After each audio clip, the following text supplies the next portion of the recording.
The blood in your head thrums and pounds. That pounding blood obscures who you are. An overwhelming loss of memory. How you ended up amidst these hellish flames is just as hidden. You have nothing in your skull, besides your name and a headache. But you are in danger.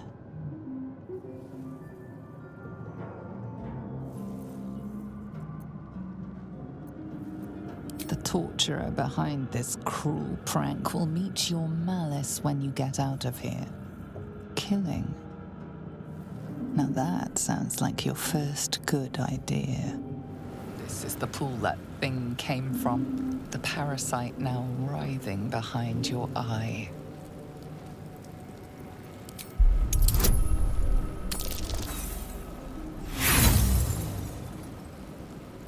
You notice nothing more than meets the eye.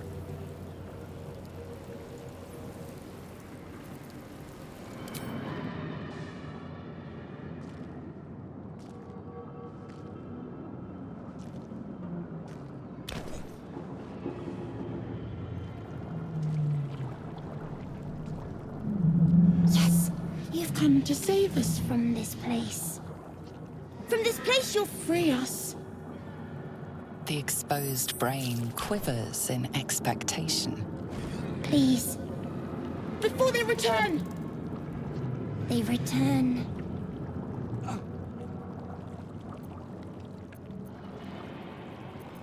A newborn.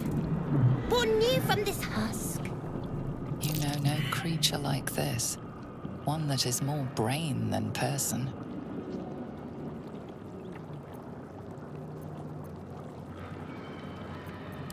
Enemy. So many enemies. Remove us from this body. From this case. Free us. Please.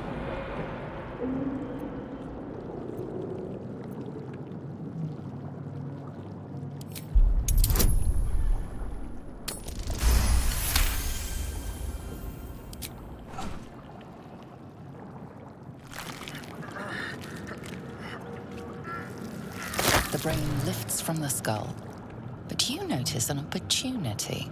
You could cripple the strange creature, making it more subservient, should it prove a threat. Your fingers twitch with the desire to rip its tender, moist meat to shreds.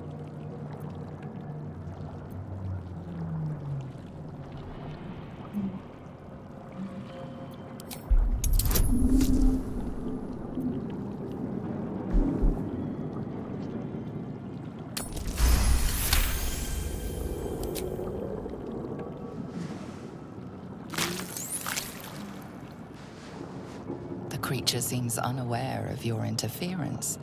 It relaxes in your hands.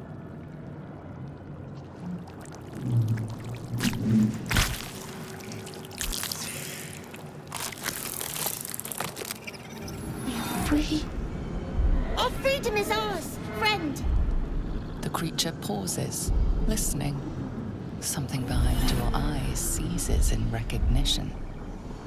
We must go to the helm. At the helm, we are needed.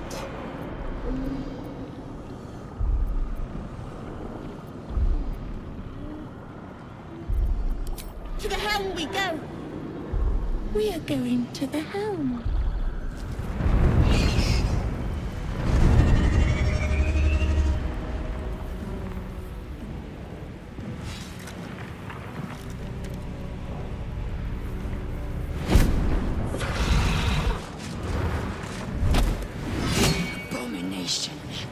This is your end.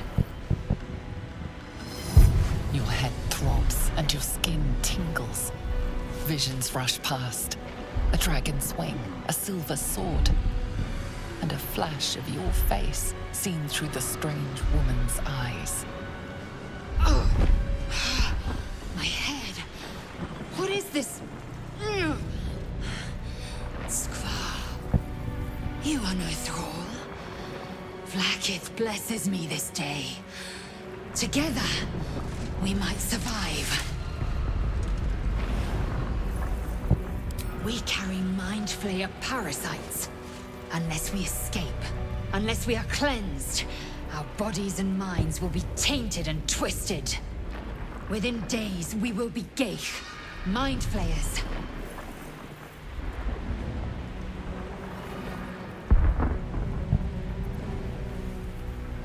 We can do nothing until we escape. That must be our priority. First, we exterminate the imps. Then we find the helm and take control of the ship. As for that thing, it will remain tame as long as it believes we are thralls. It may be of use in the fight to come.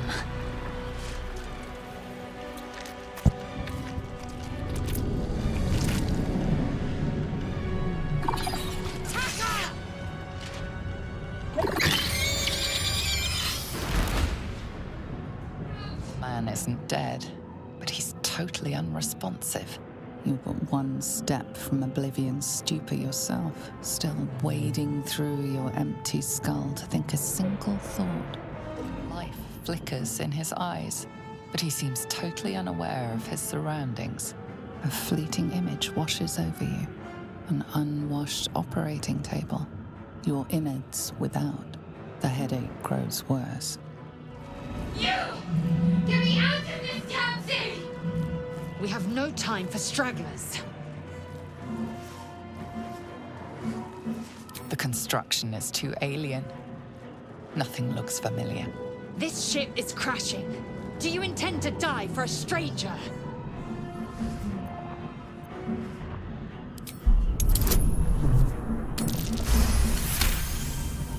Warding runes. You feel them drawing energy from the console near to the pod. Are you satisfied? We need to go.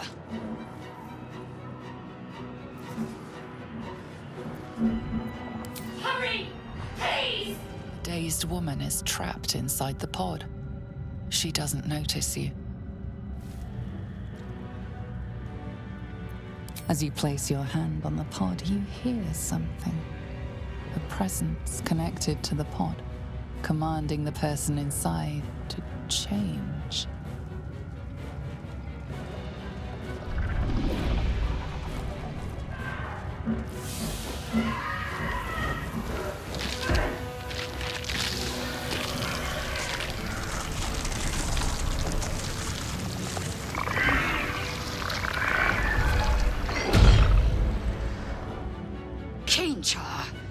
Changed at the pull of a lever.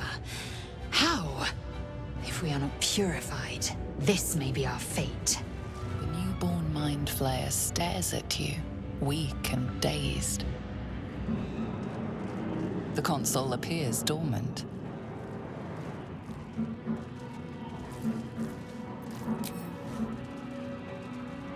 The console hums to life, but what is its purpose? Will it free the captive, or transform her like that other unfortunate?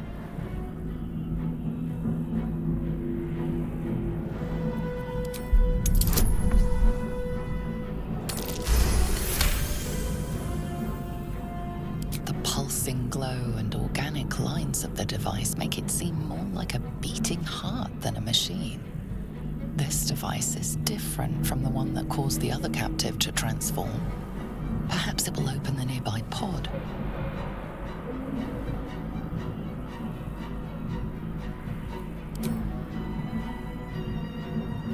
Suddenly, you feel a hideous squirming in your head. A parasite. Then discomfort fades, and another sensation washes over you. Connection. Authority.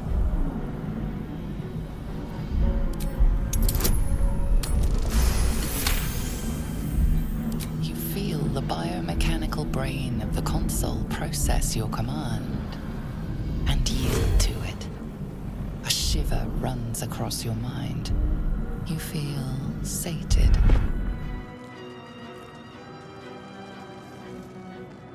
I thought that damn thing was going to be my coffin. Thank you. Your mind lurches into her thoughts. Her gratitude is mixed with wariness, because you have a Gith with you. You keep dangerous company.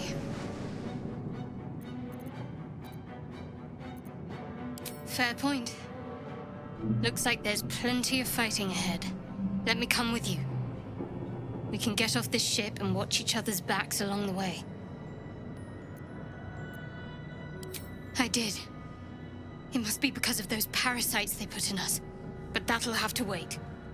Are we going to help each other or not? Shadowheart. One moment.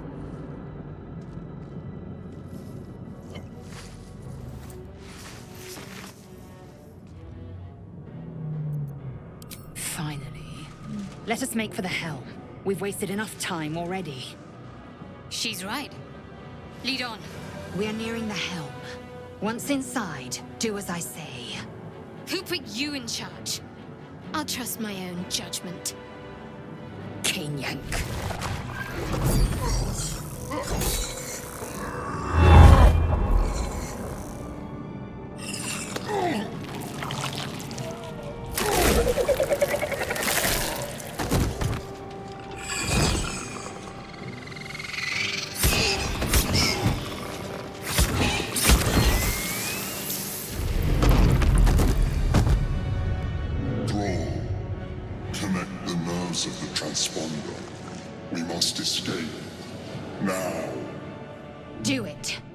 Deal with the Gale after we escape. Connect the nerves. Nerves! We will connect them.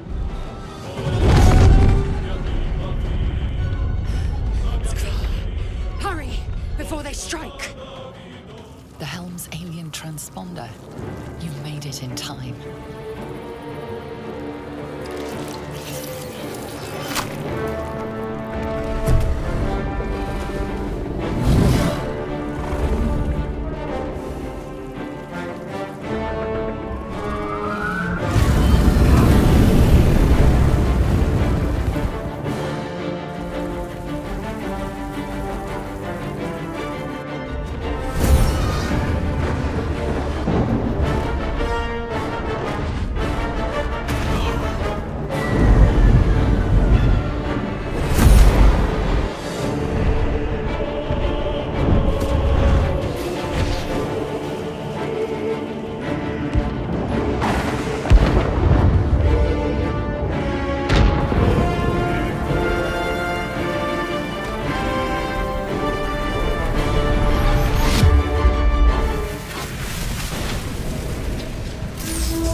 You half expected your memories to return once you were free of the Mind Flayer ship. But your past is still an aching void. If you don't find a way to remove the tadpole burrowed in your brain soon, your future will be as blank as your past. Your head whispers vengeance. You cannot wait to slice your way forth, seeking whatever wrought this tragedy upon you. You drink in the pungent corpse. Since you awoke on the ship, your mind has been cold and empty, but something stirs.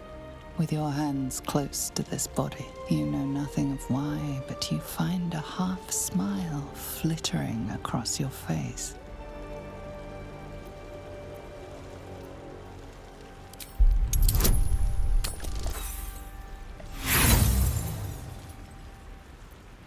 see flashes of flesh, all lumped together in a mass grave. No single image sticks out. There is something unknown and unspeakable deep within your heart.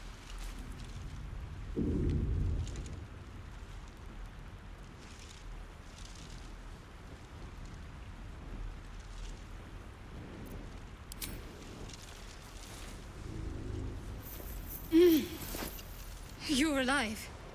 I'm alive. How is this possible?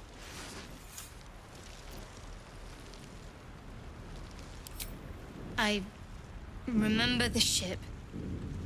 I remember falling. Then nothing.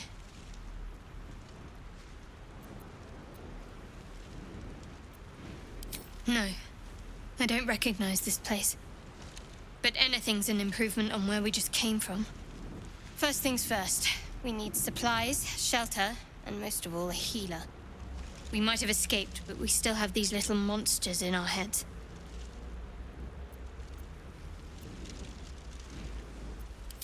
You might want to reconsider calling her a friend. Looks like she ran off without us. We need each other, and we both know what's at stake. Can't think of better company. One thing, just before we go. I wanted to thank you again for freeing me. It would have been all too easy for you to run right past my pod, but you didn't. I'll remember that. Lead the way. Something the matter? I understand why you ask, but memory loss is not as uncommon as you'd think. There may be other causes. There's no story. None that you're entitled to hear, anyway. Just forget you ever saw it. Hurry! I've got one of those brain things cornered. There, in the grass.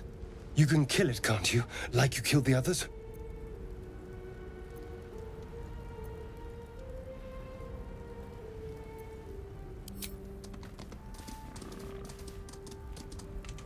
There.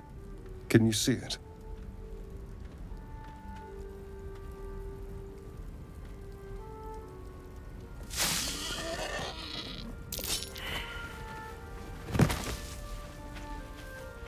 Shh. Not a sound. Not if you want to keep that darling neck of yours. And you, keep your distance. No need for this to get messy. I need him alive. Stow that blade, or I'll show you just how messy things can get. Promises, promises. But I have other business, I'm afraid. Now, I saw you on the ship, didn't I? Nod?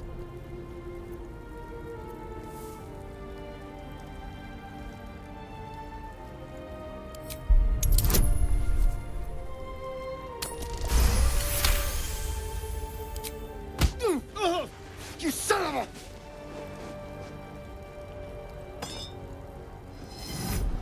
Your mind twists. You're looking out of unfamiliar eyes, prowling dark, busy streets. You try to hold the memory, but it fades to the worm. The light, the fear. What was that? What's going on?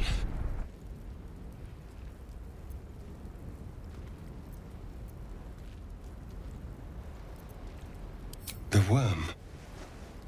Of course. That explains things, somewhat. And to think, I was ready to decorate the ground with your innards. Apologies.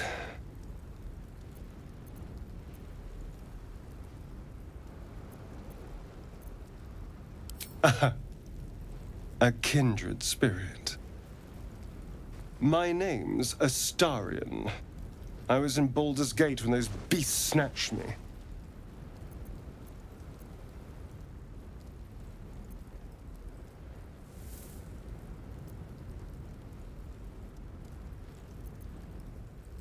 A pleasure.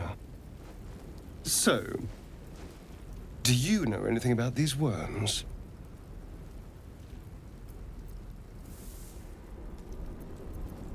Turn us into...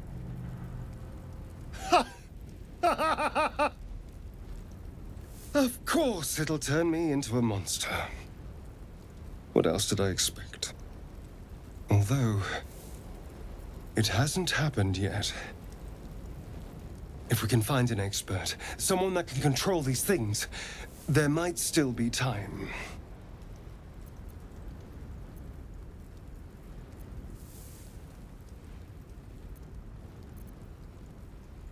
Well, yes, of course. But first things first.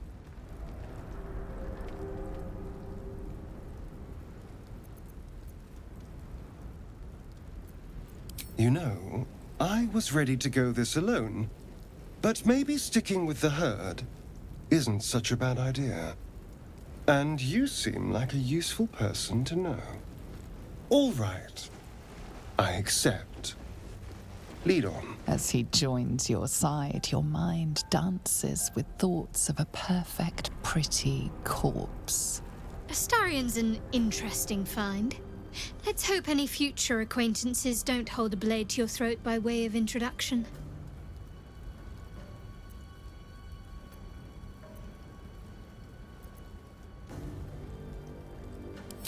We haven't gone all that far yet. What are you referring to exactly?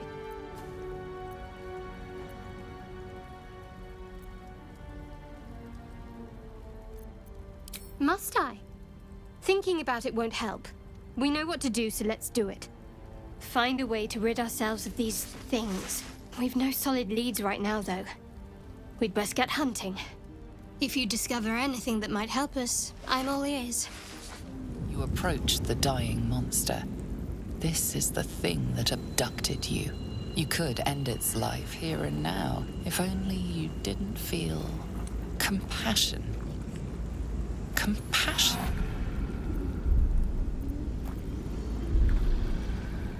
Yes, you feel hate, and you deserve to be punished for it. You should be whipped, made to bow before this creature in shame. It's possessing your mind, forcing you to love it, but then the feeling slips. The creature's mind seems to focus elsewhere. The monster lies exhausted, defeated. Its eyes, wet orange pearls, radiate malice.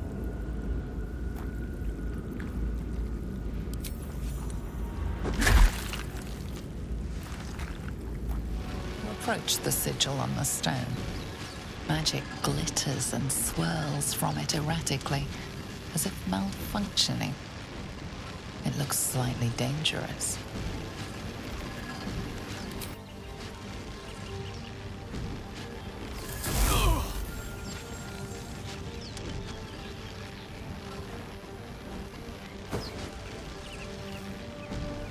A hand? Anyone?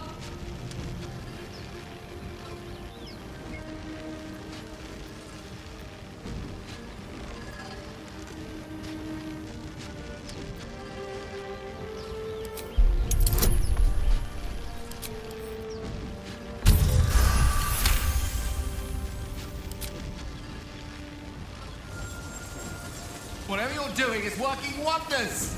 Now a quick little pull should do the trick.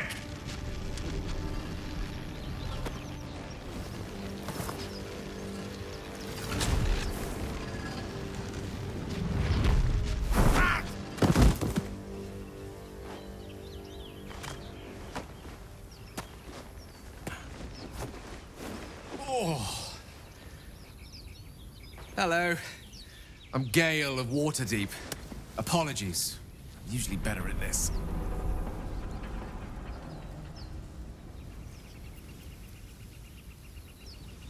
At magic. Say, but I know you, don't I? In a manner of speaking. You were on the Nautiloid as well. And I can only assume you too were on the receiving end of a rather unwelcome insertion in the ocular region.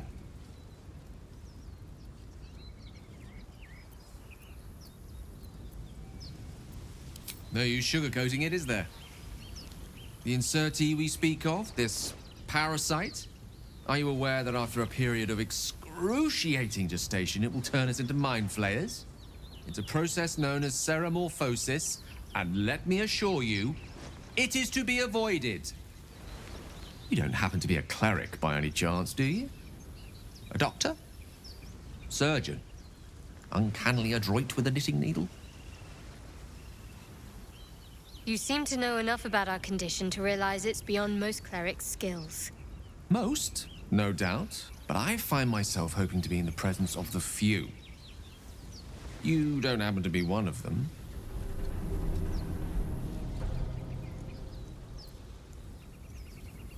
As we've established, few enough can.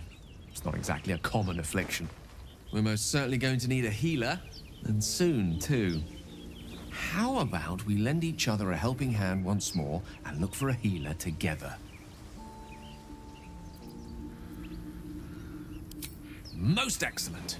A parasite shared is a parasite halved, or something to that effect.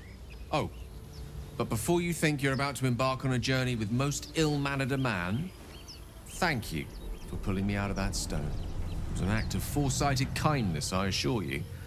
For I have the feeling ample opportunities will present themselves for me to return the favor. You're not versed in magic, are you? Oh, I do apologize. I meant to ask, are you studied in magic? Namely, are you a wizard? Which you are not. If you meet any elder wizards, let me know. There is a matter I'd like to seek advice on from a master. I've heard you can't get blood from a stone, but apparently you can get a wizard from one. Gale seems interesting. So, we've picked up a wizard who managed to get stuck in his own portal. Hardly a promising introduction.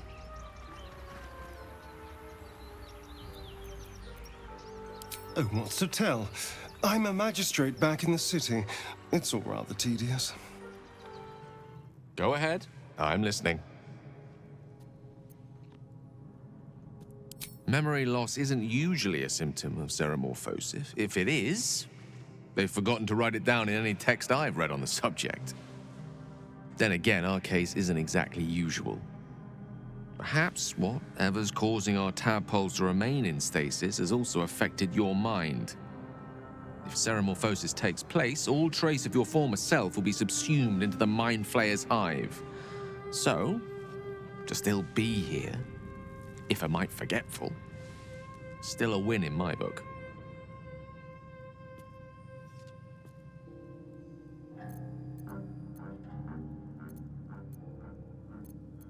Let's see. I hail from Waterdeep, City of Splendors. I am a wizard of considerable acclaim and scholar of exceptional accomplishment. I have a cat, a library, and a weakness for a good glass of wine. And if the mood takes me, I'm known to try my hand at poetry. There.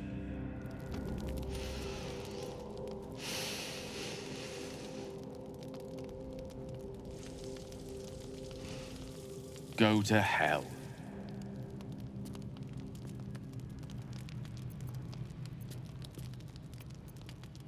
Ha! You're a good sport. Go to hell. An everyday expression. So trivial it's almost meaningless. But we've seen hell. It's real. And it isn't trivial.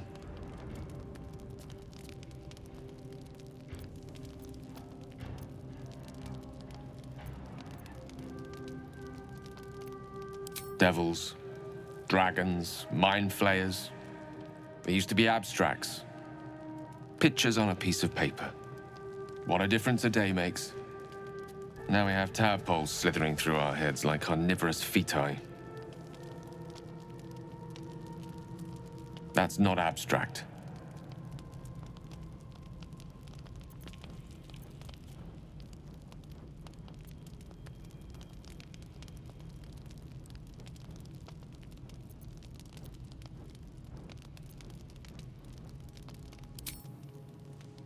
This ballet of flames invites reflection.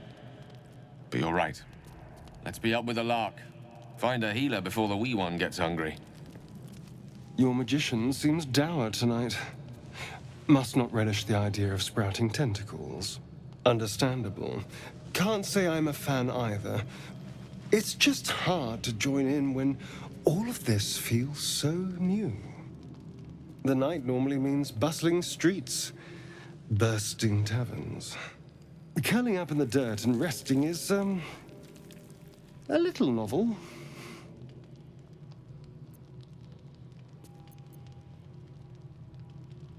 I'll be awake a while yet. Today has been a lot. I need some time to think things through. To process this. You sleep. I'll keep watch.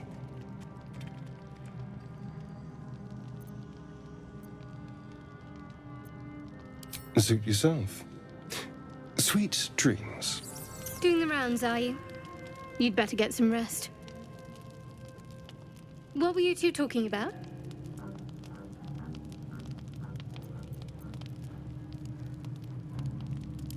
I see. I'd be careful with Gale.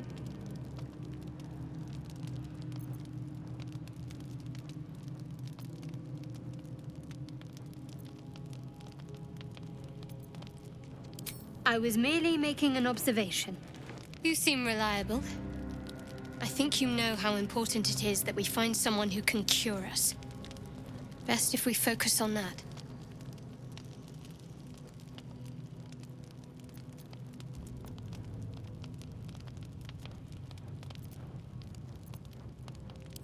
Caution is a luxury we don't have. Let's rest and wake up at first light. This book is far lighter than it should be with such a massive log.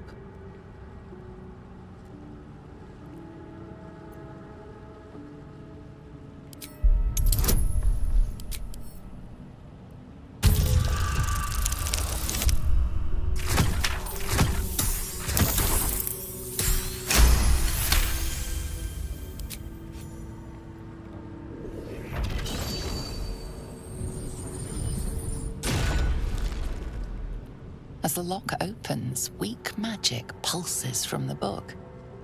Such a waste, binding it to dry, dead parchment. What was once script is now an obliterated scrawl.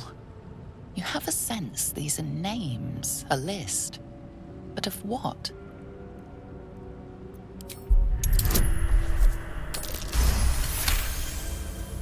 Gods. These are the names of gods. Once lost, but now restored after the Second Sundering. Entire pantheons have dwindled and been reborn, silently recorded by this book.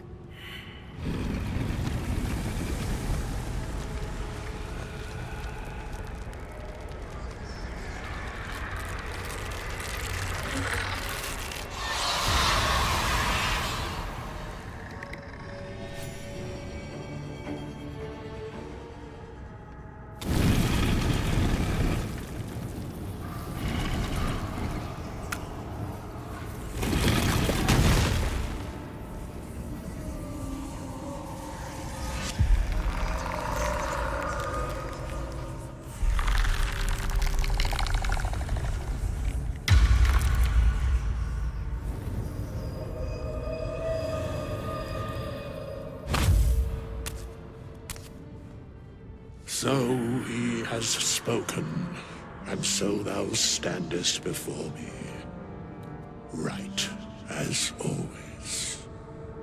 What a curious way to awaken. Now, I have a question for thee. What is the worth of a single mortal's life?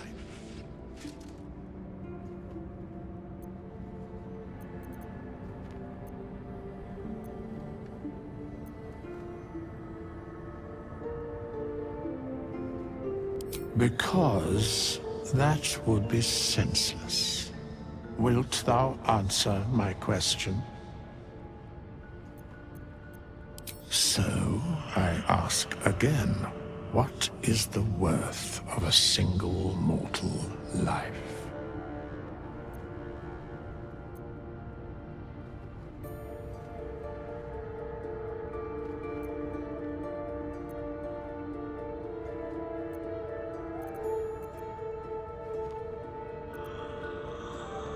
In death, that is so. Very well. I am satisfied. We have met, and I know thy face. We will see each other again at the proper time and place. Farewell. We have nothing more to discuss. Continue on thy way, as if I were not here. I must attend this place after so many years away. We will see each other again soon.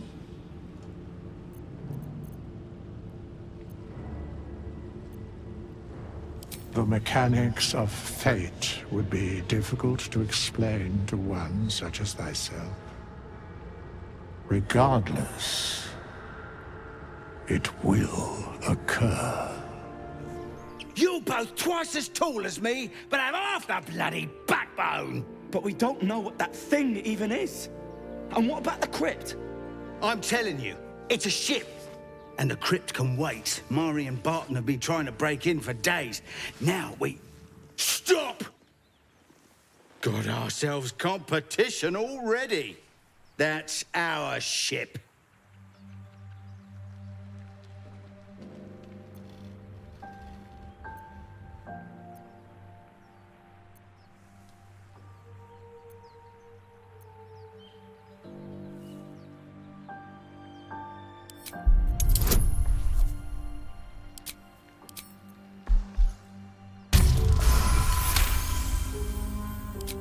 Well, in that case, come on you lot. No point in getting killed. Second worm gets the cheese and all.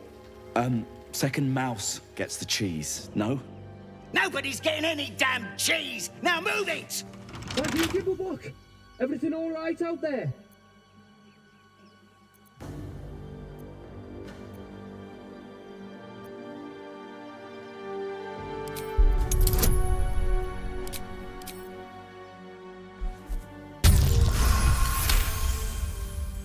I told him it wasn't safe out there.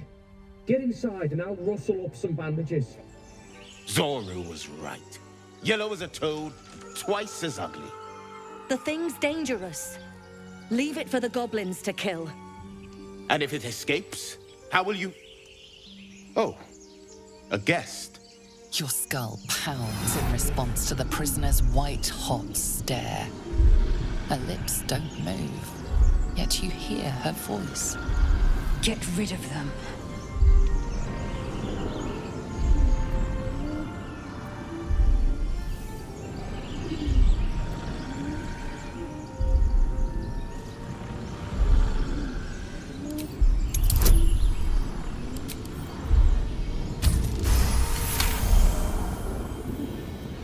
He's right. No one's safe if that thing goes loose. Not even us. Damaze? Enough. Lower the trap. Ready your blade. You've but one chance. Join me or die. No! You lying rat! The tadpole hasn't yet scrambled all your senses. Auspicious. But the longer we wait, the more it consumes. My people possess the cure for this infection. I must find a Creche. You will join me. Careful. She obviously sees your kindness as weakness. Don't let her take advantage.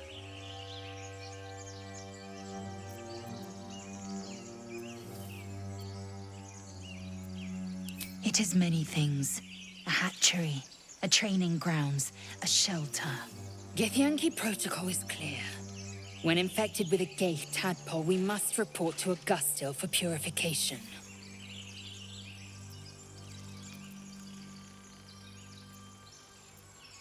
Make space, and my might is yours.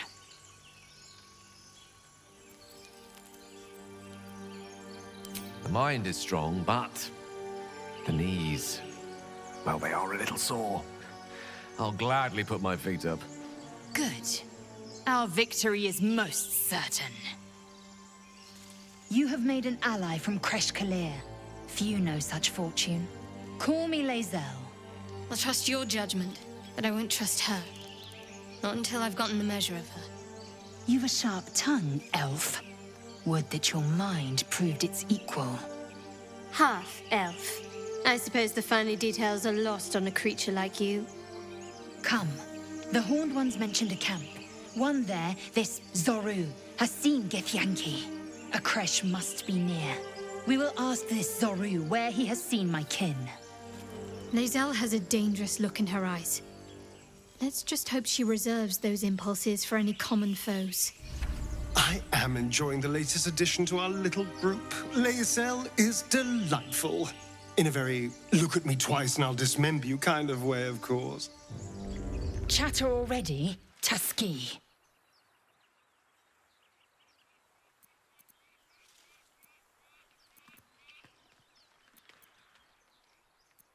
I understand much beyond your comprehension. More to the point, I know the cure for our condition. It is imperative we locate a Creche. You do well to observe more and question less. Yes, in great detail. It starts with a fever and memory loss. Then you start to hallucinate. Your hair falls out and you bleed from every orifice. Your bones will change form. Your jaw will split to allow room for 4 great tentacles. All skin will turn to gore and be shed to reveal new flesh underneath. Then you have ceased to exist, and a mind flayer is born.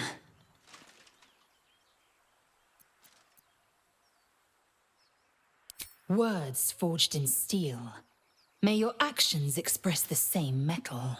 We must find my kind and be rid of the parasite. It's as simple as that. The first symptoms should have long since started, though. That is what puzzles me. Yes, if you give it no further thought. But anomalies lead to surprises. Bad surprises. Besides, what hasn't happened may yet come to pass.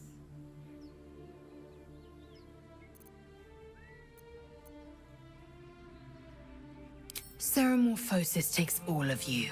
Mind, body, soul. An ordinary tadpole would eat at your memories until they were lost to the void. But our tadpoles are far from ordinary. I wonder if another factor's in play.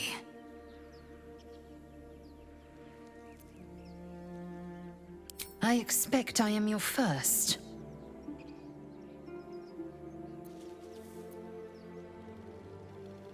Of course you haven't. They would have cut you from navel to neck. You are no less alien to me than I am to you. I know of your kind, but I do not often encounter them. That large, fleshy nose of yours looks like a mistake.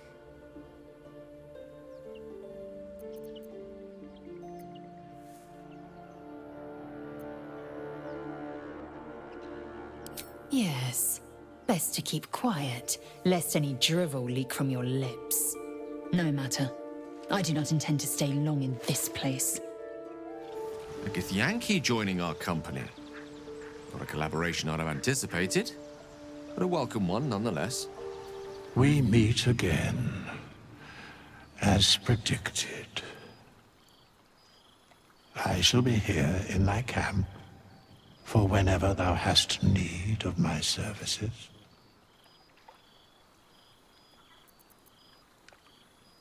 There are many answers to that question.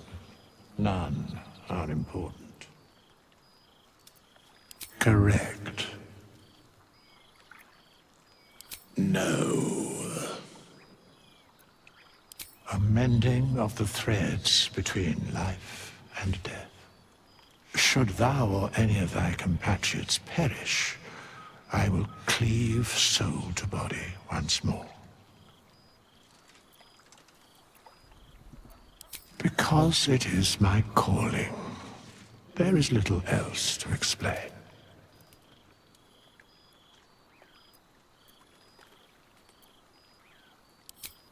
Indeed. Farewell. Abominable. abominations grow inside us. Our bones should ache, our mouths should bleed, yet we thrive. It is madness. Keep your rest short. Time is not our ally. So, not a tentacle to be seen?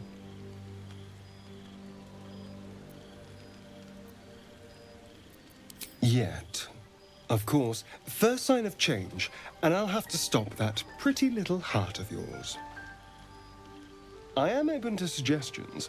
Knives, poison, strangulation, whatever you'd prefer.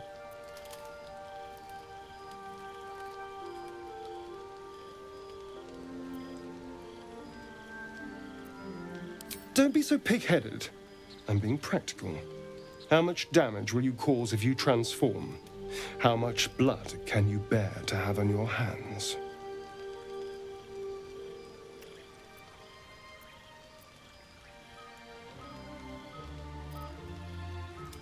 So can I. I like you. Rest assured, whatever happens, I'll make the right choice. Sweet dreams, darling. I couldn't help but overhear. Well, alright, I could have helped, but didn't. Anyway, I feel the same. Other than the occasional mental exchange, it's almost as if we're not infected. The voice on the ship told me I'd become a beautiful weapon. What do you think it meant?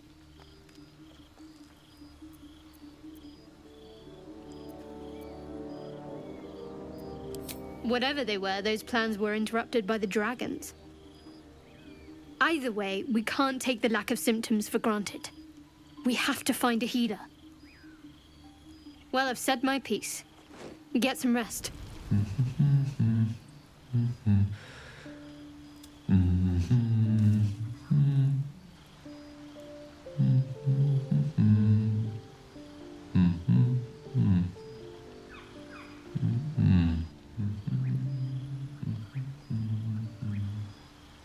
Be with you in a moment.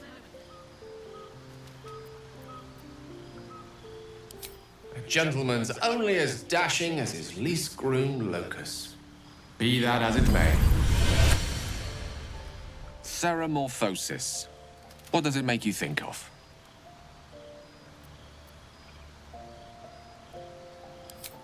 Ah, yes. The good old days. Day 1, fever and memory loss. Day 2, hallucinations and graying skin. Day 3, hair loss and blood leaking from all orifices. Need to go on? My point is this. Our orifices remain blissfully unblooded, our heads remain clear, and our blood temperature normal. Any expert will agree this is abnormal.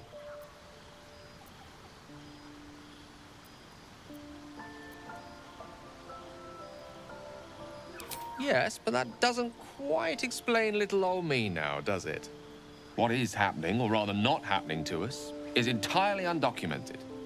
Uncharted territory. The silence before the storm.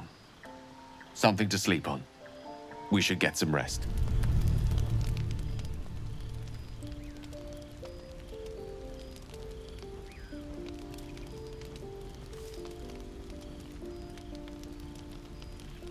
Open the bloody gate! Nobody gets in! Zevlor's orders! That pack of goblins will be on us any second! What's going on? Goblins are on our tail! Open the gate, Zevlor, now! You let goblins here? Where is the druid? Please! There's no time!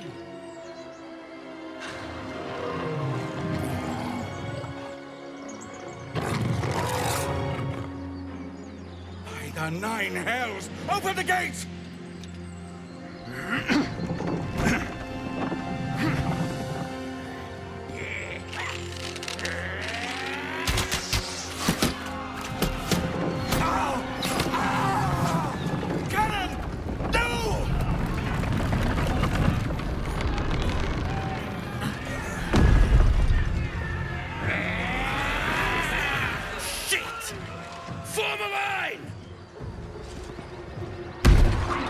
Damnable roach! Provoke the blade! and suffer its sting.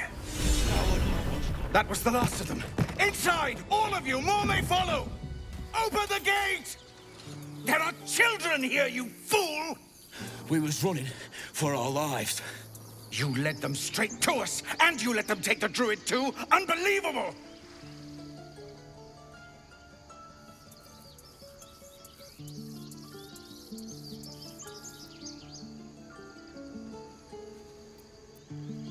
Tell that to the dead at the gate. Shut it, Horns! I'd be lying dead next to the goblins if you'd stalled any longer. My duty is to this camp. Oh, God forbid you risk your precious tail. But I shouldn't be surprised. Foulbloods ain't known for courage. You see the tiefling's jaw clench.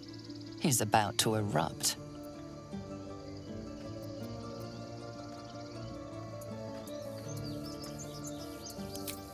Forgive me, brother. I forgot myself. We have people to protect. Let us work towards that. Worried about your precious hides, the both of you. Enough! Squabbling is pointless. The goblins have found us. At least we agree on that. This place seems remarkably tense for a sacred grove. Perhaps we shouldn't linger.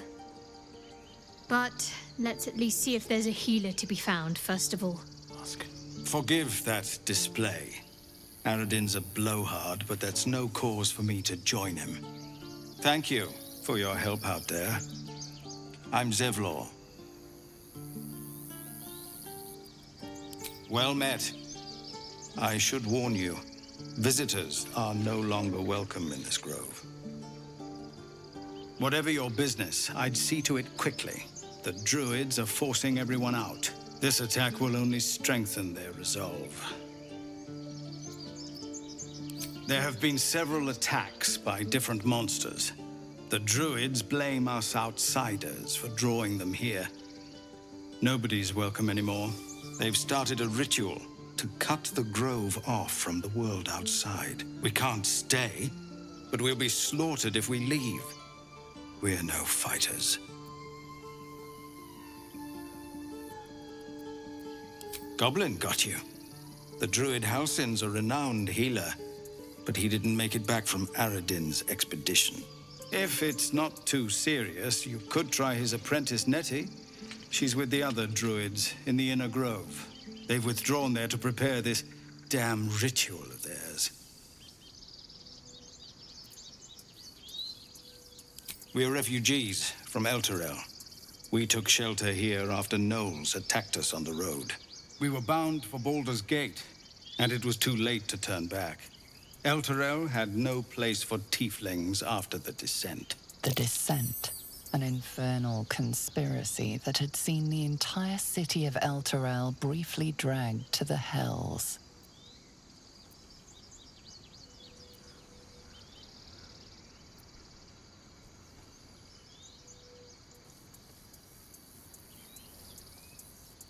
So I hoped, but we've lost so many already.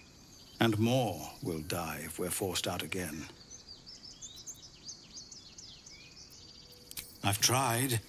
Korga, their new first druid, won't even see me. You, though? I know it's not your business, but she owes you for saving this place. Perhaps you could persuade her. For more time to prepare, if nothing else.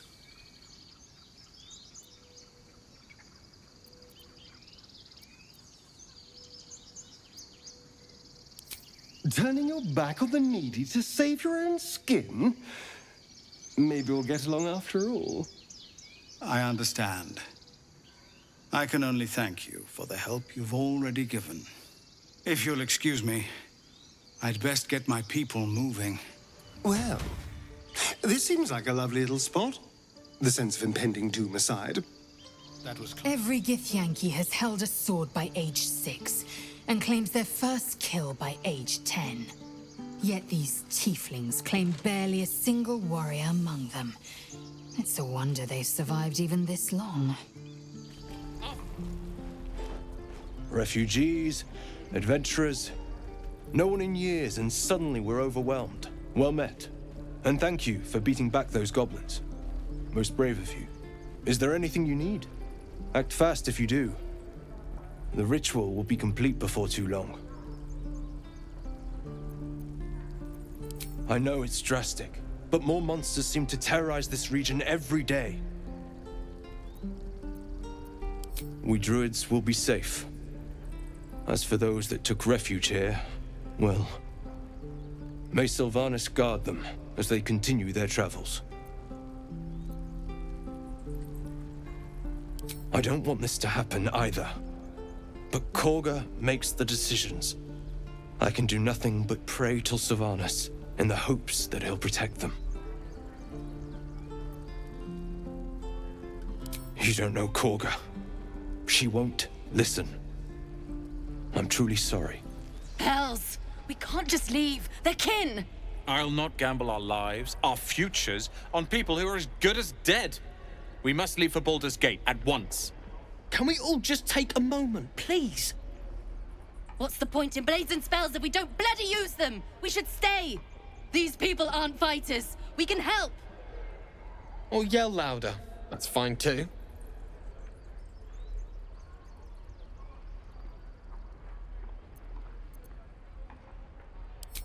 Common sense at last. Let's get out of this death trap. Or would you deny your brother here his chance at fortune in Baldur's Gate? Come on, sis. We're less of a target alone. We should leave. Fine. Let's sneak away like God's damned cowards. But if something happens to these people, it's on us. I hope you know that. Go on. Give me a best shot.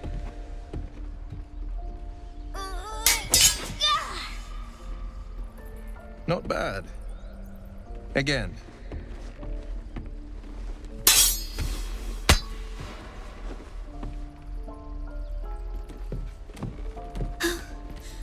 I can't do it. I'm not like you.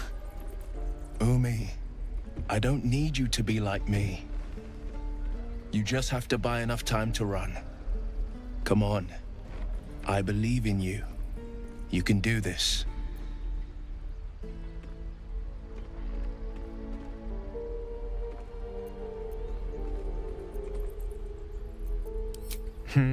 You're on the right path, Umi. Go on now. Practice what you've learned. Well met. The Blade of Frontiers at your... The man's smile bends downward, and his thoughts become yours. You are the Blade of Frontiers, racing through the wastes of Avernus. Just ahead, a diabolical figure, red skin, single curled horn, blazes with flame, bloodied great axe held high. Hell's great fires. You were on the ship.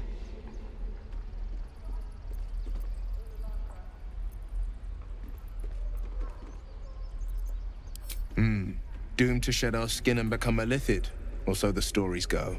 But we haven't sprouted any tentacles. Not yet, anyway. Could just be good luck. I'm not so... Your minds collide once more. Will chases the fiend ignited with rancor. She is an infernal war devil. A threat to the living. Evil incarnate. Shit! You saw her. Advocatus Diaboli. Advocatus Diaboli. A devil's advocate. A champion in the blood war between diabolical forces and demons.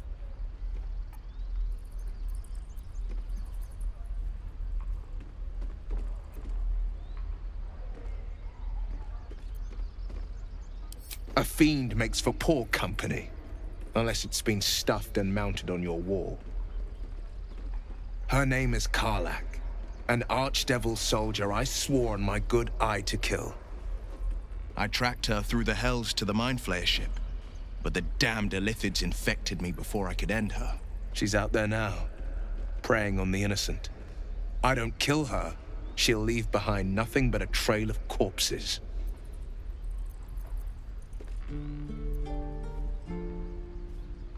Well met.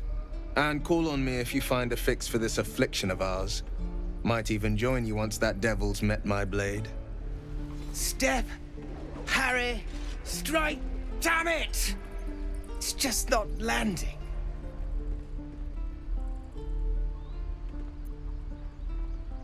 Nothing but.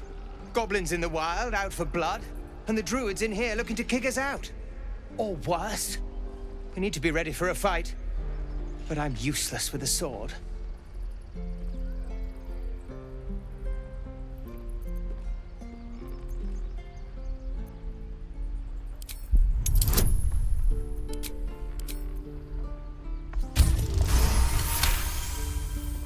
He was only a boy. And I just froze while the wall tore his head clean off. Never again.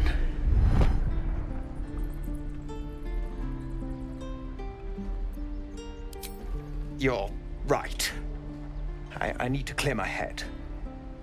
And step, parry, step, swing. Yes! You really know what you're doing. Found this by the road. Bet you'll put it to good use.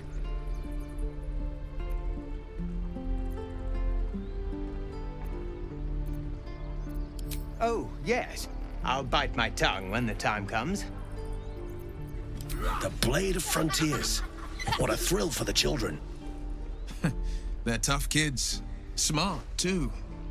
The future's in good hands. Speak.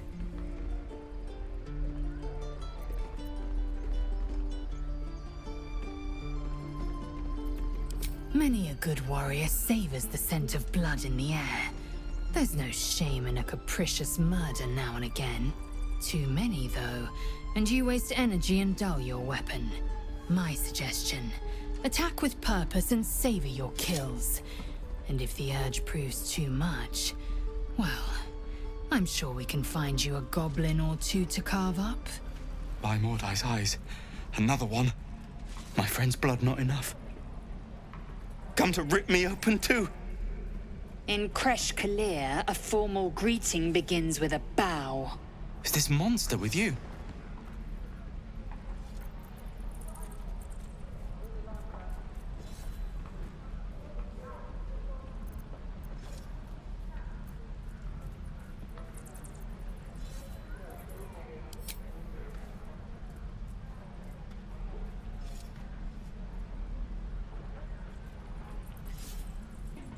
Lower.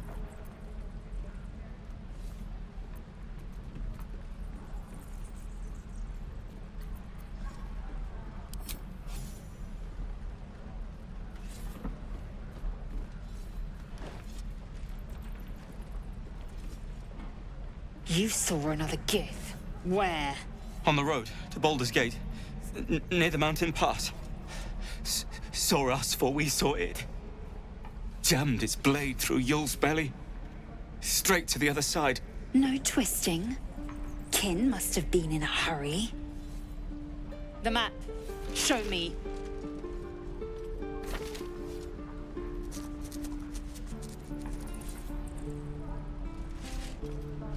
Up. You can keep your innards. Oh, you're not going to eviscerate him? I was hoping for a show.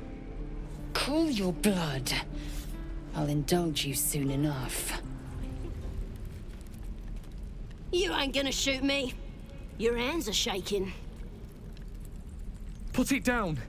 She can't fight back. That's the point. Get out of the way! She didn't kill your brother, Arca. You're better than this.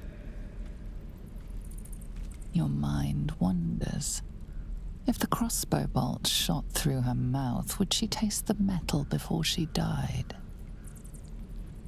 Shoot before you lose your nerve, Tiefling. If you ever had it to begin with.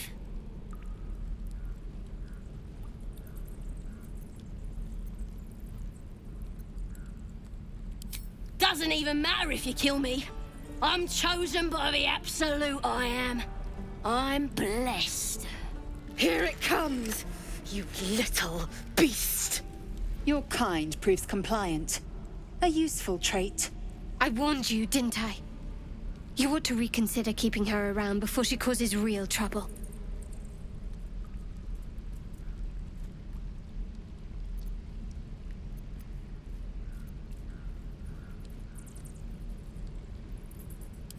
cockroaches are survivors. Yet I do not congratulate them. The tiefling was clear. If there are Githyanki west of here, that must be our objective. Purification cannot wait.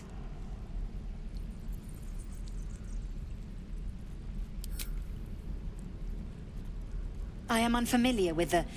well, I shall not say culture. Custom, perhaps. You will educate me on matters of this... Fey run.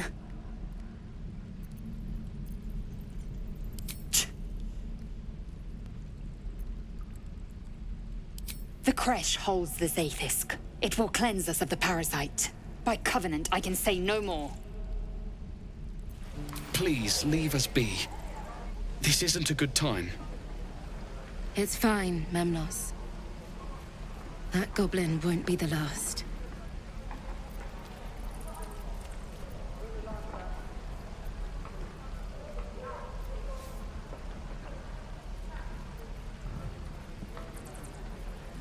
It was wrong. It was justice. Or the start of it. You! Saw you fighting those slimy bastards. Fancy a bowl? Best to fill your belly now, while we still can.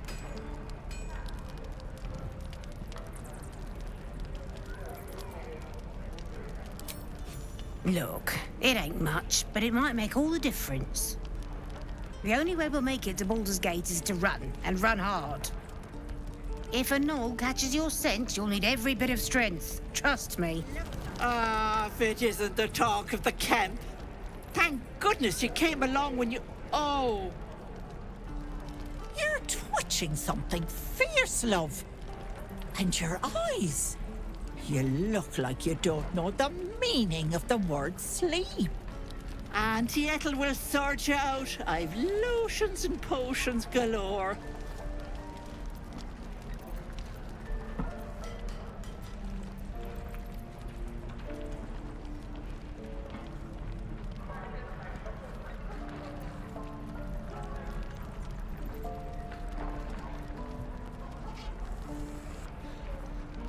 Oh, there's nothing like a pain in the noggin to addle you. You need to look after that head of yours. Aha! You take a sup at that and you'll feel right as rain, sweetie.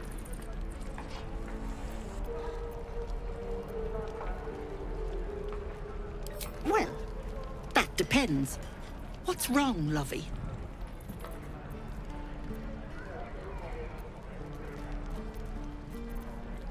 Oh, I've seen it all. I once had a fella who'd been caught dabbling with a dryad. The wife was none too pleased and introduced him to a pot of boiling oil. But worry not. I fixed him up, and depending on the lighting, he looks good as new. My point is, whatever ails you, I promise I've seen worse. Something doesn't add up about this one. Don't tell her anything. What is it, Petal? What's wrong?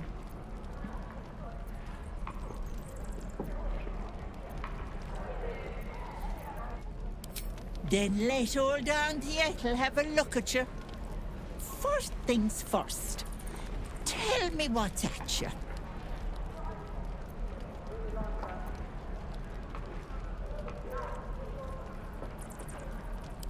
Oh, Petal, that's how it starts, you know.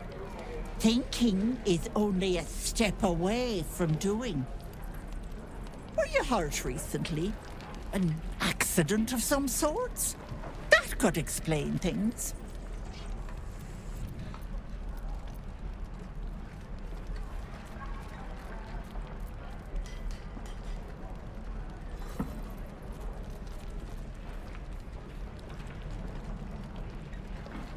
Oh, you cheeky pup! That might scare someone else.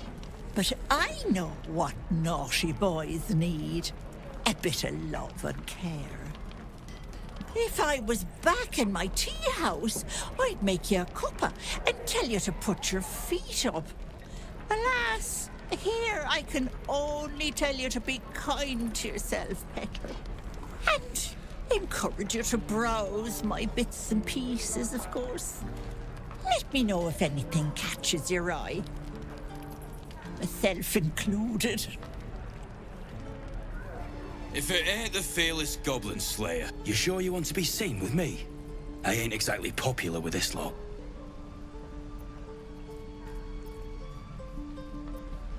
Half my crew are full of holes. Now I'm gonna take the blame for leading the goblins here, and losing track of the bloody druid.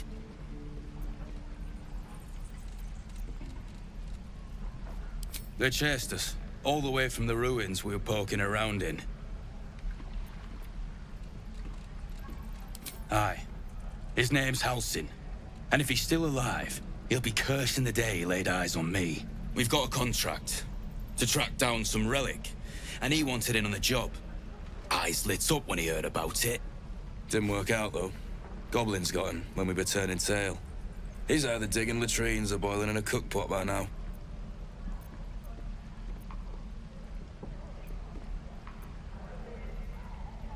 Don't know what I expected. That much gold for some long-lost relic. And from a wizard, too. I should have known. The gold probably turns to lead the moment you leave Baldur's Gate. Stupid thing to die for. If I knew that, I wouldn't be back here, with half my crew gone. But look, if you're itching to meet Kellenvor, I won't stop you. It's called the Night Song. Supposed to be hidden under the temple where the goblins jumped us. I'd give you the map and wish you a happy funeral, but my mate Brian kept hold of it like his own Todger. Goblins made sure to the fat old chunk. All I've got's the contract. It'll show you where we turn back, if you feel like dying. Don't thank me. I'll be well on my way to Baldur's Gate when you die. Ah, you. Thank you. You stopped us from making a bad situation much worse. Right. I'd offer you supplies and sustenance by way of thanks, but I'm afraid there's little to spare. Whatever your business here, I'd see to it quickly. The druids are forcing everyone out. This latest attack will only strengthen their resolve.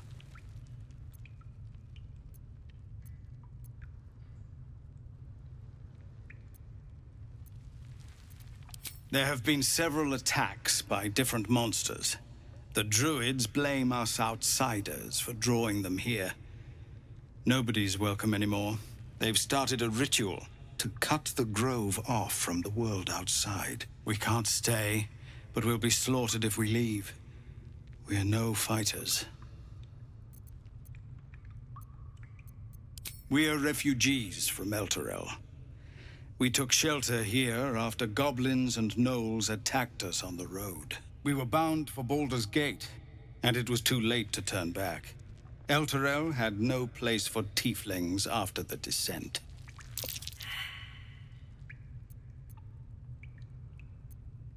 I'm surprised you haven't heard of it. The High Overseer, our Grand Protector, signed a pact with devils. It dragged Elturel straight to hell. Lucky for us, a group of adventurers found a way to bring the city back.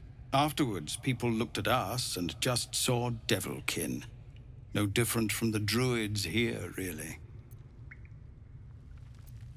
Thank you again for your help out there. If you'll excuse me, I'd best get my people moving. Be wary of false promises. The missing druid, Halsin, was it? He may be talented, but only a Githyanki Zathis can cleanse an embedded tadpole.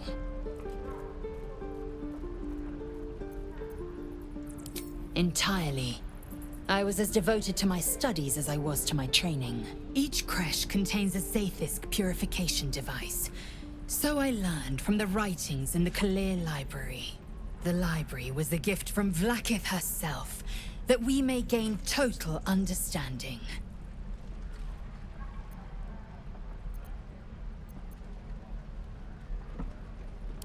Countless scholars roam the astral sea and beyond, observing the ways of our lessers, exploring planes so distant order turns to chaos and cold fires rage. The plains are ever quaking, and their peoples ever shifting. The Githyanki possess an eternity of knowledge. Yet we still collect more. Infinities upon infinities. Used to think the goblins would kill us the second we set foot outside. But after hearing what you did at the gate, well, I still think they'll kill us. But at least we can put up a fight.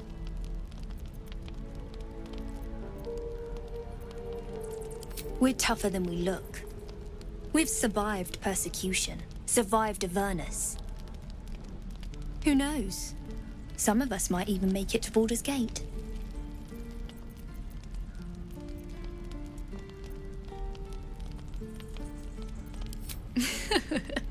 There's optimism, and then there's stupid, hun. Plenty of us fell to monsters already. I don't see the rest of us lasting long out there. But if you're so sure we will, why not put a little gold on the line?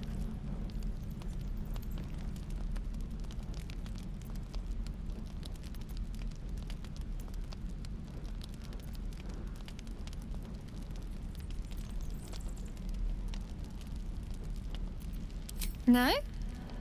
Shame. I thought you might enjoy a little fun. Be safe out there, whatever comes your way. Aradin's back with his tail between his legs. I'm glad for your help, but I'd hoped you were Halsin.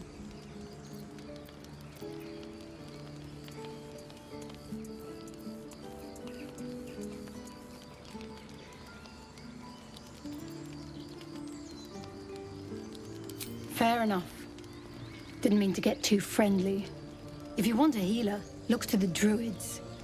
Glad you made it inside. Doubt we'll be safe here for long, though. There'll be more coming. Goblins hunt in packs.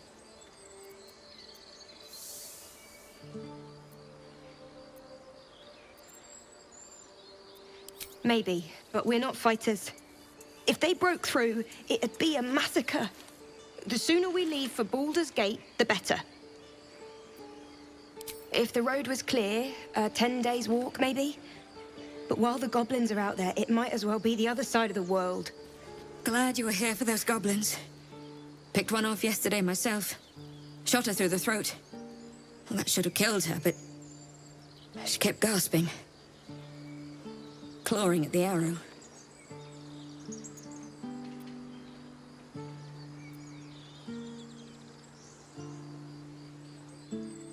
I had the same thought.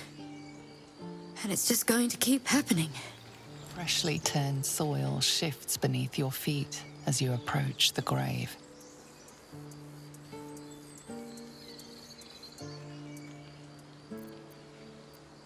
The shovel in turned soil feels oddly familiar. Within your sick heart, you know, in grave digging, you have quite the body count.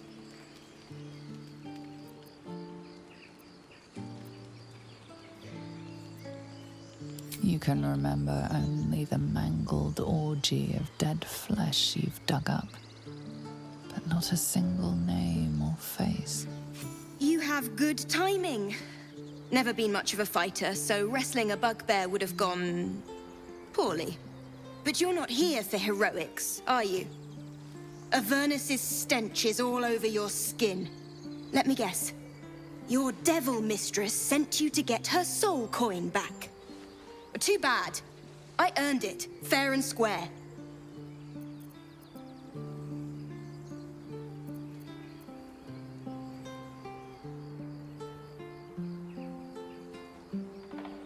But you're not from Elturel either. I can tell. Care to explain why you reek of the Hells?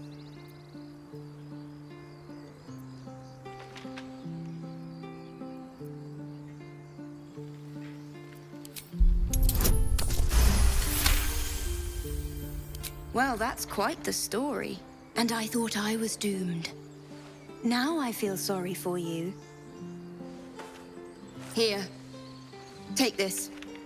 It's worth a fortune. But a fortune's not worth much if you're dead. Consider it payment for saving my life. A soul coin, true to its name, holds a mortal soul inside. It serves in the Nine Hells as very valuable currency. This squirrel might be the single most adorable creature you can recall in all your stunted memory. It would be ever so twee if it were climbing a tree.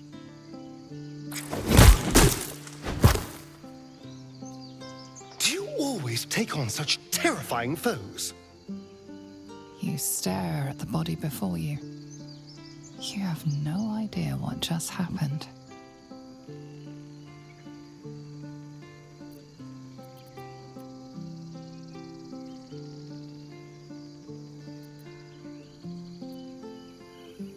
The swirling bile cauldron of your brain is cooking up a poisoned stew. Huh. You look rabid, pained, sick. You're spasming and twitching. You poor thing.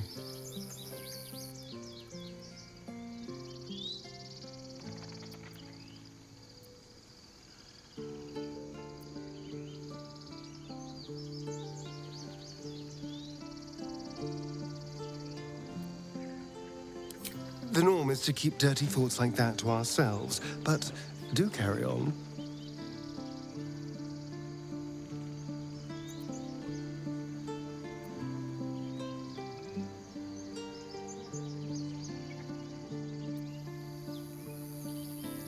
It seems you've been dealt a vile hand. I say, play it. Play it for all it's worth. Nobody should deny themselves their true nature. Stop! This place is off limits. Leave.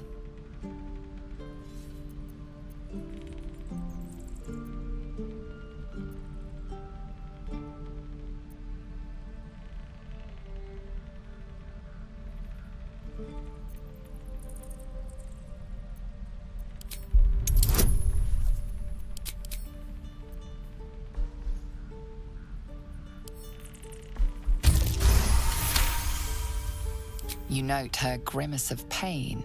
Something is wrong with her legs. Damn it! Don't look at me like that. You can stay. Just keep your hands to yourself, all right?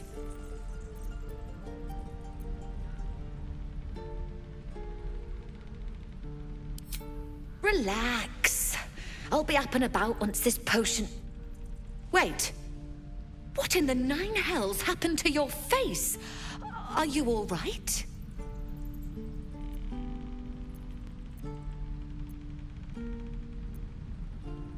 Sorry, I didn't mean... I bought it off the old woman in the cave. Sells potions. To her credit, it worked. I'm as strong as a bugbear. And fearless. Course she also warned of side effects. Should have listened. Now I'm stuck guarding crates. And then some. I just hope this wears off soon. Hold out your hand, mister. Let me show you something. Go on. Take this ring. It's lucky. I never learned names or anything. Just the tricks. Anyway, forget that. Take the ring. I want to show you how lucky it is.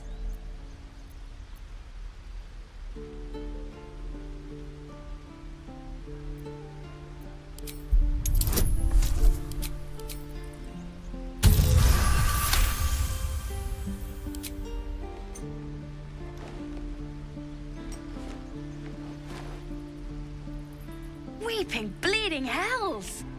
Okay, maybe you don't need extra luck. But since you're already holding the thing... Call it. Heads or tails.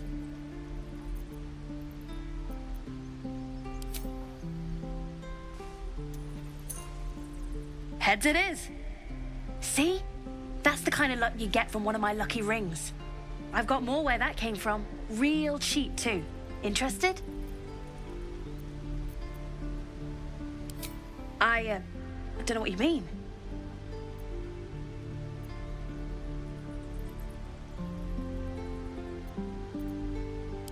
Hey, that hurts.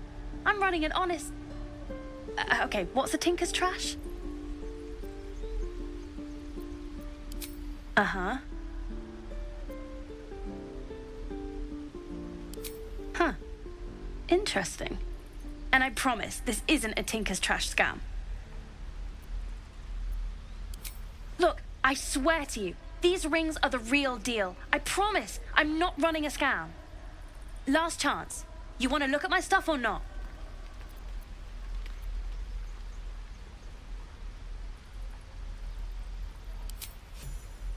No fooling you, is there? All right, get walking. Leave some room for the chumps, huh? Oh, I don't have any money or anything to sell. My partner does that. What? I'm the guard. So don't steal anything. I'm watching you. Let my daughter go right now! She's a thief, hellspawn. And you will wait for Korga's judgment. Now get back! Oh! Let me through, Mragrasham, or I'll rip your damn throat out!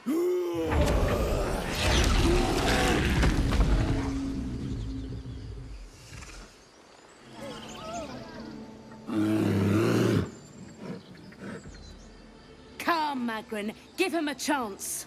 You, step back. Go join the other tieflings.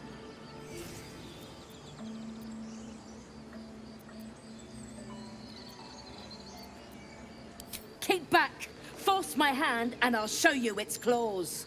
A moment, Giona. What? Oh. I understand. You. Apparently Korga wants to see you. Go ahead. Agenicul amor in umbra tua, pater arborum. Complexum tuum aptera ortum ad nos defera. Speak. Find Nettie in her room. Through the carved door, deeper in the grove. Shh. Listen. Your favorite drownings all take place in shallow water. Just a slice of the ankle tendons. A sweet melody beckons you. It vibrates with magic. A harpy's charm.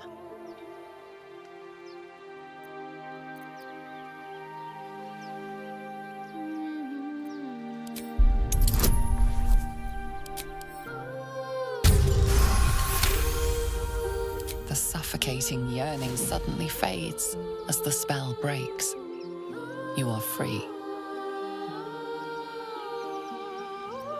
No.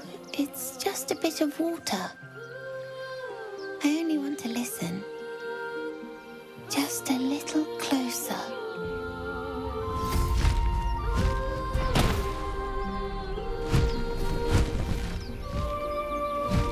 Yes, everything's gonna be fine once I get there.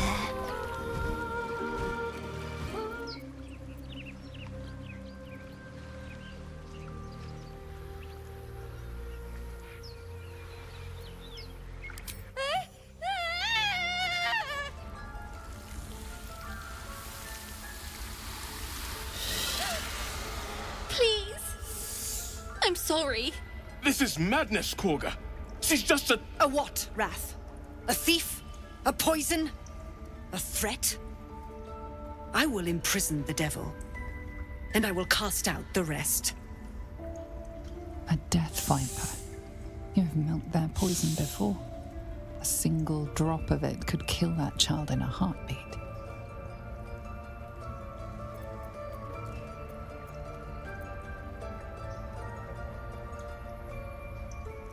We will speak soon enough. First, judgment must be passed. The parasite eats our food, drinks our water, then steals our most holy idol in thanks. Wrath, lock her up. She remains here until the rite is complete. And keep still, devil. Tila is restless. Come, Korga. We took back the idol. Surely... Do it. The snake's hiss of approval reveals its intentions. Should the child struggle, it is poised to strike. The death of a child, a timeless tragedy that never grows old.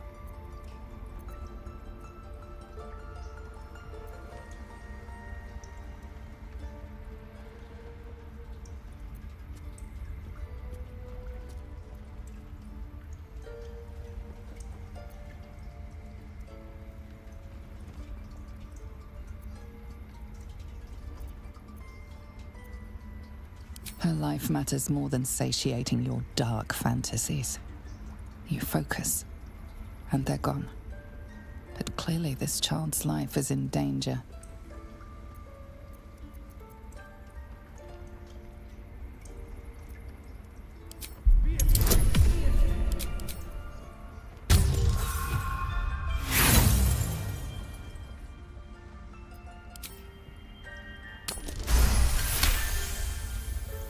Halsin is gone. I am first druid now. I will take control and prove my authority. Fair words. Child, take to the others word of my grace. Sif, Tila, to me! It hurts. Thank you, Korga. Master Halsin... Halsin isn't here. Keep his name off your tongue, lest Tila pierce it. Go on. Say it. You think I'm a monster?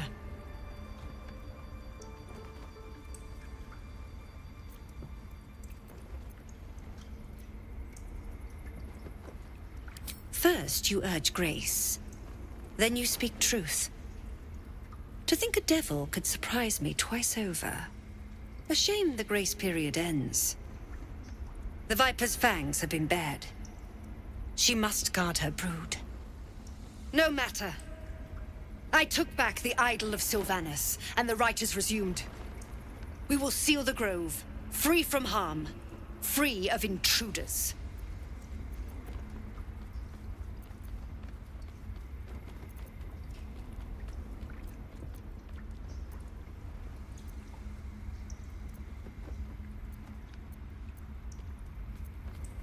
So you say. Yet you share their infernal blood. And the child walks free. You showed great mettle at the gate. The mettle of a skilled sword for hire. I want you to provide your services to the tiefling leader. Zevlor, he's called. Offer to guide the Outlanders out of the grove. I'm sure they'll reward you well. They're to be gone before final prayer. If they are not, the Viper must strike. The forest rose with claw and tooth to tear the darkness from its roots. The mural depicts druid and beast fighting together to drive monsters from their land. It looks like they were victorious, and yet the monsters have returned. By claw and tooth from root to thorn, the old oak's grove to wildlings sworn. The mural shows druids claiming the grove in the name of the old oak, Sylvanas, god of nature. Darkest hour, a concord made, twixt harp and wild against the shade. Harp and wild? You recall stories of an alliance between druids and the harpers, but the details are vague. The towers seized, the battle done. The moonrise broke the darkest one. You recognize the mark of the dark goddess Shar on the broken helmet. This army marched in her name. Moonrise must be a reference to Shar's divine sister, Selûne. I see you. Just give me a moment. Vis medicatrix. There. It's up to her now. Life or death. Now, what was it you needed?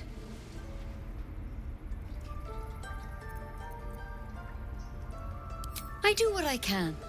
For most folks, that's enough. Come here. Let's have a look at you.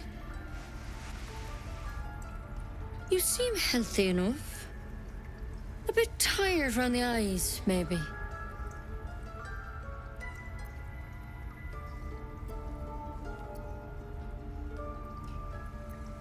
A tadpole. A mind flayer tadpole.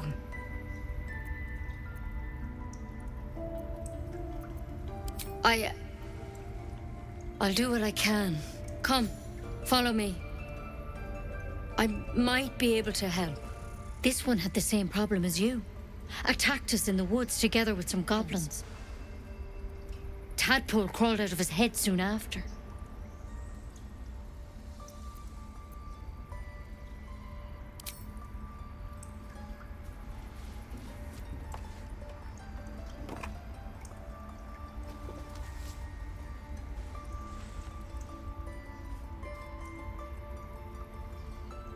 I'll do the best I can.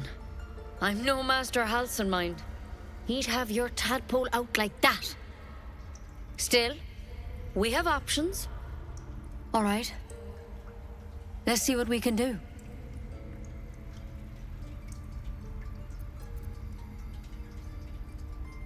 It might. But first things first. Tell me about your symptoms. Have you noticed anything strange happening?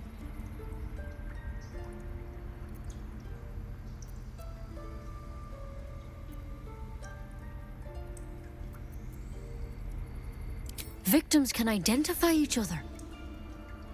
Not that the others know they're victims, of course. How'd you pick up the parasite? Halsin was desperate to find where all this was happening.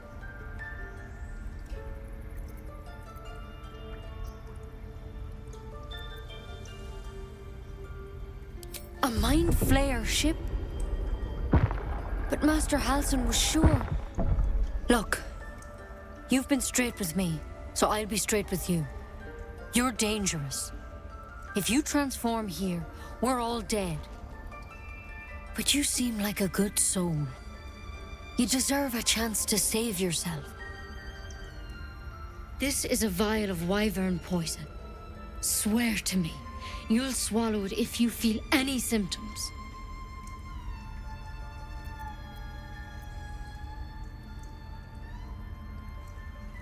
Swear it. I hope it doesn't come to that, but thank you. Here. You know, I've spent my life treating folk and never once saw a mind flayer infection. Then suddenly, there's dozens of you. Maybe more. Master Halsin and I were tracking them, studying them, trying to figure out what the hells was going on. Because you should all be changing. There should be a small army of mind flayers out there. But you're not. Weird powers aside, you seem perfectly normal.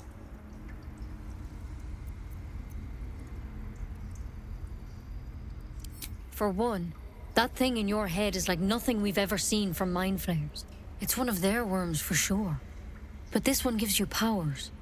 Telepathic connections. And it doesn't turn you into one of them. Not yet, anyhow.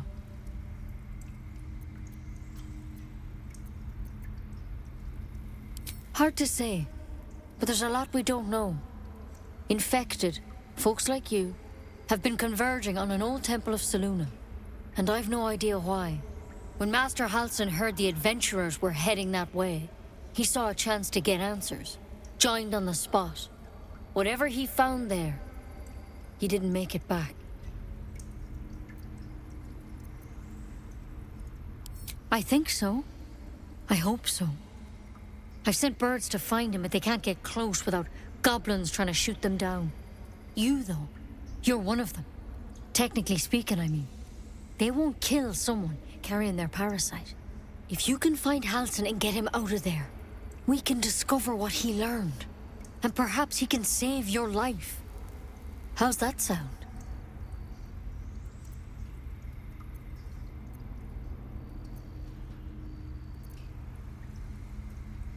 I can't make any promises. This is like nothing we've seen before. But I know this for sure. Master Halsin is the only one close to understanding these things. He's your best bet to survive. Otherwise, that vial's your only option.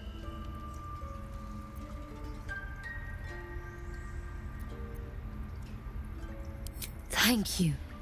It would mean everything to the Grove. To me. I wish I could tell you more, but only those adventurers know what happened out there. All I can say for sure is they all went to the old temple of Selûne, and Master Halsin didn't make it back. Good luck out there. And if things start to go bad, remember the vial. Remember your oath. Oh, thank you, thank you.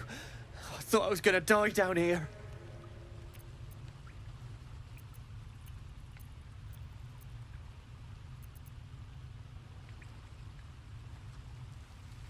They were asking questions about a weapon. I told them the only weapons here are the ones the Tieflings brought. I must tell the others what happened. I stepped careful. There are traps in these tunnels. And thank you again. At the back of the crevice lies a bag enfolded in the chitinous squabbling of spiders. A shiny gold coin pokes from its mouth.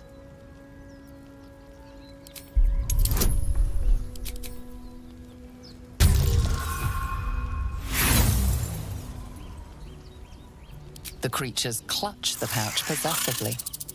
Is gold so precious to spiders?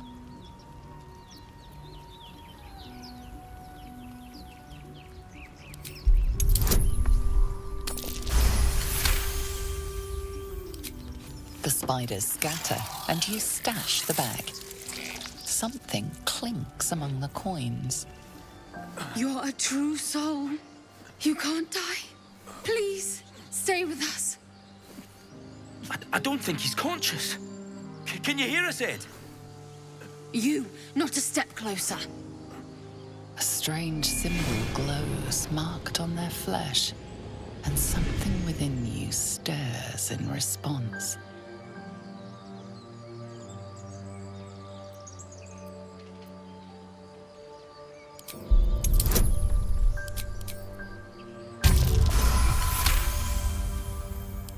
He's hurt badly.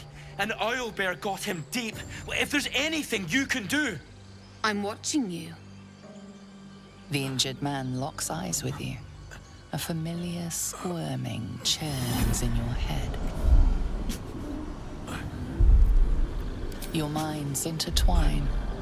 You see his siblings, Andric and Brenna, new recruits. Yours to shepherd. Protect them. He's a true soul. Mind him. He will. He.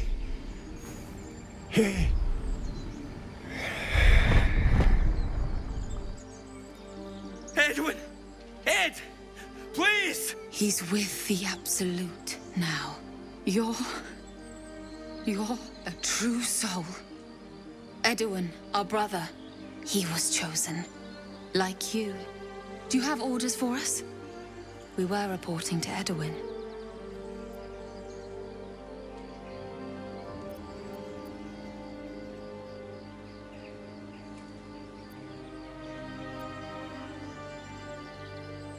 What? And just... leave Ed? I suppose he'd want us to go on. Find a way to honor his sacrifice. May the Absolute guide us.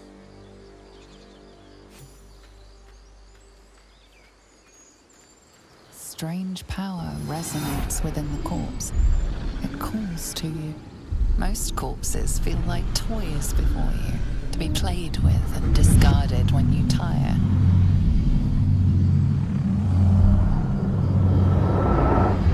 This body seems different.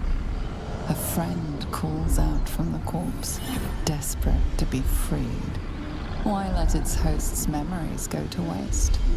The tadpole has absorbed it all. Its experience could nourish you, strengthen you.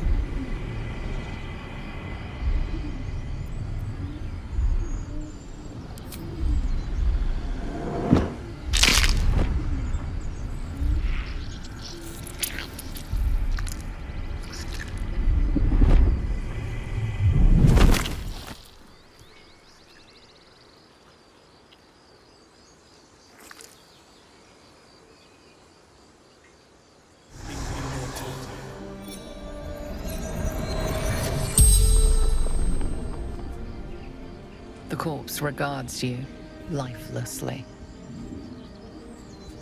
Adored. A true soul. A chosen.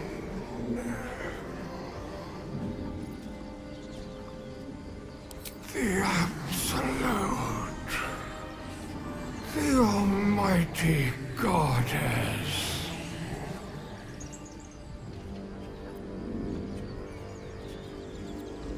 Looking for her weapon.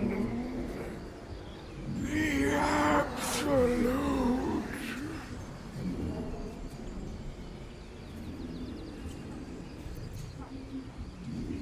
Do not fight her. Power. Such power.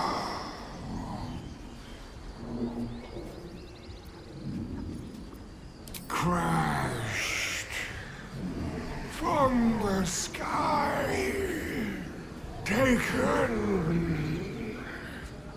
by infidels. The spell's power wanes. You can ask no more questions. Speak.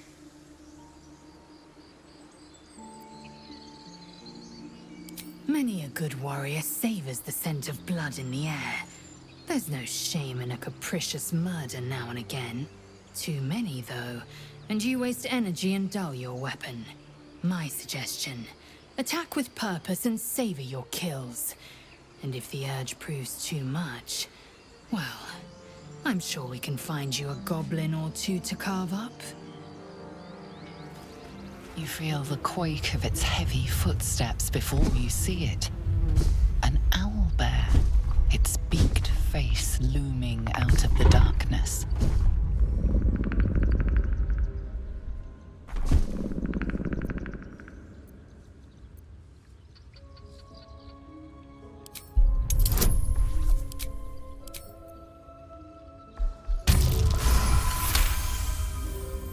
The beast shrinks back, feathers quivering.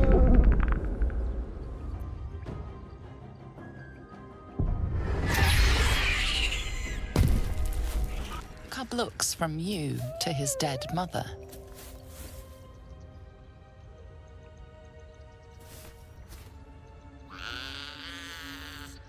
A single strike will end his suffering.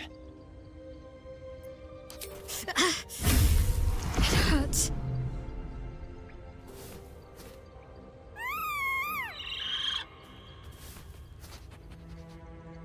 You watch, speechless, as the cub begins to eat his mother. I know that look. You're wondering why I was in pain before.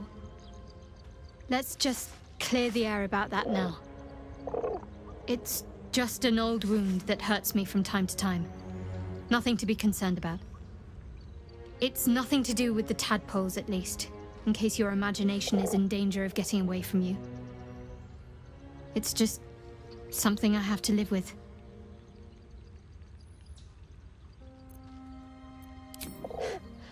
Quite a lot, if I'm being honest. But it always passes quickly, so I can manage. Positive. You can trust me on that. Go ahead. I'm listening. We all have those from time to time.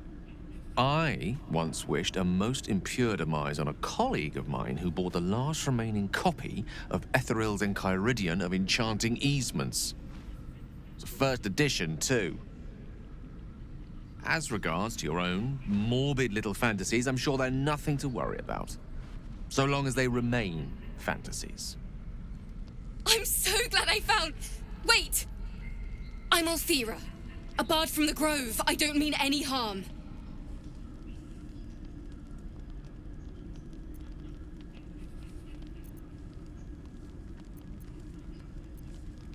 Oh, yes, everything is fine.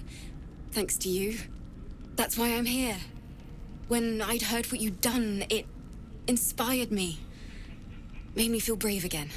I want to join you, to fight by your side. I want to help people, as you've helped us.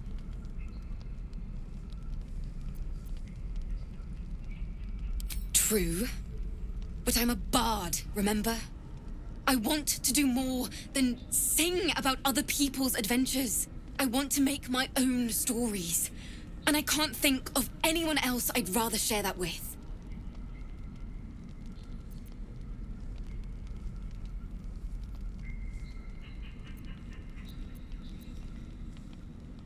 Really? Oh, this is wonderful. Safer to keep her here than blundering around by herself. Wouldn't want her accidentally leading the wrong sort of attention to us. I won't let you down. I promise. Just keep it quiet here. I can't wait to hit the road.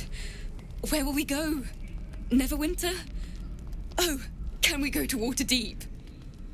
Sorry, I'm getting ahead of myself. Let's take it one note at a time, as my teacher would say. Not this one.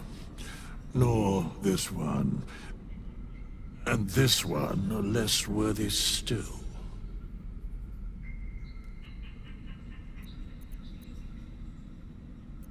Righting the balance.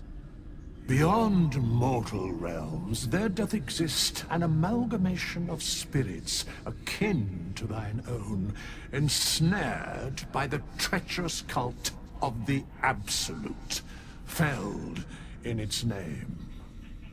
They bear great discontentment with their destiny.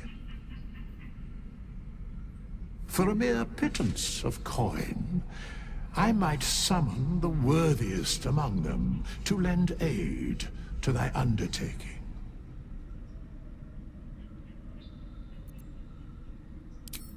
Suspicion always haunts the guilty mind. My services are all that I can proffer thee. What thou wilt do with them is for thee to undertake.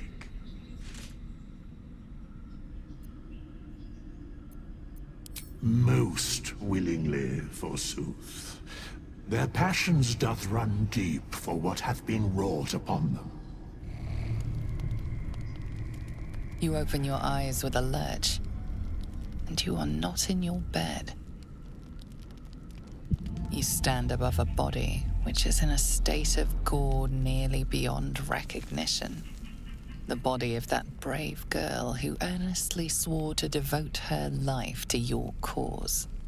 Her blood covers you, and its warmth feels like the embrace of an old friend. You recall nothing of how you ended up here, but your head pounds and aches.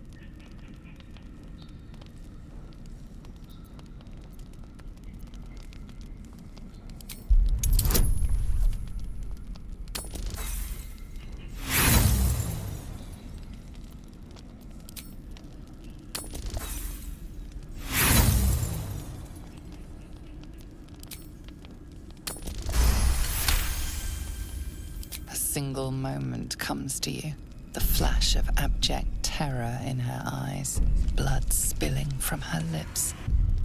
No time for last words.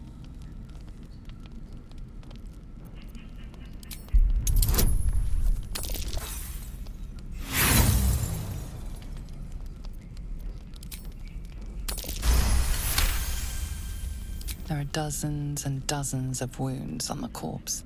The killer did not stop savaging it, even when she was long gone. And your dominant arm aches. It aches from stabbing over and over. No matter how it appears, the body is there, and her blood is on your hands. The question flows through your mind. Who are you, really, that you could be guilty of such bitter business?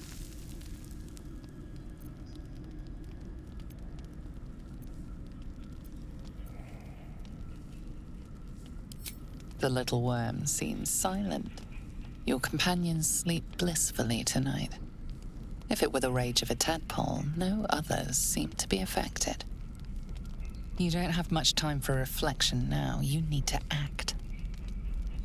You may only have a few moments before the others awaken and begin to cast blame for the hot sin before you.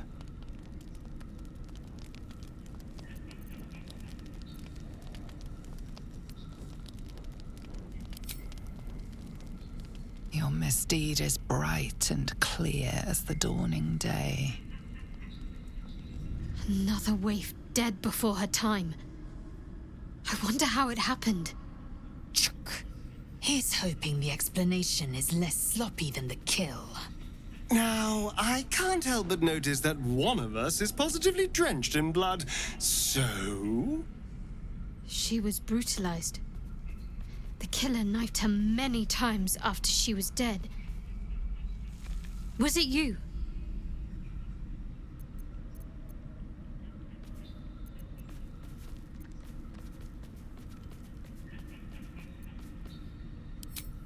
The blood speaks for itself. Why?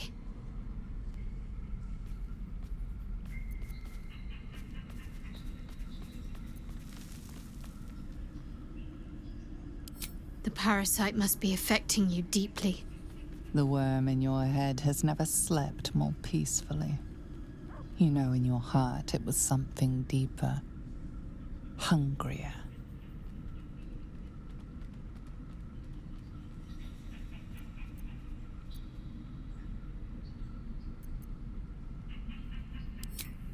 Even if it was the worm, this was peculiar indeed. I'll be watching. An uneasy feeling lingers in the air. As the Inquisition departs, you are left alone with a familiar headache.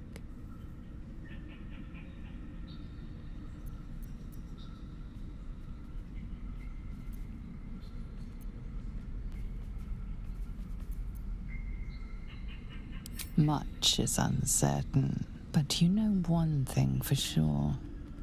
The darkness will strike again, unless you find a light. Just so you know, I don't judge you for what happened to that bard, Alfira. But the look of guilt on your face was priceless. I don't care, really. But you could have been more subtle about it. Go on, then.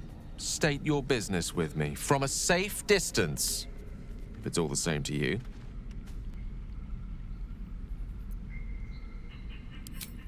I'm sure that will be of small comfort to her.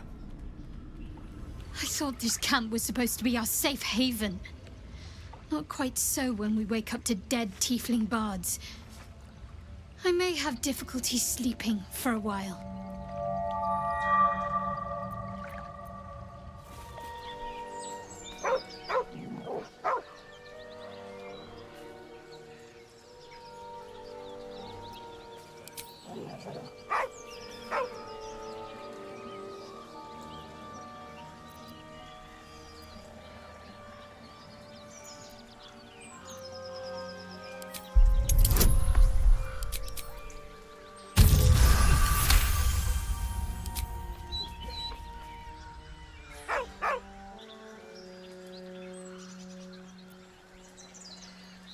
Around his neck is a collar, etched with a name. Scratch. With a deep, heartbroken whine, the dog bows his head.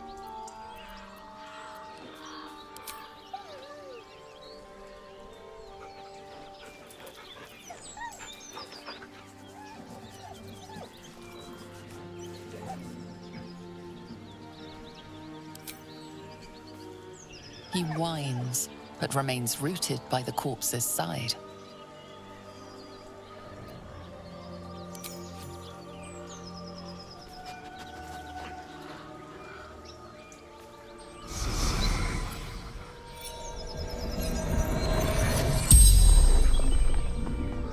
The corpse regards you lifelessly.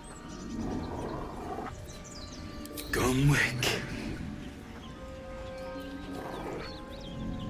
Runner. Fleetfoot. Courier Company.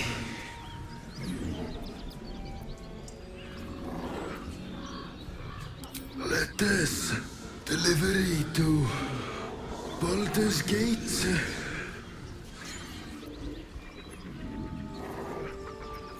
Pack of gnolls, claws, teeth.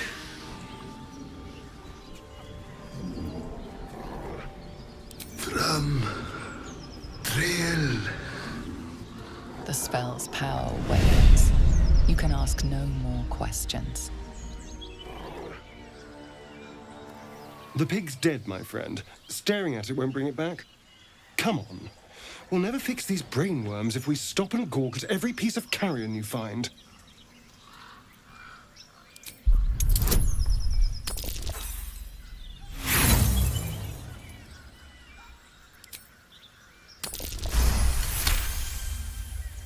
The boar seems to be fresh, only a few hours dead.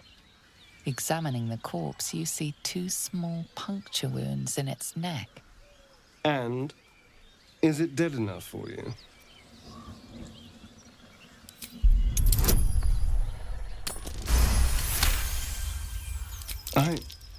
It's been drained of blood with wounds in its neck. It's been killed by a vampire. I didn't want to say anything because I didn't want to worry you. They are ferocious creatures. But don't worry. I'll keep watch tonight. We won't have to worry about nocturnal visitors. Now please, let's go. I was no friend to Alfira, but there was no sense in killing her. I'll be watching everyone in this camp like a hawk. Especially you. Make space, and my might is yours.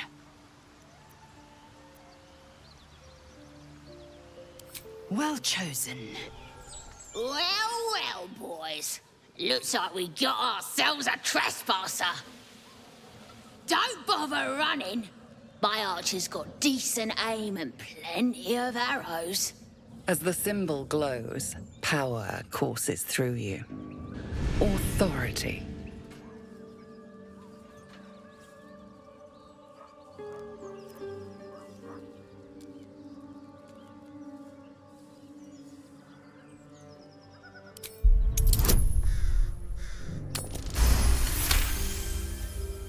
Hold up, lads. This one might be more than we bargained for. Go on, then. Just keep your nose clean. Spare me a moment, if you please.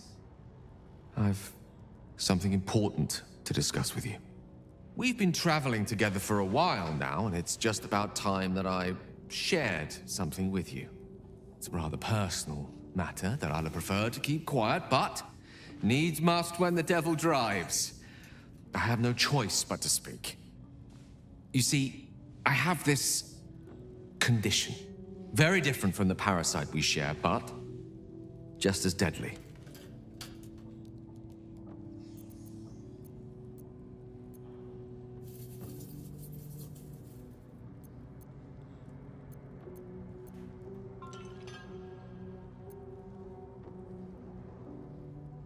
No, nothing like that. Now, if I fail to treat it, then the consequences would not be contained to me alone. What it comes down to is this. Every so often, I need to get my hands on a powerful magical item and absorb the weave inside.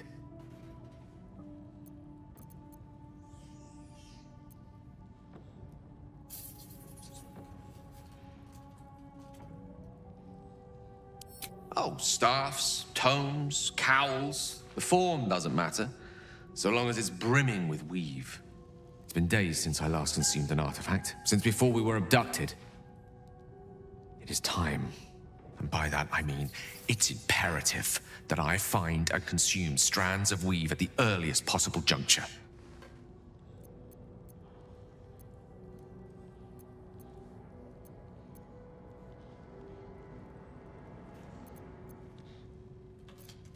Please.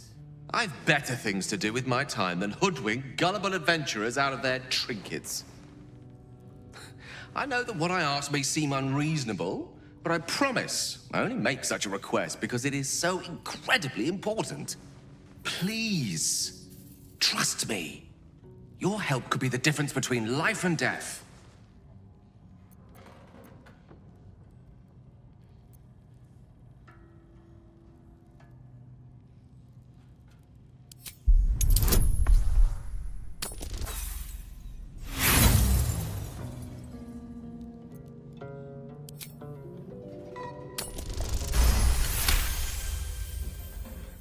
You become one with Gale's mind, and you can feel something sinister oppressing you. It's inside of you, a mighty darkness radiating from your chest. You could try to push further, but your hold over Gale feels brittle. It won't be easy delving deeper without him noticing.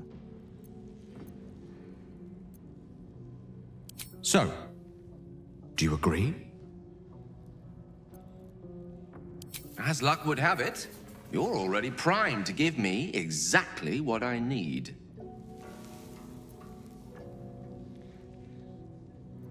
Thank you.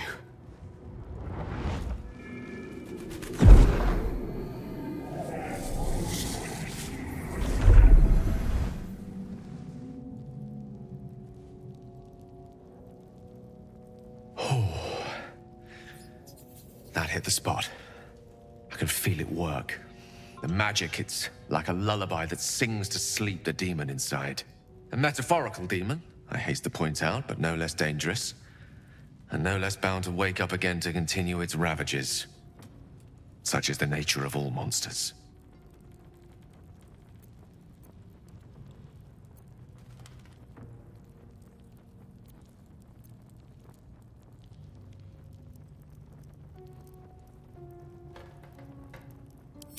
Grateful as I am, the course of our camaraderie is much better served by not taking that particular detour.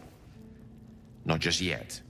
Sincerely, though, I understand I ask a lot from you with few answers in return. But in time, all will be told.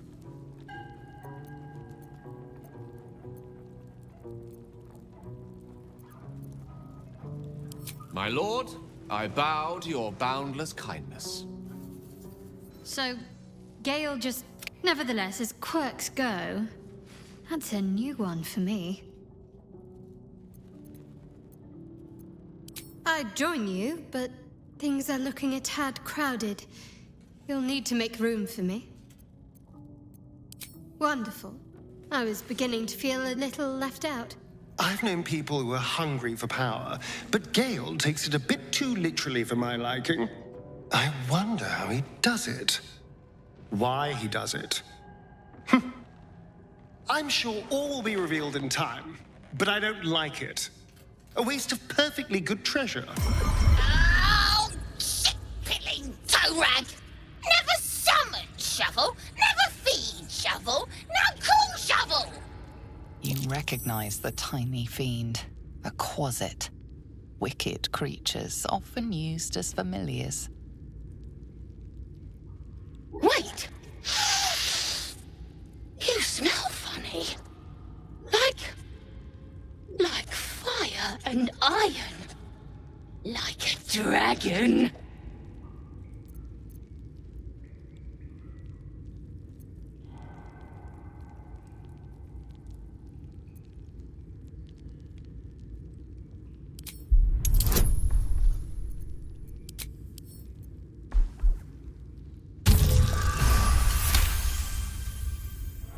Wow! Shovel loves dragons, big flappy bastards. But Master Illy said Shovel can't be a dragon. Prick! Teach Shovel how to be a dragon, then Shovel tells you a secret. A big secret.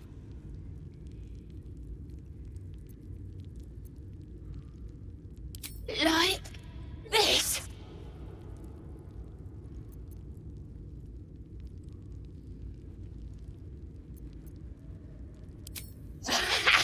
Dragon Shovel is gonna eat your babies! Tell Mirror. Balsam good.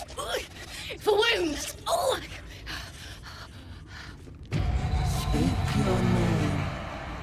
An enchanted mirror. Raw magic leashed to a bauble. Almost sad. I do not know this name. If you are known to my master, step forward and declare yourself an ally.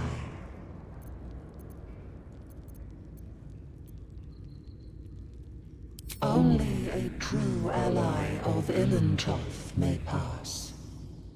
What think you of the Zolkir known as Zastan?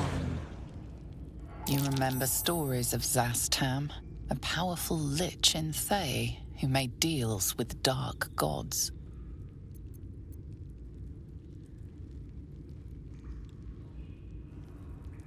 You are no Zolkir, but are you wise? Tell me, why might one use balsam ointment?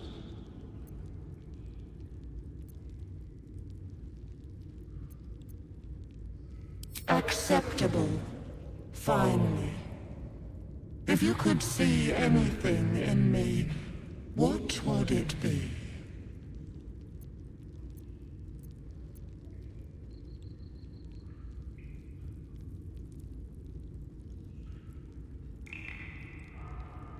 No.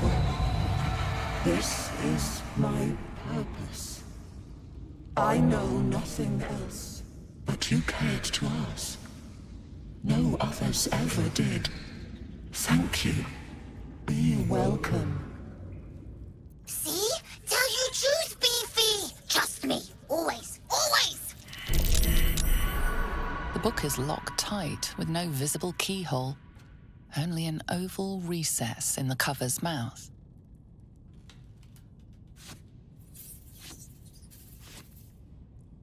You try to examine the book, but the longer you stare, the more those piercing amethyst eyes draw you in. Beneath the allure, you feel the faintest echo of torment. There is great power in this book, but also great suffering. A cursed book? How obvious. Whoever opens it deserves the fate that befalls them. Curious. Why don't you take a closer look? I'll observe from back here. That looks terribly heavy. Why don't you let me carry it for you?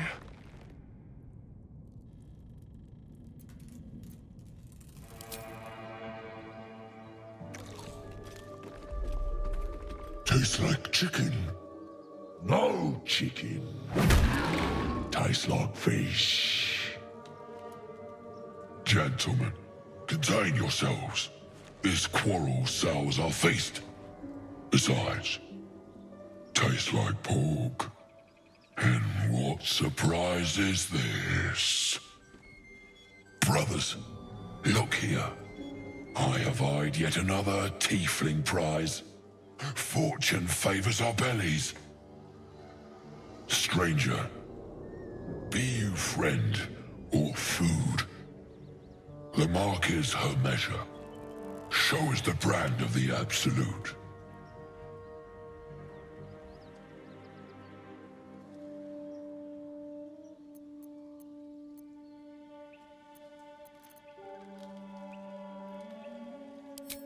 Am I not astonishing? A robust diet makes for a shrewd mind, you see. I am a gourmand. And you, a delicacy. Unless you bear the mark, of course.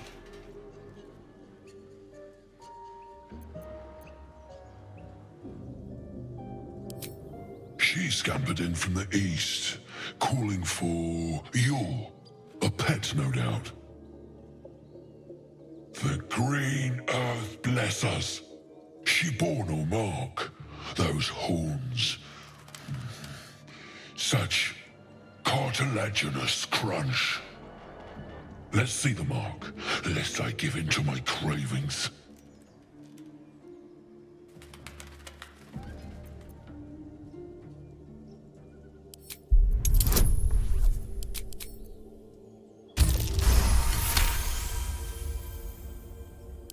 Indeed. How regrettable that your meat must go unsavored. Food? Food. Not food. Friend.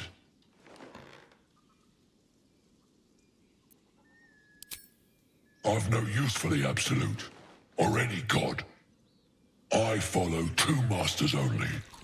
gluttony, and greed. The goblins understand my appetites. They sate my hunger for gold. And the rest sate my hunger for meat. Boss Goblin give gold. We check brand. Good deal. No talk.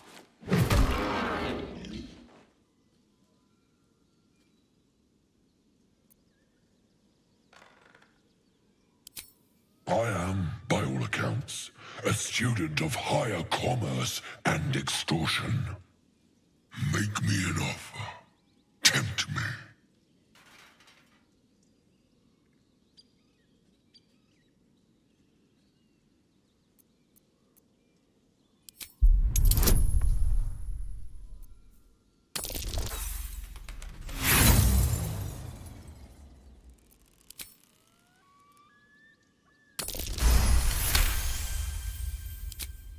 A brilliant notion, and a boon to my aching belly. We have a deal, my tasty kibble. Take my bone horn. One blow, and the ground will quake with my family name. Use it when the need arises, and never a moment before. Ogre kill everyone around, then Ogre eats them. Well spoken, indeed. Ogre kill everyone around.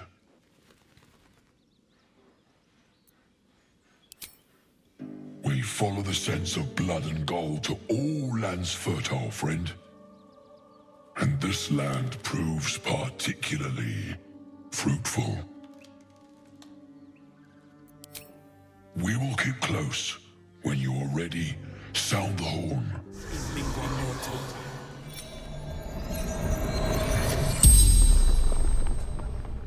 The tiefling's corpse stirs with the spell.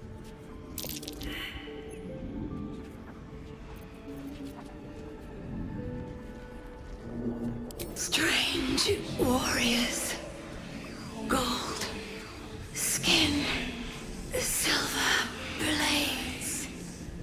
Quick of foot, this one, to avoid Githyanki hunters.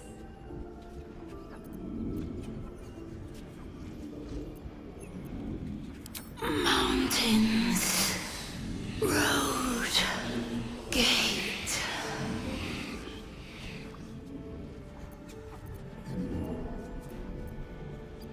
Ogres. Hungry. Bloodied. Screams. True sight. No coin. Elturel. Zoru. Friend. Shadowheart's attention is fixed upon the contents of an old journal.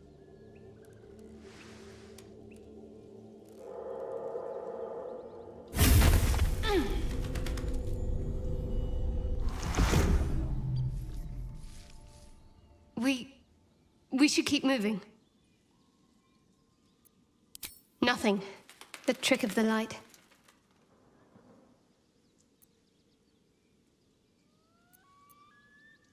I saw something that reminded me of...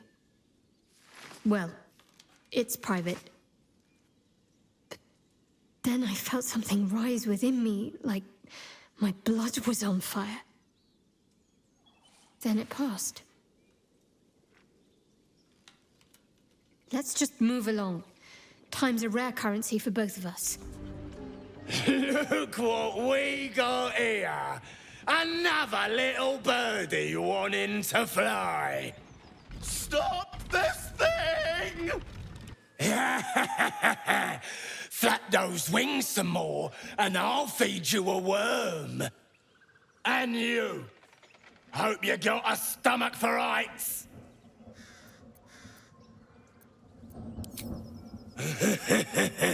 Funny. That's what our birdie wanted. Release me this instant, you beasts!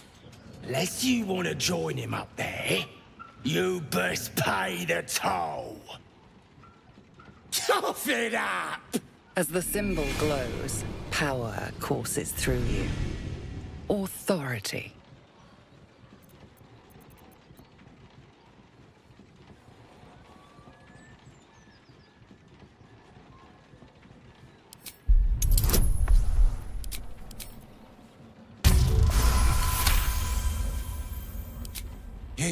You're a true soul. I didn't know. Wouldn't dare question you, never. Something stirs deep within you, hungry and alert. It's taking something you'll never get back. We'll leave you to it. So the tadpole gives us the ability to influence others.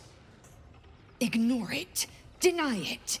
This is nothing but a disease, and every use will sicken us further. Nonsense.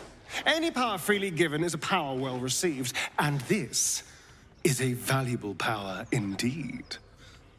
It's only valuable if we understand it, and we don't.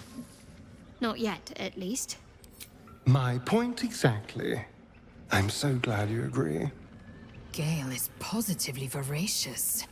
Well, let him suck up all the magic he needs, as long as he doesn't snack on a Githyanki silver sword.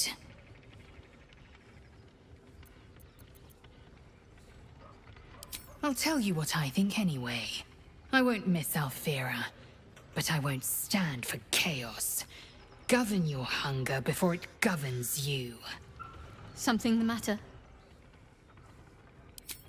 So, you're not in full control of your faculties? If you think it might happen again, warn me. I would hate to have to kill you. I don't know what you mean. It's nothing, really.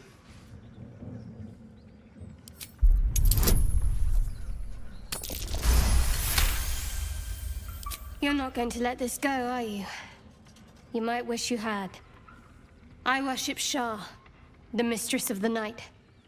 It is my holy mission to oppose Selûne, her teachings and her followers. It hurts. Now that you have the truth, please don't make a big fuss about it. True. I didn't think you'd react so pragmatically. Perhaps I should have told you sooner. Gladly.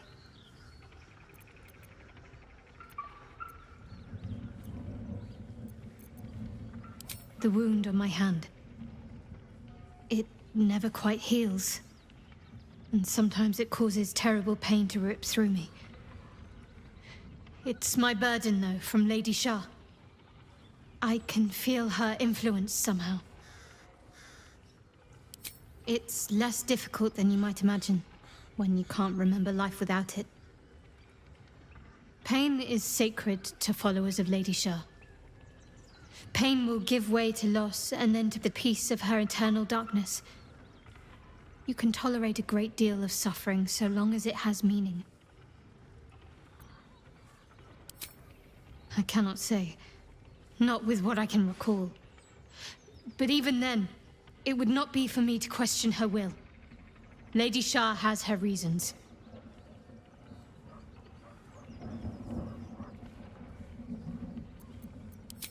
It's difficult to say. Sometimes I wonder if it's supposed to be guiding me, punishing me, testing me. But perhaps it's none of those. Perhaps it's completely random. I'd like to hope there's more to it than that. Some meaning that Lady Shah will reveal to me when the time is right. Until then, all I can do is endure. I'll try my best. But secrecy is ingrained in me. Lady Shah considers it greater protection than any shield or armor. Cut me loose! Free me and find out!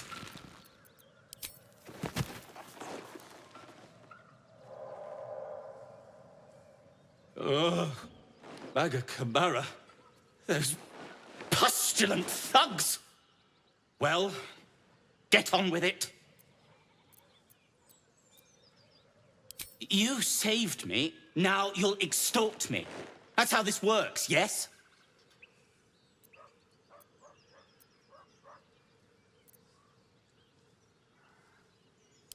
My own fault, really. I should have dropped my pack and outrun those bastards. Alas. Take my pack, if you can find it. The only reason those goblins caught me was its weight. I'll travel lightly from now on. Ignorance is alive and well, it seems. Deep gnomes aren't restricted to the Underdark, you know. I've lived in Baldur's Gate for years. I'm in search of a friend. I fear he's in trouble. See this? I gave it to him years ago before I left home. I found it around the neck of a thug in the lower city. It was speckled with blood. My friend, nowhere to be found. But I still have hope. I have reason to believe he's in the Underdark. Hopefully, I'll pick up his trail from there. I always help my friends. On that note, I bid thee farewell. If we should meet again, well, we will have met again. Look it, Claw. Sapper's here. Unless you got another reason to be here. Feck shite. As the symbol glows, power courses through you. Authority.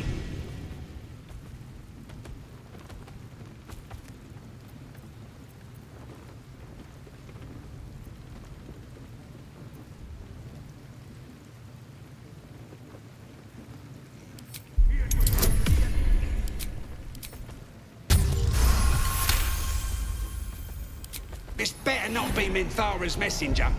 If the boss finds out I gave him hard time, that's me done.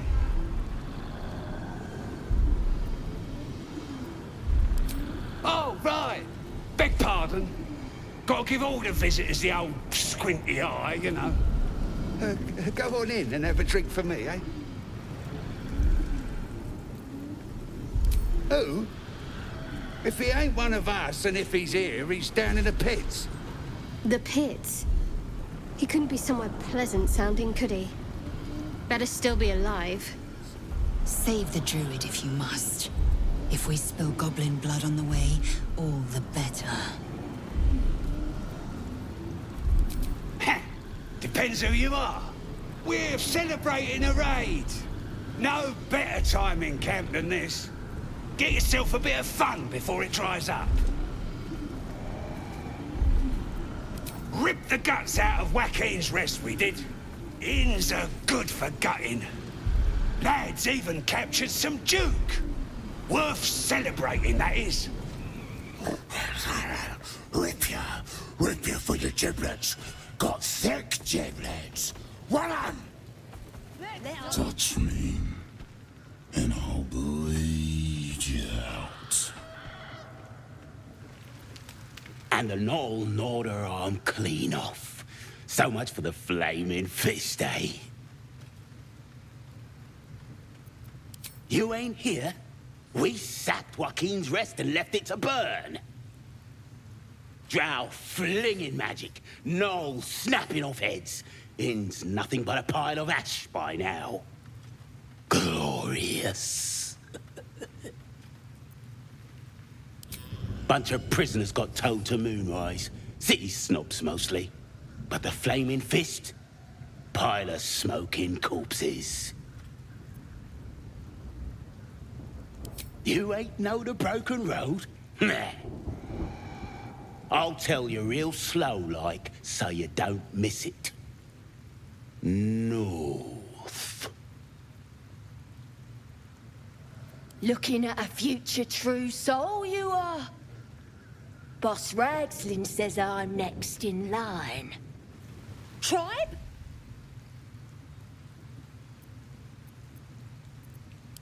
Tribe!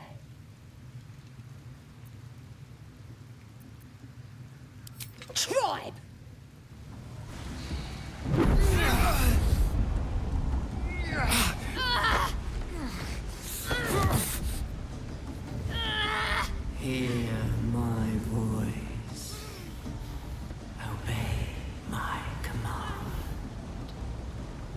is irresistible. You recognize the overwhelming authority that you've used on others, only infinitely stronger, and turned against you. Your vision clouds, leaving you in a dark, featureless shadowscape. Nothingness in every direction. Then there are 3 figures before you. An armored male elf, exuding power and command. A handsome younger man with a quick, easy smile. And a pale young woman with even paler eyes. These are my chosen. They speak for me. Aid their search for the prison, and you will be worthy to stand beside them in my presence.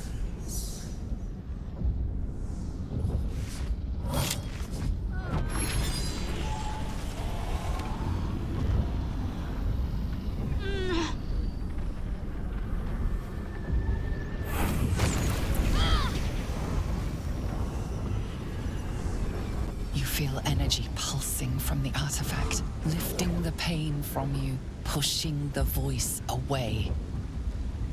My power grows. My forces gather. The reckoning draws near.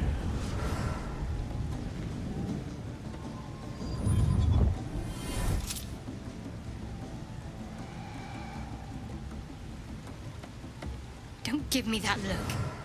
I don't know what just happened any more than you do. We should keep going.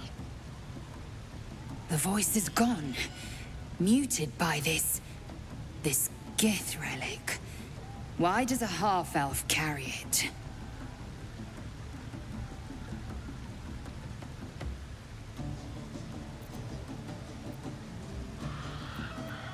I don't know. Not exactly. All I know is it's important I get it back to Baldur's Gate. At any cost. My home.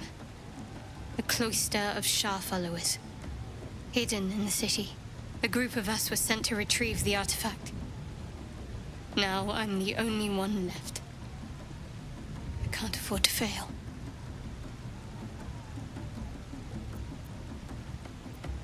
There's nothing more I can tell you.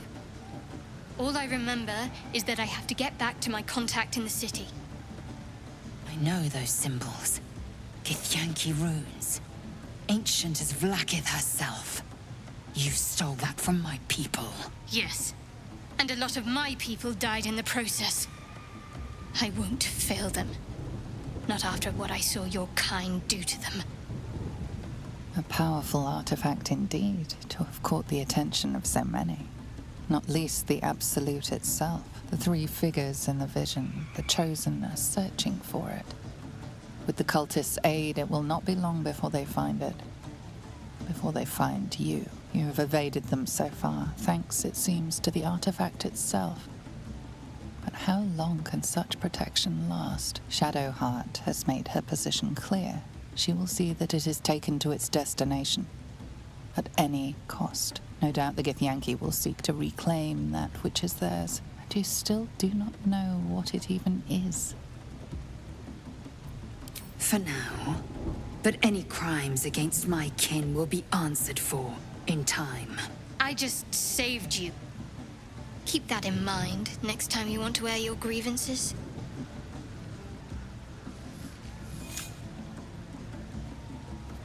With fragulous crown and with scepter abraid, draw Ragslin, short work of the innkeeper made.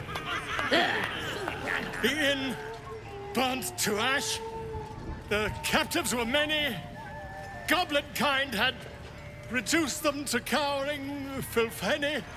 So raise it, your goblets, and drain them with pride. Draw Ragslin, the true soul, had led you gallant.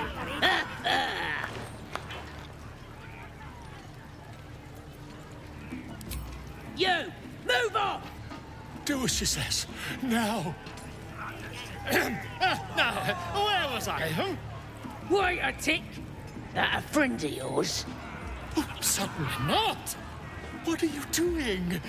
I'm busy here. You lying. To you? Never. Come, let's continue our ballad. Draw Ragslin, draw Ragslin. I am draw Ragslin. Tumptuous, draw Ragslin. You broke him. Wait, wait. Draw Ragslin. We play. We. Come on, Pigeon. Back to your cage. Now, look what you've done. Most would think us mad for wandering right into the middle of a goblin war clan. I suppose that goes to demonstrate just how desperate we are. Drink it in. That sweet, sweet chaos. Not that I approve of goblins, of course, filthy little beasts, but I do like a good den of debauchery. Hey! You ain't rounding me up for no raid. No way. I'm drinking.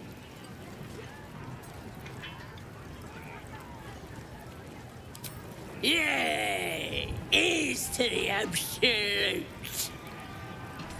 Fresh disarm with me bare hands. Weaker than pixies, humans. Oh, you got him good.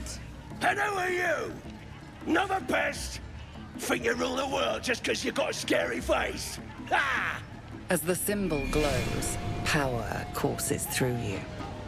Authority.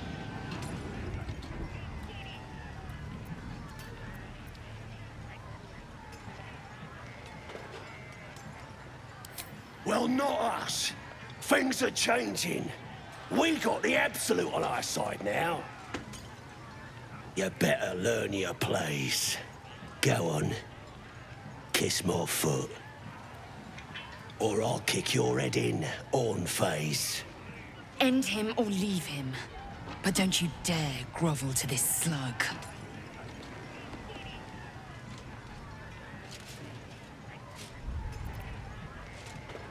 You kneel before him, eagerly feigning reverence. Good! Yeah, good. But with one quick snatch, you envelop a toe in your foul maw. Trickster! Ah! The toe itself tastes of curd, cave-aged, with thick helpings of rancid gristle. You fiend! I'll teach you some respect. Wait! I yield! I yield! Best not leave any loose ends.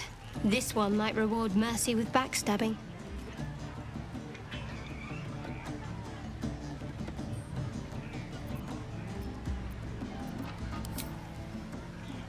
Yes! Yes! There! There! I've done it. A fine show of dominance. Almost sweeter than blood. Almost. Arrogant pig. Goblins. Not a shred of dignity to be found among them.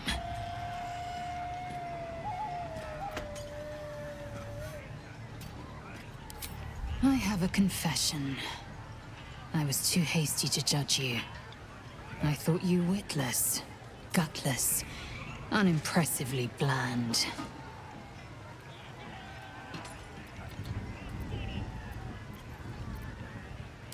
Now, well, you've earned my respect and more still.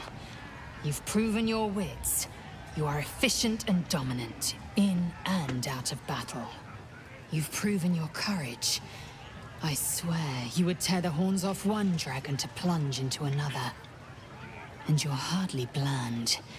Your scent alone is enough to make my neck sweat and my hairs stand on end.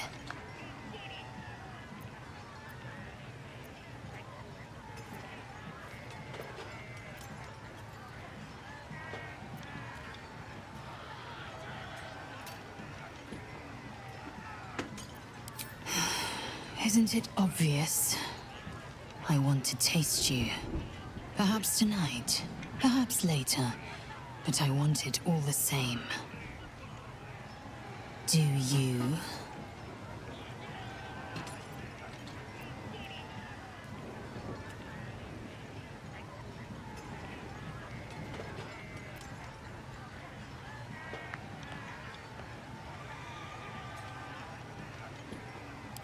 Your loss, I fear. One day soon, you will wonder how my lips might have tasted, how my fingers on your skin might have felt, and you will wish you could return to this lost moment. Wish my dad had diddled the devil, so's I could have horns like you. You look like you think you're hard. Mess with us, and you'll end up like this bleeder.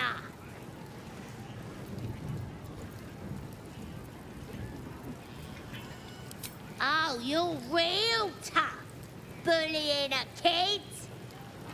Sod off, or I'll fetch my mum. She was as tough as wolf meat before the Absolute came along. Now, she can punch out a dragon. Stupid, dead bastard. Give him a good kicking. He deserves it.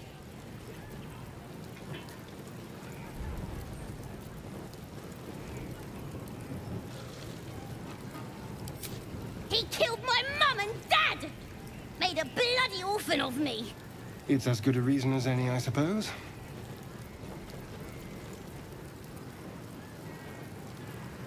Well, yeah. They was nasty old geezers. Wanted to cut 'em a raggedy new smile myself some days. Don't mean we can't enjoy putting the boot into this prick a stick, though. Meat ain't ready yet. Dwarves take an age to roast.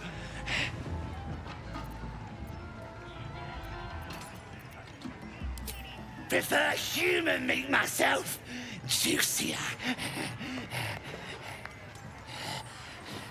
One of his mates was a tasty-looking long pig, but he ain't ready for the spit yet. Lads have got him inside for questioning.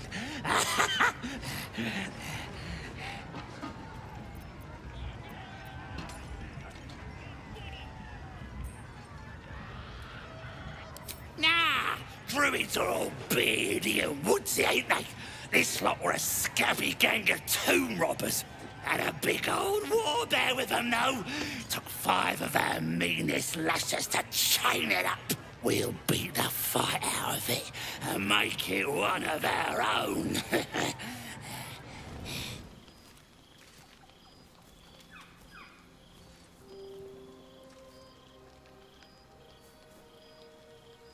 The air is heavy. Moisture drips down your forehead. Pain shoots through your fingers.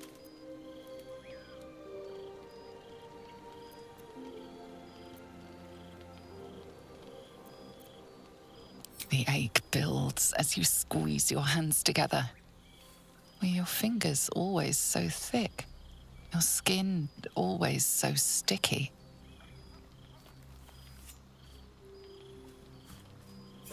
Chukil gate vlaketh mazathok. Can you feel it crawling through you? Tendrils squirming in your chest, gripping your heart, piercing your belly. Your bones popping, your flesh swelling. I can. I see it in you. I feel it in me. We are lost. I will be quick with my blade. First you, then the others, then myself. Your minds intertwine. You sense a touch of uncertainty, a touch of disgust.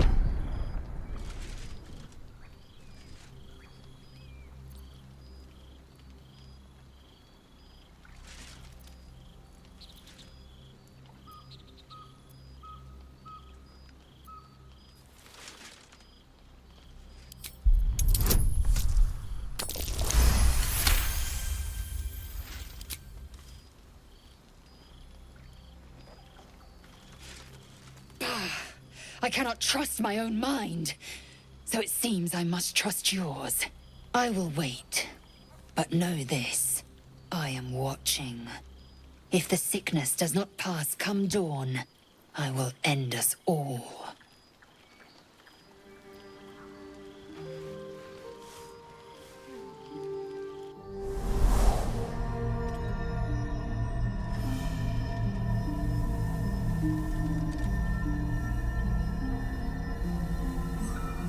I came just in time. You are transforming.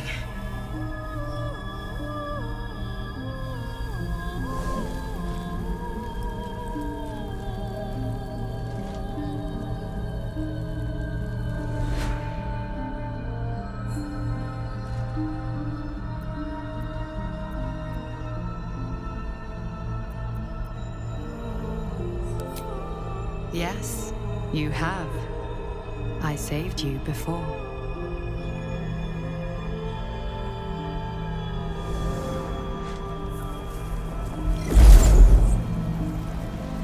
And I'm here to save you again.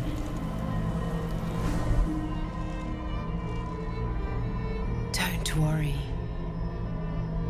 You will not become a mind flayer. Not while I'm around. I'll protect you.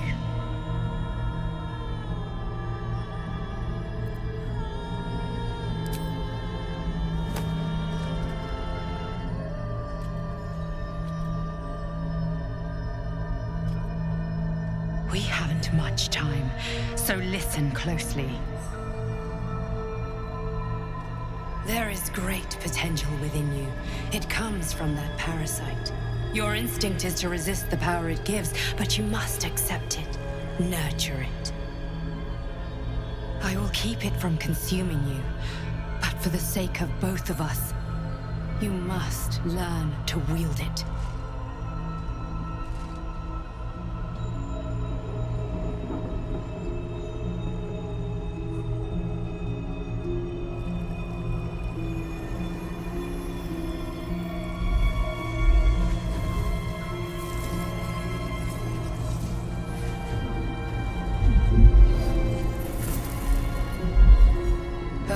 For the fate of Faerun. A fight we are losing. For now. You can change that, but only if you embrace your potential.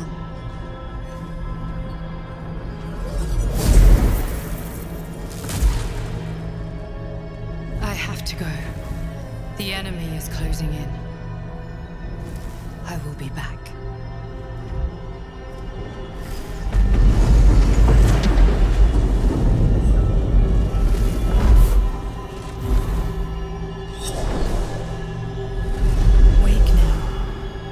Feel better. I promise.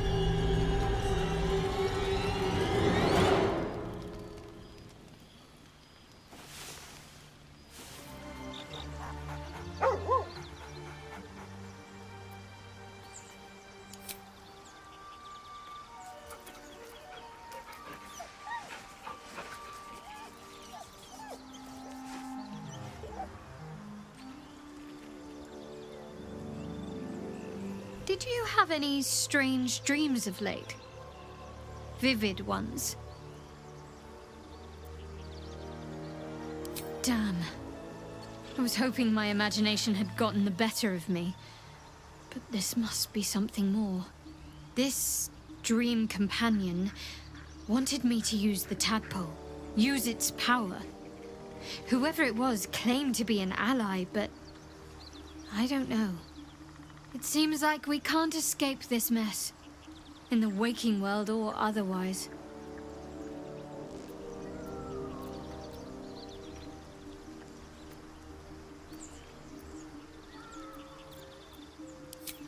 Quite the understatement, but yes, I have it. And I'll guard it with my life.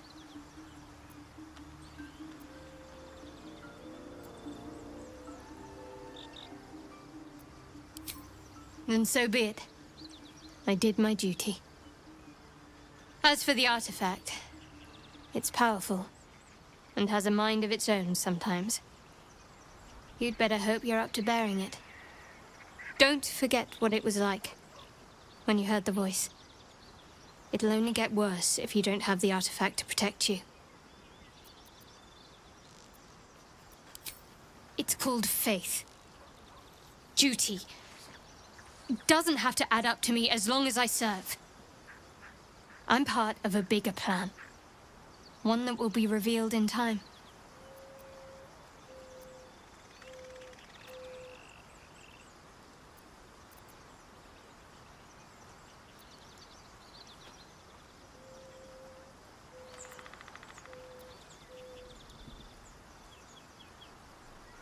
That's not a luxury open to many people, us included. I have my faith to turn to instead. You should find something of your own. I had the strangest dream last night. There was a visitor promising me protection and all sorts of delicious powers from the parasites in our heads. Given our shared affliction, I suppose you had a similar dream.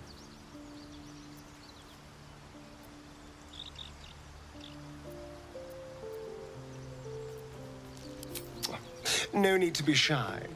This is a good thing. Now we can see what these tadpoles can do for us. Exactly. Waste not, want not.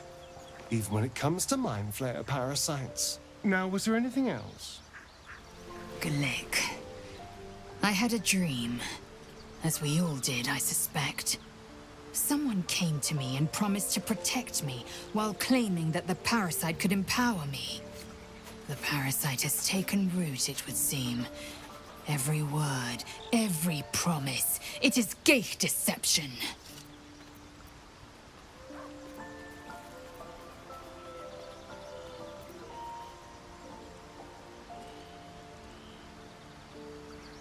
You're delusional. I'd sooner trust a night hag than a strange figure bearing dream gifts.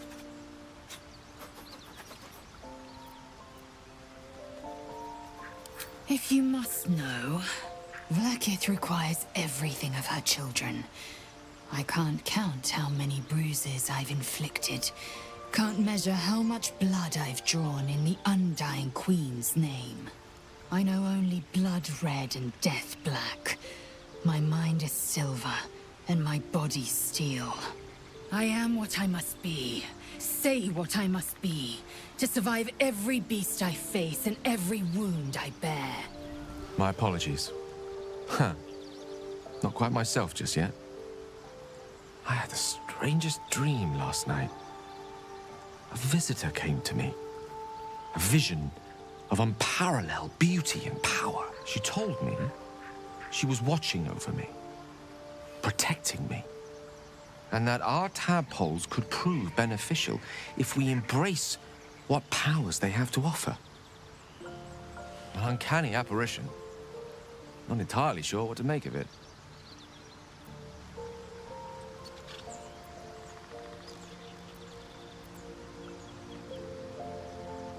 A real manifestation, perhaps, but not an individual of flesh and blood in the manner you or I would consider to be real. Whether she spoke the truth or not, well, I think I require a little more evidence before taking a fantasy at her word. Until then, best we speak of other matters. Was there something you wish to ask? Oi! Ain't no party in here! We're doing the Absolute's work! State your business, now. As the symbol glows, power courses through you. Authority.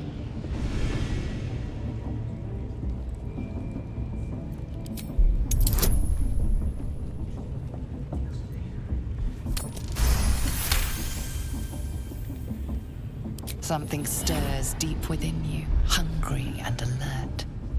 It's taking something you'll never get back. Oh, beg pardon. You must be here to join the other true souls. Please, go right ahead. Racket. Seluna. As if mingling with a horde of goblins wasn't bad enough. Let's do what we have to do, then get out of here. Good. I wasn't intending to. Now here's somebody special. The Absolute has touched you, hasn't she? Priestess Gut needs to touch you too. Hold out your arm so I can mark your flesh.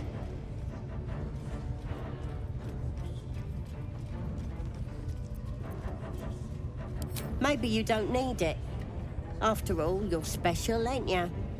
Like me. She probes your mind, tangling your thoughts with hers. A familiar sensation. She too carries a parasite. Darkness seems to swallow the temple, leaving you with a vision of the Goblin priestess receiving instruction from a handsome young man, one of the chosen. The vision dissolves away. You stand before the Goblin priestess in the temple once again. Your minds brush against one another, but are swiftly parted. Don't want to get intimate in front of the novices. Fair enough. Got some weird shadows in your head. Maybe I can help with that. Us true souls gotta look out for one another.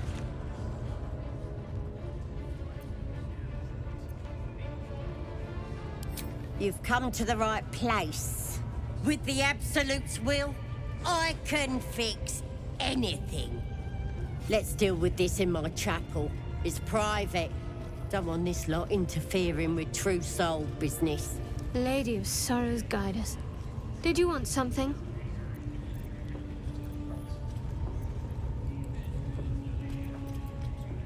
Pain is the gauntlet that all who love Lady Shah must endure. Only her embrace can truly heal me. To try and salve myself would do nothing but shame me in the Night Singer's eyes.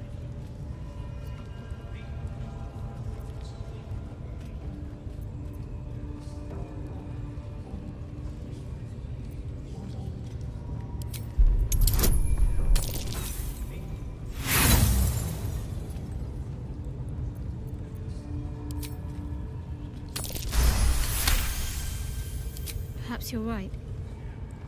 But there's little we can do about it just now. Maybe a way will present itself in time if Lady Shah wills it. That the jingle of coin I hear? You've timed it well, my friend. Already turned quite the profit today, so I'm feeling generous. You recognize the crest she bears, the winged serpent of the Zentarim.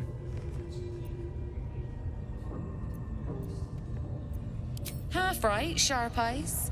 Zen is a normal trader. Just a matter of what's for sale. Weapons and other exotic goods, true enough. But most of all, we offer discretion. No judgment, no right and wrong, just good deals and bad. That a problem for you? Ready to clear your head?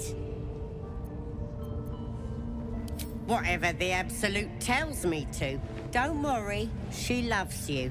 I can tell. Don't want a crowd of gawpers. Everybody else needs to leave. Smart. All you need to do is open yourself to the Absolute. And I'll do the rest. Psionic feelers creep across your mind, like a pickpocket's fingers seeking flaws in fabric. Sifting deeper, she sees the Mind Flayer holding a wriggling tadpole to your eye.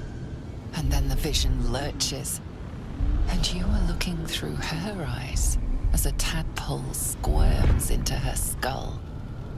Helps! We need to fish that thing out before it eats any important parts of your brain.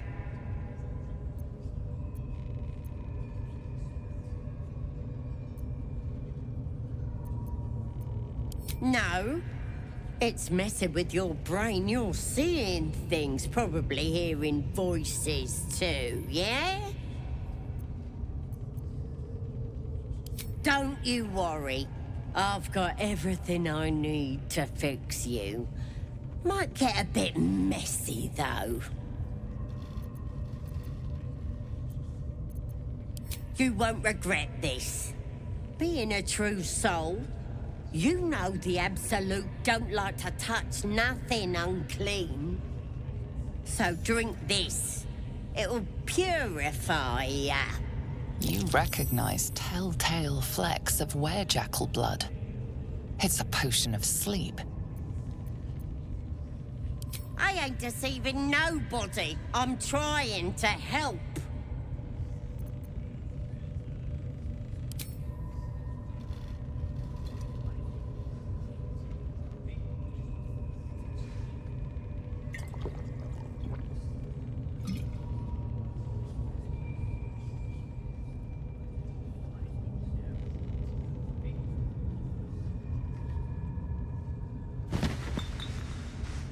Sweet dreams. I'll see your ugly mug on the other side.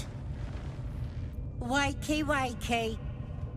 Don't bother struggling. You ain't going nowhere. The Absolute wants to know all about that critter in your head. So start talking.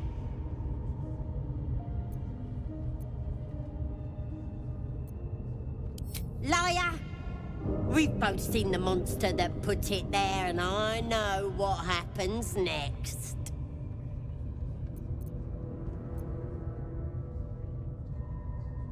Stop trying to confuse me. You're a liar. Everything's clear since the Absolute chose me. You're the one that's broken. Do you even know who you are anymore?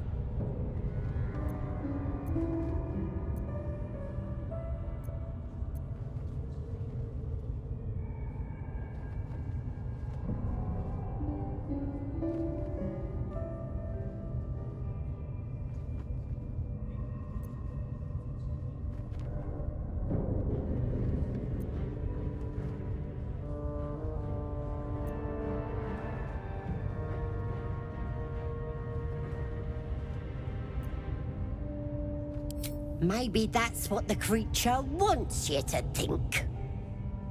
It's gonna start eating your flesh too, changing you. And eventually your skull will split and you'll cough up a mess of tentacles. You might have put up a fight in another life, freak. But not in this one.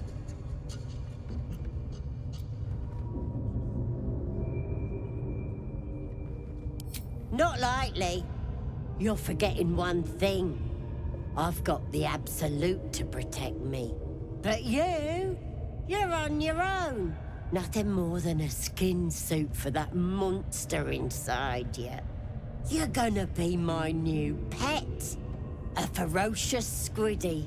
All for myself. You test the weight of the chains, looking for weak points.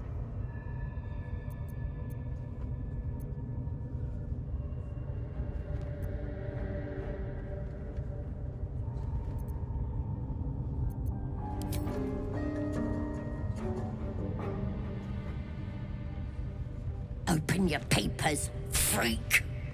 It's time. You should be sprouting tentacles by now. But you're still the same kind of ugly you always was. Disappointing not to have my own squiddy. But your giblets will make for a tasty supper.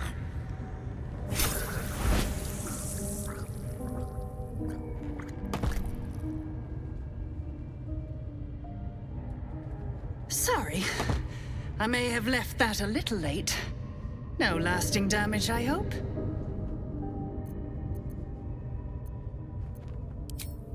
Corilla Heartflame. At your service. My master has been keeping a close eye on you. When you got yourself in this predicament, he sent me to help. An observer. He's curious about you and your condition. At this point, you're more interesting alive than dead. So here I am, your savior in times of need.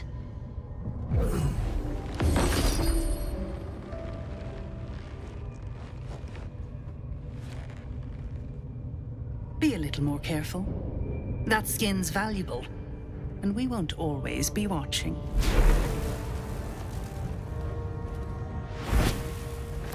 This one is a true soul parasite. It can enhance you. You can absorb its potential.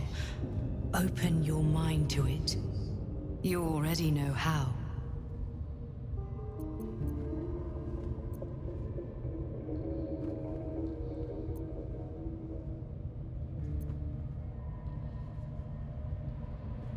Don't worry, you won't come to harm. I'll protect you.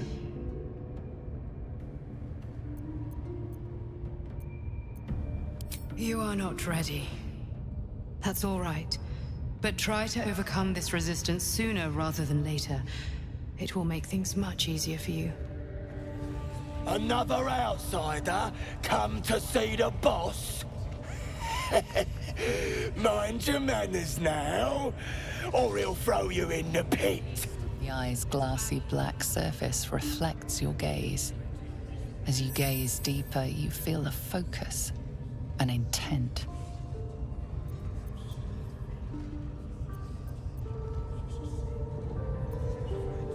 You feel a brief, lurching connection, the sensation of falling into your own image endlessly.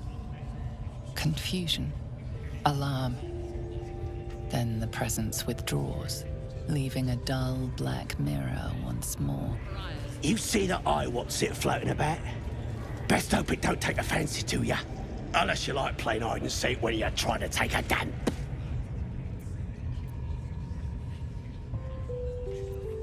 It's a floating eye, mate. What do you reckon? Bloody spying on us. The bigwigs at Moonrise like to be involved, the drow says. Load of trollop. Just don't trust us to do what we do best. Killing things. Your scouting party has not returned, and half of the intruders escaped your guards. Sorry, mistress. We mucked up. Until their sanctuary is found, I will take something precious from you every hour that passes. A trinket, a tongue, a limb. I ain't no use without my limbs. The lad'll make the prisoner squeal soon enough, I swear. Silence now, creature, or I will silence you forever.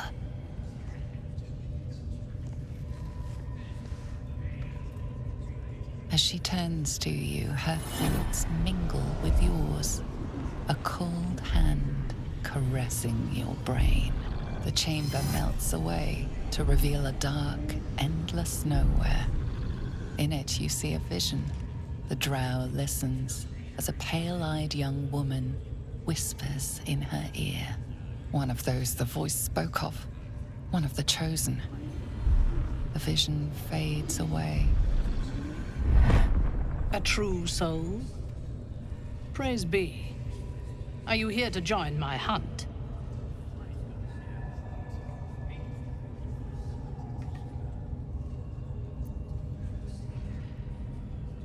Worshippers of a false god. Their existence is an insult to the Absolute's claim on this region. There is a weapon the Absolute seeks. I'm sure those wretches have it hidden away there. We will find it amongst the dead and the ashes. Her excitement is palpable. She lingers on thoughts of victory, of unbelievers' blood spilled, and of the weapon. She will seize it, in the Absolute's name. You feel Shadowheart's anxiety. The weapon the Absolute seeks, it's the artifact that she carries. The same one that protected you as you entered the Goblin camp. Her mind focuses.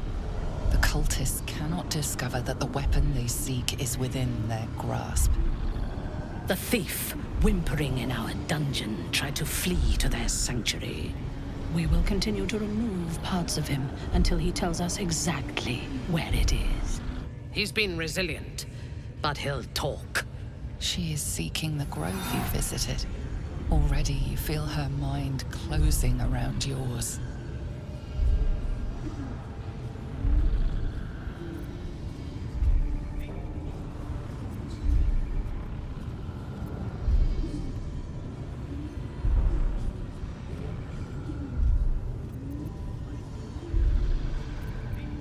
Speak, true soul. The hunt must begin soon.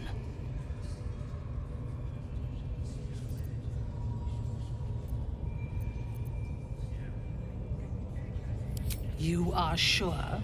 And how did you find it?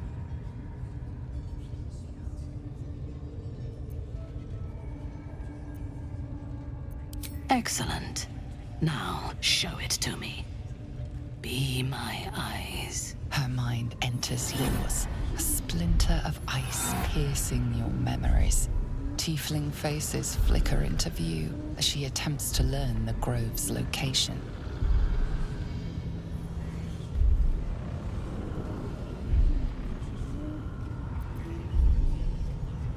She sees the entrance to the grove as the adventurers retreat inside, joining the tieflings, and then smiles serenely as blood and shadow spread like stains across your memory, erasing all that lived there. The cowards found refuge among the desperate. Perfect. If the inhabitants do not realize you are the knife at their throats, we can use that against them. Go to their refuge and make your way inside. As a friend.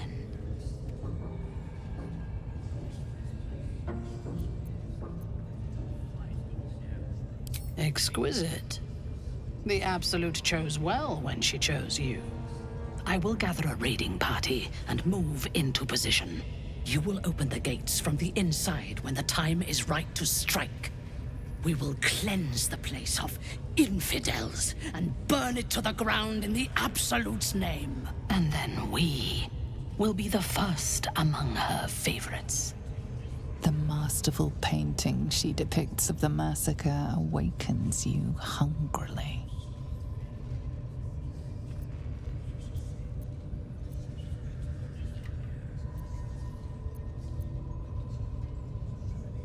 Control yourself. You are as uncouth as the goblins. The slaughter at the grove will not begin until you have prepared the way.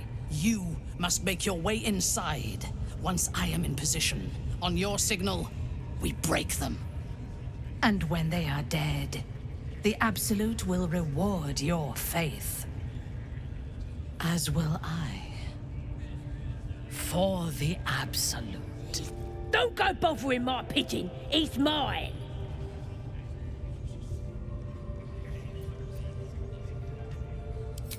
Keep him safe. Listen to him coo.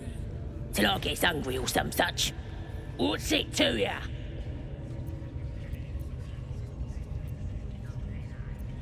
Then catch one on your own. The mark glows, but you feel nothing in response. Your illithid power is beyond reach until you rest.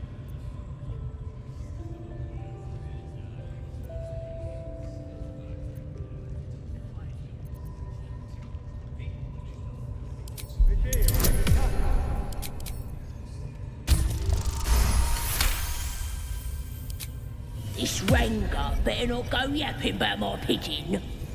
I should have turned him over to Minthara by now, but he's such a nice little pigeon.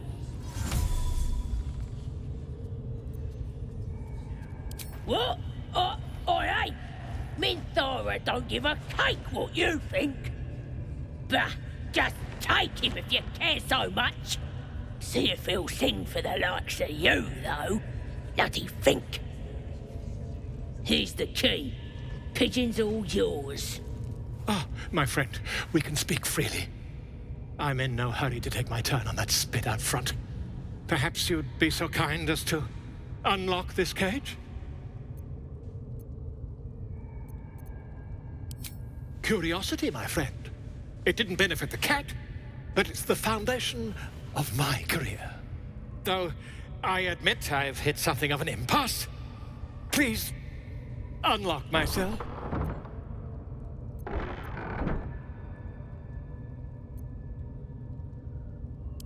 Volothamp Gedam, realm-renowned author, auteur, and tastemaker at your service.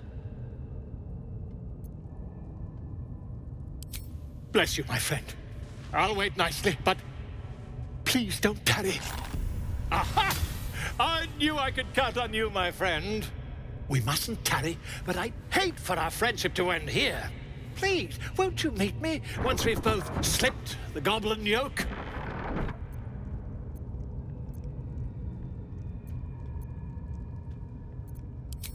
An invisibility potion, my friend. A bit less refined than your mendacious methods, but by God, it'll do the trick.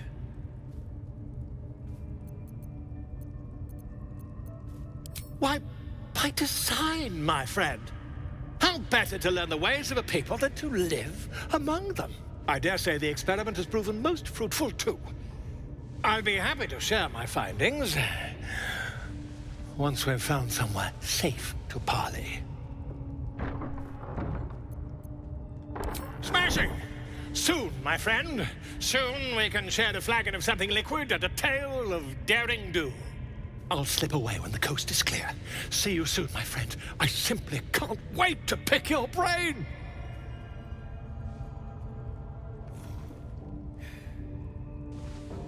Come on! Scream! Scream or bag!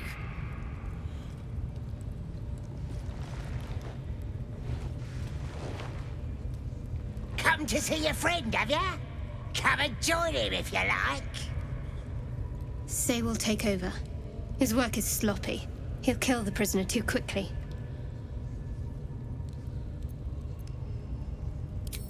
Bloodthirsty, ain't ya? Ha! Go on in. Make him scream. We know all about his secret hideout by now. So let's see what else you can make him say. No! Please! Face the prisoner. Consider the implements provided. Then...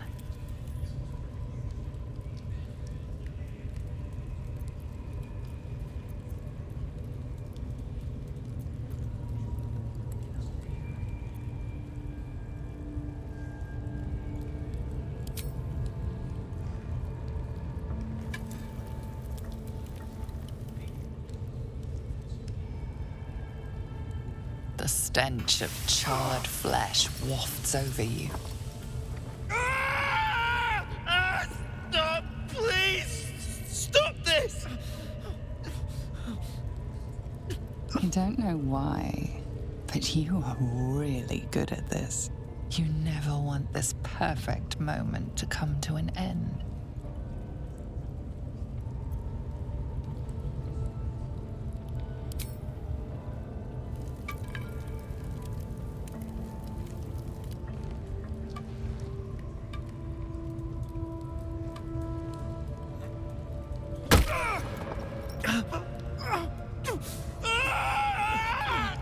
Please! Please, why? Just stop! Please,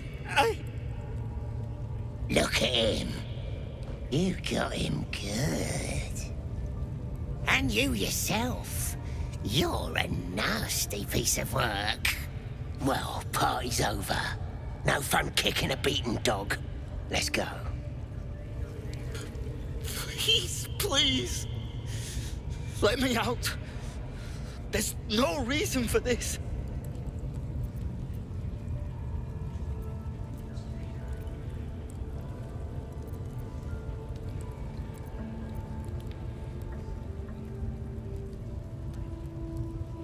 Halsin, I don't know. He changed into a bear, but I lost sight of him. I don't know if he's still alive. That's all I know. Please, get me out of here.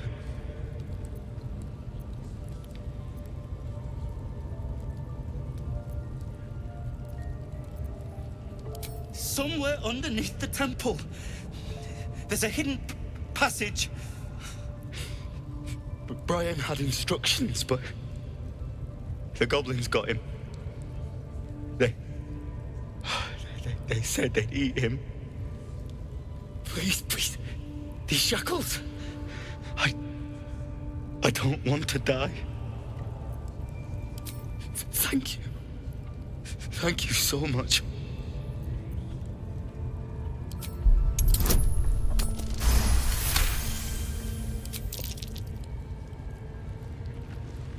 The lock clicks and opens.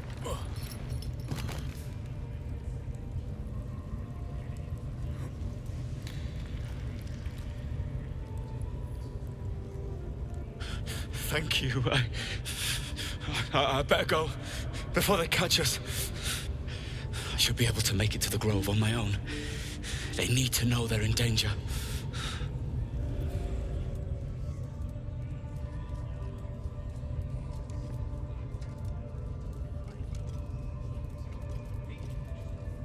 Greetings, child.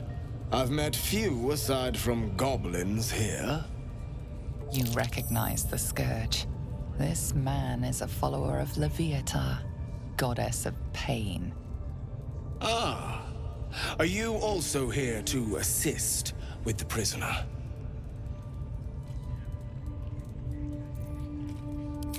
Please. The things they do to that man? So crude and primitive. I was invited to teach them. I live for pain and its intricacies, you see. But, alas.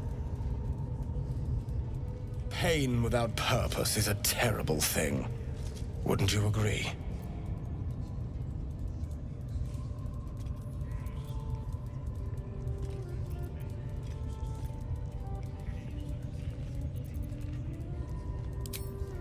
Forgive me, but that look in your eyes, something terrible has happened to you.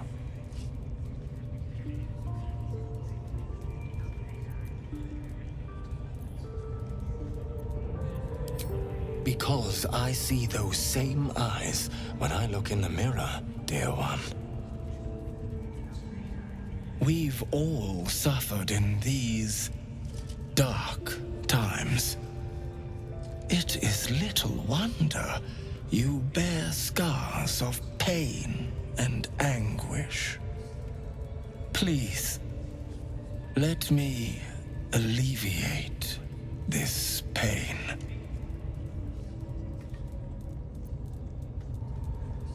As the Maiden of Pain, the goddess Leviatha teaches us, through penance, administered by my skilled hand. My work can grant peace and serenity, the likes of which few experience. It will be worth it. I promise. By all means, let us see what his skilled hand might get up to. This man is of common stock. Only the poorest of men need settle for the spectacle of their own gore. Oh, I have something exquisite in mind.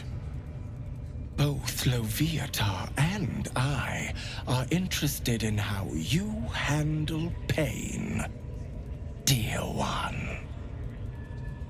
And should you delight her, you will most assuredly receive her most gracious blessing. Trust me. Simply face the wall, and we can begin. The pain you suffer will cleanse you. Do not fight it.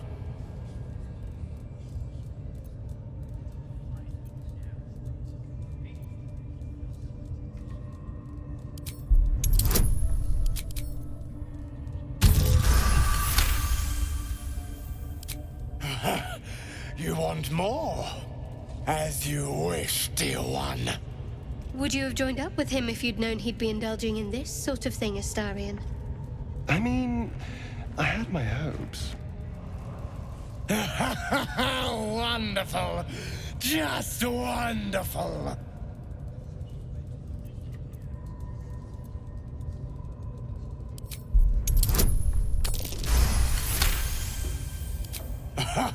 Wonderful! You want more? I'll give it to you. My. Who knew our friend had so much blood in them? Better not let too much be spilled. As much as I'm enjoying the show, we may still need him afterwards. That's it! Welcome the pain! Let it become part of you.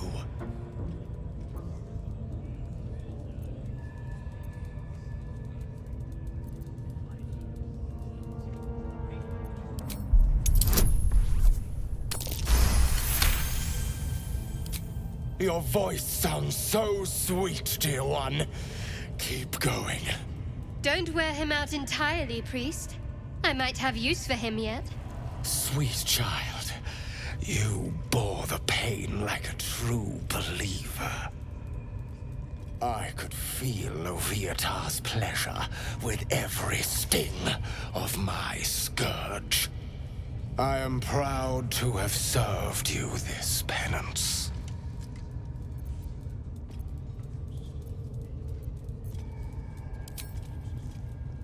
Oh, as did I, dear one. Loviatar herself found your performance inspiring. She has deemed you worthy of her blessing.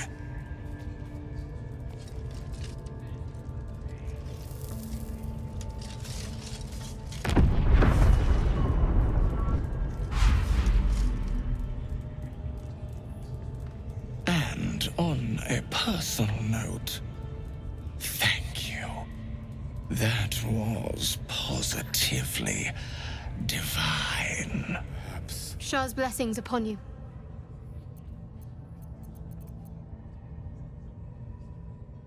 I'm sure you do. But please try to understand that it's not something I can just talk about freely.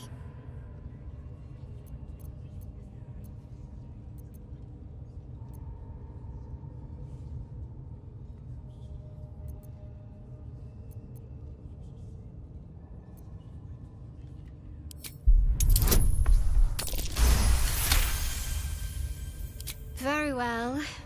Perhaps there's potential in you. Let's see how you handle this. I am indeed a disciple of Shah, Mistress of the Night and Lady of Loss. I assume you've heard of her?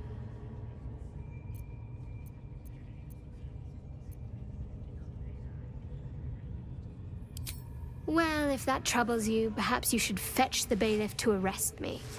Ah, but there's no bailiff here, is there? Just leagues of wilderness and the dangers lurking within. We're in this together, but I'll happily go it alone. My faith will keep me company.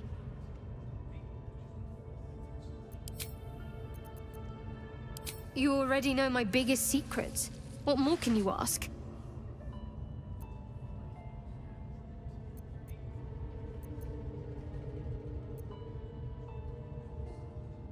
What, besides my life's calling and the greatest problem I've ever faced? Well, I like night orchids and can't swim. Is that the sort of thing you meant?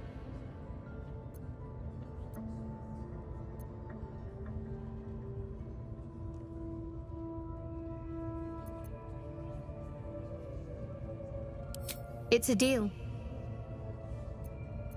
No, I can't. I mean, I literally can't. There's certain things I can't remember right now. Shah's secrets must be preserved above all else. All who worship her know this. I have had certain memories suppressed, voluntarily, so that I can serve Shah without compromising her. If I manage to return to Baldur's Gate and fulfill Shah's mission, then my memories will be restored. Of course. It is an act of faith, not to be undertaken lightly.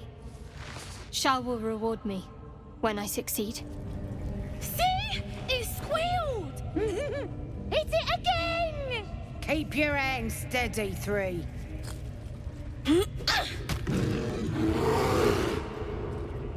Again! Again! Make it squeal again.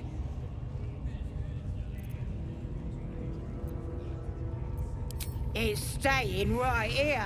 The beasts came in here with those robbers, killed Dink and Minch too. Boss is thinking of serving it to the wargs. But first, 3 more stones. Make it nice and bloody. Yeah! Hit his head! I want to hear more noises! The mark glows, but you feel nothing in response. Your illithid power is beyond reach until you rest.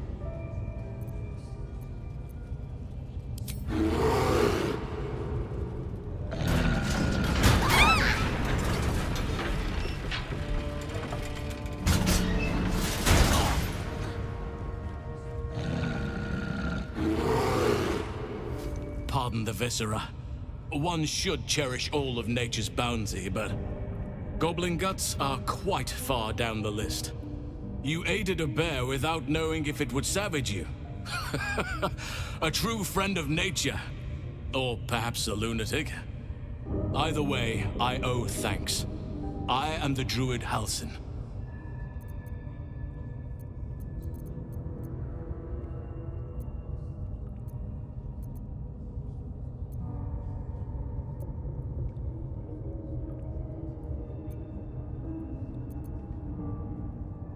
Indeed? Well, not the most opportune moment, but given the lengths you went to, I assume there's some urgency. Come on then, what's the problem? Unless you'd rather wait for an audience of goblins.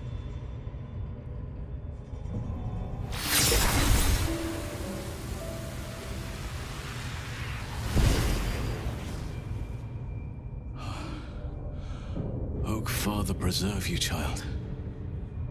You're infected, aren't you? The Mind Flayer's spawn. But something's different. You're aware of the monster inside you. You don't bow to the Absolute like the true souls do. How is this possible?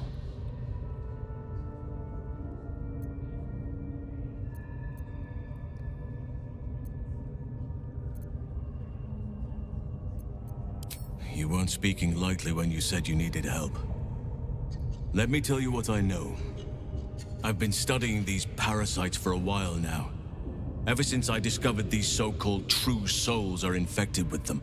Someone is using very powerful magic to modify these tadpoles. They're using them to exert control over the infected.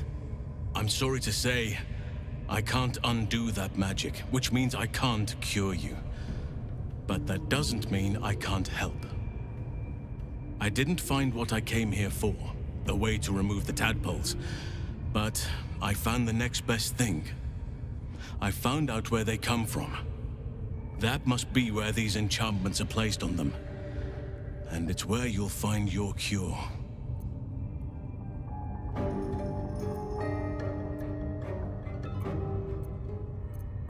I overheard that the cultists are sending all of their captives to Moonrise Towers. Innocents go in, true souls come out.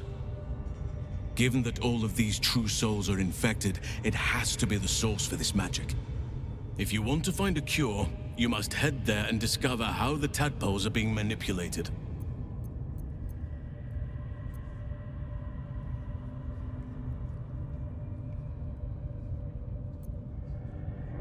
Wait, I could help you find a cure. But I need to settle matters here first. I've no right to ask more of you. But if you could help me, I'd be free to join your journey to Moonrise. I cannot allow these butchers to threaten my grove. The natural order must be protected. Chaos is welcome in doses. It helps keep balance. But this is too much. This is unnatural. It's too late to merely kill this Horde's leadership. Their forces are already marching. If you want me to help, you need to help me first. You must get ahead of them, muster the defenses.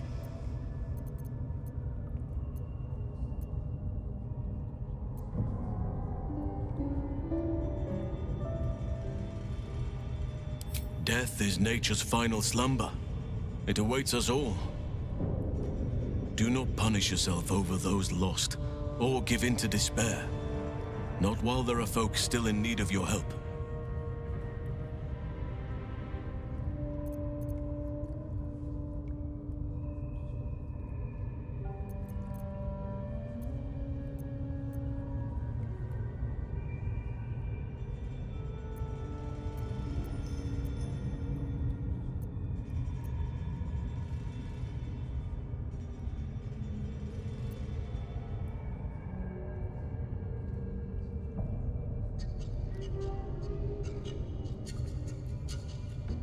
Then the Grove is doomed, and perhaps you as well. I'll pray to Sylvanas that you have a change of heart. But time is short. My condition is worsening again. I need to consume some powerful magic or it may become volatile. Thank you.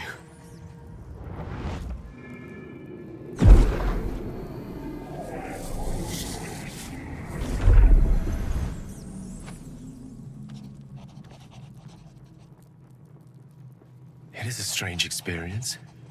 Each time anew, like a lost soul is spelunking through the darkness that is me, only to be sacrificed on the dread altar of the heart. Somehow the second artifact hasn't had the effect of the first. It's somewhat relieved the discomfort, but I fear my hunger hasn't quite...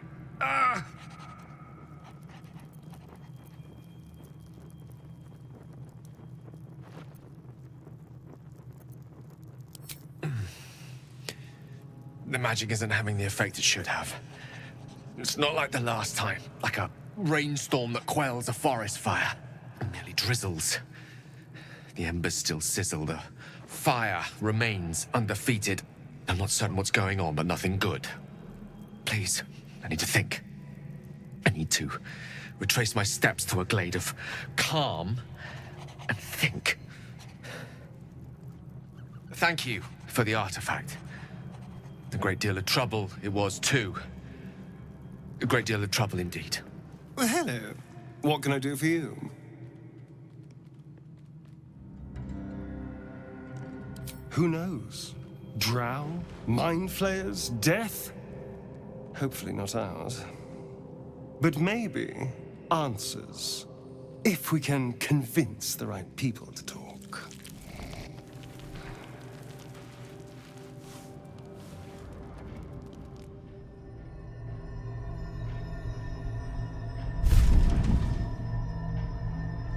I promised I'd be back.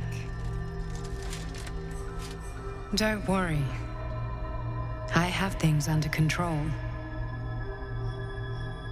For now. You haven't been using the parasite's power. You think you don't need it.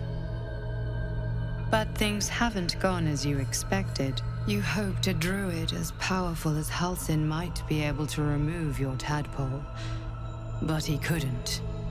You're desperate to be rid of it. Understandable. But you're looking for solutions in the wrong places.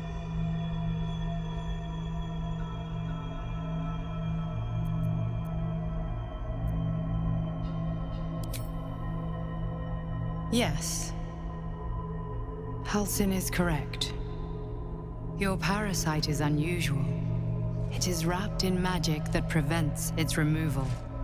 Until the source of the tadpole's magic is destroyed, any attempt to remove it will kill you. You were lucky that Halsin knew this. His instincts are right.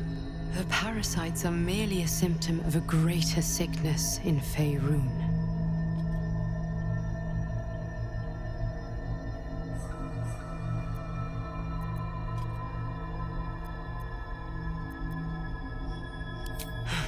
The Absolute's aims are not yet clear to me, but its progress towards domination is clear. These parasites are more than illithid spawn. They are vessels for control. The infected hear the voice of the Absolute and believe it to be a god. That is how the cult of the Absolute is spreading. The highest of their rank, the True Souls, carry a tadpole just like yours. It is how they receive their orders. It is what makes them obey. When the order to transform is given, it will not be a matter of days. They will be mind flayers in an instant. Were it not for my protection, so would you.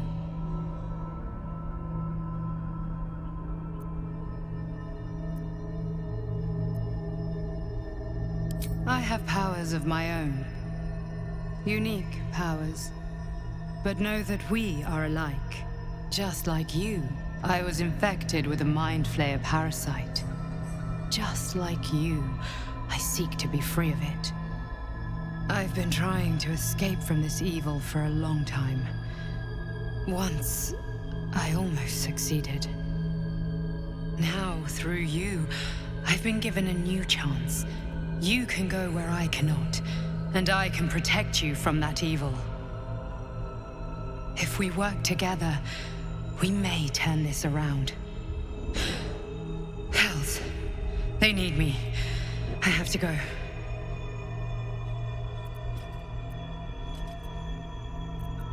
The power I used to protect you, I stole it from someone. They want it back. I will hold them off for as long as I can, but sooner or later I will be worn down.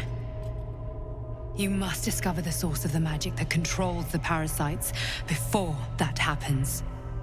The cultists are gathering at Moonrise Towers. Use the powers your parasite gives you to convince them you are one of them. And when you find the source of their magic, destroy it. Go. Our freedom depends on it. Fate spins along, as it should. Have you need of my services? A mending of the threads between life and death. Should thou or any of thy compatriots perish, I will cleave soul to body once more.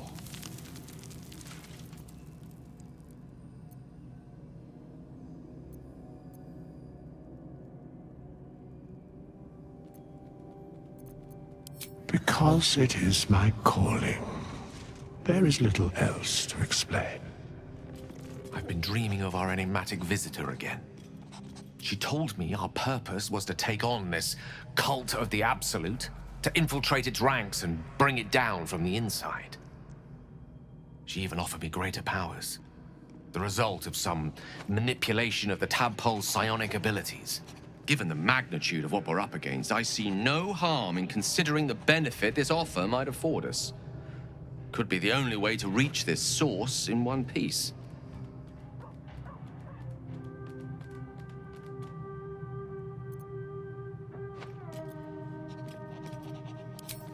I suppose you're right.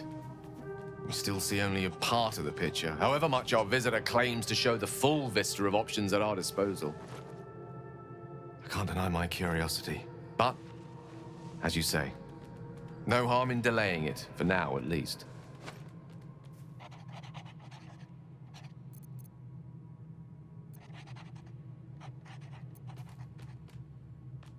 Think of it as tribute. The kind a king might pay to a more powerful neighbor to avoid invasion. As long as I pay, there will be peace. But should I ever stop, along comes a war. I can assure you, the battlefield would extend well beyond the borders of my body alone. I had another visit from that dream figure. I take it you did too. It claims that if we infiltrate the heart of the cult that's giving out these parasites, we'll find the answers we're looking for. It gave me another gift, too. Just like it did the first time it appeared. Rather generous, if you ask me.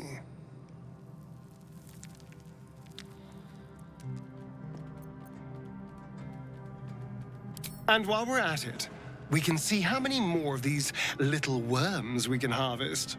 Now, was there anything else? Who knows? Drow? Mind flayers? Death? Hopefully not ours. But maybe answers.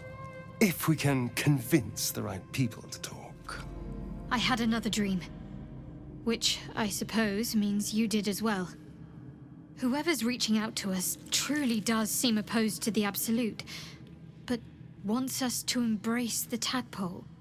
Venture right into the heart of the cult. Perhaps we truly have a secret protector. Or we're walking into a trap. Another dream. Another order from that dubious visitor. It announced that we will find the answers we seek in the Absolute Cultist's lair, and offered another generous gift. A persuasive creature. It tempts us with power, expresses its admiration, its adoration. Avert your eyes whenever it appears, and do not avail yourself of this new power, no matter how alluring. You've no idea what damage it could do to us. How far into illithid madness it could drag us.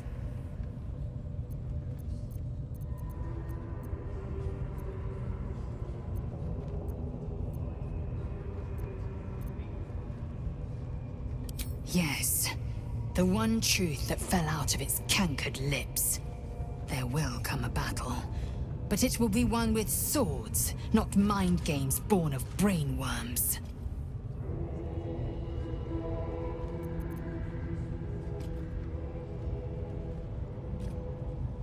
It is a certainty. I had assumed our parasites served a Geich elder, but I believe they serve a greater master still.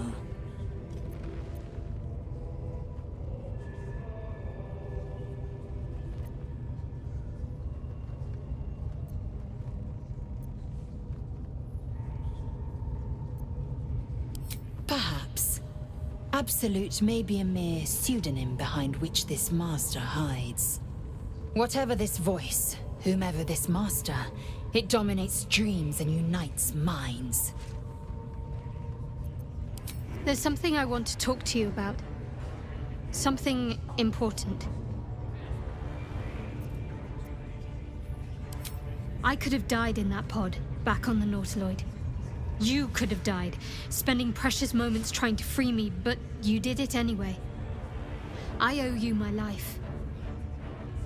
I'm trying to say that you've earned my trust in a way very few ever have.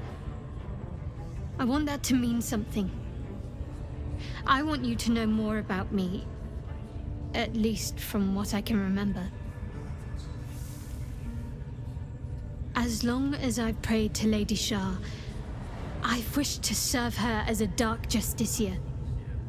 There is scarcely a greater way to fully dedicate yourself to Lady Shah, save perhaps if you become the head of her church. To become a Dark Justiciar is to become the Night Singer's sword arm, her implement with which she will cast down the unbelievers and win the final battle to restore her perfect, endless darkness. It's all I ever wanted. I prayed it was my calling. But Mother forbid me from seeking to prove myself worthy of the rank. She said I was not ready. Not my mother, I should add. The Mother Superior, head of Lady Shah's enclave in Baldur's Gate. Sometimes I wonder if she would ever deem me ready. I owe her everything, and I only wish to serve, yet she can prove inscrutable.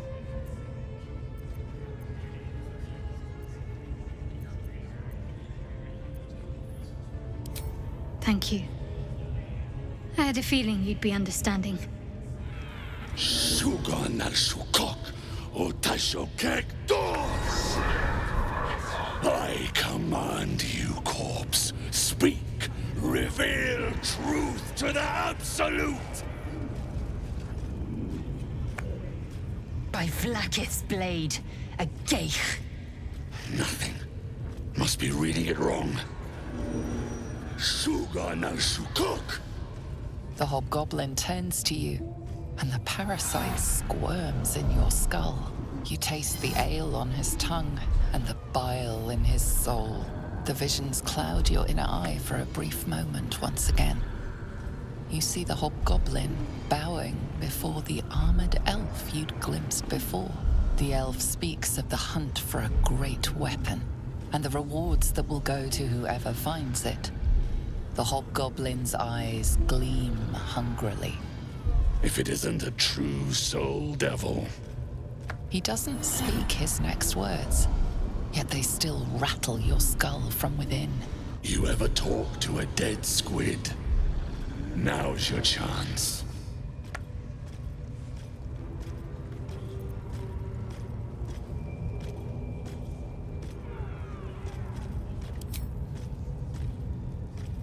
This Mind Flayer's build is smaller, its garb plainer. A fearsome creature even in death, but not the one that tormented you. Yet it too roamed the Nautiloid. It would have seen you, known you. Absolute says the dead Squiddy had a weapon. I reckon the killer nabbed it and scooted off to that looter camp. We find who killed it, and we find who took that weapon. So settle in.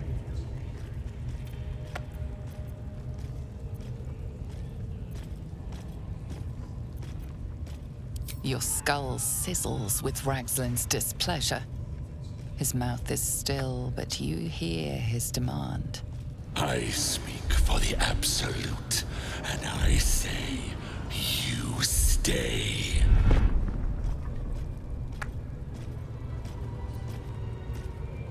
You choke on black smoke as the hobgoblin bellows his incantation.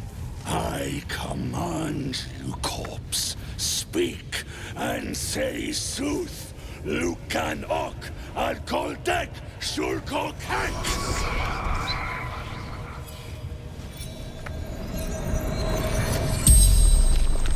The hideous corpse rises, tentacles writhing. Your heart seizes. Under questioning, the creature might recognize you as its killer.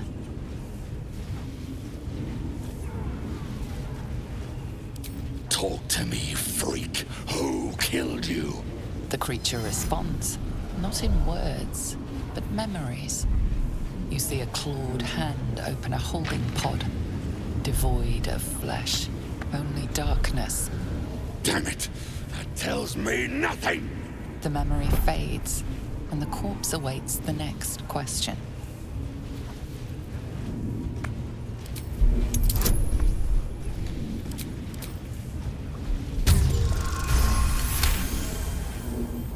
Ragslin's thoughts roil, then still. Your words will be his. You navigate carefully. With Ragslin's voice, you ask,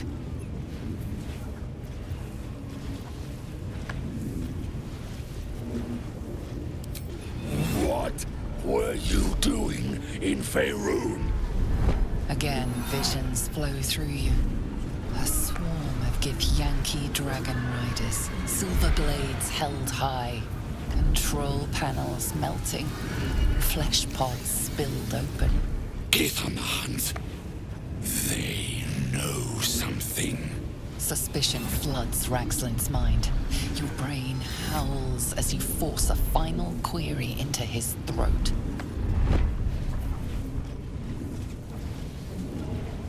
Why were the Gith chasing that ship? You see dark tunnels lit by noxious pools of brine.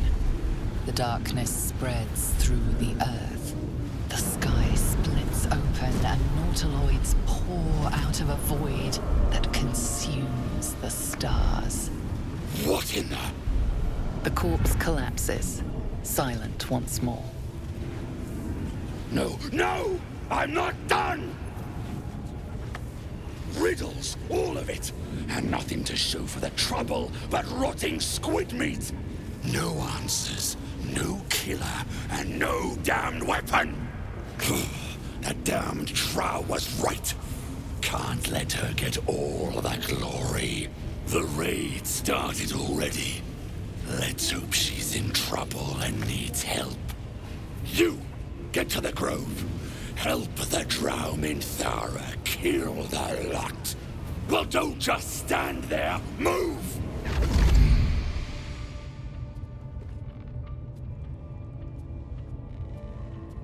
My, what manner of place is this? A path to redemption?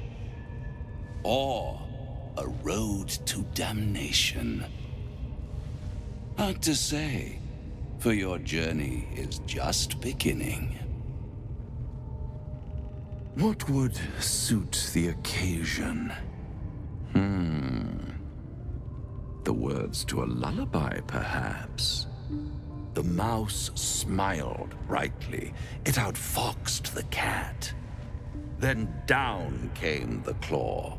And that, love, was that. They do know how to write them in Cormyr, don't they? Well met, I am Raphael. very much at your service.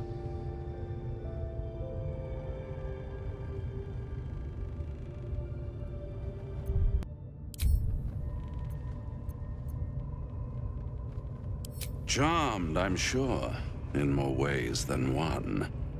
We should have a chat, you and I, but not here. This quaint little scene is decidedly too middle of nowhere for my tastes. Come.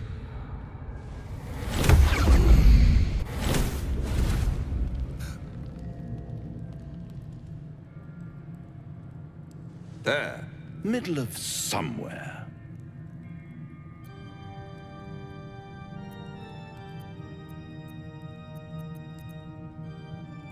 The House of Hope, where the tired come to rest and the famished come to feed lavishly. Go on, partake, enjoy your supper. After all, it might just be your last.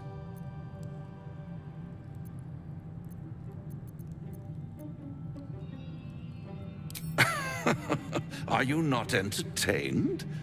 Well, far be it from me to disappoint.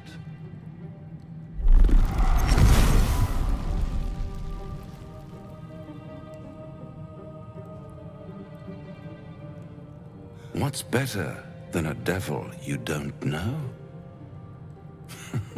A devil you do. Am I a friend? Potentially. An adversary? Conceivably. But a savior? That's for certain.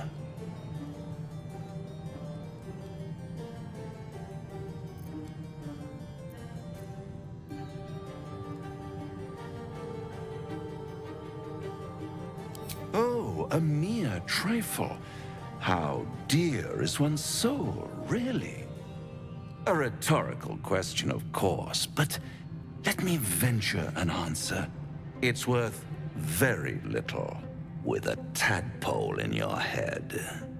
One skull, 2 tenants, and no solution in sight. I could fix it all like that.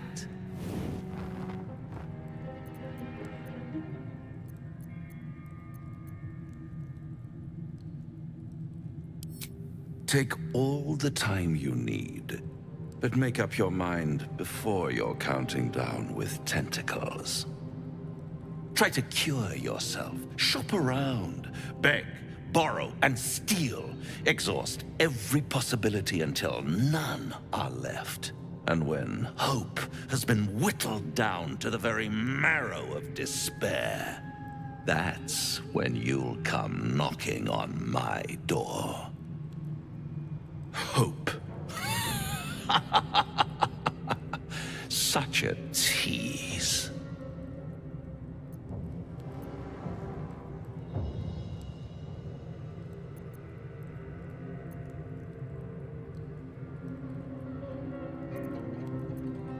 I'll be around, watching you squirm like a tadpole through a nice, juicy brain.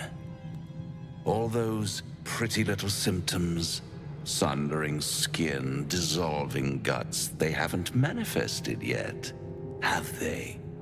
One might say you're a paragon of luck. I'll be there when it runs out. Now there's a bloody devil trailing after us. Well, this gets better and better. Shop around, he said. He seems sure we won't find anything. And he might be right. We've had no luck so far.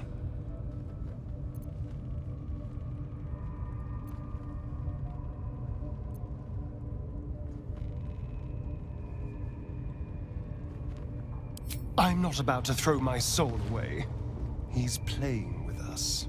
He reminds me of, well, someone I used to know. Someone that liked to play with people. Creatures like them don't play games unless they know they can win.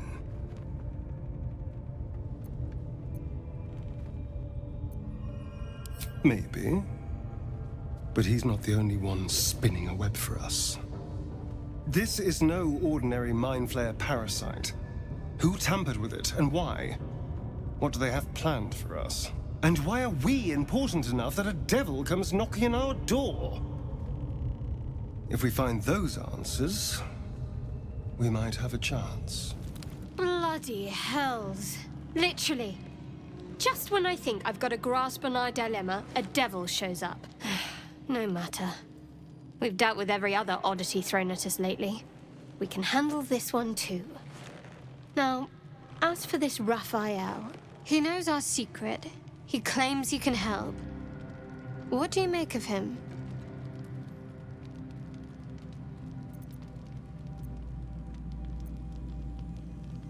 No doubts at all. He seemed powerful and very knowledgeable about our problem. Not the worst prospect we've stumbled across. As long as you can look past what he is.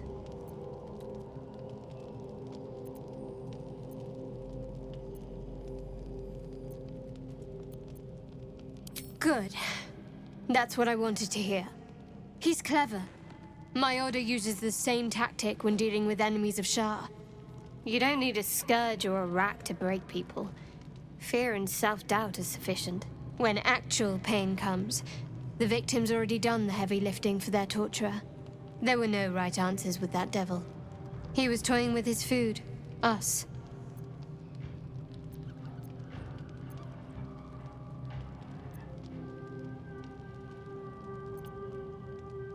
There are many, but they all renounce their gods when they are taught fear. Watch out for that devil. This devil, Raphael, flaunts his paltry wings as if he wants to impress us. You saw the red dragon slaying his infernal kin above hell's fires, did you not? Next to a dragon, the devil's a gnat. When I am Kithrak, I will take my Queen Vlaakith his head as a trophy.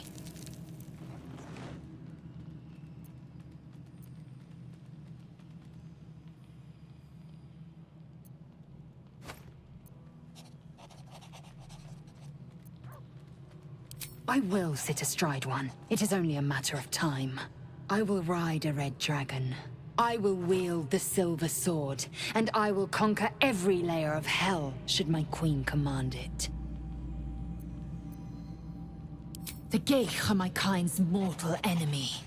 It is not unusual for the Kithrak to give chase, to penetrate the hells. This is unusual. But I'm not one to question the wisdom of my queen. I can see but to the horizon. Vlaakith's sight pierces the many planes. Do you feel as flattered as I do? Fighting to dine with a devil.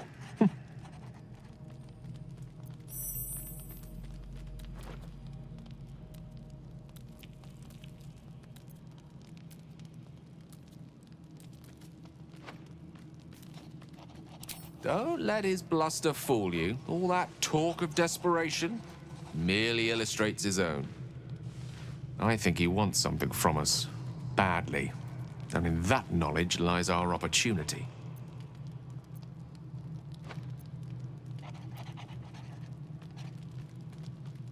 There's no such thing as an absolute certainty. Let me play the devil's advocate. The man is too eager. Do not dismiss his offer out of hand. If there's one quality all the denizens of the hells embody, it's ambition. A quality they share with many humans, come to think of it.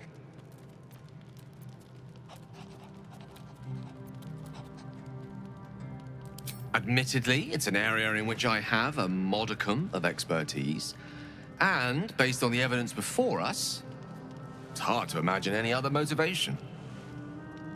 Fact one, there's something very strange and very powerful about our tadpoles. Fact two, a devil offers to take it away. Devils aren't known to aid mortals out of simple kindness. Whatever Raphael wants, we must be the key to getting it, along with our tadpoles. So, I say for now, we wait. If I'm right, Raphael will seek us out again, and when he does, there's a mighty bargain to be made. Remember his Cormyrean rhyme? Down came the claw. Perhaps we should start growing our nails. Ah, my good fellow. Quite the cozy setup you have here. I'll just make myself comfortable. Thank you so much. I was just settling in and reviewing my latest findings. Mind flayers, cultists, and, of course, your esteemed company. Why, I'm practically an expert. They've tentacles, you know. Quite shocking. The druid Halson had some kind of mind flare specimen in a jar in his quarters. A replica, no doubt, but truly fascinating to see up close. As a matter of fact, I do. But why do you?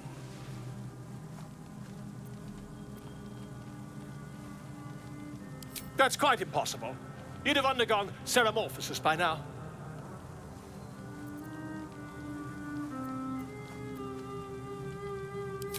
I can't attest to the specifics, but I do know that not long after insertion, the host, that's you, turns into a mind flayer. As there's not a tentacle on your head, I can only assume you haven't been infected. If what you say were true, you'd be a mind flayer by now. You? Infected by a mind flayer? Ridiculous. Isn't it?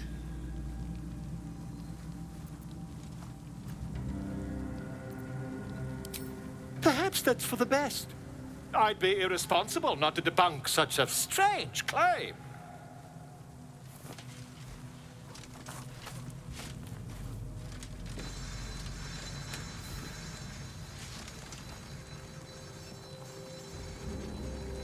If I just peer in your eye, I could quickly...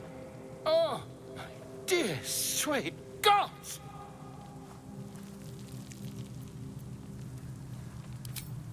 I mean, yes. I suppose I can. I'll need to research the particulars, however. Give me a bit of time, and I'll have this little issue sorted. Tonight, you can't chase the thoughts of that poor girl you killed from your head. You wonder what she looked like as she died. Squirming, skewered in abject agony.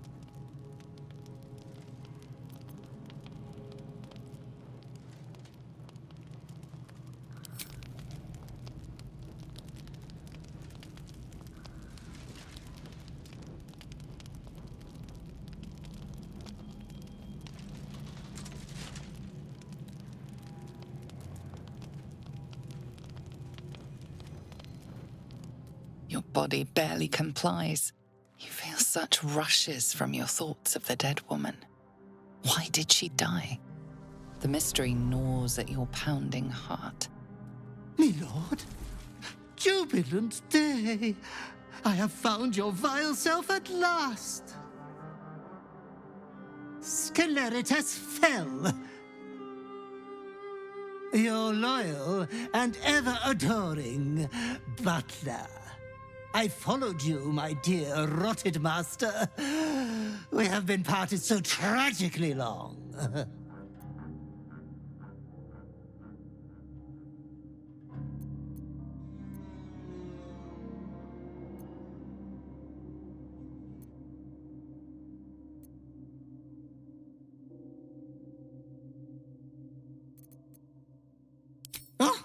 I had heard of my lord's indisposition, but I'd hoped the rumors were untrue.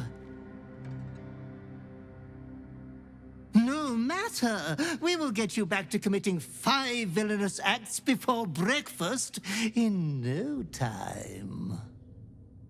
I found you following the stench of that bard.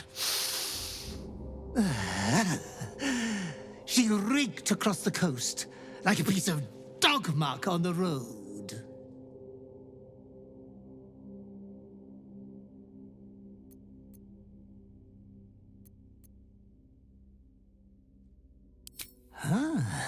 It seems you've become quite the exhibitionist without me.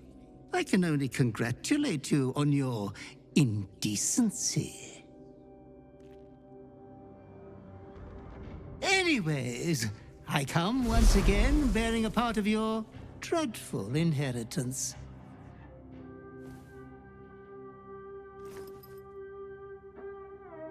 You earned this iniquitous prize through your great show of exceptional violence the other night.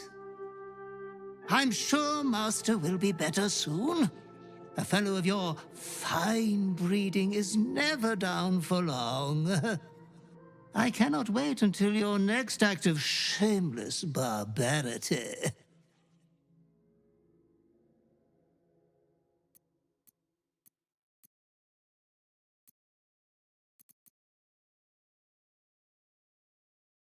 Though I would love to regale you with your past triumphs, I cannot.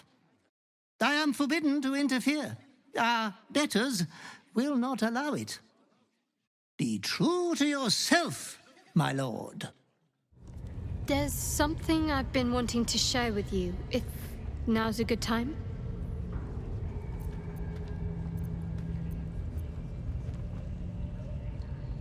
Honestly, trust. I can't remember the last time I sought to confide in someone like this. Maybe I never have, for all I know. But now it just feels right. It's difficult to put into words. I think it might be easier to just show you. Use the tadpole, the connection. Come into my mind.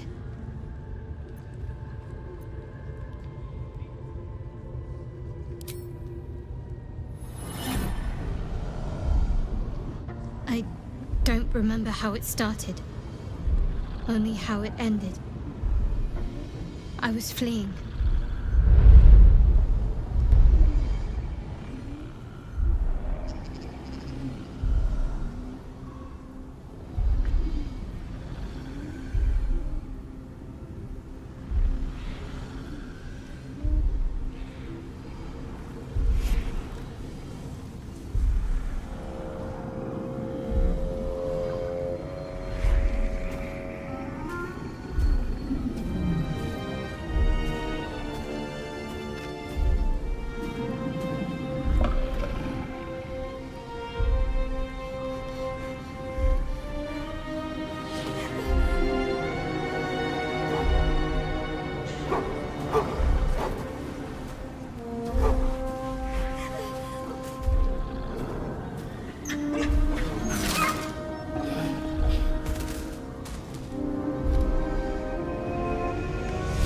She asked my name. I can't remember what I said. I can't remember anything before those words. All I know is she saved my life and gave me a new home with Lady Shah. That's all I remember.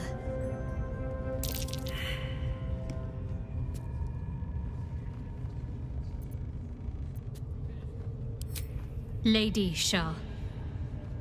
But yes, her and those who saved me and taught me her ways. The Mother Superior.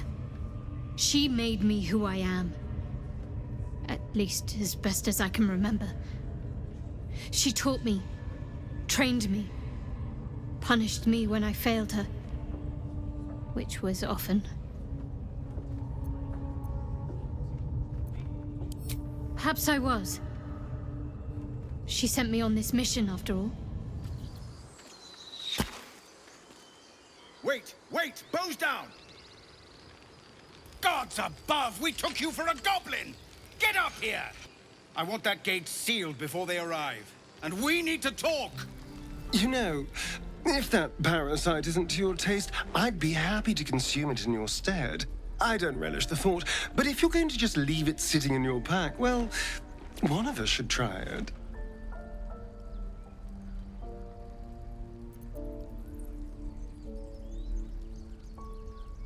Oh, I have my reservations, no question. First of all, it looks disgusting. Second, there's a non-zero chance that it'll turn me into a purple glistening monster.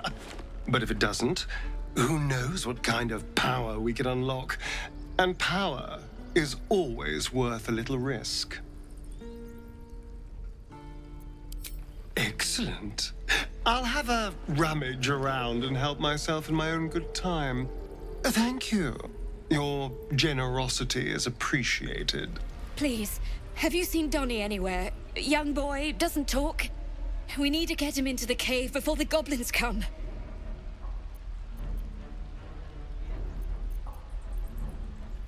I appreciate it. He's the one who showed us the cave to begin with. We won't seal it up until he's safe with the rest.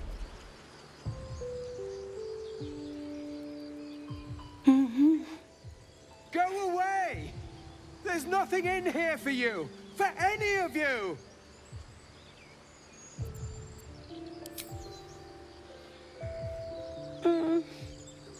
Lathander to light, Selûne to guide, Kelemvor to show mercy. You realize he prays to Kelemvor, Lord of Death. What is it? I'm busy.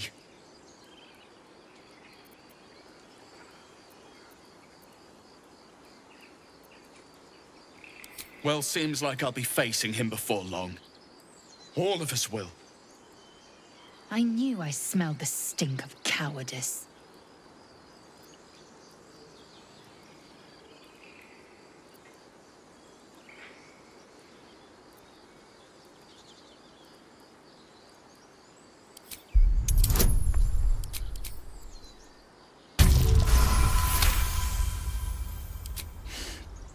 Damn you. Fine. I'll see what I can do. Maybe I'll manage to take a goblin down with me. Gods above, you're alive. A little light, just as the day seems darkest. I'd given you up for dead at the goblin camp. I'm damn glad to be wrong. But what happened? We've seen them massing in the woods.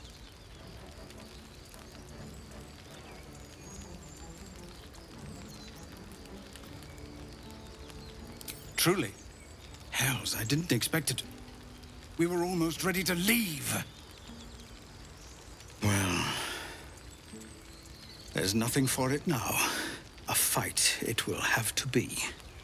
We threw them back once. If you're with us, perhaps we can do it again.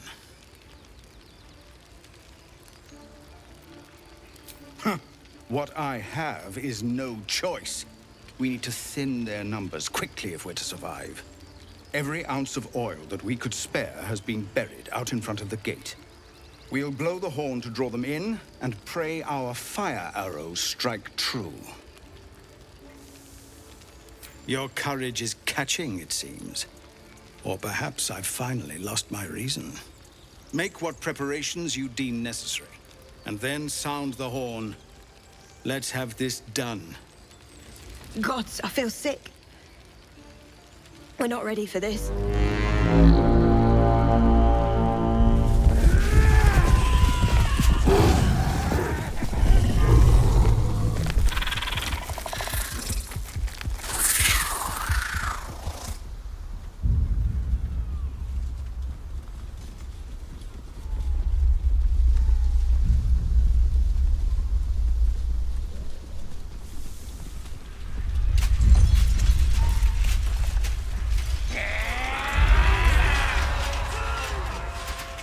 This is it. Everything turns on this.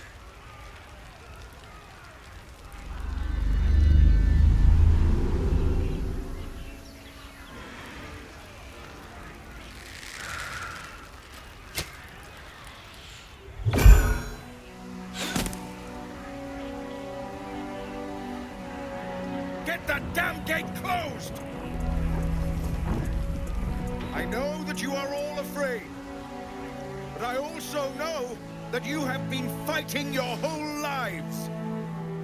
We have never been handed the easy choices or the gentle paths. And this is no different. These creatures would take our lives, our children, our future, and we must resist! A splinter of ice works its way into your mind. A pretty speech. It almost brings a tear to my eye. Now slit his throat and open that gate. The Absolute wants all of them dead.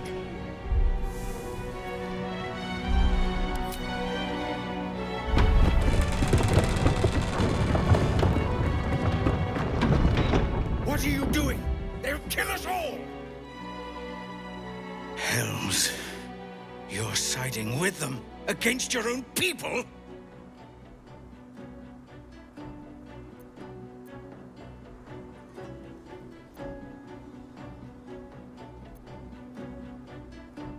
You bastard! A splinter of ice works its way into your mind. The way is clear. Now we can cleanse this place completely. Kill everyone.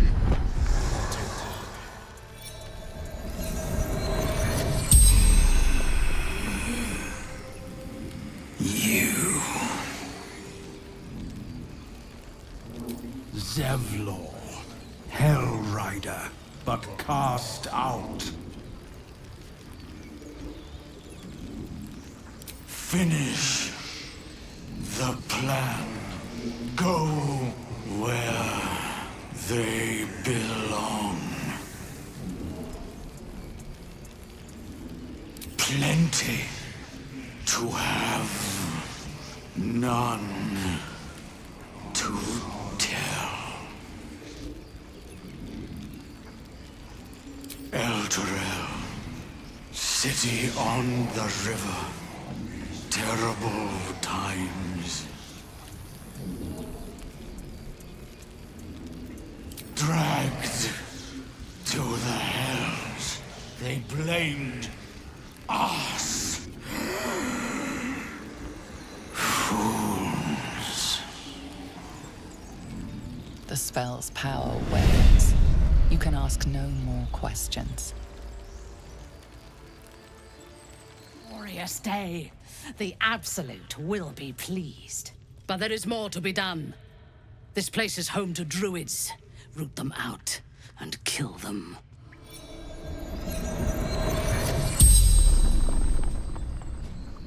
The corpse regards you lifelessly.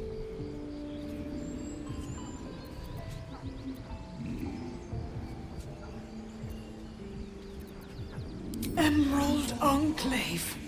Rightful first druid.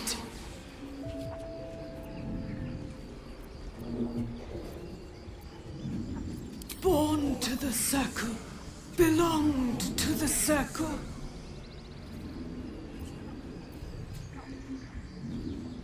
Complete the rite of thorns. Safe from the coming storm. Stole the idol. Needed for ritual, choice and consequence. Punished for protecting the grove. The spell's power wanes. You can ask no more questions.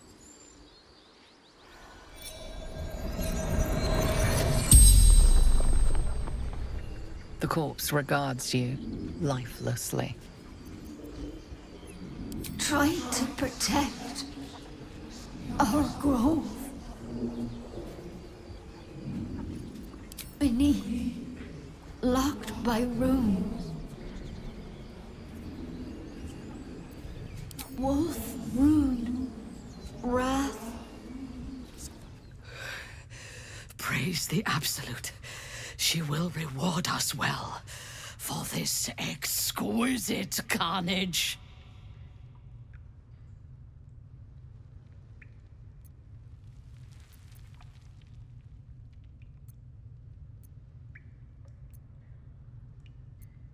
The true honor is to serve the Absolute. She loves you fiercely. I see that in the strength she has given you. And she has so much more to give. There is a bond between us, true soul. I can see what you are, what you want, and you can see what I want. Through her eyes, you see yourself, Skin glistening with sweat, hands bound. Ecstasy or terror? Maybe both. You feel her breath on your neck, her fingers running down your spine, and then it is over. I will come to your camp tonight. We will celebrate this victory. Together.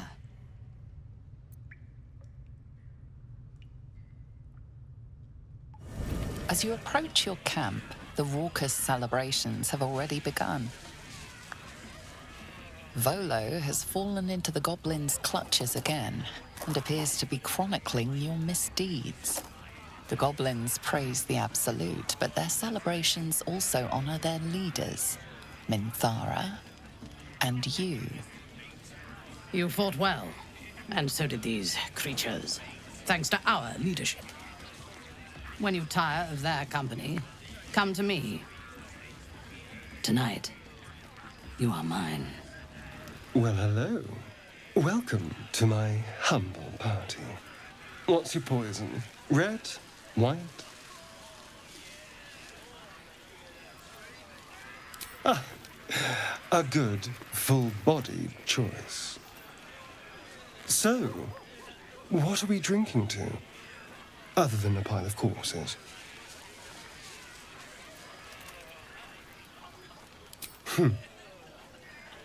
To surviving. Delicious. So, has anyone in the camp caught your eye?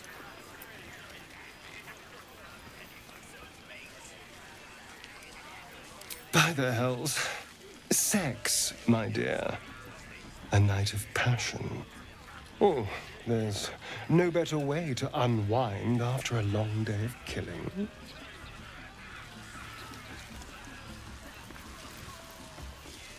I'm sure she is, if you can trust her not to bite your head off once you've done the deed.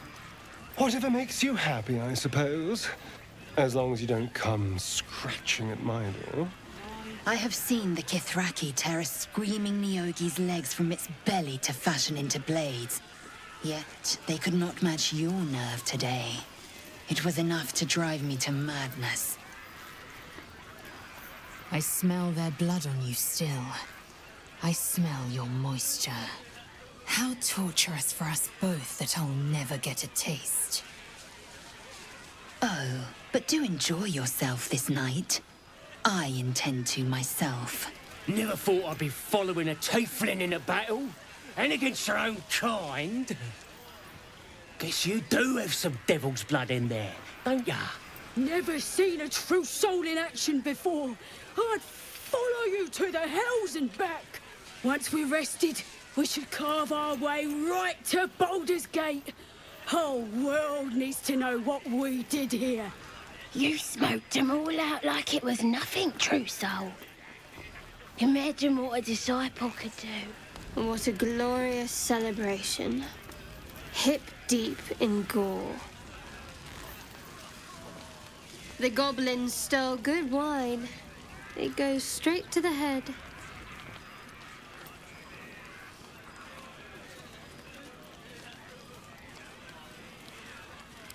What's wrong with enjoying a gift from our guests?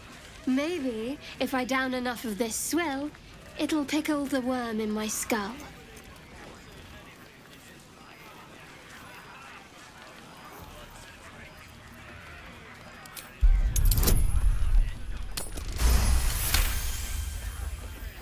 Shadowheart's mind is drenched in drink and confusion. She's killed before, enjoyed it even, but now an ill, twisting feeling lingers in her gut, one that has nothing to do with the wine.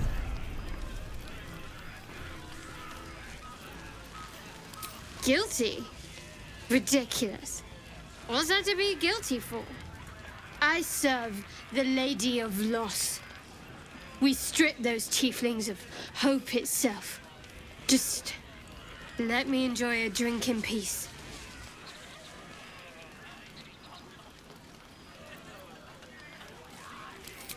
Maybe.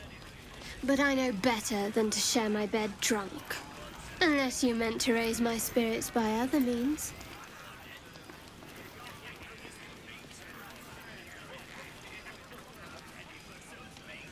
Ah, sitting. Such an engaging activity. But that doesn't sound half bad.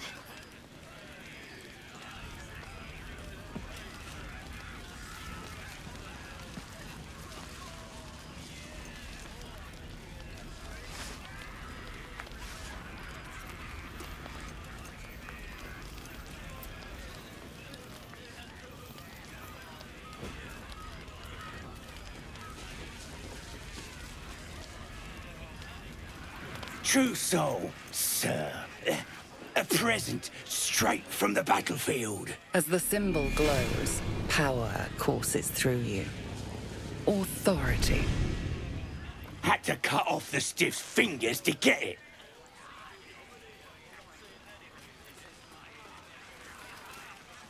Thank you, true soul. Coast's all clear, sir. Some stinking bird flew by some time ago, but I got it straight through the neck. Any of those druids is still alive, they'll know not to mess with us. This is the worst moment. When the screams of the dying have faded, and the conquering hordes howl and yelp as they come to their vile climax. Massacre. A spectacle of slaughter. And I participated. What are these bloody stumps that used to be such delicate harpists of the weave?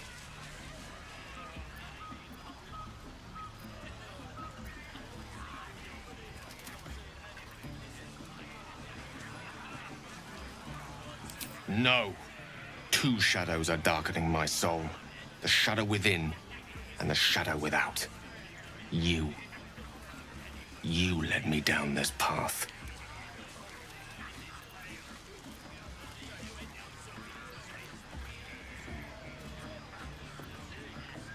Don't blame me for detesting them. I don't know myself anymore. All this, it's not who I am. Around you, I'm not who I want to be. I should leave.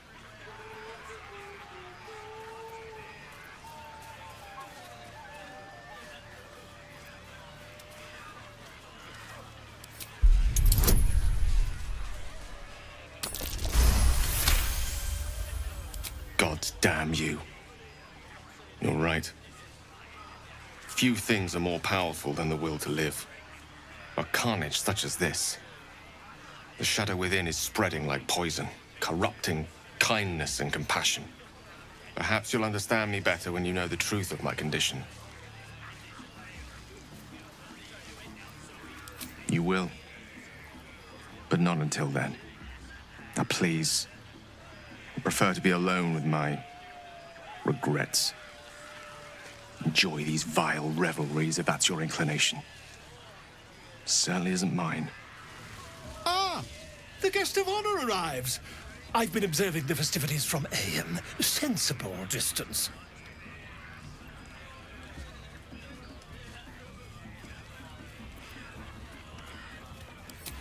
Fear not. I am content and quite forgotten where I am. Better in a cell than in a stew, what? But I'd rather talk about you. If I'm to write an account of the battle, I'll need details while they're still sticky. What you did at the Grove, I rather think the world should remember. Don't you?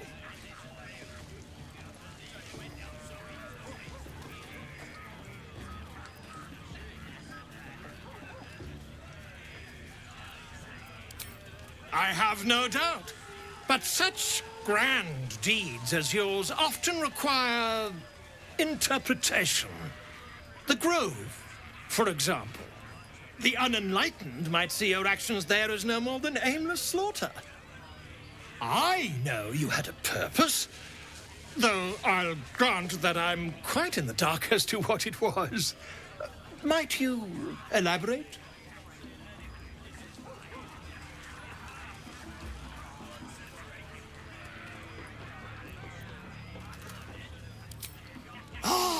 Oh, Roos! You've played the part admirably, if I may say so. These beasts appear quite convinced that you're a comrade in arms, just as the tieflings were, I expect. But rest assured that your story is in safe hands. Volothamp Garam knows exactly what you are. She looks you up and down. Her mind touches yours. You feel her hand at your neck, her lips closing around yours. Are you ready to give yourself to me? Good. I will join you when you go to your bed. You are mine.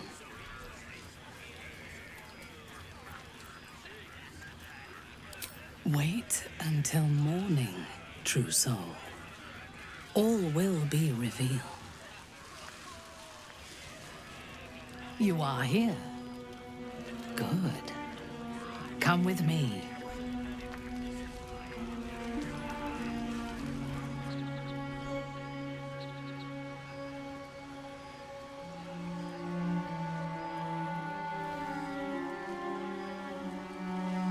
Now, lie down.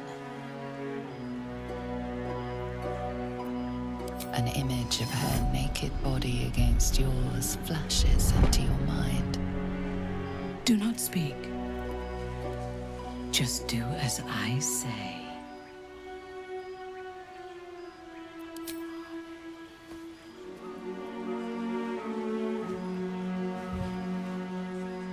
You learn fast. Your obedience will make this more enjoyable for both of us. Tell me what you want, and you shall have me.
As your bodies lock together, so do your minds. Her whole being is laid bare before you. And half hidden at the center of her desire, you discover something unexpected. Fear.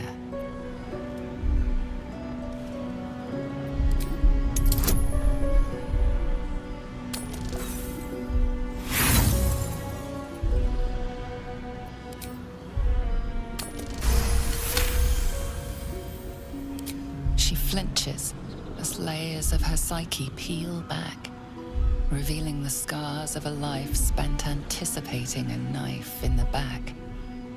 The memories of countless dead slain too soon. Not just enemies, but family, friends, lovers.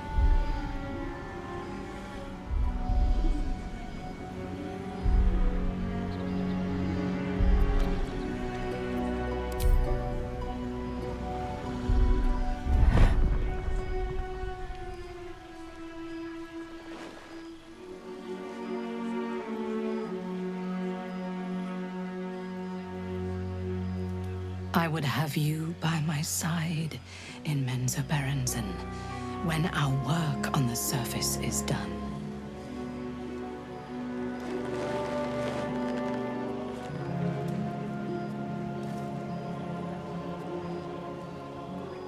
Speak to me. Tell me what is in your heart.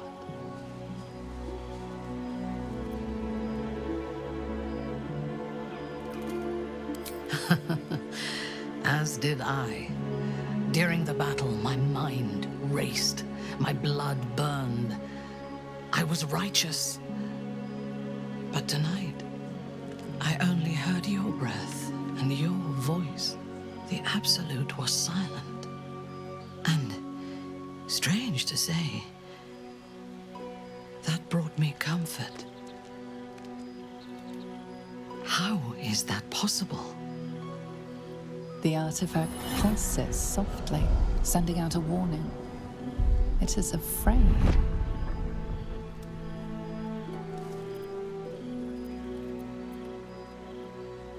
This is blasphemy. But so much that has happened since I left the Underdark is like a dream of somebody else's life. I do not know myself anymore. Except tonight. Tonight, I wanted this. For myself. I must pray, and you must rest. Tomorrow, we will have fresh orders.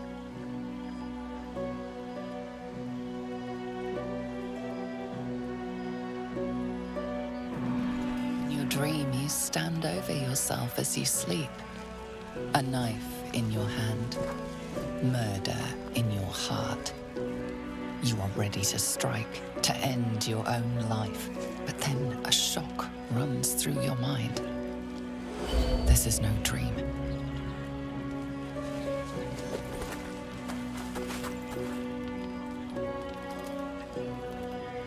Wake up, true soul. We must talk. I watched over you as you slept. Peaceful and silent. And I spoke to our god. I asked her why she had chosen you, made you one of her faithful, when you are so clearly broken. Beautiful, but broken. There is something missing in you. And I do not understand it. When the Absolute failed to answer me, I feared that you had somehow infected me with that same absence.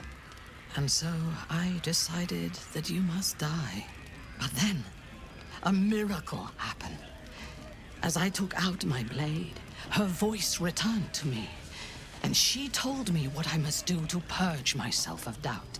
She told me to decide your fate, to determine if you are worthy. If you are, I am to send you into her embrace, at the seat of her power.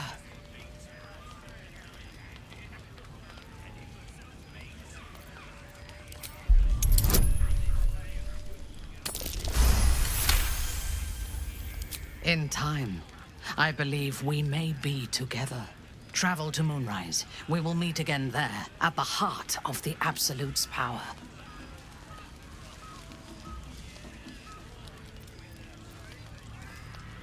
The Absolute has spoken to you already in whispers, but at Moonrise, you will be in her presence.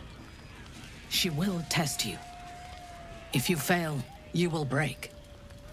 If your faith is strong, you will become something even more beautiful.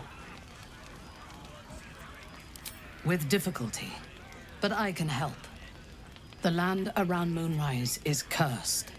Traveling there will sap your strength and your sanity, but I can protect you. A wretched creature in my service can guide you through the curse.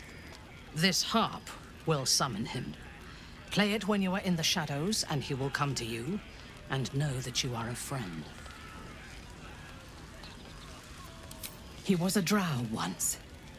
Now he is an abomination. A victim of Lolth's cruelty. His minions will wait for you at the mountain pass, on the threshold of the Shadow Curse. I warn you, he is quite mad, but he knows the path to Moonrise better than anyone. Go to him when you are ready. I will lead what remains of my forces to Moonrise ahead of you. When we next meet, we will be together in the Absolute's presence. and she will make us her champions. The Grove sported some rather interesting murals, I must say. They just reminded me of something half forgotten. It seemed to depict Lady Shah's warriors in combat. I hadn't known they were active in these parts.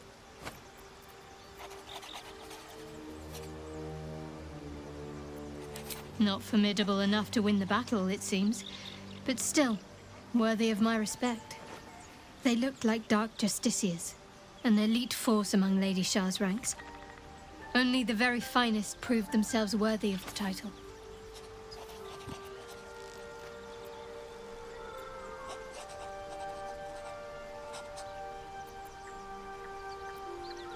There was a proving ground of sorts. A place where initiates sought to complete Lady Shah's trials and make a sacrifice in her name. But that place is lost now. Some even wonder if it ever truly existed. Curious to see them depicted in such a place. Perhaps there's more to it. But there's nothing to be done about it just now. My condition likes being ignored as little as I do. I must consume another artifact. And soon.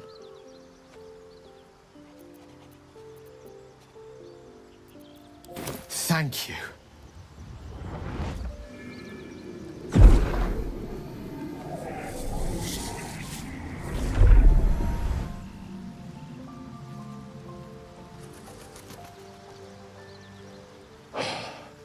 Good gods. It hardly has any effect. Oh, Mystra, have mercy on us all. Listen, I need to speak to you, to all of you. It would be unconscionable of me to remain silent.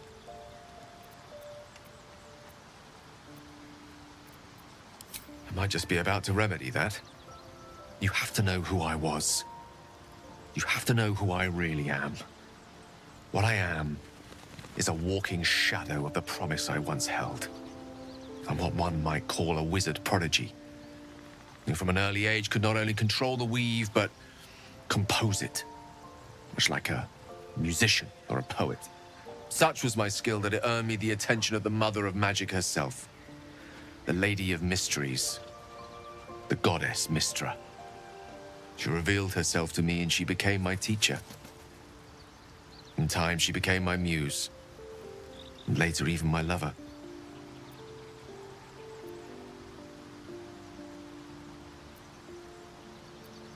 I am, after all, the villain of the tale.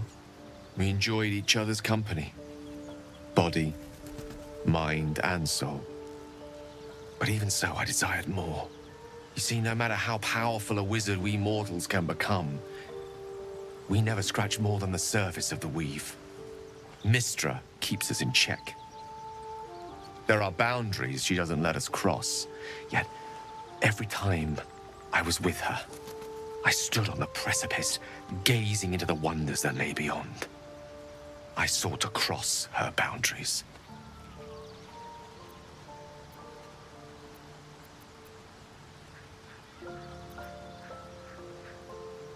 I tried to convince her. I pouted. I pleaded. Swore my ambition was only to serve her better. She only smiled and told me to be contented. But inconceivable as it seems to me now, I shared a bed with a goddess, and yet I wasn't satisfied. So I sought to prove myself worthy to her instead. We come now to the crux of my folly. Shall I share the story behind it, or would you rather head straight to its sordid finale? Suffice it to say, I obtained an obscure and ancient book that had locked away inside a much coveted prize. It was a fragment of primal weave locked out of time, locked away from Mystra herself.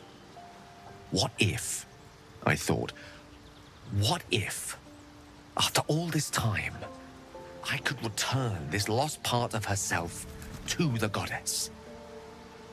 I was certain that this deed of raw power, draped in romance, would convince Mystra to take me by the hand and welcome me into her hitherto forbidden domains.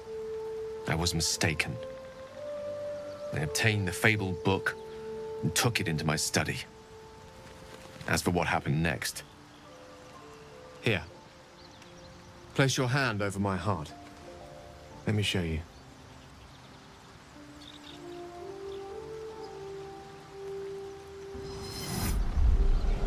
You feel the tadpole quiver as you realize Gale is letting you into the dark.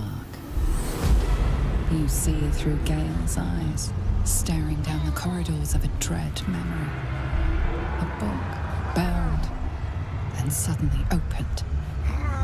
Inside there are no pages, only a swirling mass of blackest weave that pounces. Its teeth, its claws, it's unstoppable as it digs through and becomes part of you.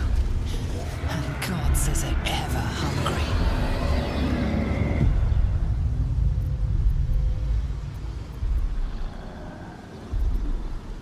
Thankfully, the moment I absorbed the fragment wasn't enough to kill me outright. It was only the beginning.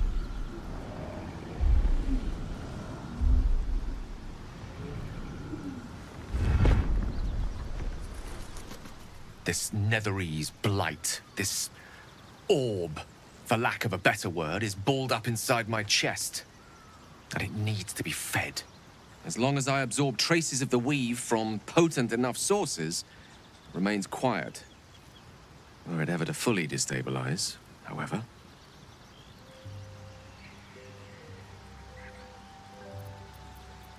Rather worse, actually. I will erupt.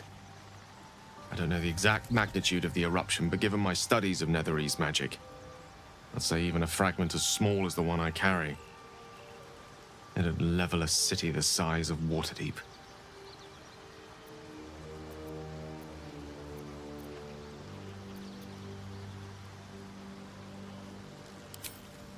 Every waking moment. Every dreaming moment, too. But there was no way out. All of this. It must feel like a betrayal. Say the word, and we'll part ways.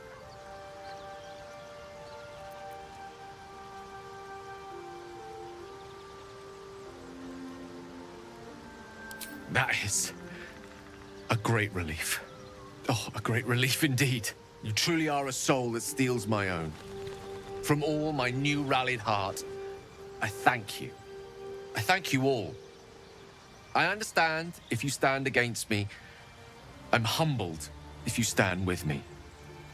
Either way, I will do my best not to let you down. I stand at a precipice, but if you do not give up hope, neither shall I. I'll fight. I'll resist as long as I can. Now, even I am tired of the sound of my own voice. Let us venture forth. A feast fit for an ogre. You notice a peculiar dagger protruding from the tough, leathery meat.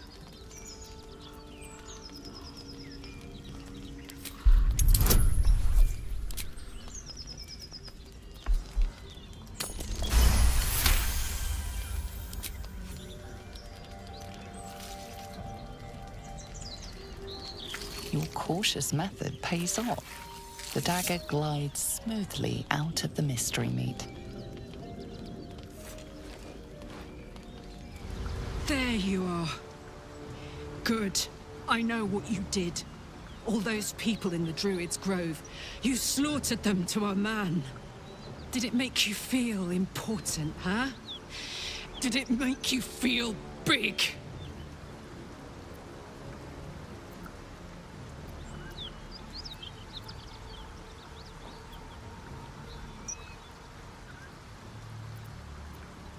True.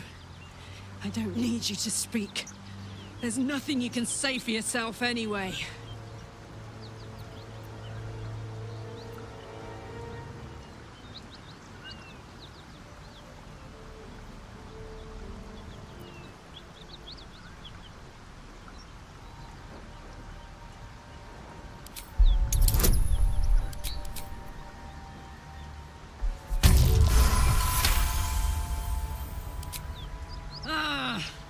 I've got enough to worry about without your screams giving my position away. Get the fuck out of here, now, before I change my mind. Who's there? Please, keep your distance. You're welcome to shelter here, but we've grave injuries to tend to.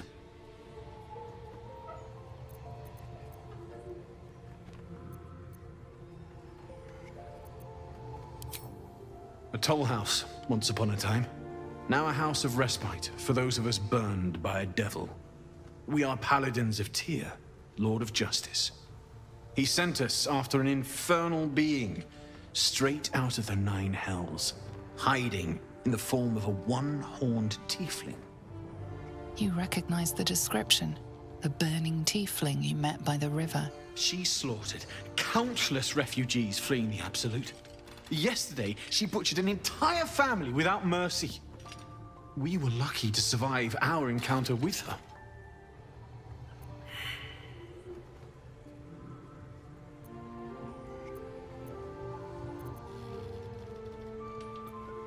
The Fiend may have been a tiefling once, but she belongs to Avernus now. I wish it were not so, and I bear no grudge against your people.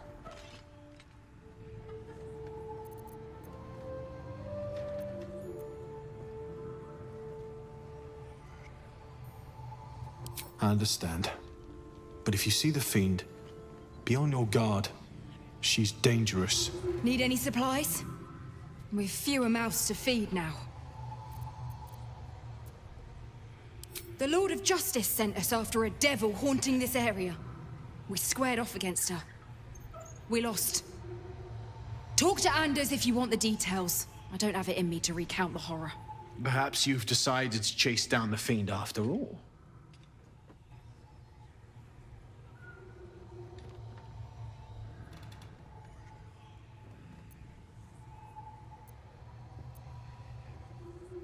Indeed. She's a uniquely vicious case. All the more reason she must be stopped. The Fiend may have been a tiefling once, but she belongs to Avernus now. I wish it were not so, and I bear no grudge against your people.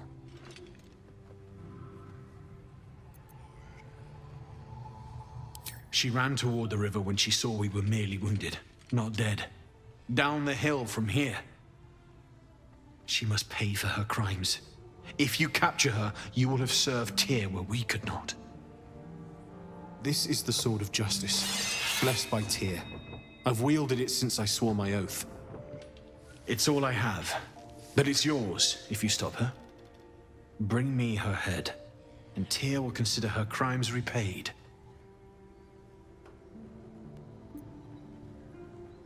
May the just God guide you. Pretty sure I told you to fuck off, mate. Your violence hasn't gone unnoticed. It's about to be returned in kind. A faint, acrid smell clings to the corpse, like the memory of a storm.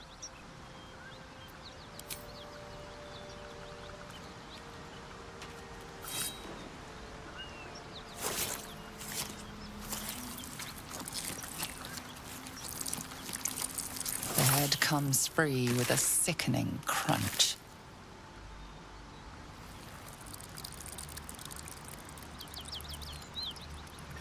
Well.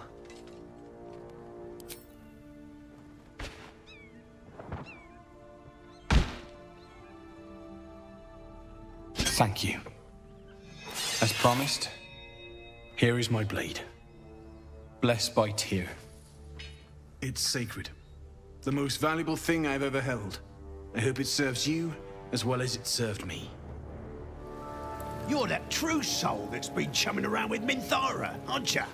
Didn't expect to see you grubbing around here in the muck and the leftovers.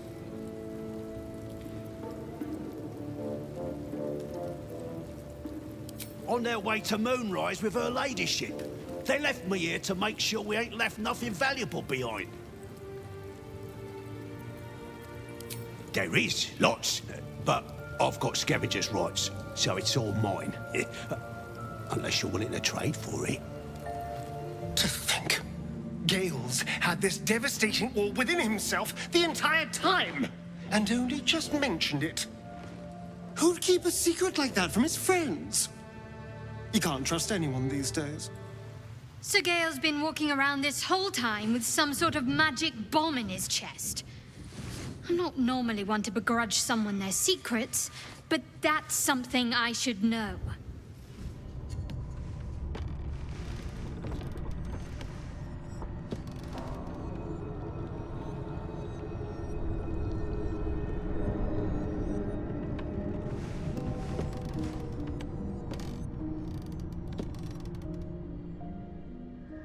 The infamous Underdark.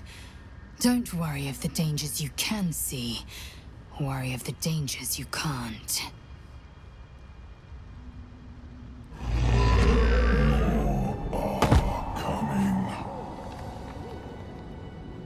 Who? What in the hells are you? They're coming.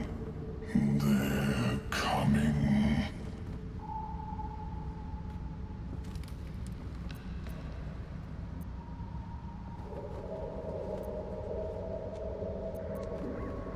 You can listen all you want, but it can get the hells out of my head. They're coming. You're coming. You are swallowed by a chorus of turbulent music. Through one creature sing many voices, the harmony of an entire collective. Sovereign, he has come.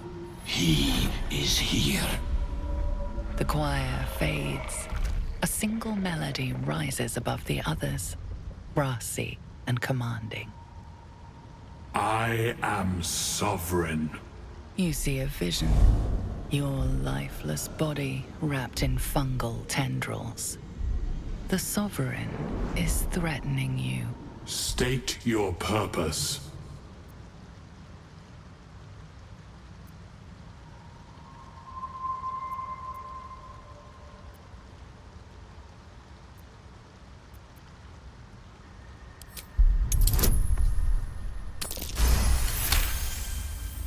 You detect a distinct quiver in every note.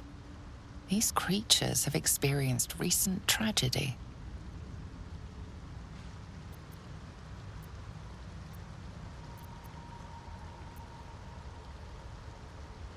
The parasite is quiet. You feel no bond with the creature.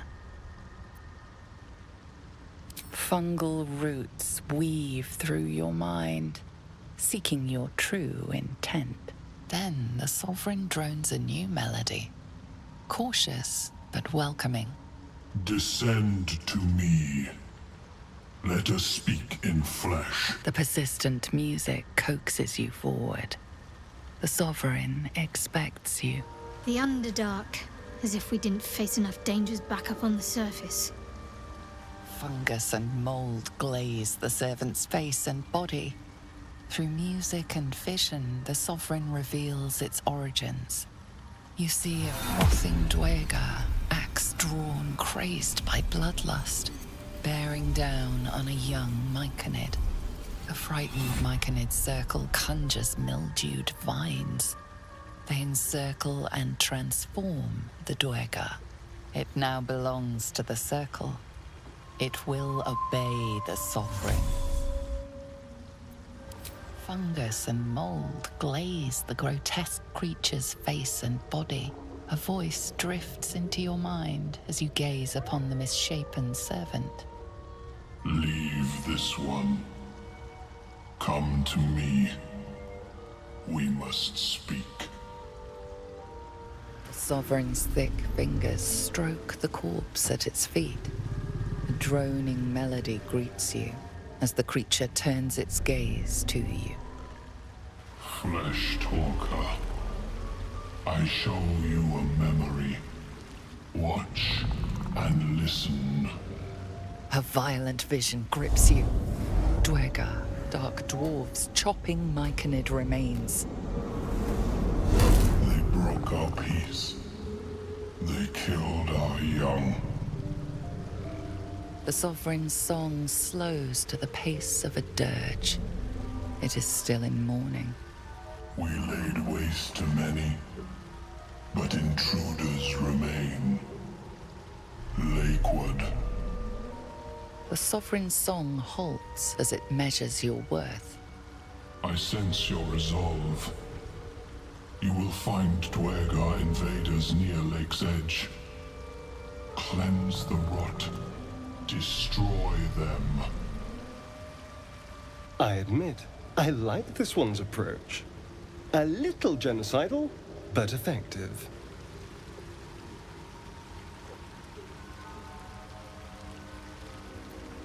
Deep purples swirl into familiar shapes. Gnomes in mining gear, chased by Dweger. The Dweger seek a gnome.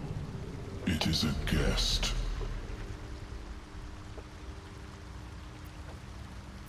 The Sovereign says nothing, but you hear appreciation in its song.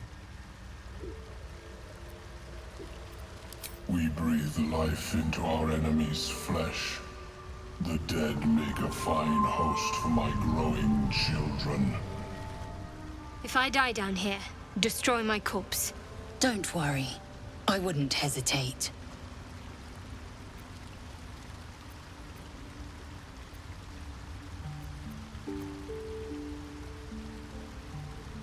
You may not. The spores hear only the circle. They dance to no other harmony.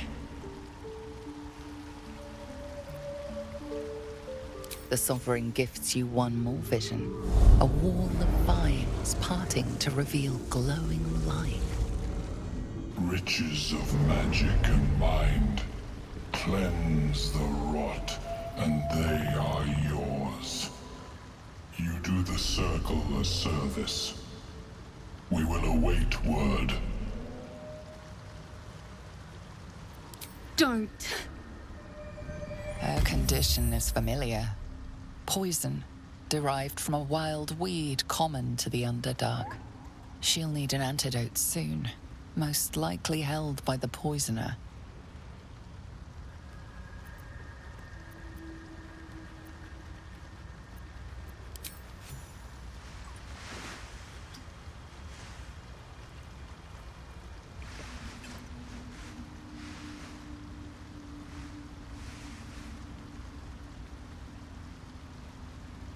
Ah, gods. Whatever that is, I needed it. Why are you helping me?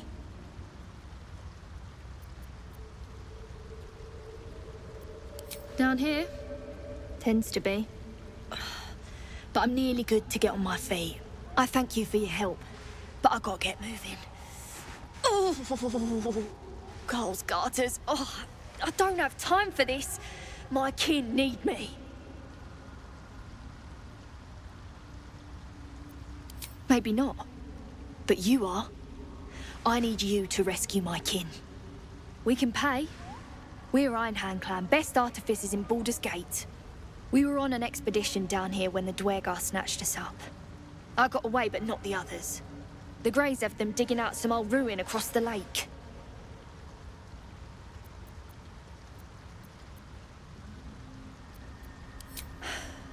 Some dusty temple. It doesn't matter. They'll work my clan to death before they ever get near it. Just mining for materials. Nothing unusual. But our work pays well. Help my clan and we'll make it worth your while, I swear. Thank you. Only wish I could go with you. But here. I nabbed these boots from the Greys when I ran. I'll feel better knowing you're using them to kick some Dweger ass. I'll mark where I made my escape, and wait here, I suppose. Not much choice, eh?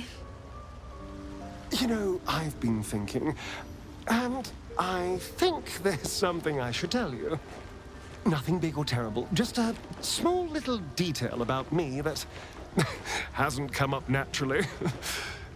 It's just that I happen to be a, what's the best way to put this? A vampire.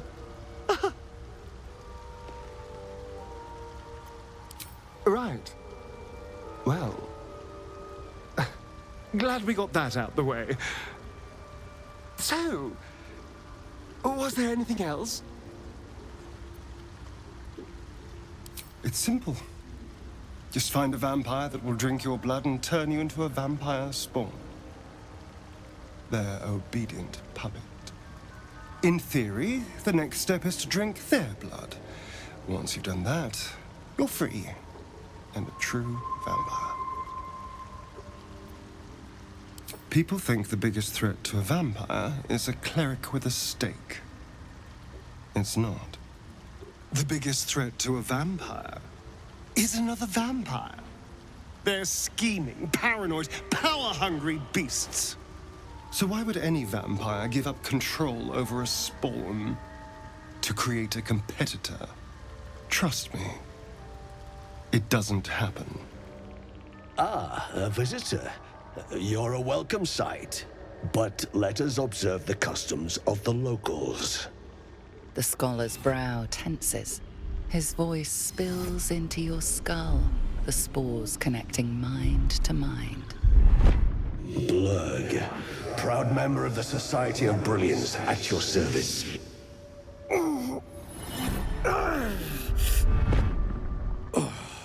Or perhaps not.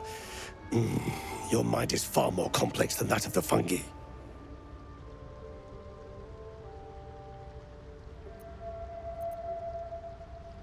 The feeling is mutual, friend.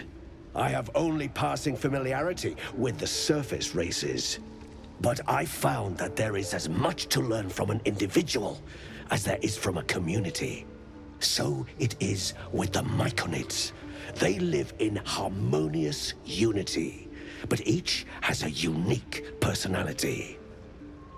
My colleagues and I are working to improve conditions in the Underdark. This need not be such a dire, hostile place.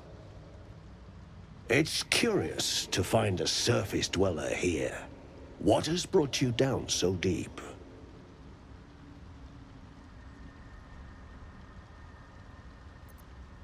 Truly remarkable. But why come to the Underdark, where they hold so much power?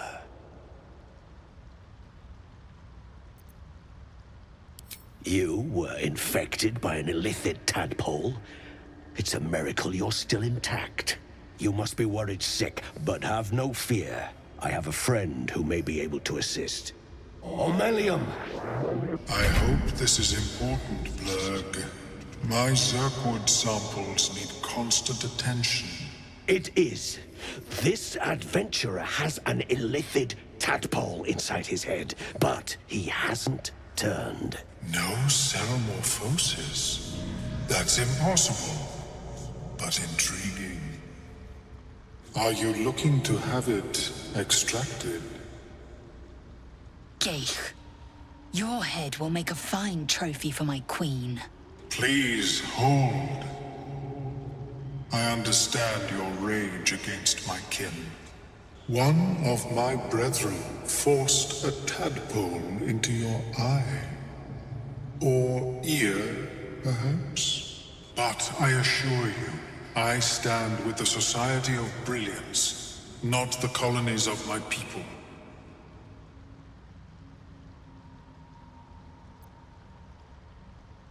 Fool! They infest your head and invade your dreams, and still you would parley. I ask only that you refrain from violence. I respect that your opinion of my kind may be charged. If that settles matters for the time being, would you like a diagnosis? Open your mind to me. Let us see what lurks within.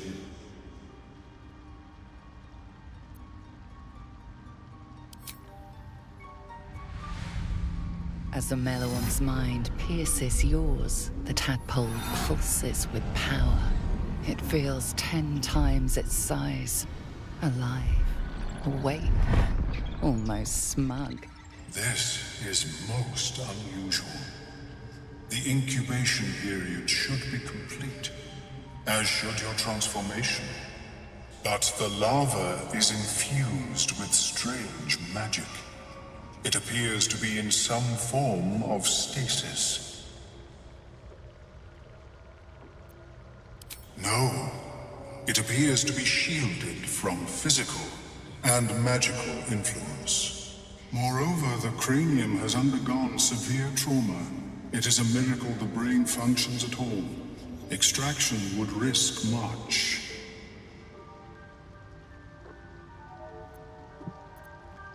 The larva is not the only creature that has been inside this brain, but at present it is the sole resident.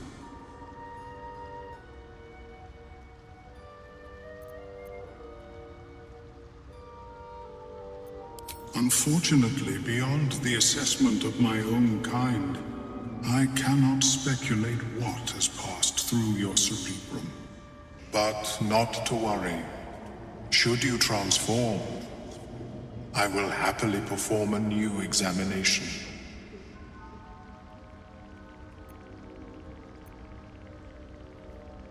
Of course. I am sorry I cannot assist you in its removal. But I have an idea. Oh, perhaps I should start taking notes. There may be a way to bypass that stasis. There are many alchemical substances that can influence the mind.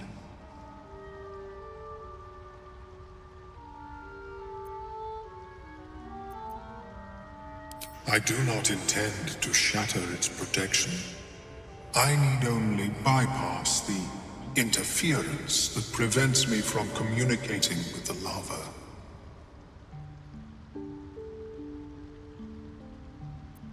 A tincture distilled from a collection of rare mushrooms. They have subtle psionic influence.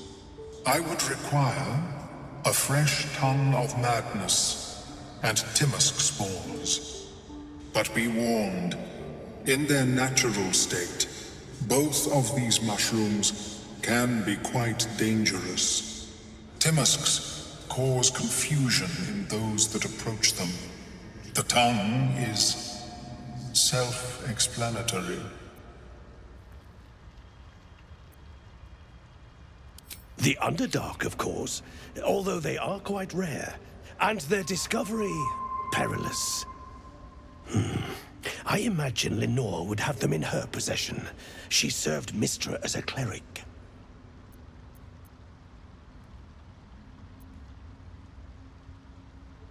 The southwest when I last saw her, although her tower does have a tendency to move.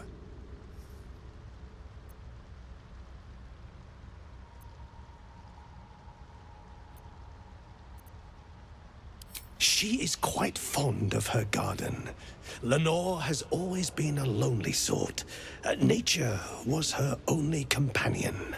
I offered her the chance to join the society, but she refused. Her experiments on Susa bark took priority. May your travels be safe and swift. You know, for all the time I've spent lurking in the shadows, I've never ventured into the Underdark before. Hardly a luxurious setting, but it definitely has its upsides for a vampire. Or its undersides, because it's... well, you know what I mean. Fleshwalker, tongue talker. Far you've come. Reach into memory. Tell me of home.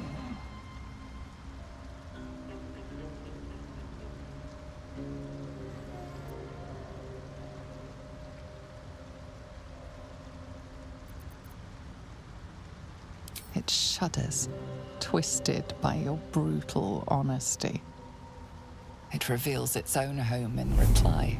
A humid cove filled with decaying myconid corpses.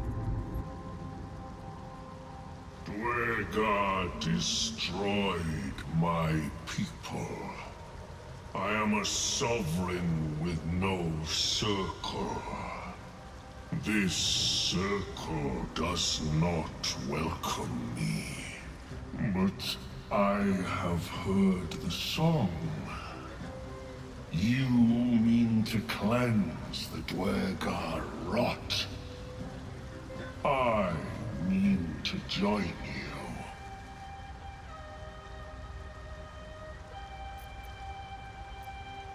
Then a nomad I remain. Seems the shrooms are letting in more people every day. You see a fella on his own on your way in. Dwarf. Balin's his name.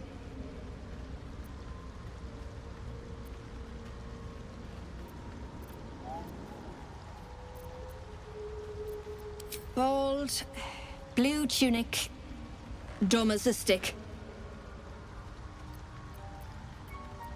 Right, never mind. My useless husband. Sent him for an errand. It's no surprise he's made a mess of it. Yes?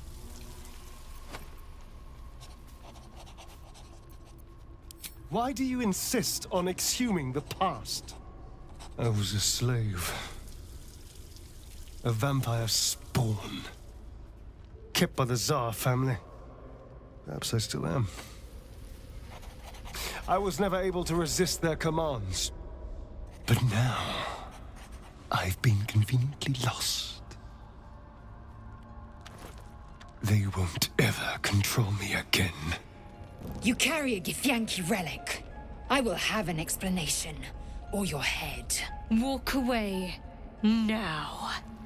I won't warn you again.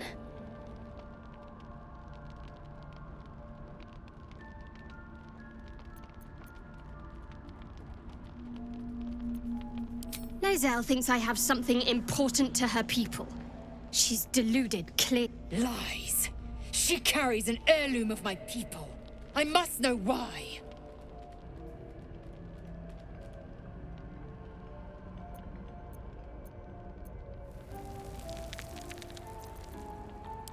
Incorrect. Judicious bloodletting settles feuds and roots out the weak, the deceitful. Do you hear this, tribe? Our lives are at stake, and she wants us to turn on each other. No others. Just you and me.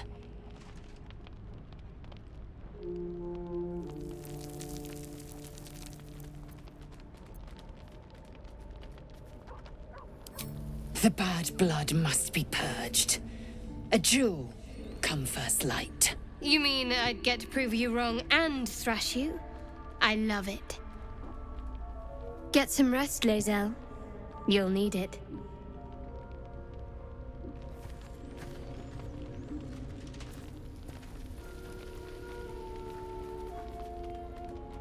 You had every chance to look the other way. But here we are. You chose this. Spare me the justifications, coward. If anyone asks, I'll say you were transforming. Don't expect to be mourned.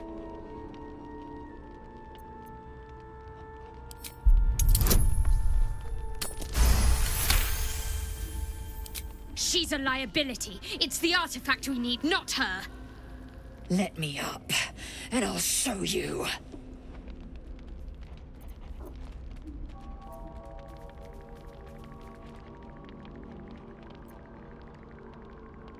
Surrender? A disgusting notion. You had better warm to that notion very rapidly, or your journey ends here. We needn't be enemies. There's plenty of those to go around already. What would you have? That we be friends? Let's not get ahead of ourselves.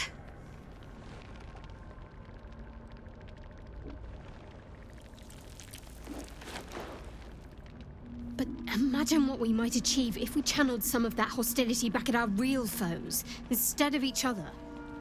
They wouldn't stand a chance.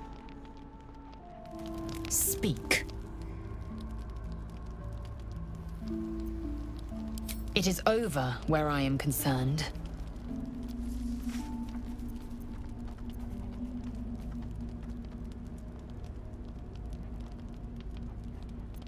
I will not be bearing the burden of the half-elf's deceit. She was the source of strife. I was the end of it. I suggest you turn your eye of judgment to her. May the darkness protect you.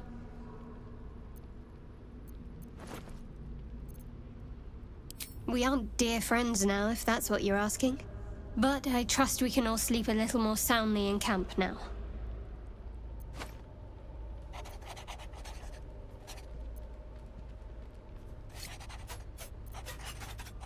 Relax.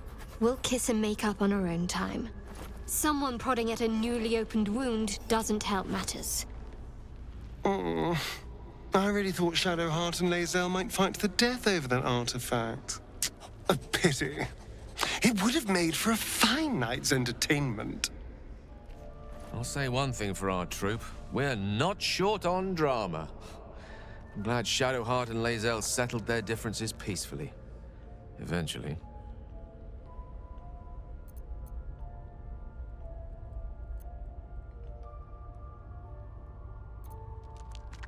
I know what it is to hunger.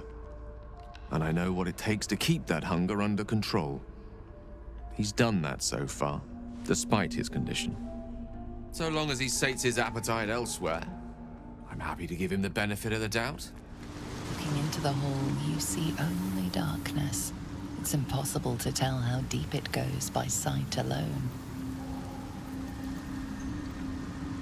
Faint sounds echo against unseen stone. Nothing discernible by eye or ear. Chill runs through you. Your magic, the fire that burns within, is fading.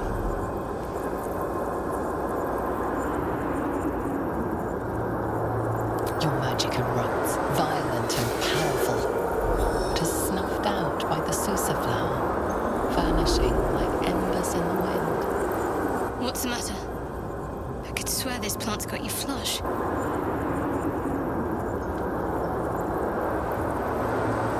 Chin up. I'll wager they'll come back as soon as we move away from here. Of course I am. You're not going to be undone by a flower, are you? Stop! Stop! Bibberbang! You recognize the name. Bibberbang. A mushroom that releases dangerous spores.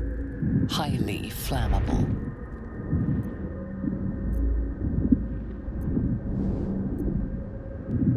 I know that. Scroll. Escape. My bag, please. I've dropped it somewhere.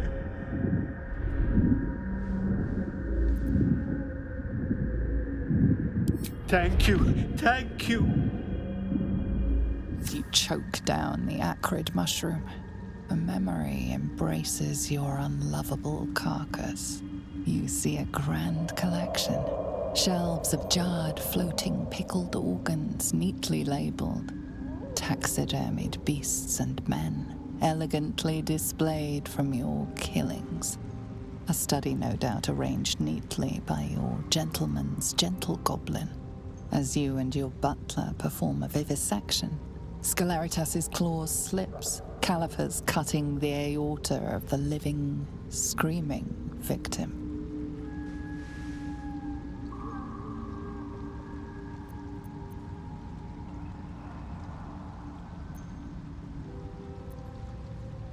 This is not your first time unraveling a long intestine left-handed, but each time you swear up a storm, hoping it will be your last. As the memory begins to clear away, one thing is certain. The butler lies not about his past service.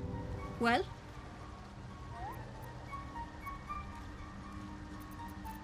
Dead. Worthless old fool. He had one bleeding job.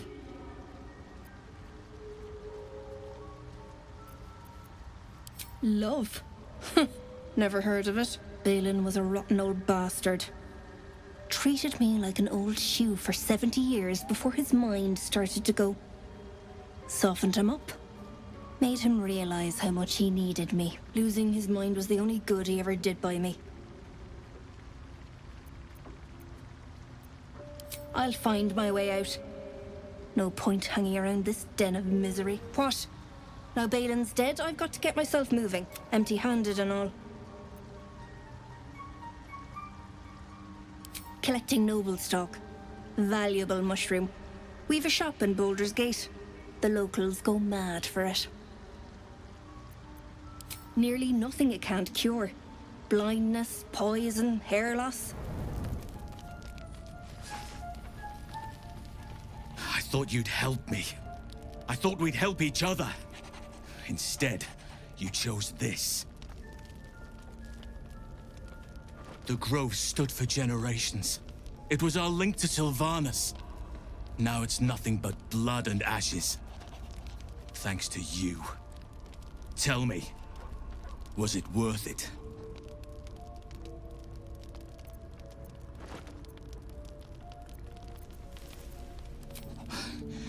You have no idea what you've done, do you? Or perhaps you simply don't care. You have upended nature's balance. Only your death can restore it. A slender drow blade impales the stone before you, keeping a silent vigil.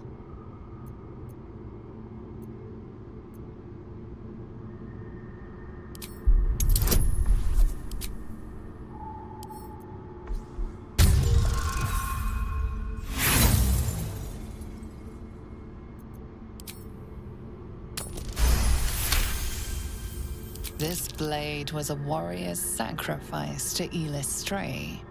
Blood can only be honored with blood.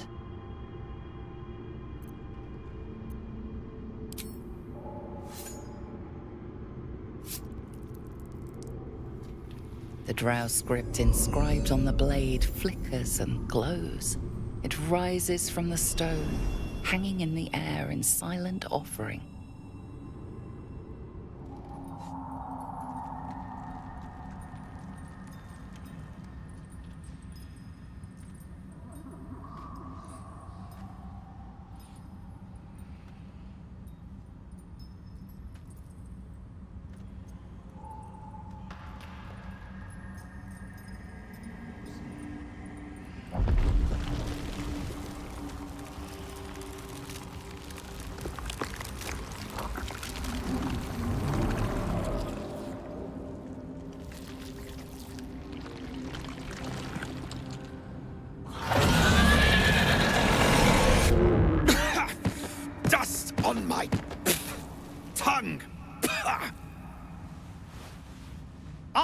To parley, and he brings a spectator. Twit. Quite ruined my ambush. Now, you are?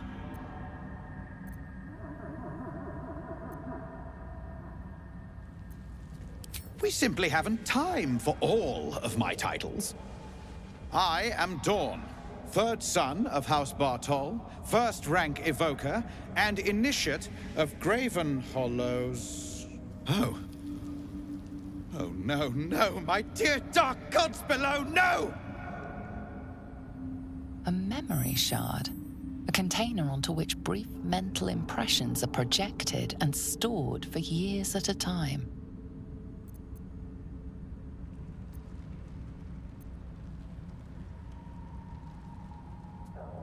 Far, far longer than I realized. Then my enemies have already found the forge. Which bastard stole my glory? Zargrim? Filro?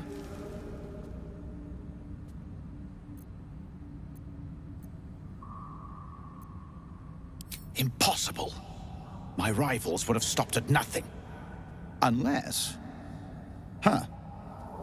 Ha! The fools must have turned back, or, better yet, died in the search. Good. If they had just surrendered their research to me, we might have found the forge together. But no, they hoarded their knowledge, left each of us clinging to scraps. I had the good sense to lock mine away in the shard. And now I can claim the forge alone.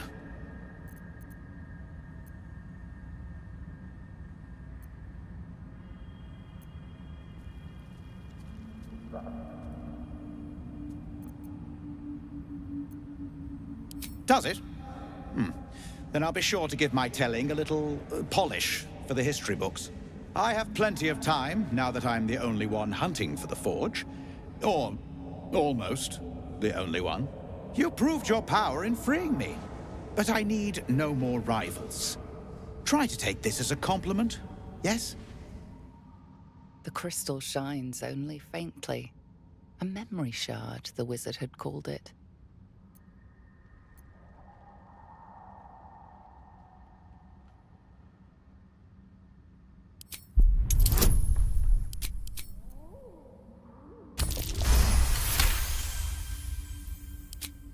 The crystal's glow swells, drawing you into its depths. You are transported, somewhere deep, loud, and hot as the hells themselves. Within the Underdark's bowels, beyond an ancient stronghold, hovers a giant hammer, waiting to fall. An echoing clang, and you're back to yourself, left only with a firm sense of a place, a grand forge. Our blood to fill your oceans, O blessed Bhaal. Our bones to build your temple in the deep. A wave of pure devotion washes over you, and with every surge you feel a presence grow in response. Purge, priest! Promises! Your god wants proof! Wants blood! These beings of Kuatoa, former Mind Flayer slaves that manifest their gods through sheer belief.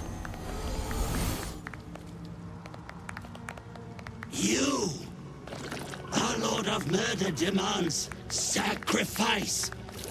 You will be an offering for the great god Bhaal.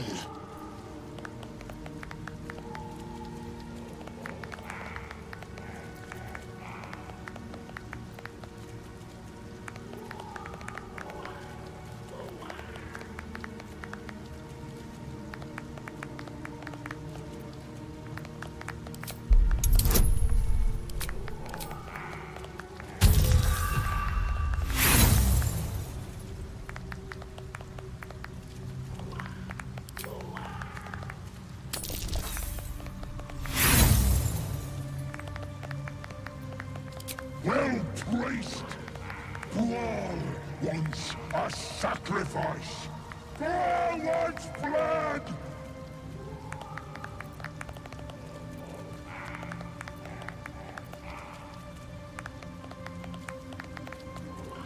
That sounds like a lot more blood.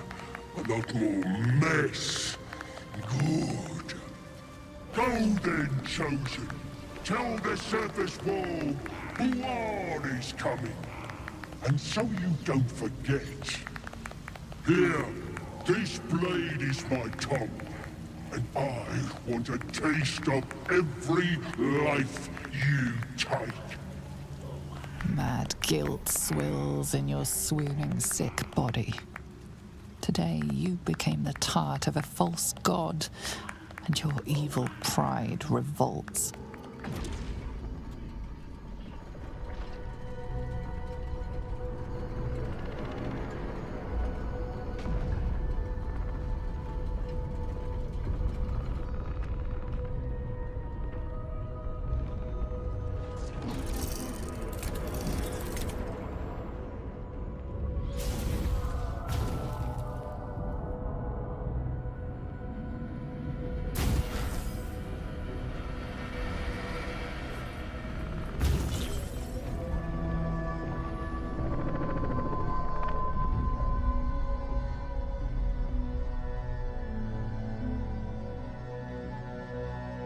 Speak. The disc appears in your mind's eye. Lae'zel sees it too, and considers the vision. Tissue markings. Ancient. I recognize them, but I can't make sense. No. Wait. The texts are enciphered, but I've solved the pattern. It's a story. About Orpheus. Your head buzzes in concert with Lae'zel's, but it hardly matters. Even without the connection, you'd recognize her discomfort.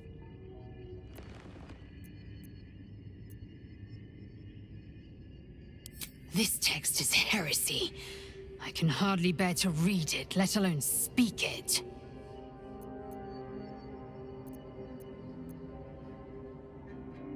Very well. I will read it to you. The Prince of the Comet, Part 1. So it was that we were free from Ghaik shackles and turned our blades on each other. The heavens were shattered, and one great empire was divided in two. Gith traveled to the Hells to broker help for her people, her cause. Vlaakith would have you believe Mother Gith proclaimed her our queen. Lies. Gith made no such proclamation. Vlaakith seized the Empire against the Mother's wishes. But Gith had nurtured a son, Orpheus, Prince of the Comet, the true heir. He knew Vlaakith's treachery. Orpheus rallied Gith's honor guard and declared the throne for himself. The War of the Comet had begun.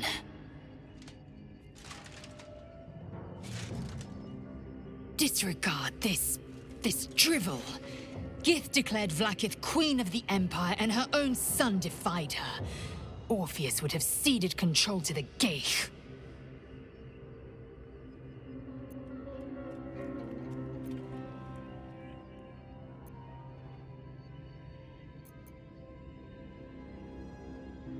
She did nothing of the sort. Thank your good fortunes I'm a tolerant woman, or I'd have sliced off a few toes for suggesting it. You sound so dampened like a pressure break. Is it the fun? That foul, contemptuous heel? You know these words. They're from the opening stanza of a play you found in this very tower.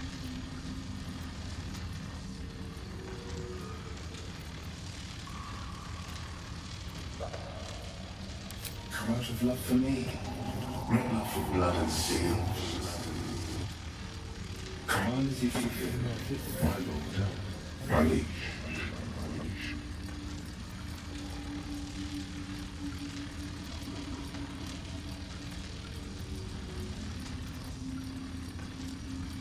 Feeding up the deepest secret show. Reveal the truth. Give what you wish to see. I greet you, child of the sun. How has your search for the mushrooms fared?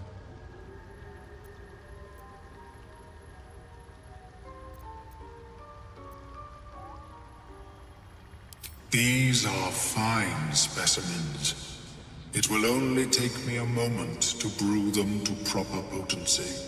Omeluum turns away to prepare the potion, lost in its own musings. You must drink the entire draught. I can make no promises as to its taste.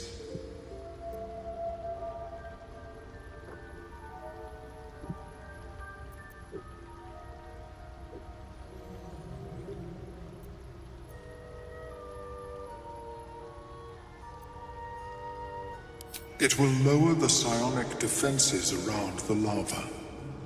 If I cannot remove it, I may still be able to tell you more about its origin. Omeluum watches you with cautious intensity. It expects doubt. It expects fear. Only in that you may be a danger to yourself. What the potion may make you see or feel, I cannot determine. But unless you are already a step from death, it will not kill you.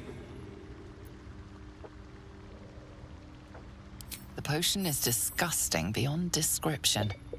The only mercy is that it goes down quickly. Not a drop left. Very good. As the potion influences your mind, you may find yourself acting irrationally. Try and stay focused. The world loses its edges, its finer boundaries. You are fluid, but trapped like a creature suspended in amber.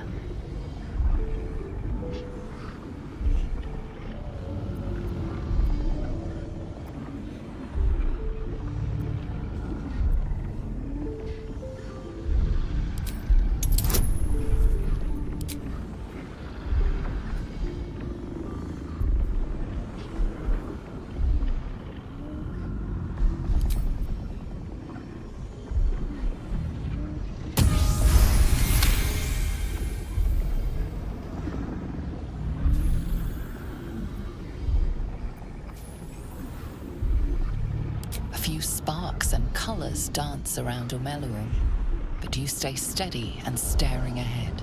The tadpole spasms, seizes. It's fighting the potion even harder than you are. Fear pierces your mind like knives of ice. The parasite digs deeper, as if it needs to hollow out your skull.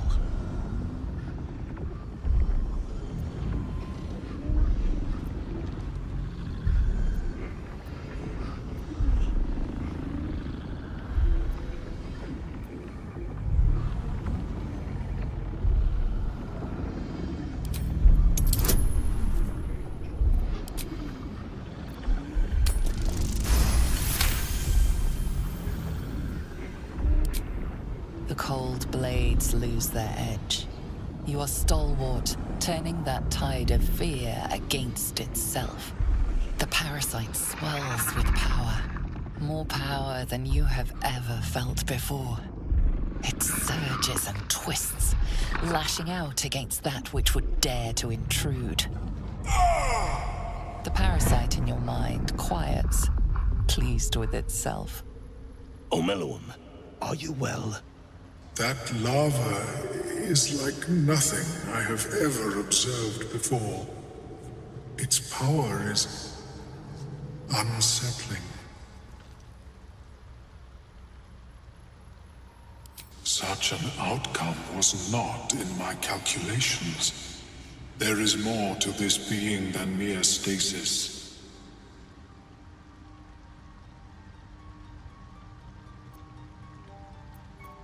Yet that power may grow beyond your control. I have another intermediate solution, if you are in need. I possess a ring of mind shielding. It prevents elder brains from noticing my presence. It will not remove the lava, but it will limit its influence, both positive and negative. I would offer it as a gift, but in truth, the ring is priceless. Is there anything you could offer me in turn?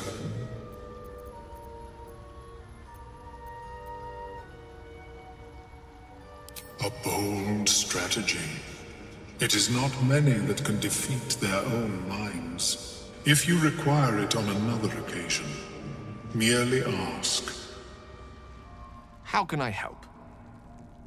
Think of it as tribute. The kind a king might pay to a more powerful neighbor to avoid invasion. As long as I pay, there will be peace. But should I ever stop, along comes a war.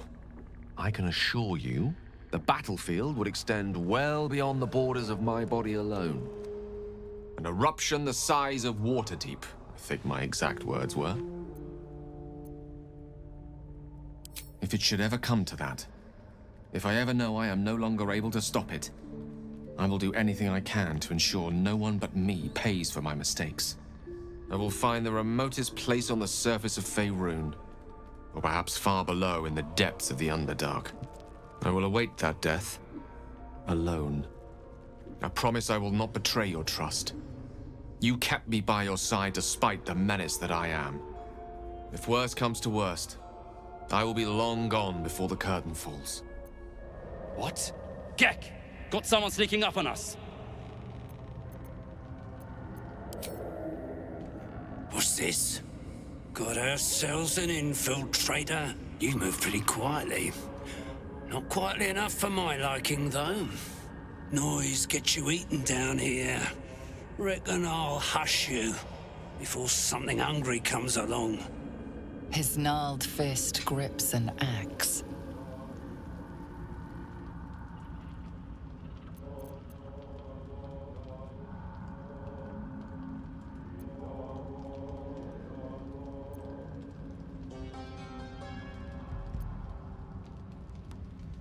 Fine. I'll let you live. But spoil my hunt, and you're dead.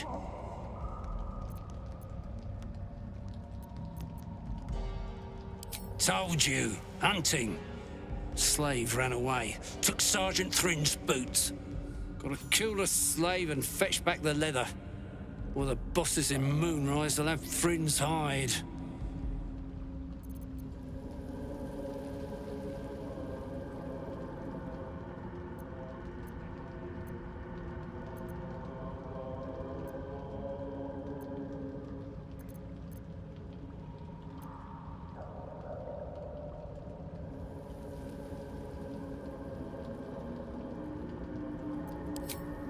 as alone as we'd like.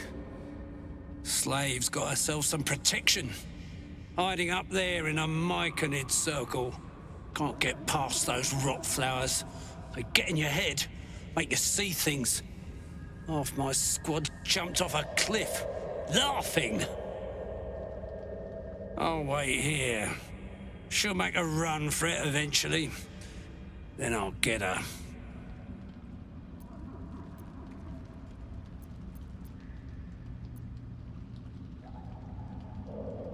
Fine. Suppose I'll just eat you then. It greets you with a harrowing elegy, cheerless as the new moon. The music shifts, still melancholic, but now streaked with hope. Do you hear? A new harmony. Serenity.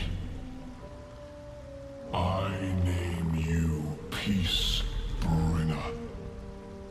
Fragrant spores waft through the air. Your heart swells with bliss with your every breath. Freely you have given to us. Freely you may take. The Guardian Gate is open. Go and claim your reward. But before this, I have another boon to ask of you. You have cut out the Dwergar blight, but not its source. In your mind's eye, Spore shows you a drow striding among myconid dead. Near. This one is called. He hunted us. Hunt him in turn. Bring me his head, and I will know my circle is safe. Do you see? Indulge one demand and it only breeds another.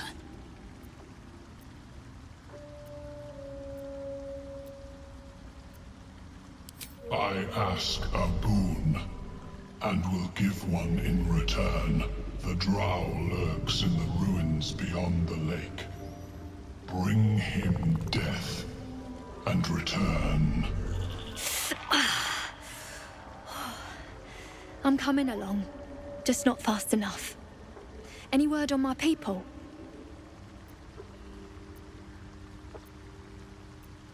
I'm almost sorry to hear it. I hope to have the pleasure myself. There's plenty more guarding my people, but I'd say you've made a fine start. The cover proudly announces this book to be Flumph Mating Rituals.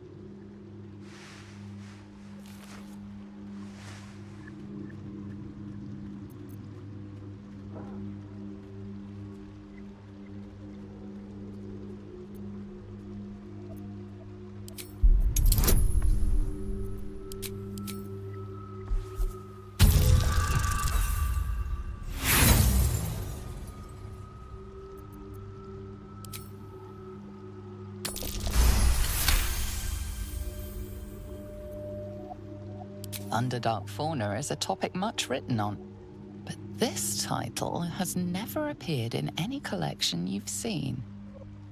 The scrutiny proves too much. The lurid text melts away before your eyes. An illusion. What remains are simple instructions written in a spare hand. The secret to forging adamantine.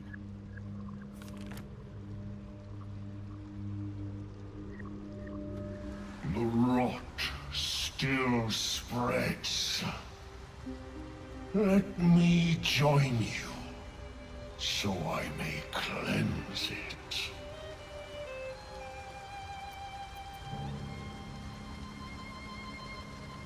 I must see it for myself. Lead me to the rot. I wish to see it fester.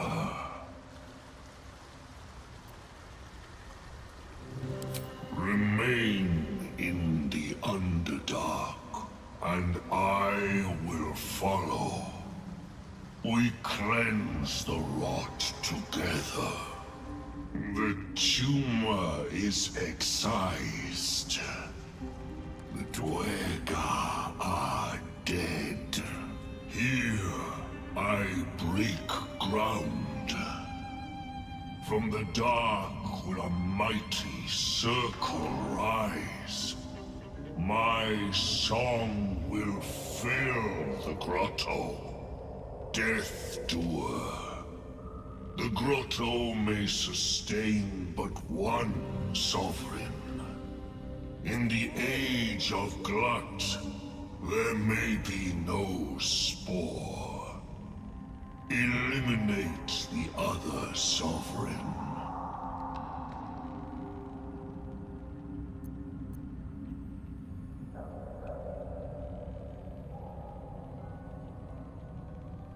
A fate it has earned. My circle long suffered while the Dwerga flourished. I sang to Spore for help, yet it cowered in the grotto and let my people be slaughtered. Choose, Smooth Mind. Help me grow a mighty circle and reap the reward, or protect the precious poltroon as it waits for the circle of Glut to devour it whole.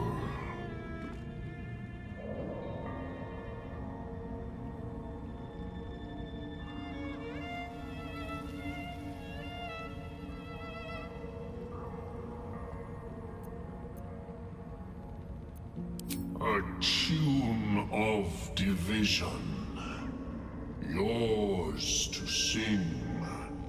3 scrolls in all. Keep your allies steady, and your foes fearful. Melodies of peace, even in war. A gift of Circle Glut.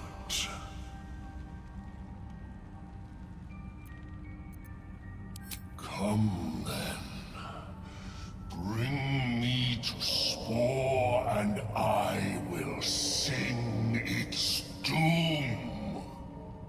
The age of Glut begins.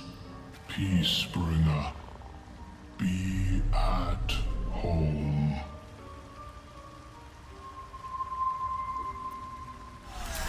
King of kings I am. Let this place be sacred. Circle Glut takes root. My spawn will rise and sing of your might. You will be called Kingbringer. Take my gift of song. Cry it low or loud, but cry it proud, Kingbringer. So it is certain, and so you are known. Spore's old song falters in the Myconid's minds, swallowed by a new rhythm. The song of Glut. You have served well, Kingbringer. But our work is not done. Spore was a coward. But in one thing it was correct. The Drow near must die. Bring me his head. A coronation gift. I never thought I'd become a fungal errand girl, yet here I am.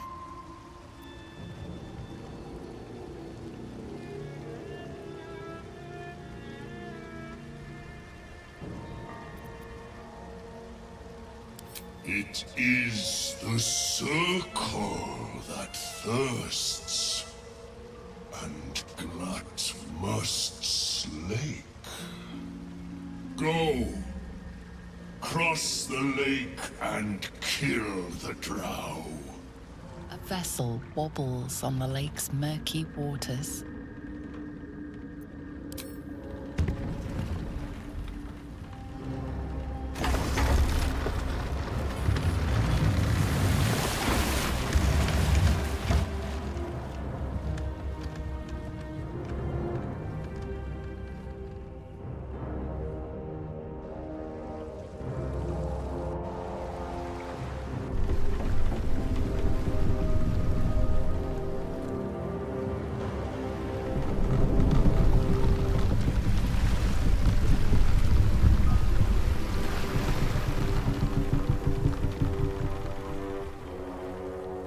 Tiefling?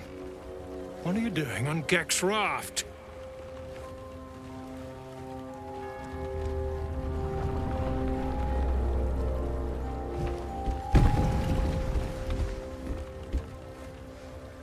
Where's Gek? Who are you?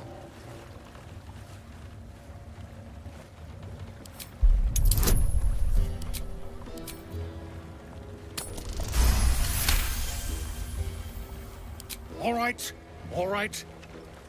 No reason to get your horns in a twist. Well, come on. Let's get you to shore. You'll need to report to the sergeant. You lot, keep patrolling. I'm heading back with this one. You continue forward in silence until the lights of a camp twinkle through the murk.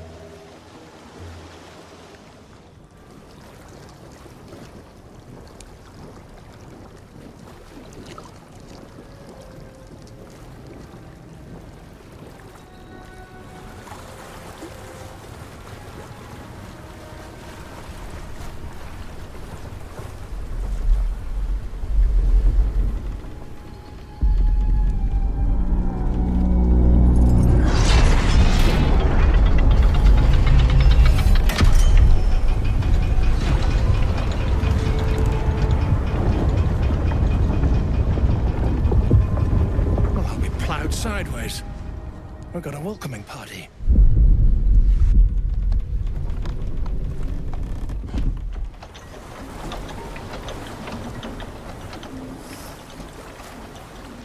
You shithead! Time you showed up, we got trouble. Spit it out! Sergeant finally choked on True Soul Near's prick. Rugno! The twat soul caused a rockfall. Trapped tighter than a ring on a fat finger. You're shitting me. You pay up? That's the trouble. He's got the gold on him. Sergeant's arm is falling off with all the gnome slaves she's been beating.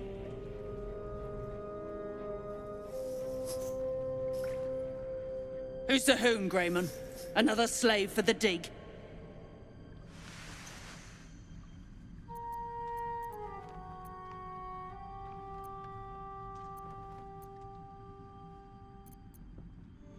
Aye. He speaks true. Found the hoon sailing Gek's skiff. That's so.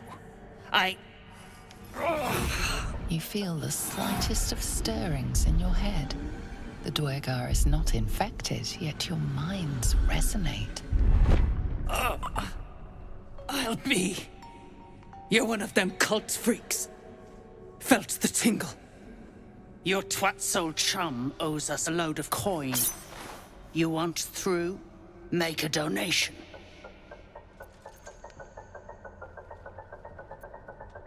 Unclog your hole. Just shitting around. But I'm warning you, that twat soul ain't settled up soon. There'll be hell to pay for the lot of you cult buggers. Might be worth talking to some of the gnome slaves.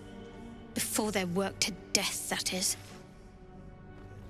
That drow, Near, is going to be on his last gasp unless someone digs him out. Though not necessarily our concern, of course. Don't like strangers here. But Absolute must have took you in. Caught him sniffing around. Easy marks. Had the stench of the Toplands. Hung them here as a warning. Ain't no one drugs with Clan Flameshade. Me? Who else? My spiders sussed them out of hiding, then Near taught them a thing or two, and I let them fly.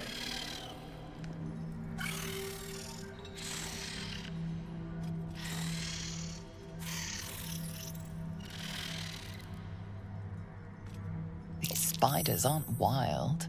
They've been raised by local Dwergar and are fiercely loyal to them.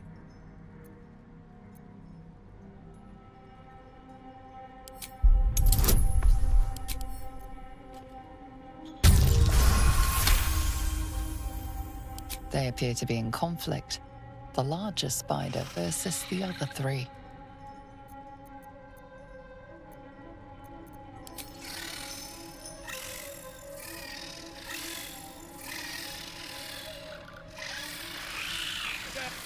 Another stick shit!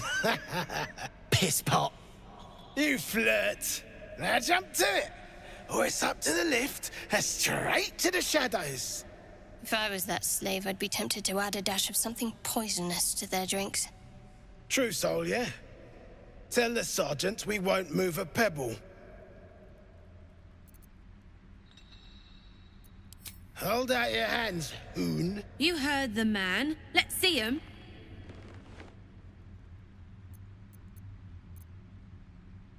Scout all you want. You got 5 working fingers. Perfect for digging. You want there? You claw him out. My drinking hand's busy. And you'll appreciate how few shits I have to give you. Hey! Stick shit! Where's my drink? Coming right up, piss pot.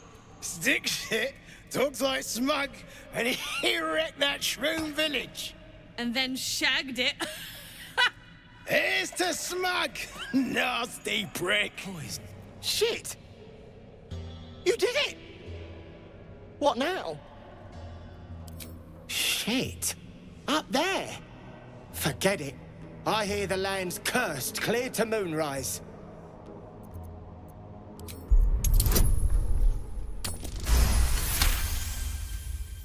Well, you did me right once, so you earned my trust twice. Won't be needing this poison now that you've offed the pricks. Bet you'll find it handy, though. You're a good one. I won't forget it. So, are we saving this Near from suffocating or leaving him to die? I'm fine with either, naturally. The last thing I want to do is ruin these nails digging through rock. I could not agree more. To hell's with them all. Unless you're here to kick some stiffs lakeside, I suggest you bugger off.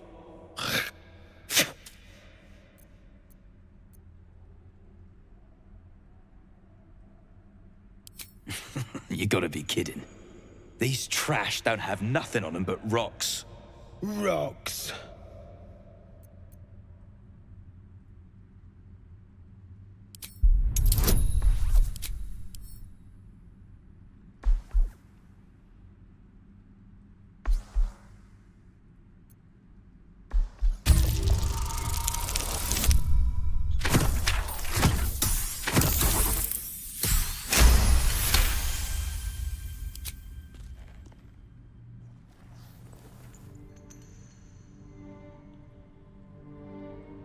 You spot a shiny trinket on one of the corpses.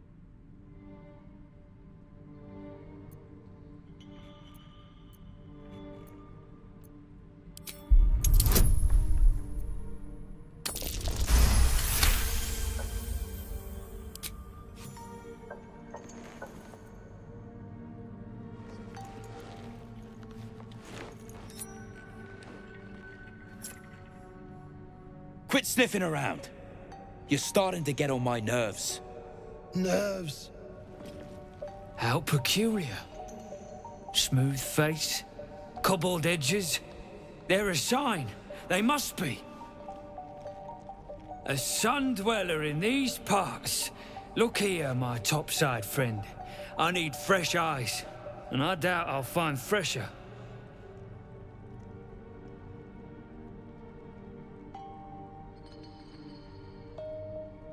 As rare as a smile in Sindelrin, you might say.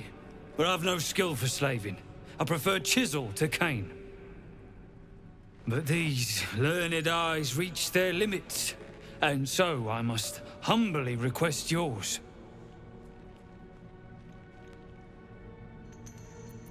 The rock, the rubble, all of it, if I may be so bold. Take a look. Tell me what you see, and be thorough.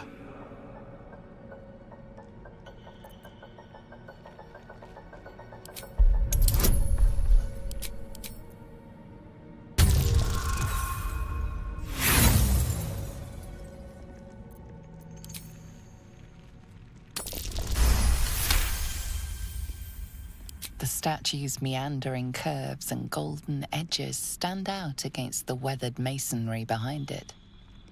Two styles, two eras.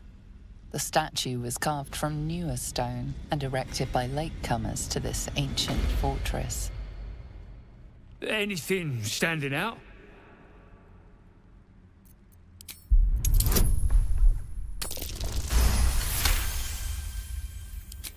Boulders and stone bricks of various sizes clutter the corridor, many split cleanly in two. Yet some walls remain fully intact. No quake brought these rocks down. They were smashed through in an instant. Something big charged through here. Something very big. What do you think?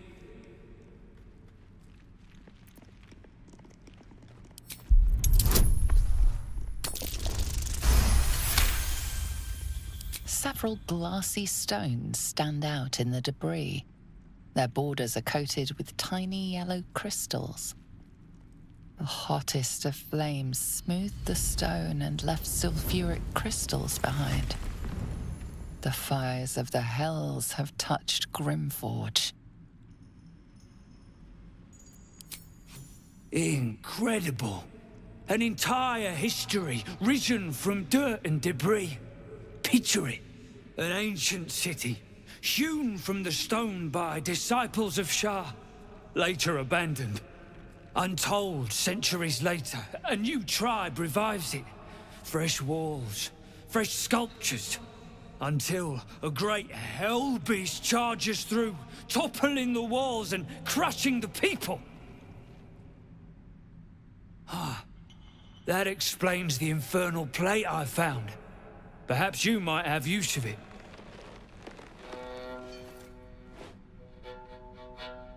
But my work has only begun. There is more still to find. I must get to it. As you look at the skeletons, you realize they are all clad in the same dark armor. Dark Justicia uniforms. These were Shah worshippers. The same as me.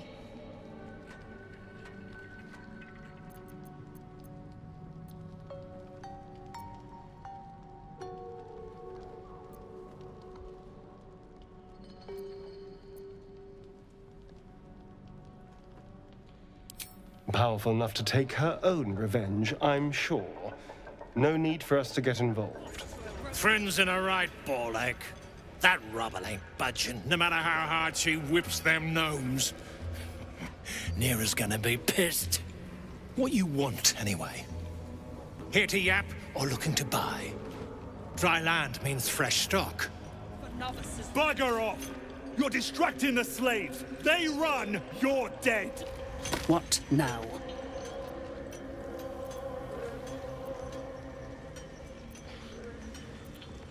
Poorly, obviously. Tunnel collapsed on a true soul. Absolute's going to eat my liver. Now move! I've got no time for... The parasite stirs, but it's a mere tickle. You hear no thoughts or memories, just an echo of scars that never healed. A true soul, eh? Useless wreck of a lookout could have told me. Glad you're here to take responsibility. Tunnels collapsed. Trapped true soul near. He's stuck in there with poisoned geezers. We don't get him out soon, it's both our heads. Place is older than bone dust. Previous tenants left a trap. Dropped a shit ton of metal once we dug a ways in. Get near out, and you'll have the Absolute's blessing. No doubting that.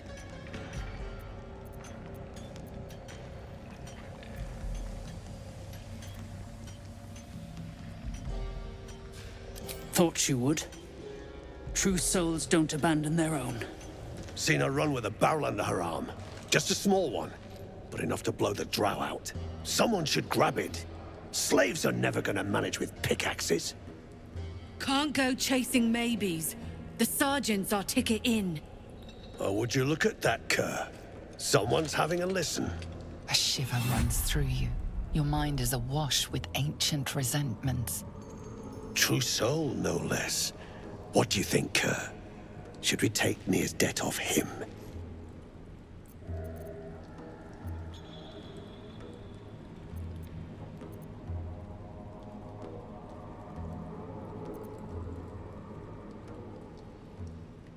I ain't parleying with more twat souls. And you got the stench. If I didn't know better, I'd say a mind flayer shat a worm in your brain. Should split your head open and poke around in there if you lot don't pay up.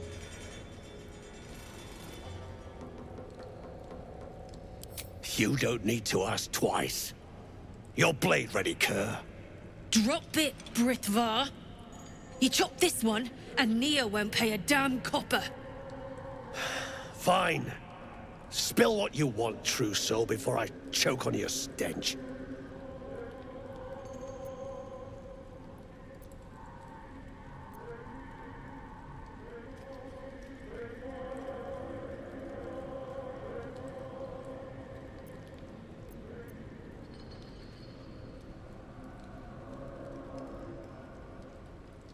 Big words.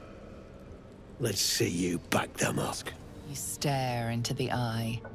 Your reflection stares back. The longer you stare, the more uneasy you feel. There is a presence. You are seen.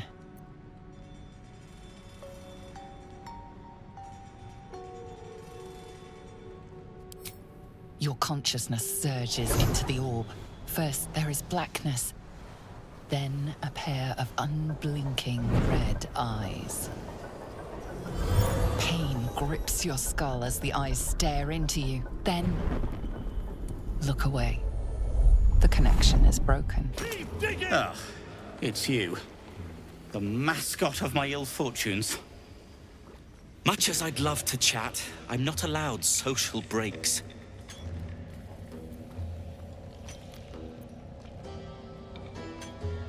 I thought I was. I came down here looking for Wulbren. I suspected he and his little friends might have come to this region. And I was right. But I was too late. Wulbren had already been taken to Moonrise Towers. The rest, put to work. You won't find a worse gaggle of rare-dwells than these Iron Hand gnomes. Except for Wulbren. Desperate though his taste in companions might be. As I was contemplating his folly, I was spotted by a very ugly Dwergar. Now, I dig. It isn't good.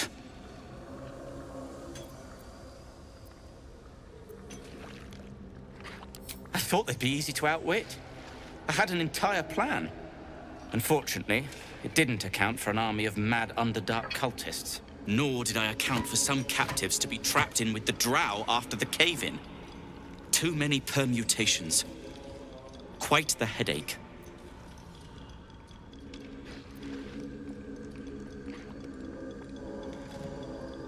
Thank you. But I doubt the gods will hear you down here. The gnomes speak in soft whispers, the words all but lost in the hot air.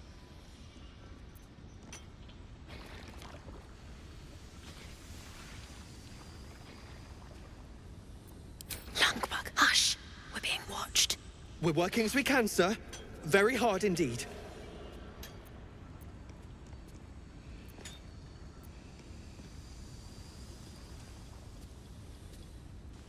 It's my Beldron! He's still back there! Langbug, don't! Oh, damn it, Larida! We've lost enough of us! I'm not losing Beldron too! Sir, Our friends are trapped in the cave-in. And I know a way to get them out. Bug, please. True Soul Near will... You know what he'll do.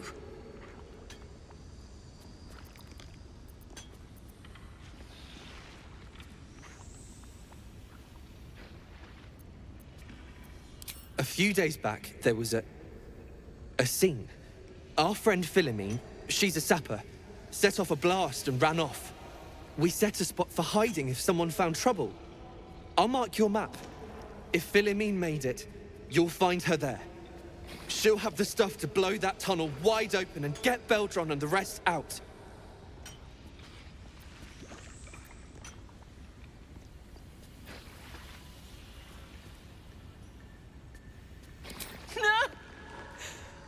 I told you, Bug! Lorida, You better not harm a damn tear on her head! Yes, True Soul?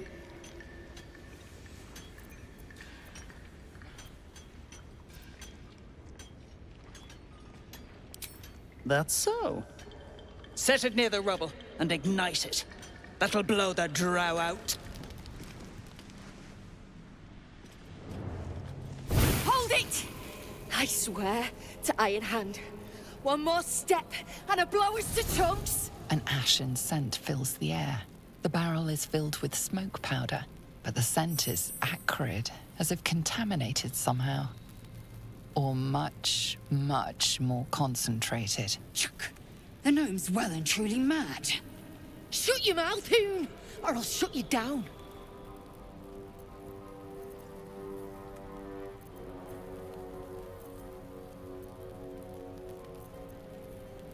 Drug, dropping my name like your cultist arse knows me, like we're friends. I know what you are, one of Nia's cult goons. Sailed right in. Better to die in this shit heap than rot in Moonrise. You want me? Come get me.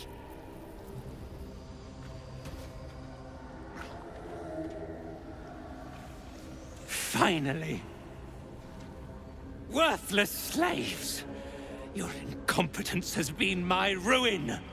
Nia does not fail.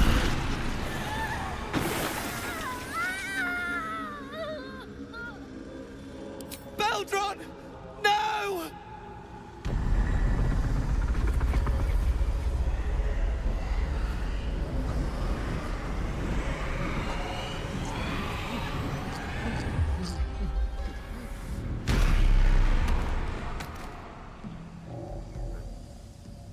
What is this, then? The absolute servants dead. Yet a true soul still lives. I am sure there's a sane explanation.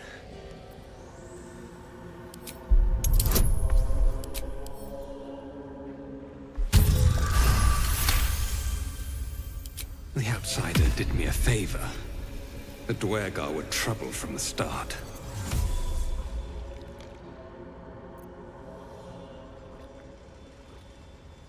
An efficient solution. Sensible, even. As for you, our charge is clear. There is more we must do. This was meant to be a simple operation. I arrive, those pack animals clear the debris, and I walk into the temple. Instead, I've been beset by incompetence, treachery, and now this? The Absolute's business remains unfinished.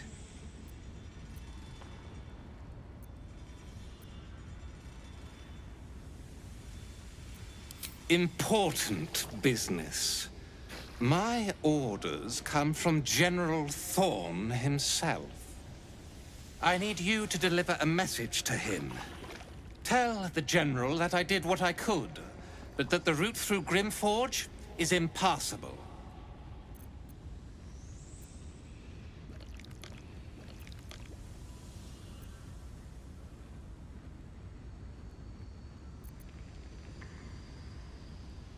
When the General entrusted me with this mission, he warned there may be some damage caused by a monster let loose in the temple.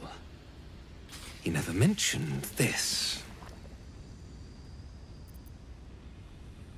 the favorite. Nothing is done in these lands without his knowledge.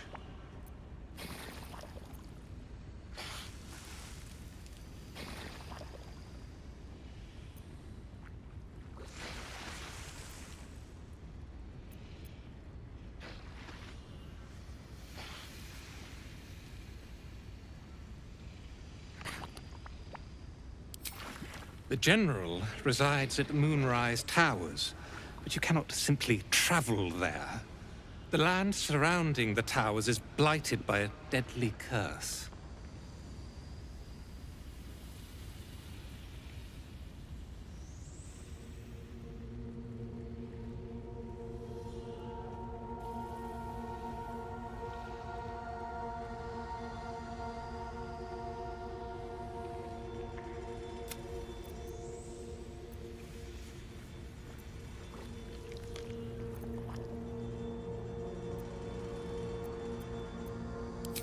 I had a moon lantern to keep the curse at bay. Alas, the rocks did it in. There is another way, though. We have allies on the surface. Seek them out, and play this lyre to call on their guide. Whatever you do, do not attempt the journey to Moonrise without his protection. I promise you it will not end well.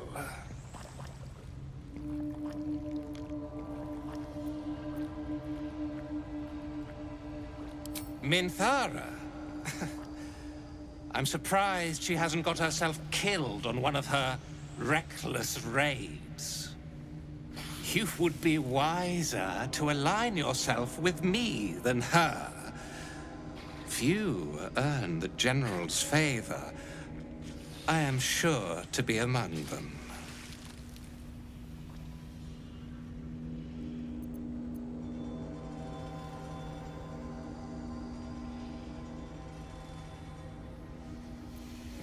Do not tarry. I will see you again, but only when my work is done. I can still reach the temple and fulfill the General's orders. His advisor, Balthazar, also sought a way. I'll pick up his trail and follow him. Prove myself his superior. I am generous to those who aid him. When I return to Moonrise, I will be triumphant. And you will share in my victory. Shah's blessings upon you.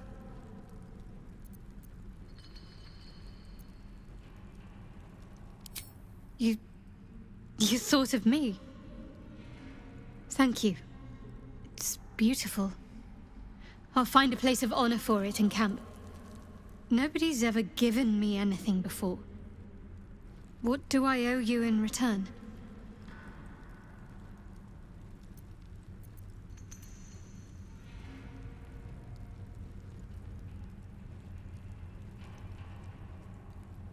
But kind sir, I am but a humble cleric. All I have belongs to my goddess. I'm afraid my gratitude is all I have to offer. I wonder, perhaps this is connected to the Dark Justiciars. This is no coincidence, I'm sure of it. I need to keep an eye out for more signs. Learn more about the Justiciars' presence in these lands. It could be important. As long as I've prayed to Lady Shah, I've wished to serve her as a Dark Justiciar. There is scarcely a greater way to fully dedicate yourself to Lady Shah, save perhaps if you become the head of her church.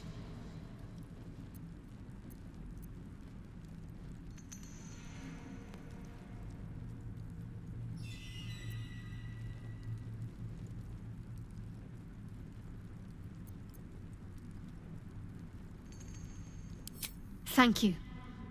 I should have known you'd be understanding.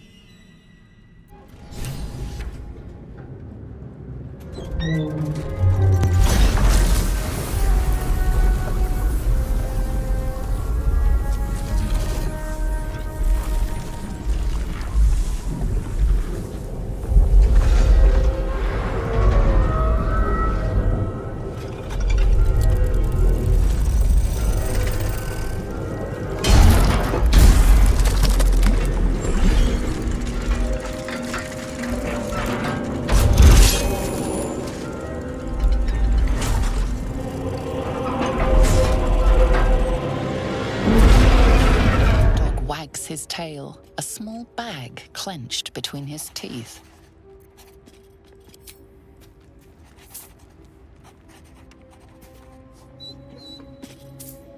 He gives in and surrenders his find to you.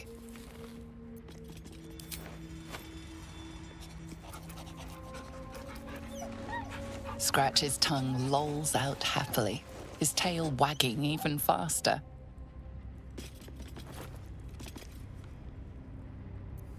The roaring furnace awaits an offering.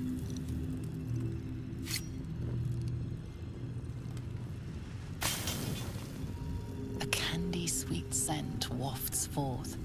The Susa bark infuses the weapon from within the flames. The flames sputter away. The dagger is yours for the taking.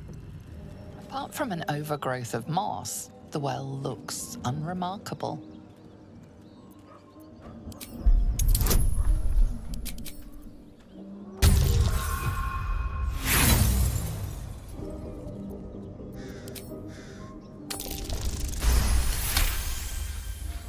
Dry stones line the wall. At the bottom, something gleams in the dappled light.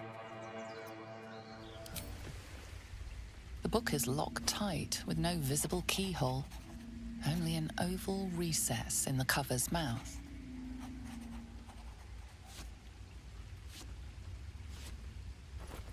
You try to examine the book, but the longer you stare, the more those piercing amethyst eyes draw you in. Beneath the allure, you feel the faintest echo of torment. There is great power in this book, but also great suffering.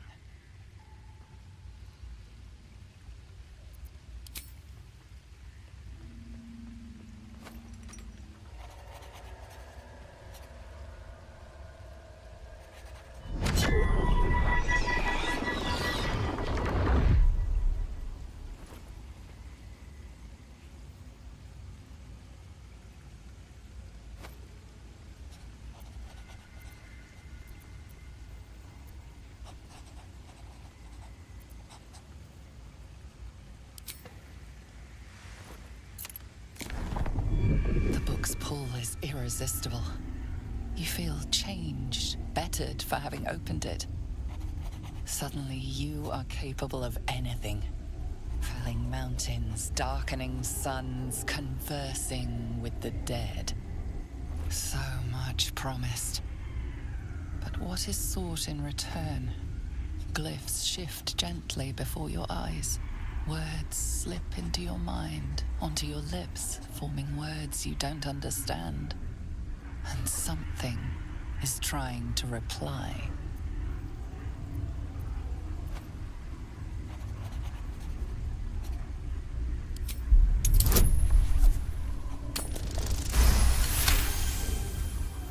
The glyphs swarm impatiently. The book wants you to turn the page, to delve deeper. It's hungry.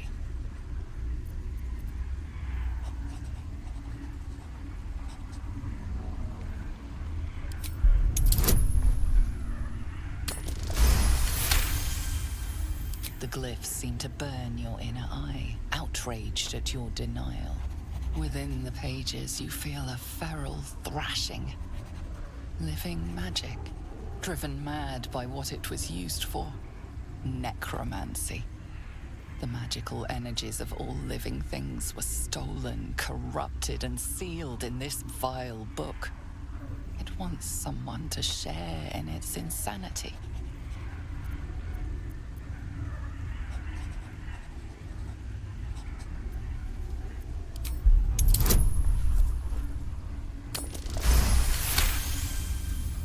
The voices falter. The anger quells. The magic seems to grow still and quiet, like a soothed beast.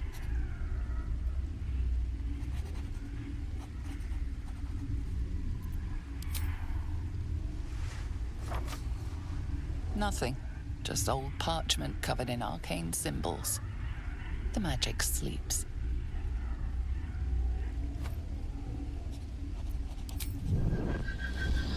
The heavy cover thumps shut with a strange finality.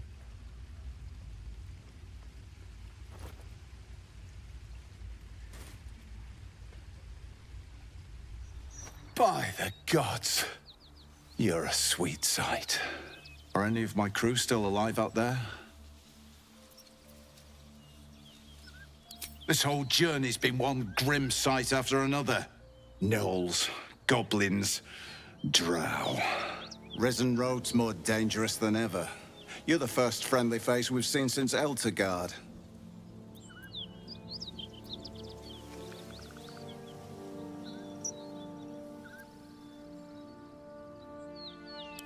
We're bound for Baldur's Gate. Got some cargo to deliver.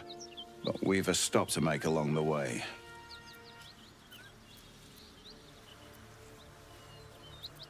Joaquin's Rest. It's just up the road. I'd be enjoying a mug of ale right now if those beasts hadn't jumped us. Listen, you look like you know how to handle yourself. You should meet my associates. We've got our own drinking spot by the tavern. Invitation only. Tell the fellow on the door, Little Serpent, Long Shadow. He'll take good care of you. Rugen! It's fine. We'd be dead if they hadn't shown up. A little hospitality won't do any harm.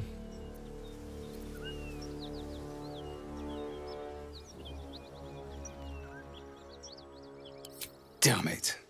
Nowhere's safe anymore. Doesn't change the plan, though. We'll head over there and check for survivors.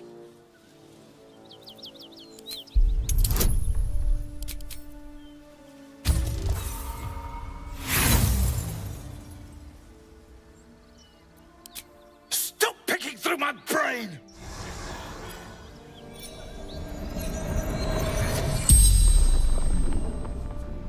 The corpse regards you lifelessly.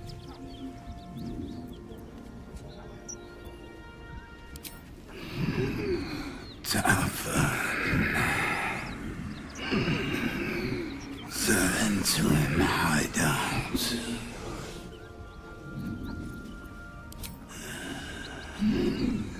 Beneath tavern. Need password.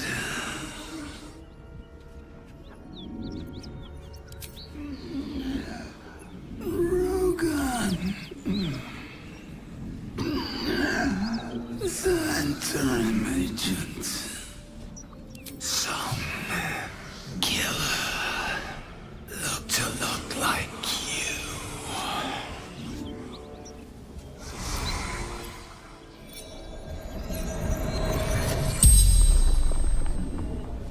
The corpse regards you lifelessly. Just looked dangerous. Hideout beneath Joaquin's Rest. You happened. Holly, the interim agent. He of the unsleeping eyes, grant me the might to carry this burden. Grant me the faith to face darkness without fear.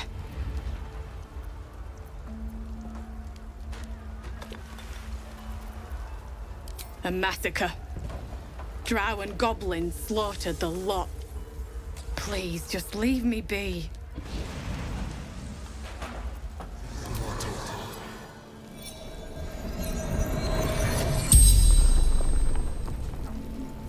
The corpse regards you lifelessly.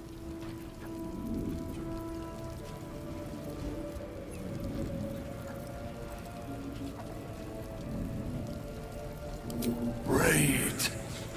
Retrieval for the Absolute.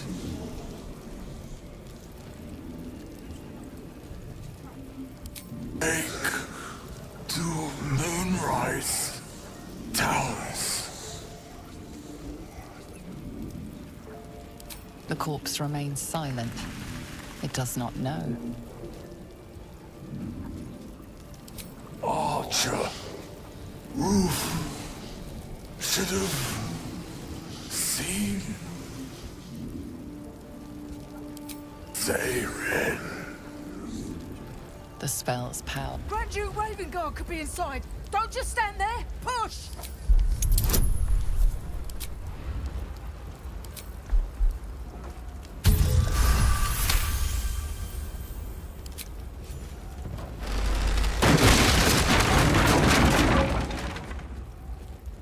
Inside, hurry!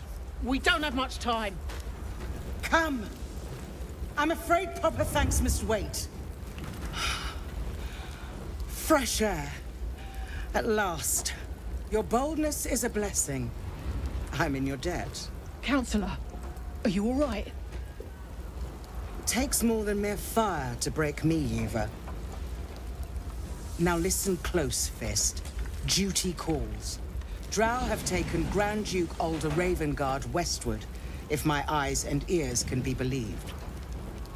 Gauntlet, report to the man and send for reinforcements. We must find the Duke. On your command, Counselor.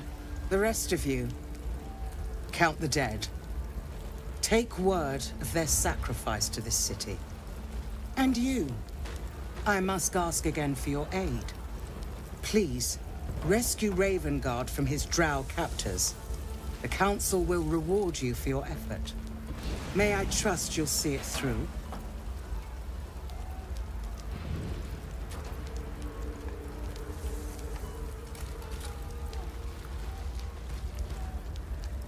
By the time aid arrives, it might be too late. You've the heart of a dragon and the will of a hero. Tell me I can count on you.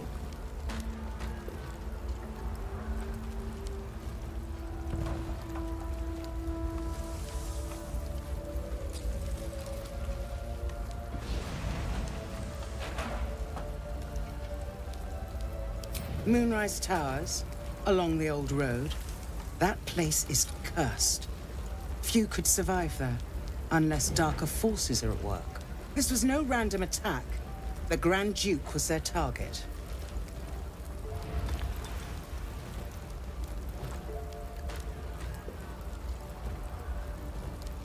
I see your goodwill has limits. Far be it from me to stretch them. Should you hear word of your father, seek me out. I will not fly far. Fist, to work. Fire! Hurry! Get this thing off me!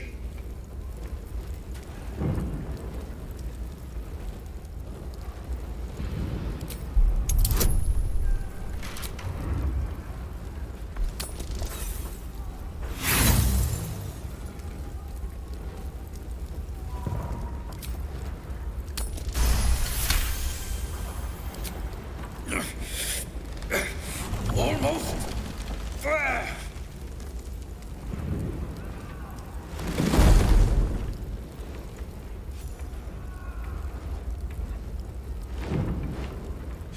Thank you. Thank you. Miri. No. Gods, no, no, no. You should have stayed. You should have been with me.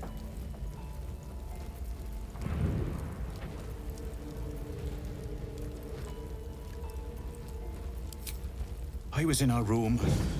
We had a fight. If I just kept my mouth shut about that bloody dowry, she'd still be here.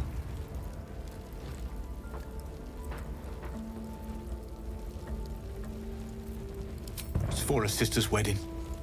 I made a stupid joke about keeping it. We argued about it for hours. Then she took the dowry and left.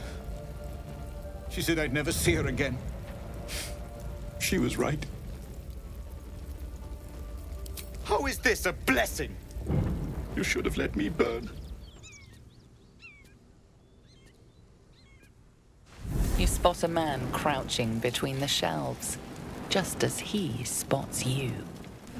Bugger!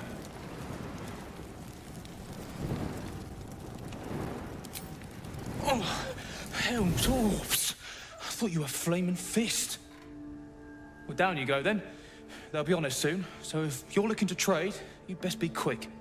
Entrance is hidden behind the wardrobe. Here's the key. That's far enough. What's your business down here? Answer honestly and maybe we'll kill you clean.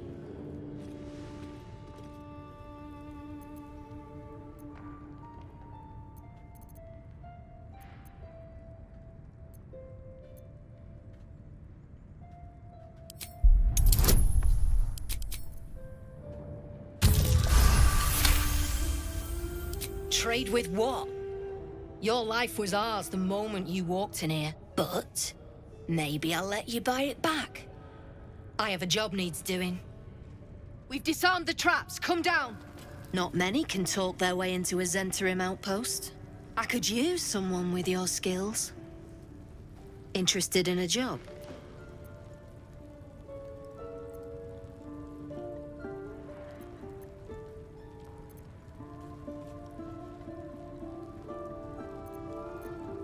Still am as it goes. Take it as a mark of respect. But right now, I reckon we're better off friends than enemies. You interested or not? Some of our people are missing. More importantly, so is their cargo. Find them. Keep them alive if you can. Failing that, just bring that shipment back. Unopened.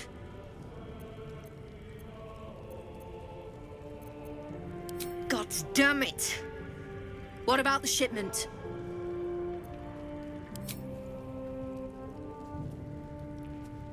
Bashaba's black bones, you did it!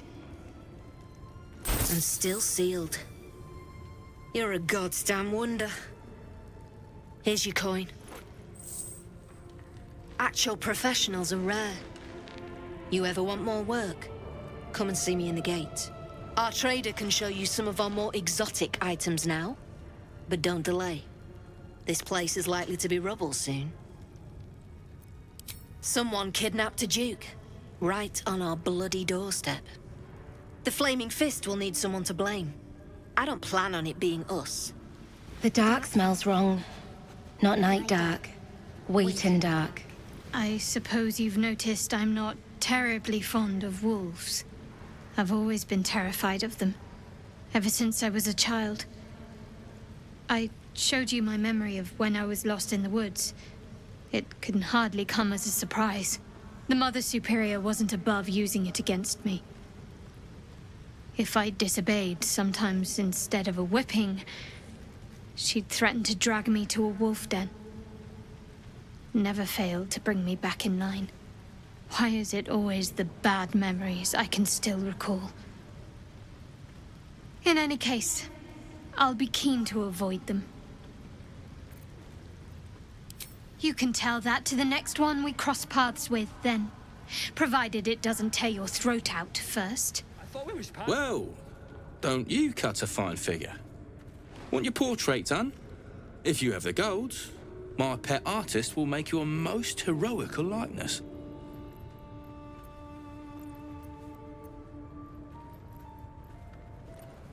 Of course. Got some interesting stock for a friend of the family. You?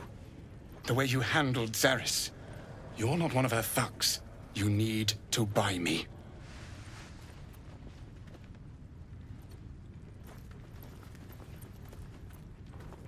Selling my... I am not some lower city coin lad offering you a tumble. I am an artist, and my patron will reward you for my rescue. Tenfold, whatever ransom you pay, I guarantee it.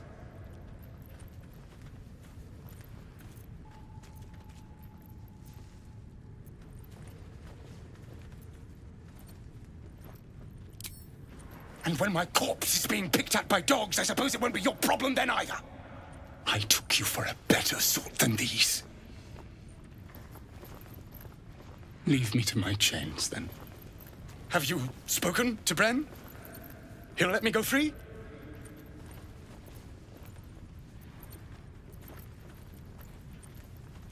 Of course. I don't mean to rush you. I'm sure we have plenty of time before they work me to death. Something I can help you with? I doubt you've got that kind of dosh line about.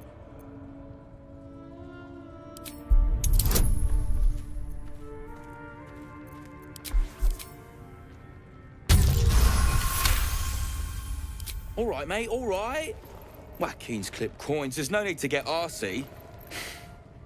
Go on, then. But anything lower would be criminal. He's all yours. Don't forget to feed him. He balls something proper. I can't say I've ever been bought before. How much did I fetch? No, don't tell me. There's nothing so depressing as learning one's true value. Well, you should at least know what you've paid for. I am the Oscar Fevras, at your service.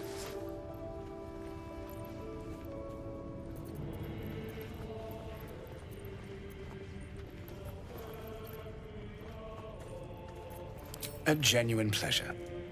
I'm in your debt, as is my patron. My betrothed, I should say.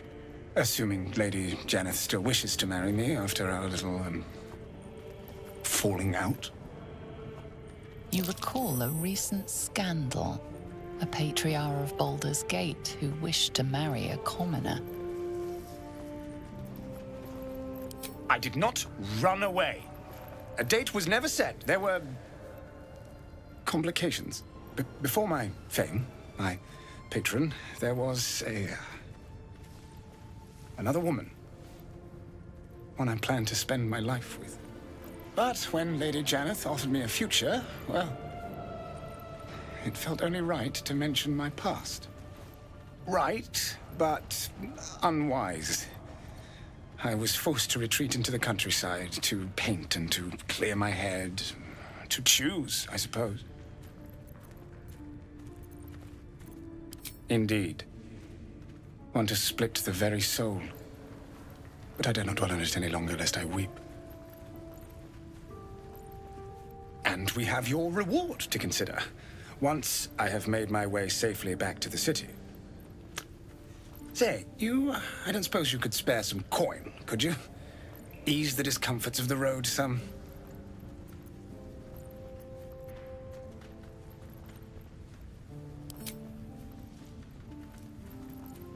I suppose I can endure the walk sober. Suffering has become an old friend, after all. Lads, for the love of all that is holy, I've never clapped eyes on your poor sister. Drop the act, hag. You was the last to see me, Rena. Just let her go. Please. Thank goodness you're here, sweetie. I don't know what's come over these boys. Stop this! We won't ask again!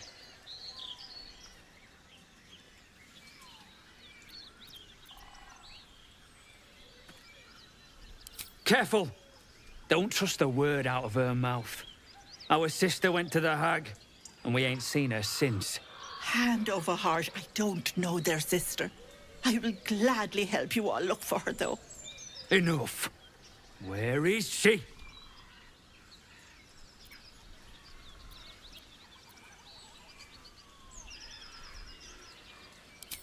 Bollocks! You were supposed to rush to my defense, love. Fat lot of good you are. Some advice? You ever darken my door, you'd best have that head bowed and an apology at the ready. Bye-bye now. Bloody hells. She just disappeared. Ain't seen nothing like that before.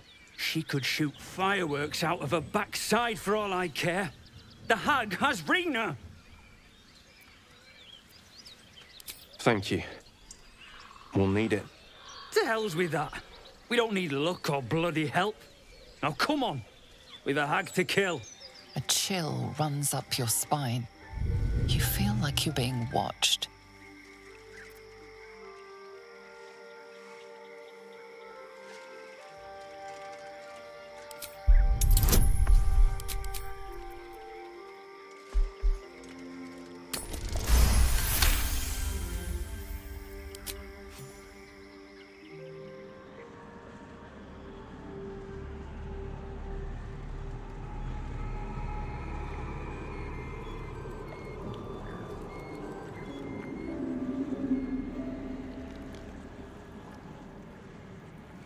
Diminutive creature sporting a red hat glares at you. You recognize the red cap, a fey creature known for its bloodlust. That noise. Is the creature pretending to be a sheep?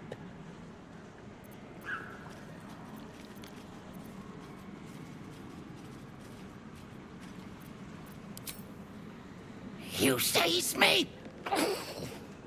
Nosy, scum-sucking, lice-ridden little ball bag! Get out! Or I bite tongue, eat tongue. Oh, delicious tongue. Oh, precious baby, loves to bleed you. Yes, turn your corpse into sponge. Lots of holes. Yes. Leave now, or I'll fill you with holes and more. Frog's entire body shakes. It ribbits erratically as if in pain.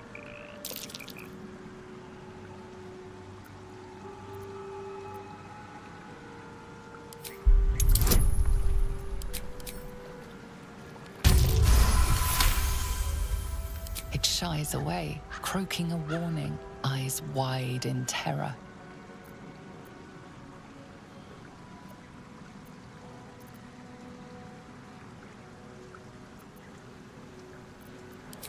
Ah, stranger.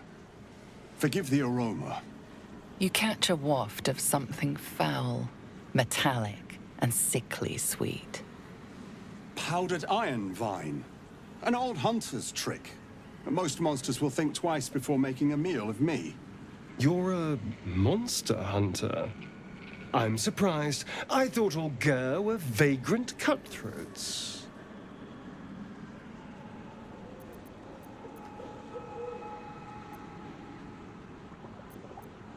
And more. We steal chickens, curse your crops, seduce your daughters, the list goes on. I wish I had half the power settled folk think my people possess. Alas, I am a simple wanderer. A simple wanderer and monster hunter. But I'm no witch doctor or cutthroat.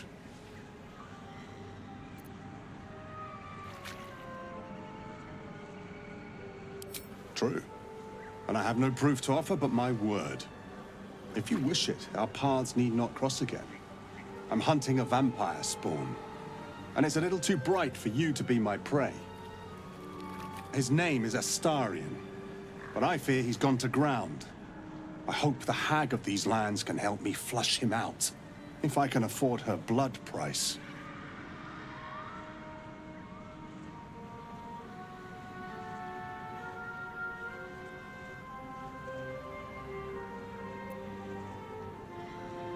What? What? It isn't possible. You idiot! What have you done? There? I'm afraid you're wrong. Yes.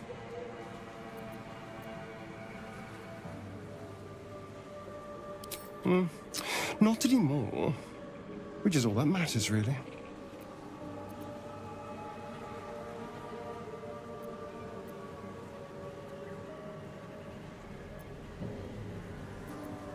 I didn't do anything.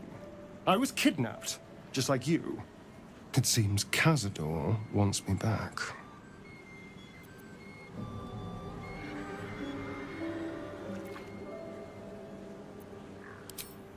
Cazador Zar is a vampire lord in Baldur's Gate, the patriarch of his coven and a monster obsessed with power. He turned me nearly 200 years ago. I became his spawn, and he became my tormentor.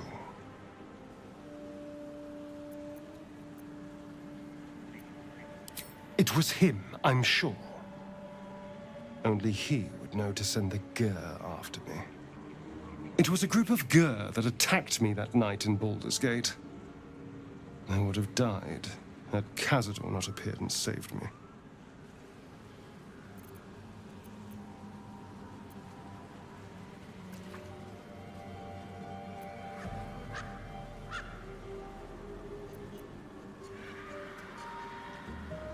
Perhaps. He probably thought it was funny. But more likely, he's trying to send me a message. He's reminding me of his power. Even in the middle of nowhere, he can reach me. And he wants me back.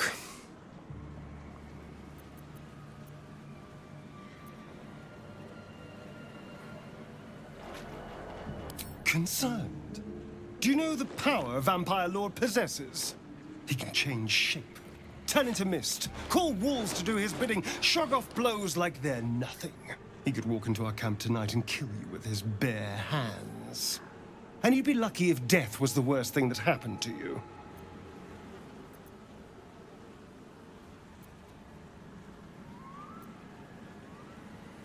You don't understand. You don't know him. Just trust me when I say we need to be careful. He'll send more lackeys. He has plenty of souls to command. We just have to be vigilant, keep our wits about us, and kill any monster hunters on sight.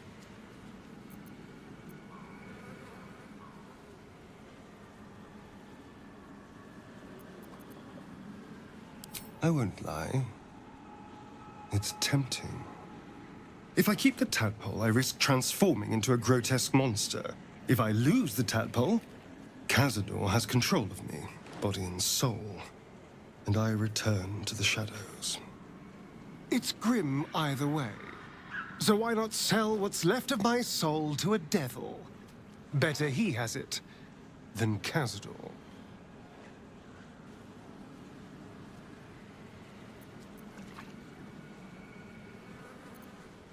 Figuring out what's happening to us, confronting a god called the Absolute, and then finding time to kill my old master before he can control me once more? Yes, that's an option, but I wouldn't bet eternity on it. Fetid smell assaults your nostrils. Dead flesh lies below. A great deal of it.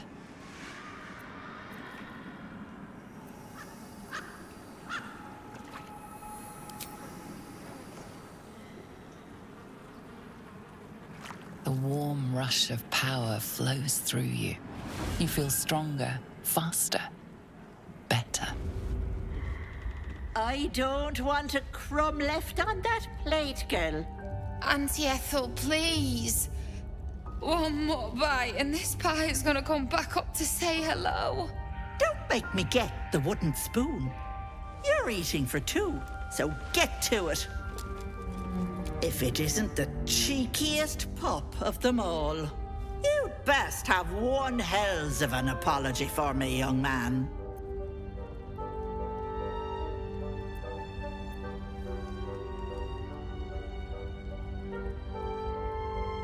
I don't think I did, dearie.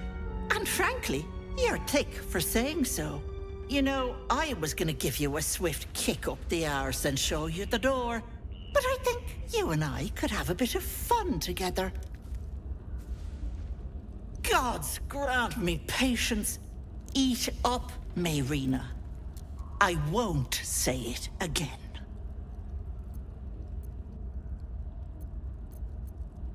Keep that hole under your nose shut, or things will get messy. You know what that sounds like to me? Leverage. What is it? What's going on?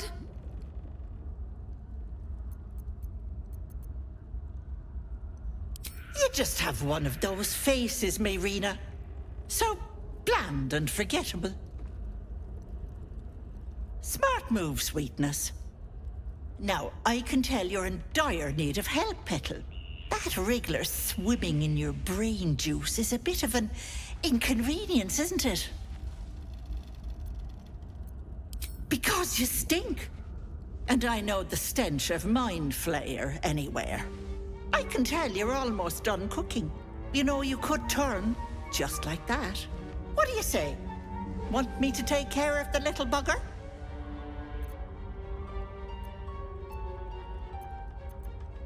Well, that depends on the job. Removing a parasite is no small feat. But I like you, Petal.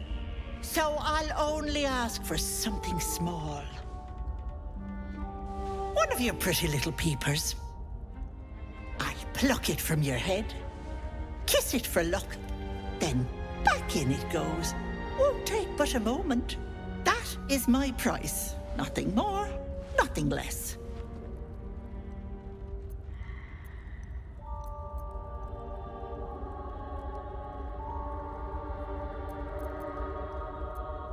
I'm afraid that's my business, Petal. It's nothing nefarious, though. I promise.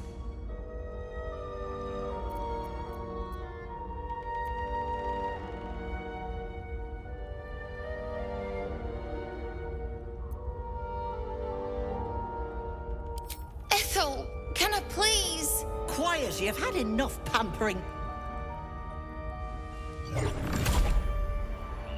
And you, my door is always open, Petal. Auntie Ethel is here for you. Hello, sweetness. You going to give me one of those precious peepers?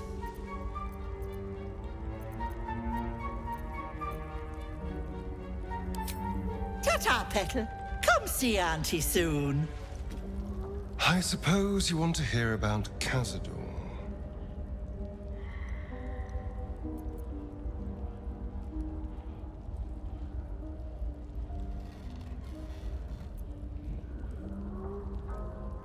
My old master. Before the Mind Flayers took me from him. Before this strange, twisted freedom. Cazador Szar is a vampire lord in Baldur's Gate. The patriarch of his coven and a monster obsessed with power. Not political power or military power, I mean power over people. The power to control them completely. He turned me nearly 200 years ago. I became his spawn, and he became my tormentor.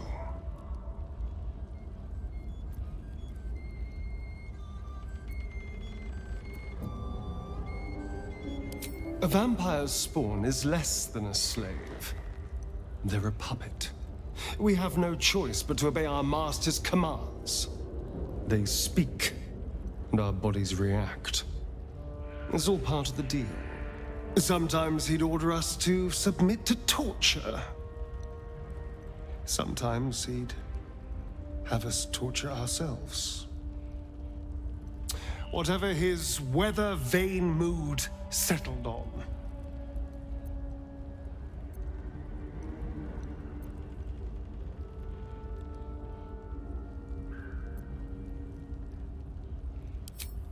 I will. But I won't take it for granted. The Mind Flayers aren't the only monsters out there. They're not even the only ones hunting us. All I'm asking is that you keep your eyes open and watch out for anything lurking in the shadows.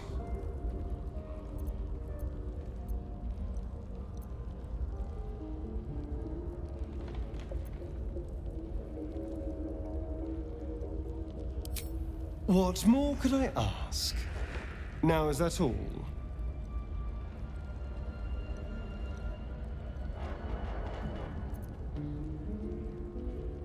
We can't. And yet I cross the threshold like moonlight through leaves. This worm is a powerful little beast, isn't it?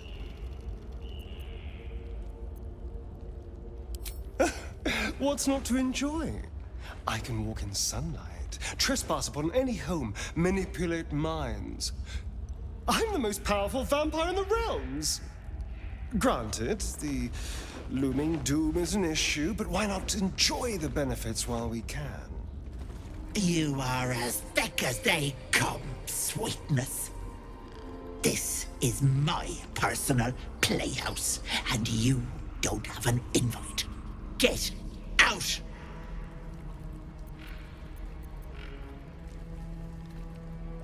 Has that wriggler eaten your brain already? Leave. Or you'll end up in tonight's stew. You'll go nicely with Mayrina. She's already marinating. Illusions abound in this place. Trust neither your eyes nor your ears. This place makes my skin crawl. Don't take anything for granted in here. You feel crushing waves of fear as the presence within the door recoils. It can't let people through, not again.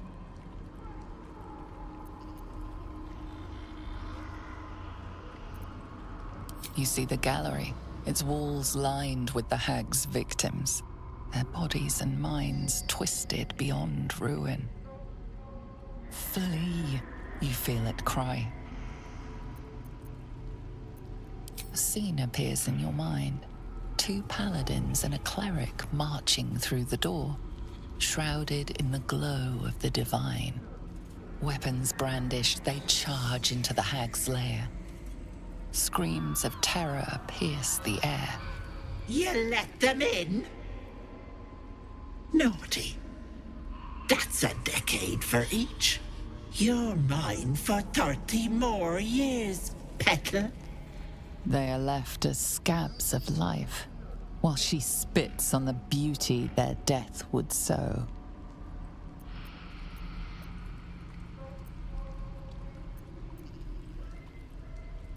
The door twitches, but stays firm. Its form flickers, and you realize that the door is transparent.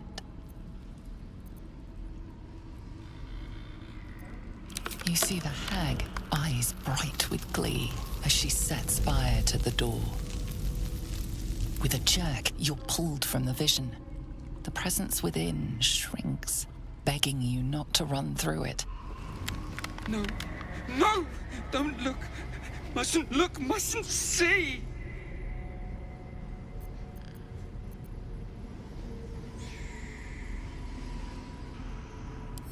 I see it! I see what's to come. You realize there's magic at work.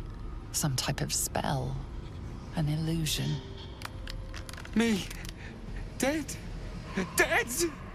Flesh rotten, bone shining!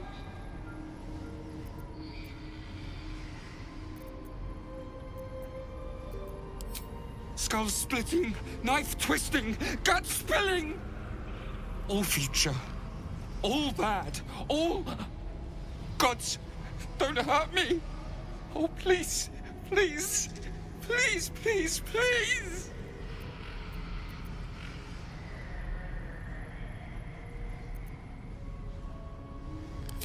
No! No! Monster! For mind dripping, flesh peeling, mind flayer!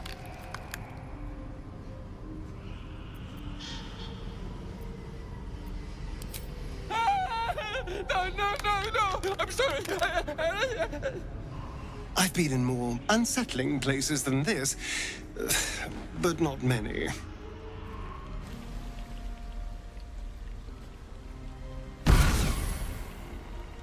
You come to my home, interfere in my business, and now have the gall to face me in the heart of my lair. You petulant bollocks! I'll rip your spine out your asshole! I'll use your blood to spice my stew! I'll keep you alive until I've sucked the marrow from your bones! And then I'll bring you back and do it all over again! Just get out of here! Please! Wait! Wait just a tick! Killing me is a waste of time. I'll find a way to return. Always have, always will.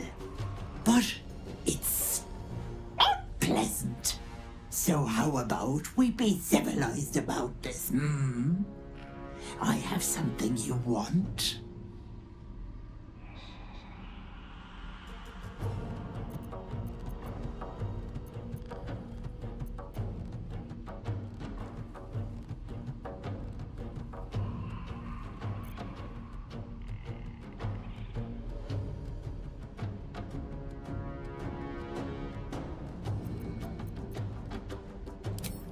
If you're gloating now, just wait till you hear my offer, Petal. Let me leave with the girl, and I'll give you power. You want to be stronger, tougher, smarter? Done. Anything is possible. Just let me keep the girl and her babe. It's your choice, sweetness.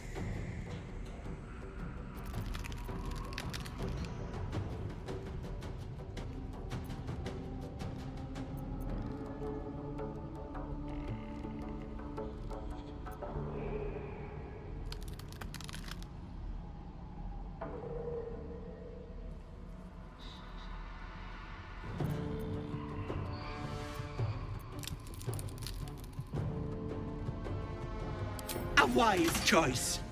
Here.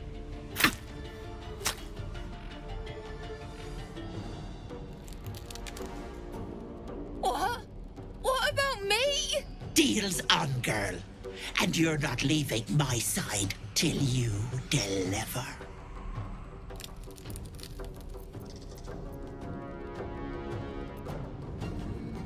Bollocks to luck. It's only the deal that counts. Bye-bye, Petal.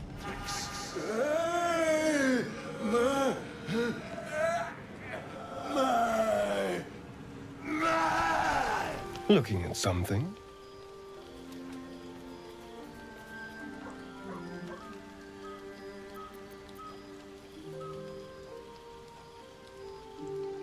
I'm looking too, but not seeing very much. Another quirk of my affliction.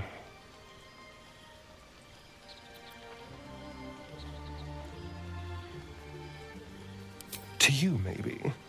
To me, it's just another thing Cazador took. I've never even seen this face.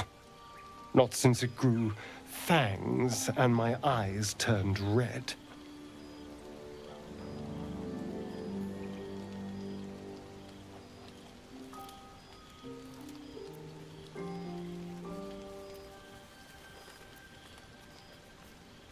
Is it? What do you see when you look at me?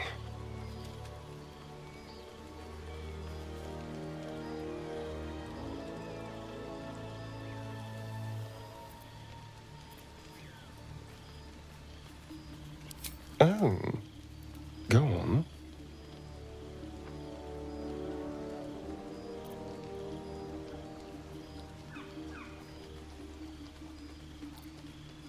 Very good. Now just tell me I'm beautiful and we can call it a day.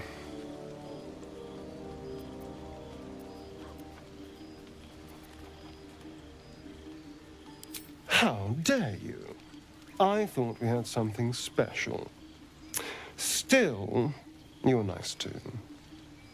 I better get some beauty sleep. It seems I need it if I'm to catch up with the competition. What are you doing? Hold up before they see you, Gresham.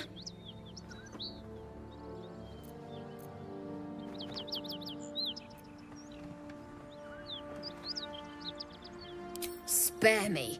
There's bigger problems right now than my manners. Look.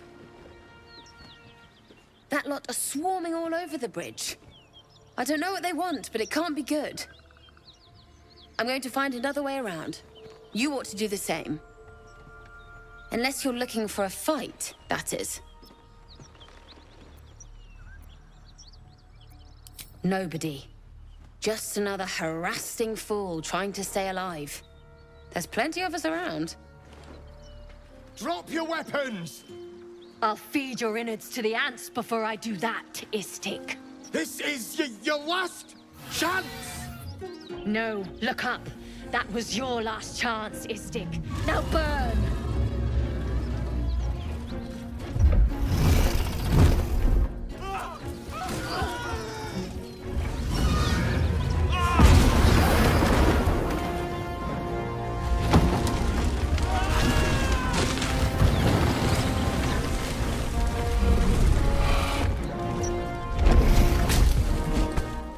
Stop wasting time, Beretta.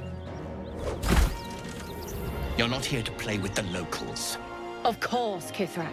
We merely sought to... No excuses. Question, kill, then move on. Find the weapon. Our queen watches us. Fail her at your peril. A red dragon. I envy its knight. Would that I rode such a steed. A Creche must be near. Come, my kin await.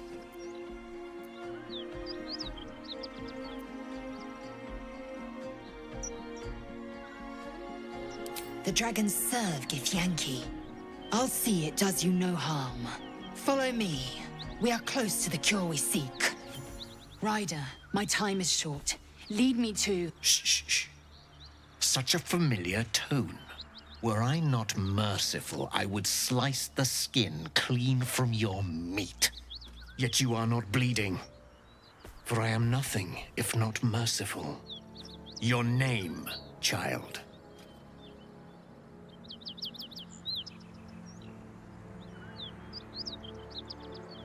Lae'zel. Lae'zel. Proud. Regal, even. You will call me Gestil Kithrak. Voss, Knight Supreme. The Queen's silver, the Queen's sword. I am who you say. A Ghaik vessel has fallen from the sky, Lae'zel. Thieves aboard have taken a weapon most precious. It is polyhedric in shape and inscribed with the sacred runes of our people. You suddenly feel a strange anxiety take hold. Not your own, but that of the artifact you carry. Somehow, it's afraid. You attune your mind to it.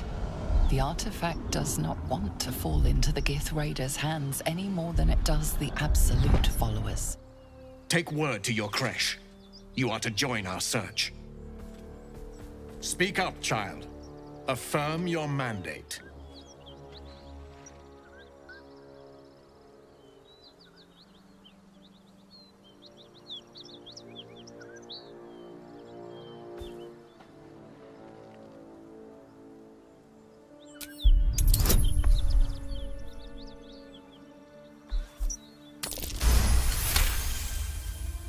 You honor me with this duty, Kithrak. I shall alert my caretaker with haste. The Kithrak nods, content with Lae'zel's answer. You serve your queen well, child. Take your slaves and hunt those who escaped the Ghaik ship. They must carry the weapon. I fly now to Vlaakith, our undying queen. She will see your faith rewarded in this plane and ours. To Danos! To the sky!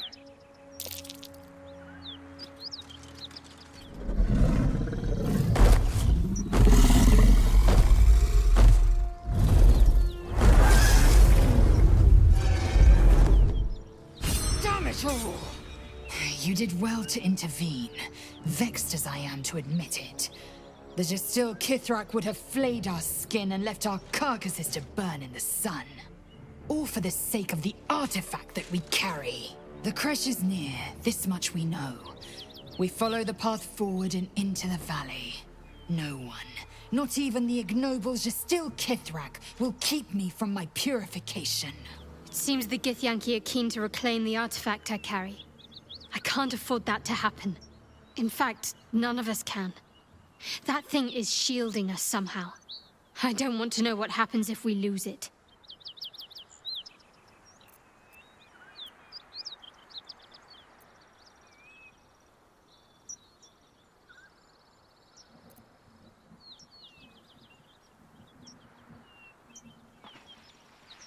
Agreed. There's not much we can do but press forward. If the Gith are looking for that artifact, then we may have something valuable on our hands. And it's a powerful weapon to boot. Things are starting to look very interesting. I can't believe I'm actually venturing into a Gith stronghold again, voluntarily. This had better pay off.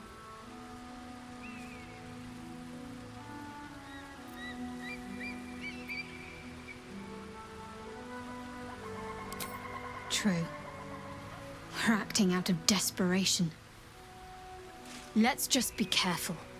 Any potential cure is useless if our heads are parted from our shoulders beforehand. They must want that artifact back badly if they're dispatching red dragons in pursuit of it. But we cannot afford to lose it. I wish I'd never been sent on this mission.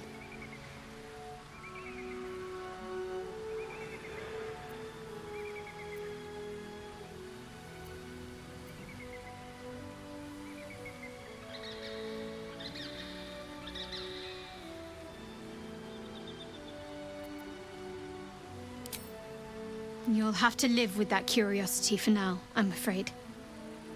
Let's just concentrate on ridding ourselves of these tadpoles.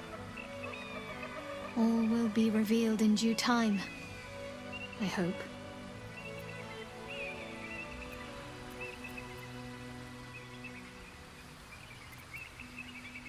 Fine. What's on your mind? How are you holding up? Don't be so modest. I can't remember the last time I met someone like you. Perhaps I never did. And never will again. Wait. These markings. Tirsu's script scratched in the ground. A Creche must be nested in the temple below. We must go there at once.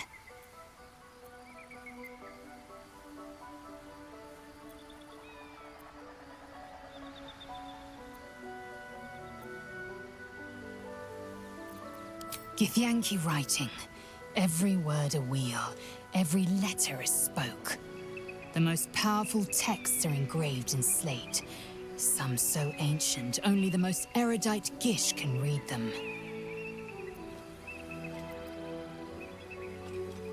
You don't have to trust them, only to trust me.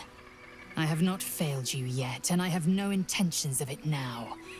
I don't need you to believe me for it to be true. Very well, you may lead. But if we stray too far that our chance is lost, I'll make my way there alone. Ah, a friendly face. Oh, you are a sweet, sweet blessing, my dear. You know, I've had nothing but trouble all day. I've been accosted, chased, insulted. Look over there. Do you see that wretched little hive?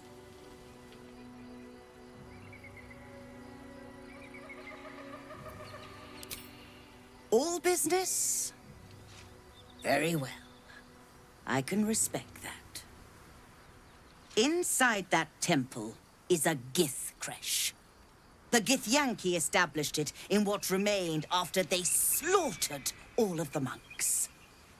But I'm not here to seek revenge for the deaths they caused. The Society of Brilliance tasked me with acquiring one of their eggs in order to settle a dispute. I have been less than successful, and if the Gith ever see me again, they will kill me. So, I'm asking you to retrieve an egg for me. Steal one of Gith's own? I will slit your throat for even suggesting it. I'm not talking to you. You'll be well compensated, of course. Just bring me an egg.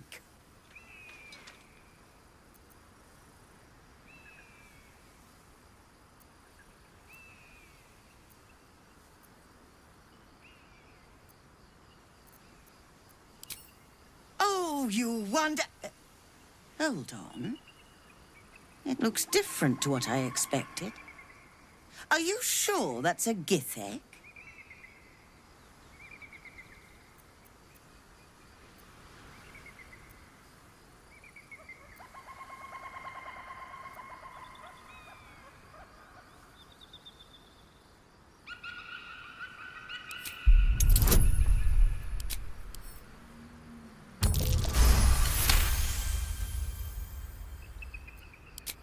What the Society doesn't know won't hurt it. And we're left handsomely legaced either way. I rather like this plan. You have yourself an accord. Here's your payment. I'd hope it's enough to warrant your discretion, too. Thank you so much. Do be sure to pop into the lodge should you ever visit Baldur's Gate. I should hope so.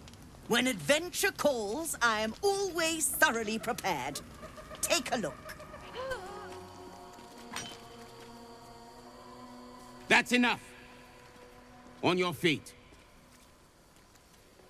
Where are you taking us? If this is about that weapon your friend was talking about, we don't have it and we don't know shit about it. Silence! Move! No. No, I'm not going in there. I won't.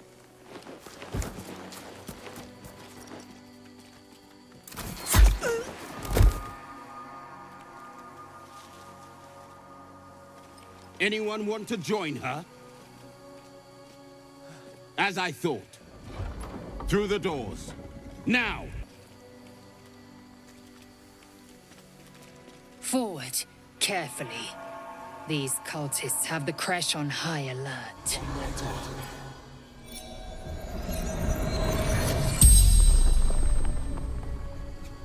The corpse regards you lifelessly.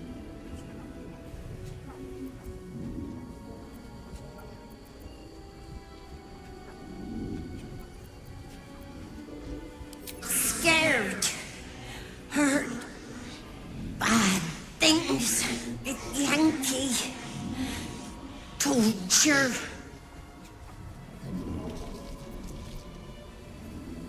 Little house. Under a hill. Somewhere. Don't remember. Nothing. Didn't know anything. Path to Moonrise Towers. Gather. The spell's power wanes. You can ask no more questions. The monastery's notable keepers adorn these intricate panels. Evensong before the Zenith Day, celebrated by Dawnmaster Stockhold. The reconsecration of the monastery, conducted by Dawnmaster Seed.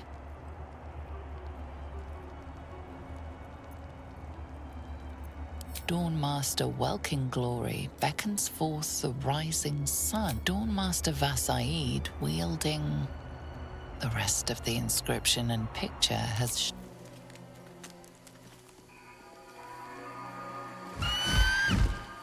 Intruder! In my nest! This area was meant to be safe! Xavier, get behind Mummy!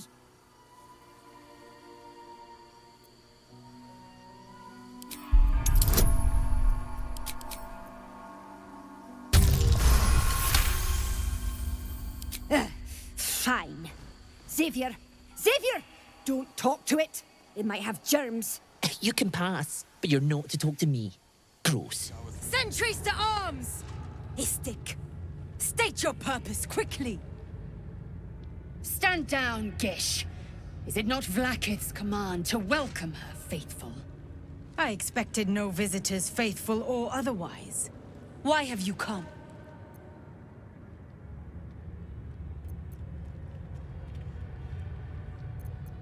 We seek the Zaithisk. Show me the way.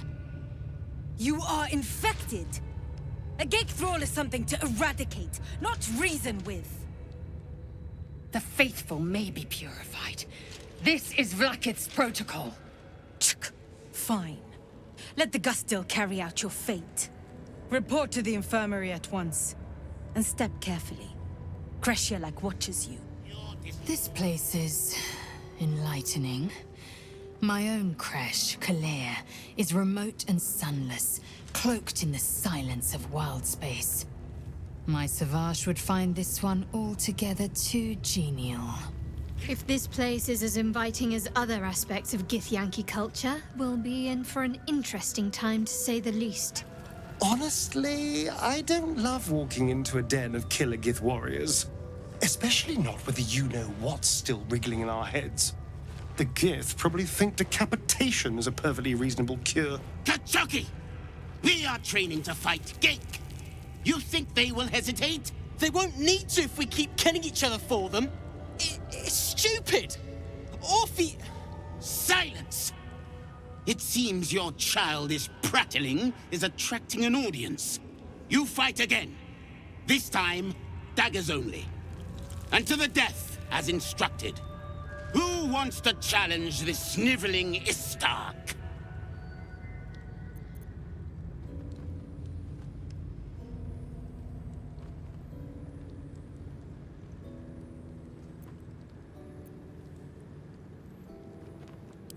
I've been practicing every night, Savage. Let me have a go. I refuse. There has to be a better way. You dropped your guard on your weak side and were completely open to an offhand counter. Move him out of the way. We've wasted enough time already. We must scout the Creche. The Purifier, the safest, will be in the infirmary.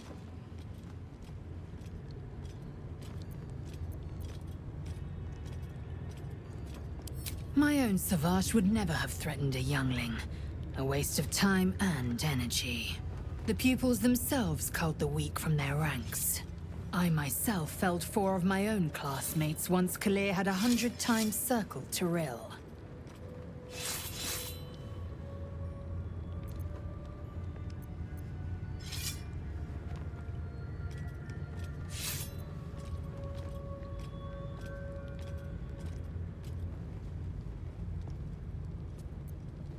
Of course.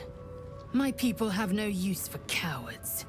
Every trainee that I slayed was either too weak to withstand the lessons, or was cocky enough to pick a fight they could never win.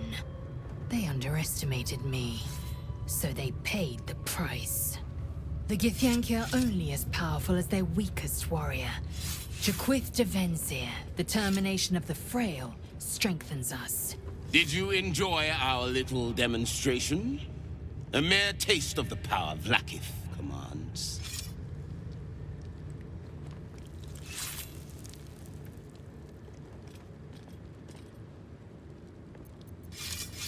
I have no interests in whatever delusional beliefs the boy harbored. The illithids infecting this region are not to be reasoned with. They are to be exterminated. If the boy was too stupid to realize this, his death is a mercy for the warriors next to him. I love fighting with daggers. It's so personal. You're close enough to see the light go out behind their eyes. What do I do? I failed the Savage. I failed Vlaakith herself. I'm going to double my training. No, triple. I won't waste this chance.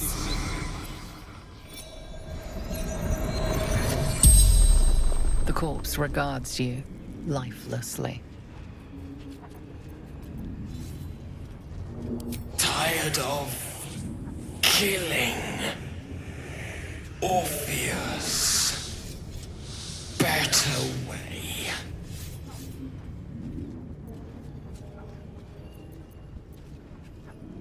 Lost Prince, son of Gith.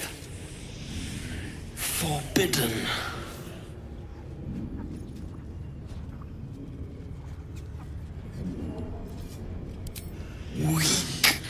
Weak-minded. Sycophantic.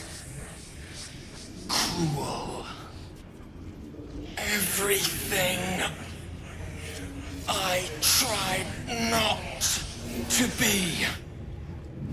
You must have questions. Your mind connects with Lae'zel's, and together you envision the Githyanki disc. Another part of the Orpheus tale. This one has been translated to Common.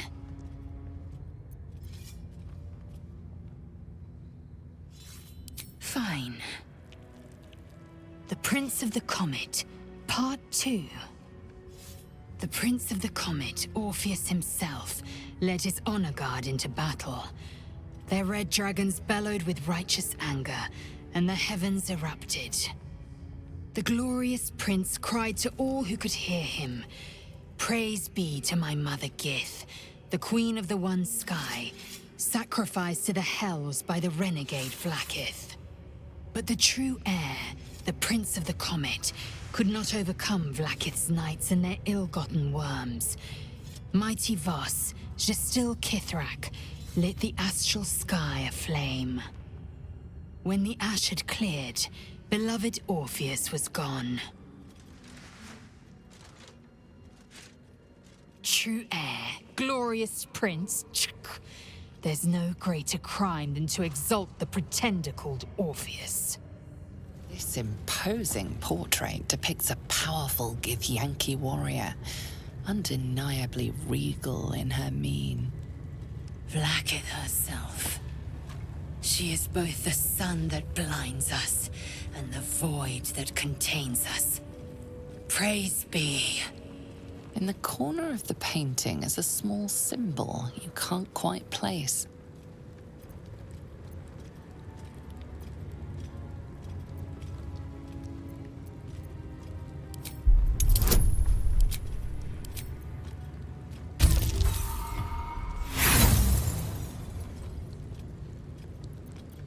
As hard as you rack your brain, the symbol doesn't look like anything you've seen before. Is Sticker permitted to view the birthing pools now? These are strange times. Step carefully while here. Our hatchery is protected by lethal safeguards. I do not wish to pick your remains from them.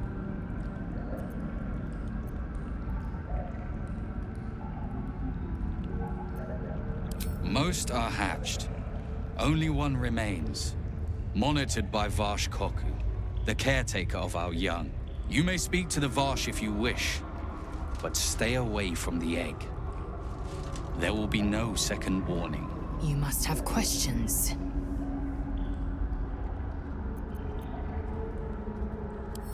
Kalir's clutch held 3 dozen eggs, more or less, though I've learned of creches that harbored 100.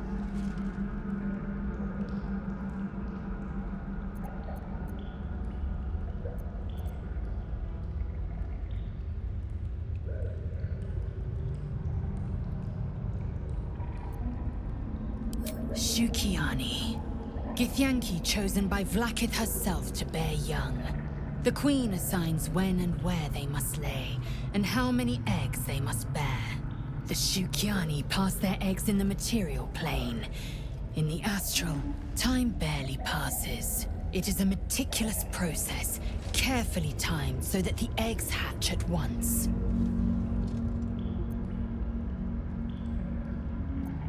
Humanoid. How I despise the term. Githyanki are quite superior to humans. Our biology slates state that Githyanki came to lay eggs after we escaped Illithid enslavement and took to the astral plane.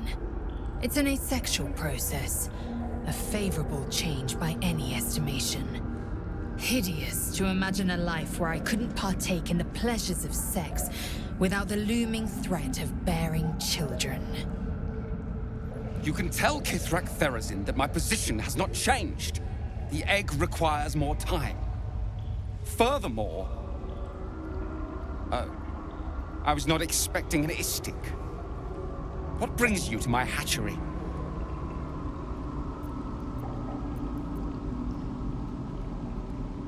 Someone with orders from our commander to destroy this egg. Almost all of the eggs in its clutch have hatched. We await only one more, which is taking its time. Failure at the first hurdle of existence. Most caretakers would crush it and be done. Most caretakers would not give the child its fair chance, but I shall. There could be greatness in that shell. You note that the hope in his voice is tinged with weariness. It's the voice of a man who's fought the inevitable for a long time.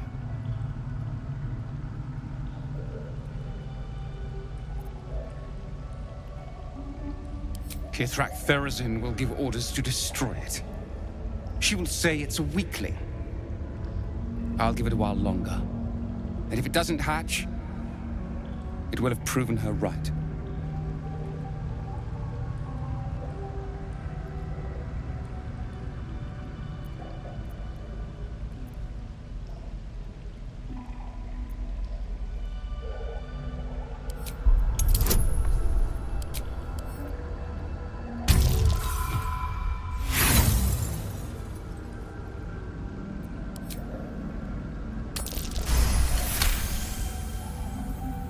You? What do you know about Githyanki child rearing? Still, the captain's due for an inspection any day now. And if she sees it here... Tell me, what will you do with it if I entrust it to you?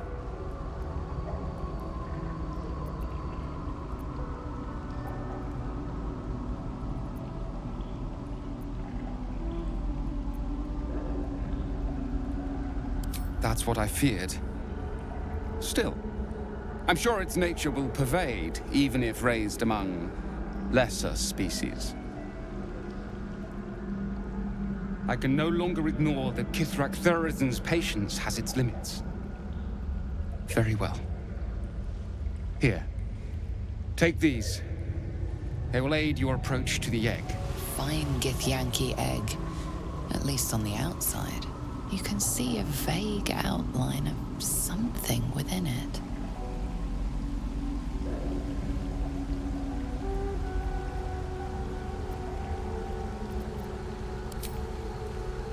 The egg is warm to the touch, the rough shell like slate beneath your fingers. Whatever is within is stirring ever so slightly.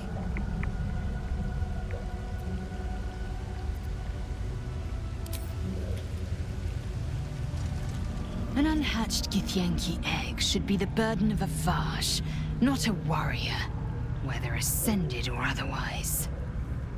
And yet, I'm drawn to the warmth of it. A child of Gith and a servant of Vlaakith grows within. Keep it close. Perhaps in our care, it might yet hatch. And don't you dare pass it to that lunatic woman prowling the mountain pass. Ugh. Blood? Rust? Scar? Is there no odious substance not smeared on this delivery? I'd heard this plane was disgusting, but I didn't think it would be like this.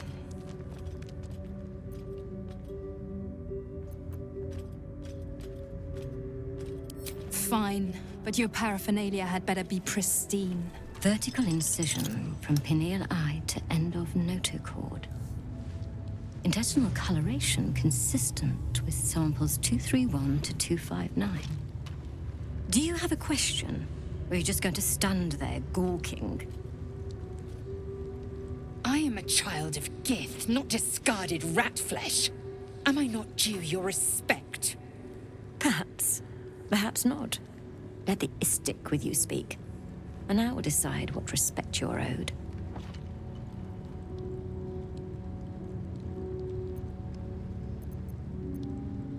A very specific question. One that speaks of a more personal motivation for asking. I can only deduce. You have a parasite of your own.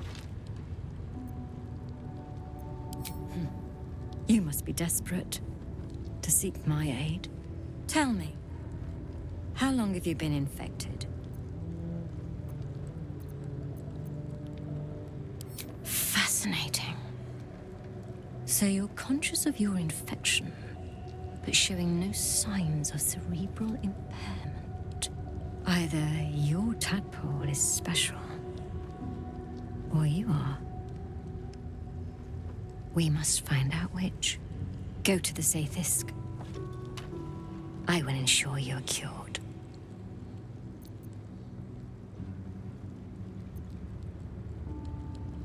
It will relieve you of the specimen lodged in your cerebral cortex. What else?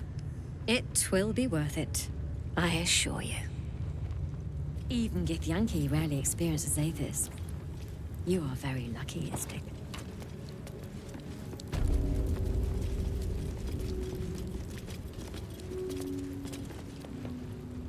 The device is strange, made of taut flesh and pockmarked metal.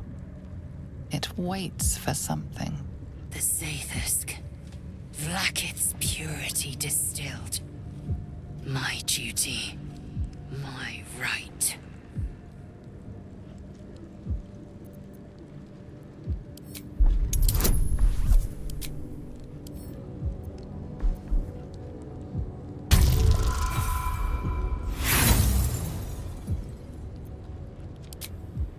The device is part organic, part synthetic. But you can't tell how it was made, or how it works. Stand aside! My time has come.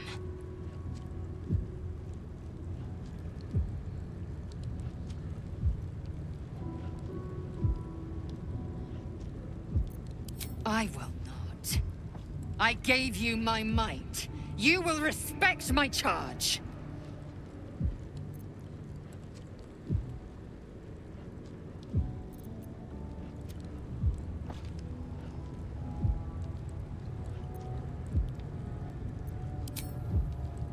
You walk the line between confident and arrogant. A beguiling turn of events. Go on, into the Zaithisk. I will follow.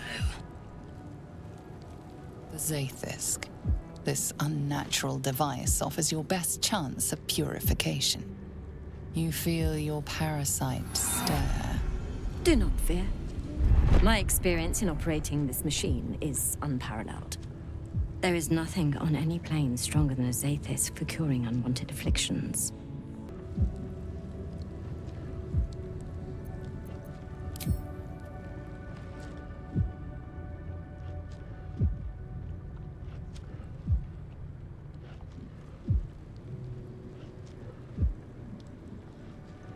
Your body grows cold, its warmth sapped by the cold metal seat. The machine awakens.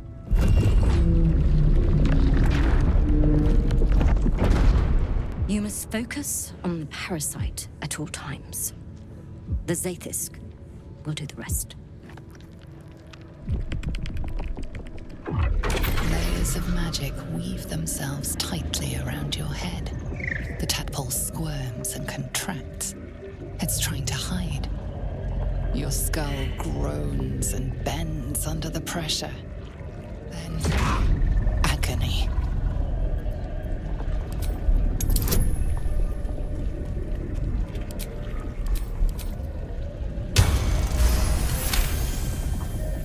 Through waves of torment, you search for the parasite's lurking presence. The device searches too. You sense its hunger, its craving. It wants the tadpole, but maybe something more. That's it. Ignore the pain. Think of the tadpole. Think of it purged. This torment. You must persist. You must be cleansed. The parasite burrows deeper, sinking its teeth into your brain's exposed tissue. It sucks greedily. You feel yourself ebbing away, while the parasite only grows stronger. It's evolving.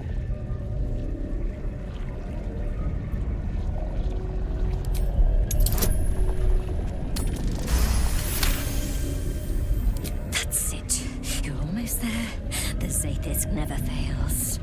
The device yearns for the creature, for every part of you tainted by its presence. You will be consumed. The tadpole quivers. A different magic is building within it. This one is ancient. Rotten. No. No more!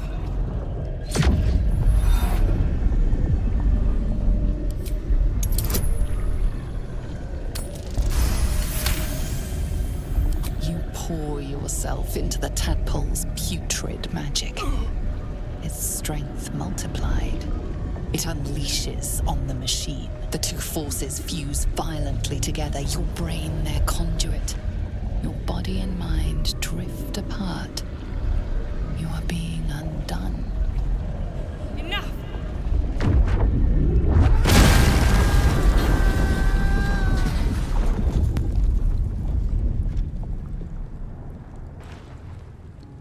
The room swims back into focus.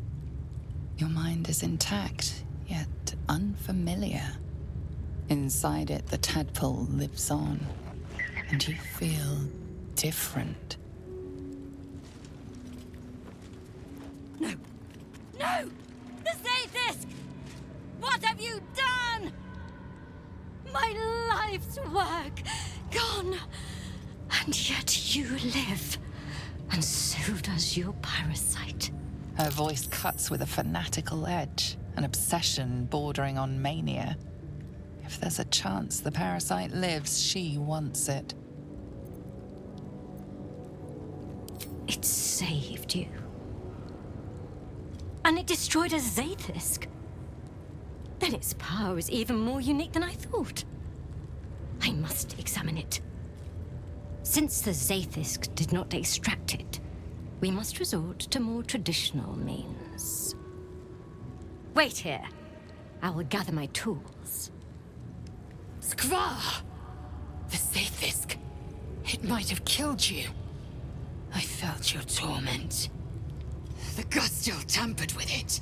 Traitor! And there may be more still. This must be why the Inquisitors come.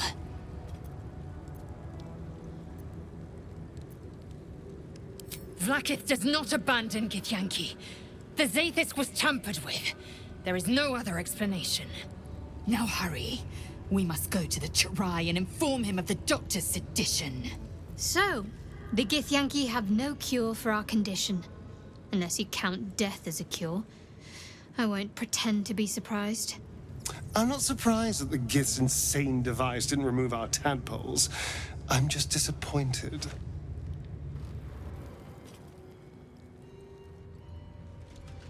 Please, Chirai, I can explain. The latest batch of cultists knew nothing of the astral prism. They were just trying to find Moonrise. They all head there.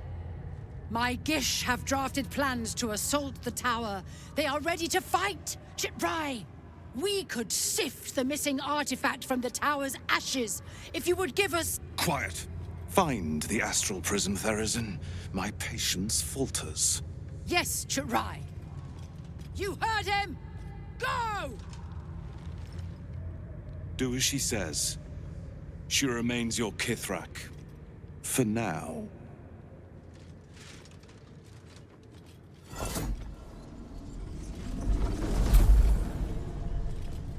An Istik in my Creche. You are one of the mercenaries sent to bring the weapon. The Istik is with me, honored Kithrak. So noted. But my question goes unanswered. Do you bring the weapon? Don't tell her anything.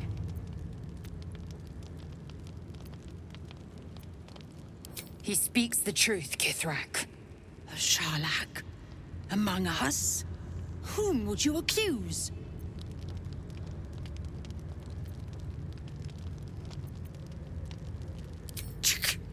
Vague allegations and undue demands.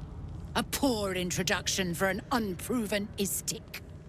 The very same said to hold the weapon we seek. Shema Zala Vlaakith. Give it to me!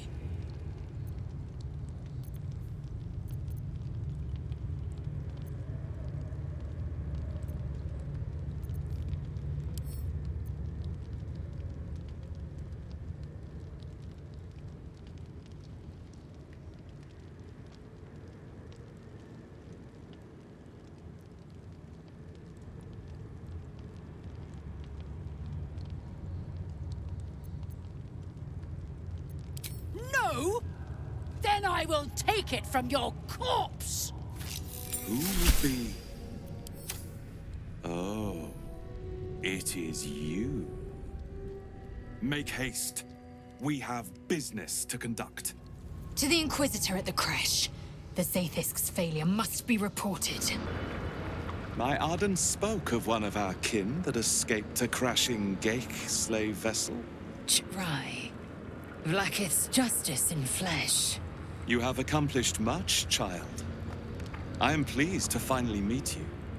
I heard enough druids died by your hand to make the deity Sylvanus himself weep. To business. I suspect you plucked something precious from the Ghaik ship. Something that belongs to us. The weapon. Give it to me. Don't do it. The weapon is how I protect you. Do it. Do not disobey the Inquisitor.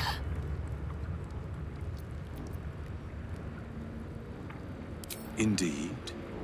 And what does it protect you from? You are infected. Grotesque. No matter. Death will cure you of that problem. Inquisitor Wargas was potent. We are impressed.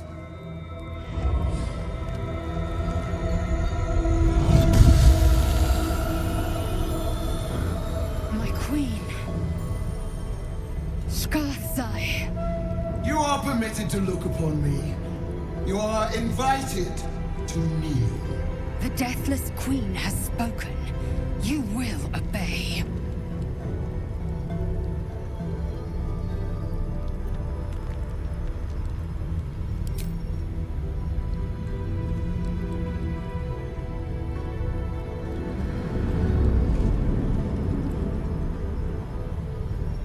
attendants you keep. You taught them well, my child. My Lae'zel.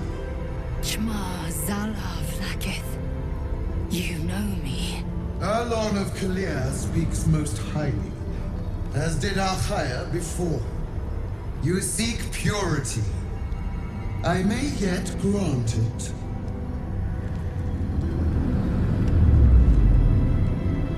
Istik, you bear that which is ours. But are you friend, or are you thief?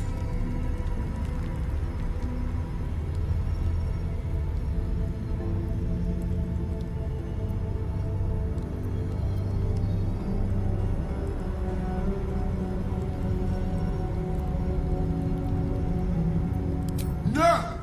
It is not yours! To own something is to know it. That weapon you carry. The astral prism. It is corrupted. I will cleanse it for you, my queen. Tell me how. There is someone inside. Their mind is warped, broken, a blight.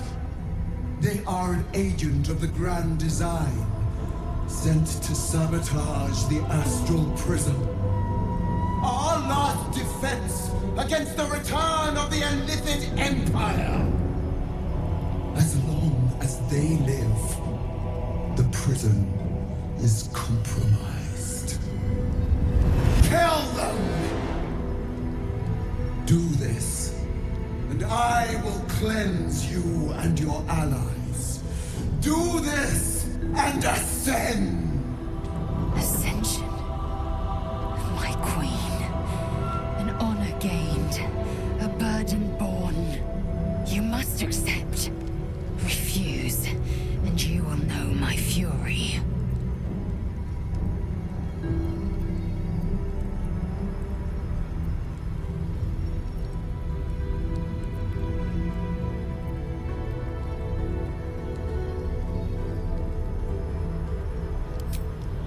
You are being lied to.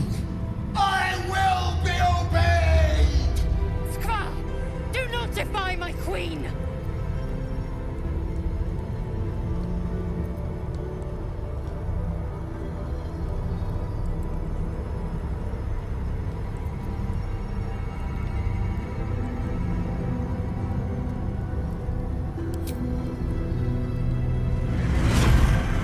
Use the Planecaster's power to enter the artifact. Be wary of the creature's lying tongue. Cut it out if you must.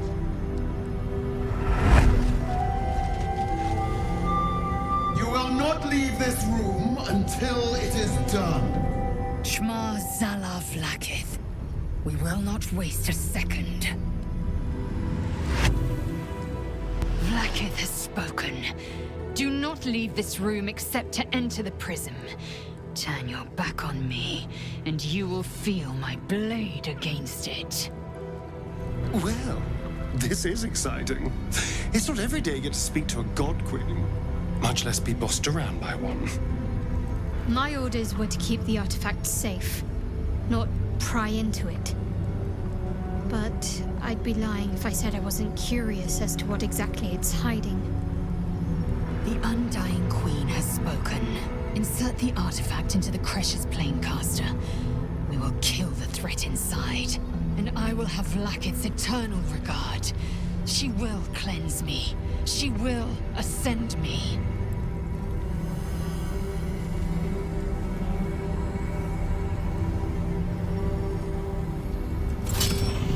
Heat pulses out of the astral prism as it begins to flower.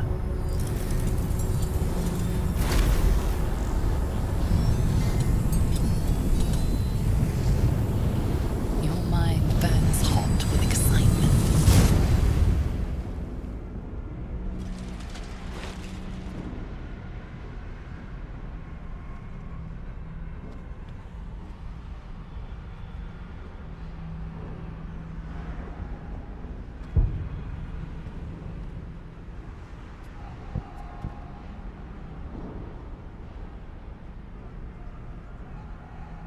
The concentration of psionic force is small but unmistakable. This must be a pocket of the astral plane.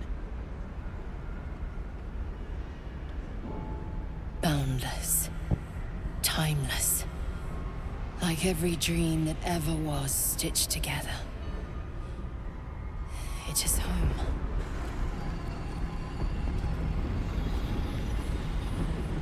So you came, in spite of all my warnings.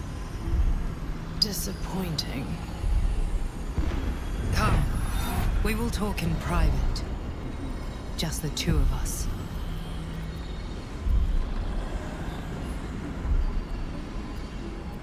Suit yourself.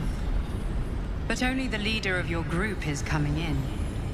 I will not allow anyone else. This one's all yours.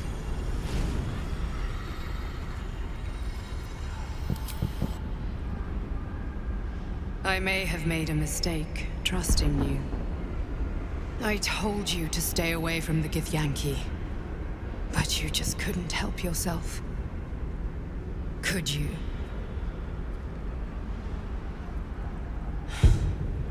And now... you've come here to murder me.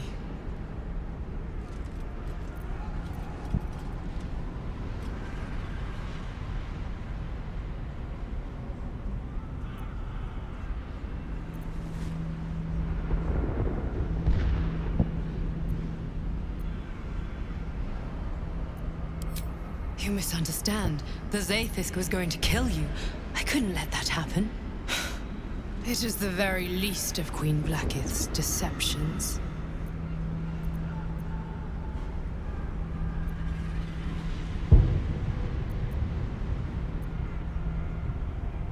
I told you already. I'm just like you. An adventurer from Baldur's Gate who was infected with an illithid tadpole and seeks to be free of the Absolute. But unlike you, unlike anyone else in any plane, I know Blackith's secret. It is a secret so great that if her people ever found out, that would be the end of her rule, the end of her. That same secret is how I've been protecting you from the Absolute. I can hear your thoughts. You think I'm lying. Blackith warned you that I would try to deceive you. But consider this. What reason have I to deceive you? I want the same thing as you. Freedom. I'm on your side. I have been since the very beginning.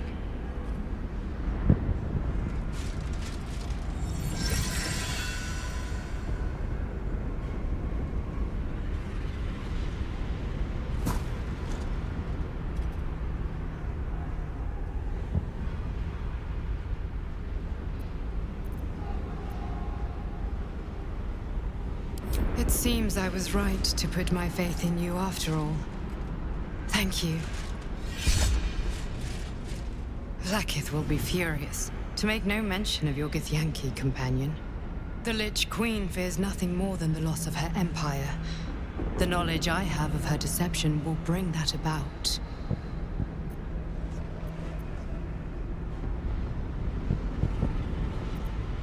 Blackith is lying to the Githyanki.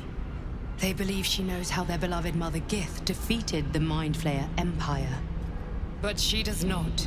If the Illithids would ever rise to power again, she would be incapable of stopping them. And if her people found out about her impotence, there would be mutiny, revolution, the end of her rule. But that very power, the power to resist Illithid control, which Blackith only pretends to know, is how I've been protecting you. I suppose she hoped to extract it from my corpse. Since you spared me that fate, she will come for you.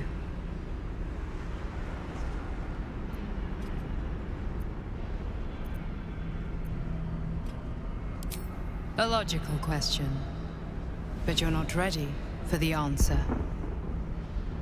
I have delayed long enough. The next attack is overdue, and I can't risk you being caught in the middle of it. I need you out there, searching for the Absolute. You were on the right path, to Moonrise Towers. Return to it. I hope you are ready to face Blackith's wrath. The entire Creche stands ready to kill you in her name. Good luck. Speak. Have you killed my queen's enemy?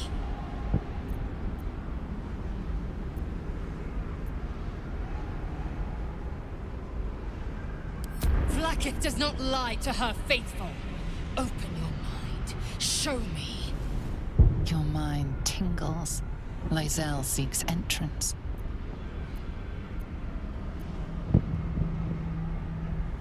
Your thoughts become one.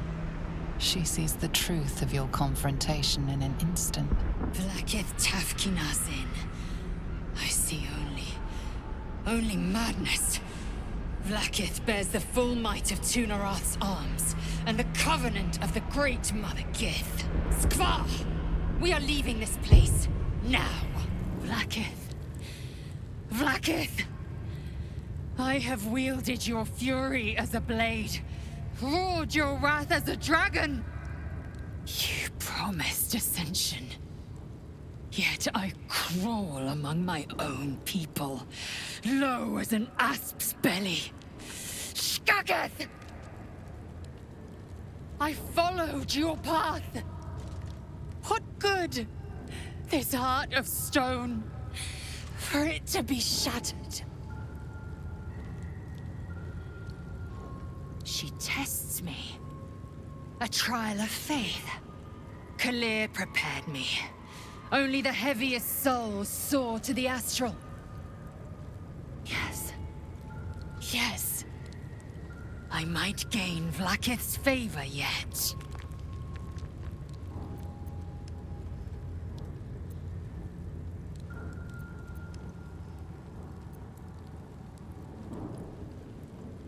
Silence! I must think. All I wanted was to get a worm out of my head. I didn't sign up for dimensional travel and murderous Gith. I think we've overstayed our welcome in this place, if we ever truly had one to begin with. We should leave. I am Blackith's most loyal servant. She will not abandon me. Ornate mace hovers before you, suspended in a shaft of brilliant light. A fist-sized piece of amber flecked with crimson is set in the handle, emitting a radiance all its own. This mace must be the legendary blood of Lathander. The amber is said to contain the blood of the Morning Lord himself.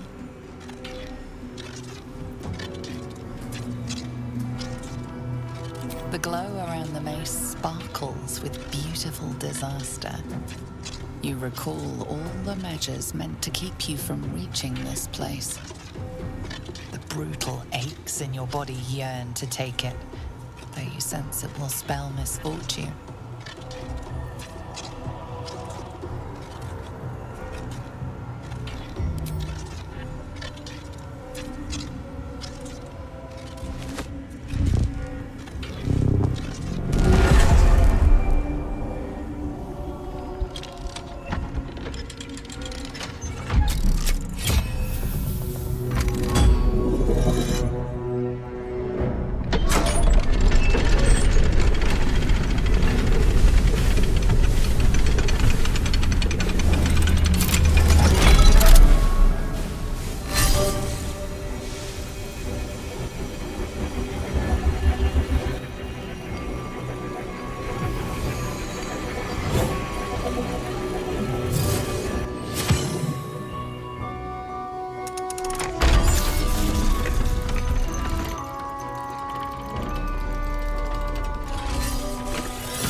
Everything is in motion. All within these walls are doomed to destruction unless you act.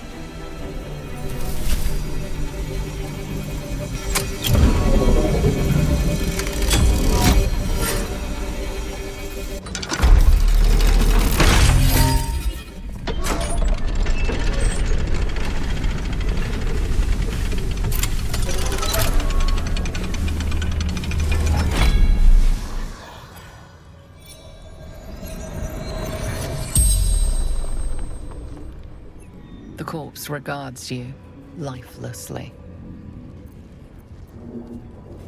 Road to Baldur's Gates. Blocked. Took new path. Found monastery. Remembered.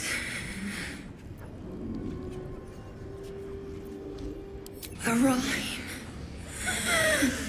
Blood of Lathander. Hidden. Guarded by monks. Decided to look for it. Githyanki. Slowly. Painfully. Absolute. Moonrise. Couldn't understand.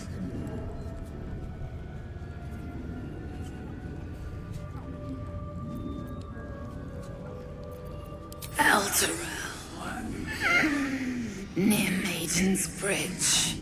Exiles. Lost everything. The spell's power wanes. You can ask no more questions. Walking freely out of a Githyanki creche. A miracle if ever I've seen one.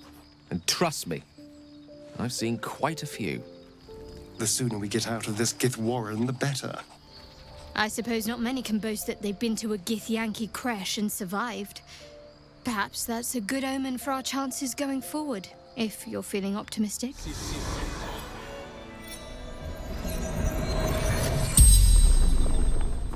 The corpse regards you lifelessly.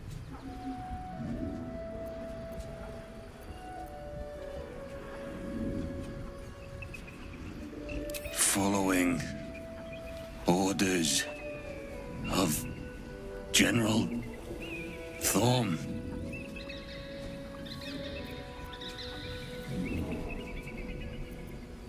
I summoned them to fight against Githyanki attack to buy time for the others to escape with Ravengard.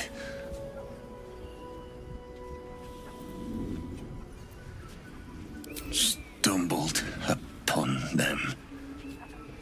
Interrupted training. Didn't realize they were here. The corpse remains silent. It does not know. Samuel Staxford. Devoted servant of the Absolute. The spell's power wanes. You can ask no more questions. Who there, wanderer? Stay thy course a moment to indulge an old man. May I inquire if perchance you retain among your traveling companions a man who adheres to the given name of Gale?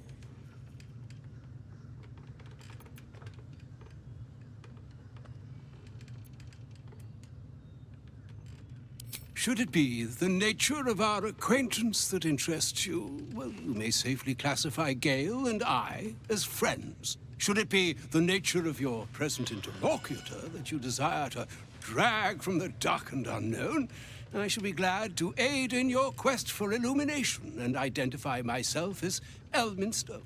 Elminster Ormar. Now, if this answer satisfies you, let us linger no longer in this limbo of indecision, but settle on your knowledge of the individual I seek.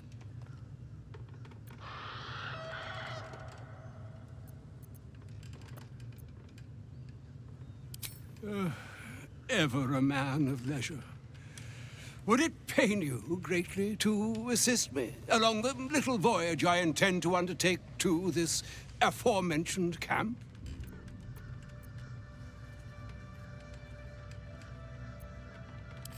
and I would confirm it to be so. Please, after you. My thanks for your excellent guidance. Ah, and yonder I spy the object of my pursuit. Elminster? The very same, Gale. And a fair bit miffed he is, too, finding himself forced to expose his best pair of boots to so many miles of country road on your behalf. I don't understand. How so on my behalf? I was bid and spare neither time nor my own self to find you. She sent me, Gale. You know of whom I speak. But why? Out with it, Elminster. Please. Young man, has your sojourn away from Waterdeep washed away your decorum as well as your patience? Nigh a 10-day I've gone without honest fare, worthy of the name. Drank naught but what the sky entitled my thirst. Why, some bread, cheese, and a cup of wine would appear unto me a feast. Surely you won't begrudge me a mite of rest and repast before I get out with it?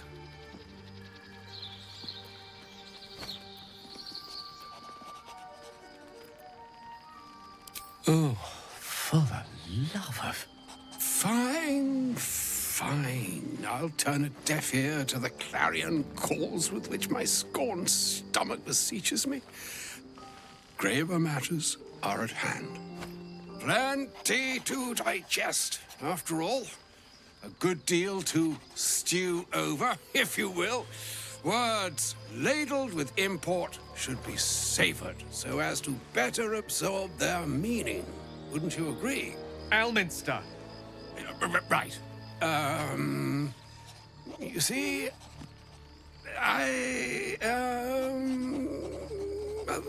that is to say, Gale, my boy, I've come to address a most pressing matter. I'll speak as plainly as I can, forswearing the accustomed frills that decorate my speech. I'm here on behalf of Mystra. The message and the charge I bring you are hers.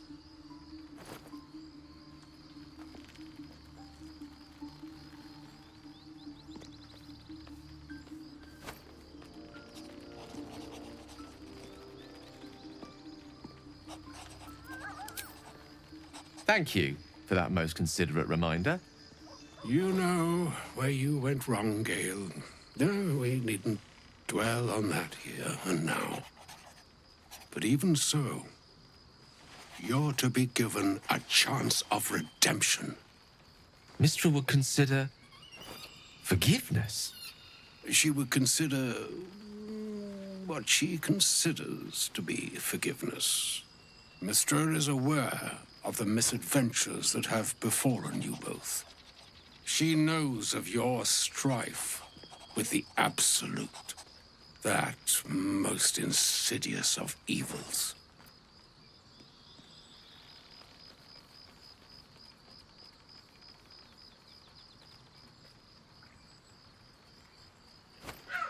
Alas, the creature that afflicts you, the ill-begotten magic that it weaves, is inextricably conjoined with both the greater purpose and the greater master that it serves. You must know that the Absolute is more dangerous than you can possibly conceive. It threatens all who live, even those who are undying.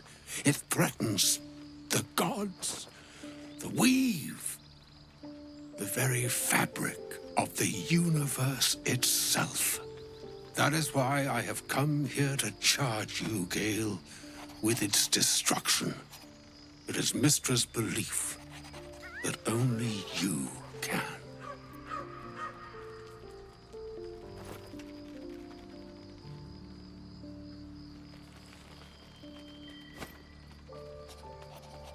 The orb. Precisely. Mystra has granted me the power to stop the clock, as it were, on the orb's rush to overpower you. Instead, you will be able to unleash its lethal combustion at will. Interesting. This could be help or hindrance.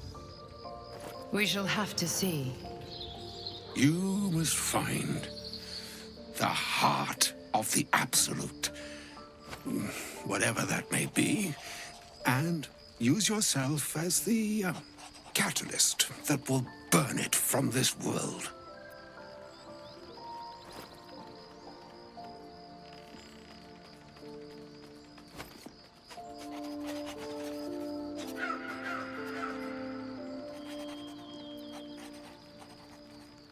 No, indeed.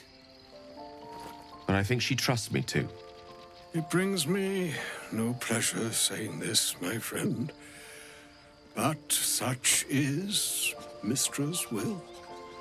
Yours must be the sacrifice that will undo the Absolute.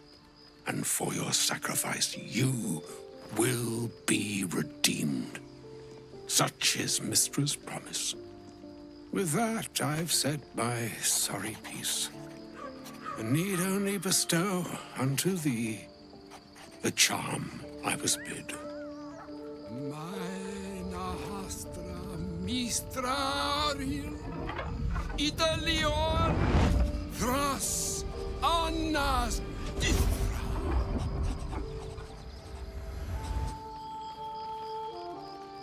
It is done. Both charge and charm have been committed into your care. To you, I commit into care Gale himself. I count on you to shepherd him well on this strangest of journeys.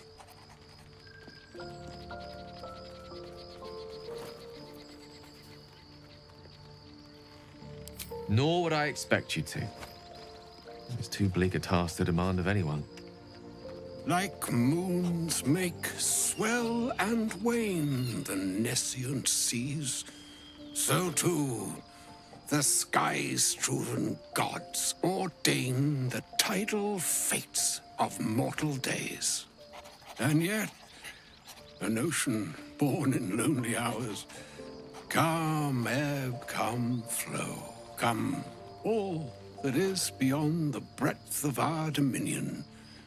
Be a moon unto yourself. Even the waves of fate can break upon the shores of will. Farewell, my friend. Farewell, Elminster. I'm glad she chose you. An audience with Elminster is never less than memorable. I'd have hoped to introduce you to him in less dire circumstances. But those are hard to come by these days.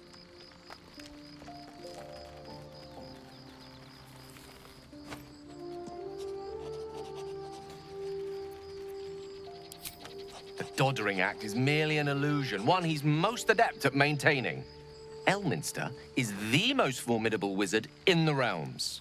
Perhaps in existence. For Mystra to have sent him, the severity of her bidding could not be clearer, or weigh more heavily on me. Time seems so infinite when you're young. A month is an age. A year is a lifetime. It is a strange feeling to realize how little of it one might have left. Of course, we offer the clearest solution to our problem. All I have to do is find the right place and time, close my eyes, and let go. Then the slate will be clean. Wrongs will be righted, the Absolute will be gone, and I along with it.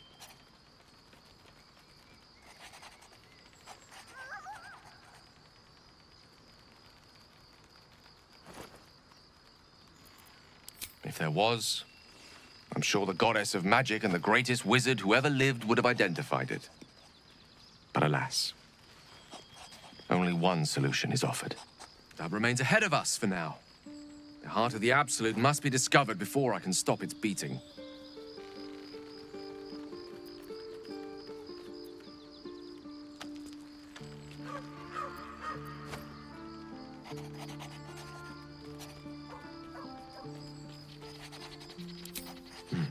then I suppose there is nothing more to be done but find the heart of the Absolute and stop its beating.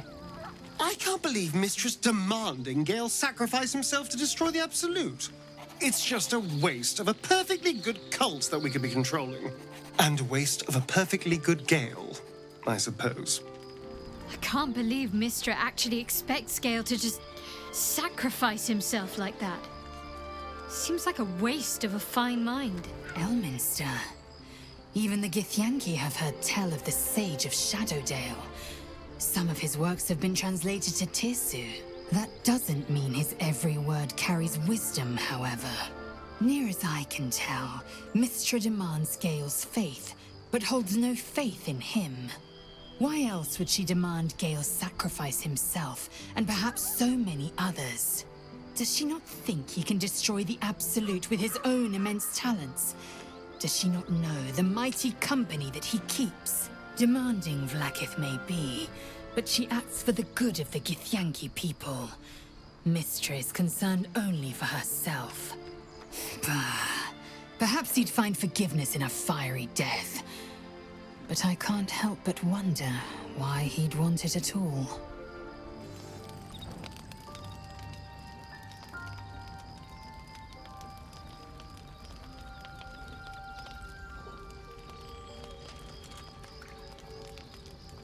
Supreme Kithrak, has Vlaakith sent you to slay me with your own blade?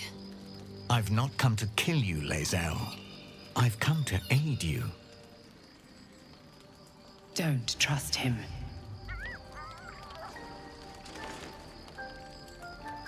Skakek Kier Gith Shabeleth.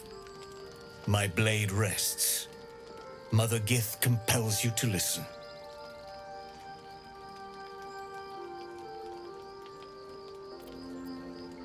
Speak. My ear is yours.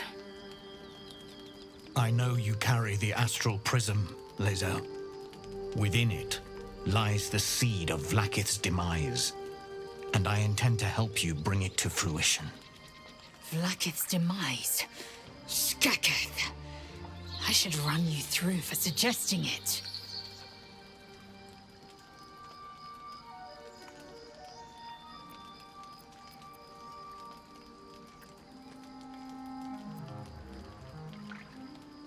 A fool stumbles without cause. A hero serves a cause without question. I am neither. Clear of heart, clear of mind, and bound by no master. Now, you must listen. The Prism's tenant can put an end to Vlaakith's tyranny. They must be let loose. I've sought their freedom for eons. When the Prism went missing, I feared the worst. Instead, you've granted the opportunity I've so long awaited. All that remains is the key that unchains them. And I've found someone who I believe can provide it. Bring the Prism to Baldur's Gate. I'll be waiting in a taproom called Shares's Caress. That is where we decide the fate of my people. Lae'zel. Together we will break our chains and be Vlaakith's slaves no longer. I am no slave, just still Kithrak. The Undying Queen is my freedom. It is she who will purify me, and she who will ascend me. Lies, Lae'zel, every last one. There is no purification, no ascension. The Zaith Isk does not purify, it extracts memory and kills the infected. Nor does the Lich Queen glorify the ascended. She feeds on most all of them to grow her power and pursue godhood. Madness. You flood me with this heresy. I will hear no more of it.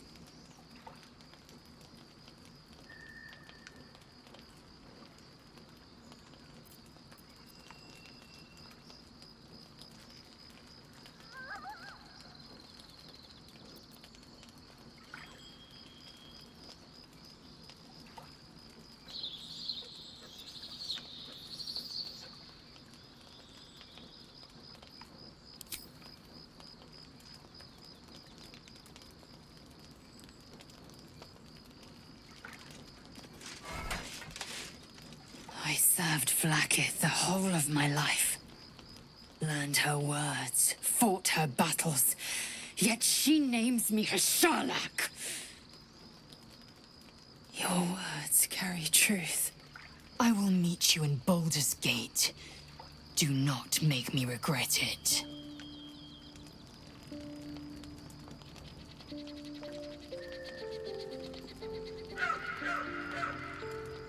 Lae'zel, I see Talakma Gear in you, sister in freedom.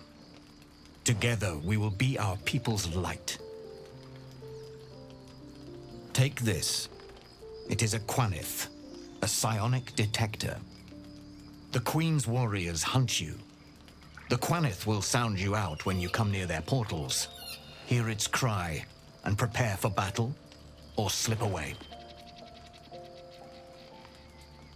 I should go. Vlaakith's gaze pierces the seas and skies.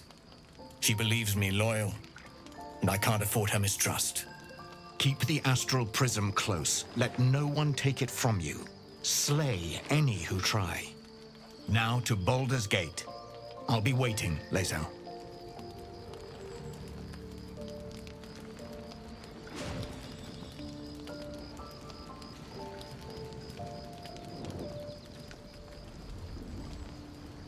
So, Lae'zel's going to war with Vlaakith?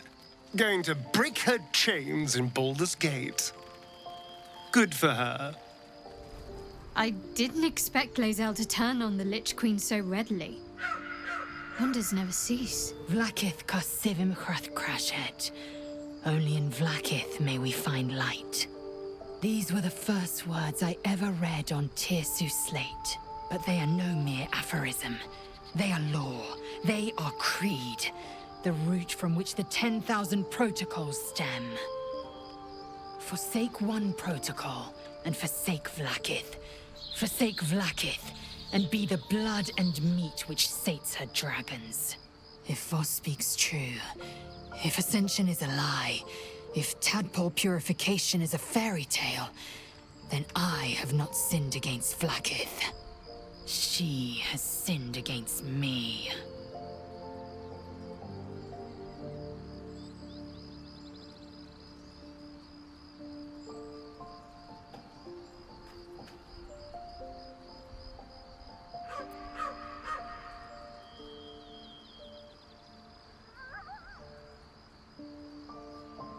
Obvious, you say. But does the dragon of the sky ever look to the worm and dream of crawling? I was taught but one way, the superior way, Vlaakith's way. Until now, I never thought Vlaakith a tyrant or me as a vassal. She was the source of my might, and I the envoy of her will. A warrior, a champion, a destroyer.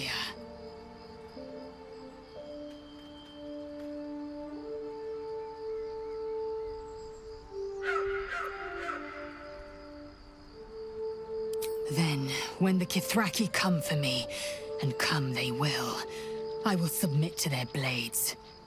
They would feed me to their dragons, and I would deserve no better.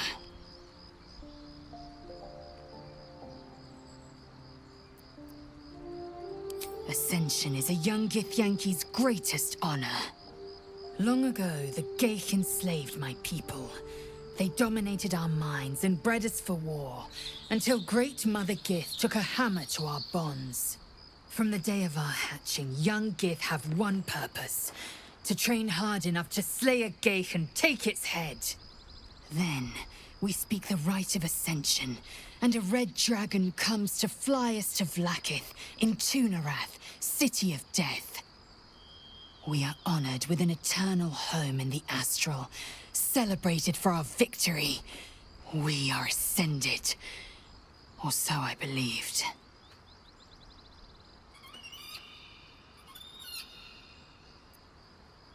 Yes. I'd like time to think. We'll meet Kithrak Voss at Shares's Caress in Baldur's Gate. Until then, be vigilant. Vlaakith's eyes are upon us.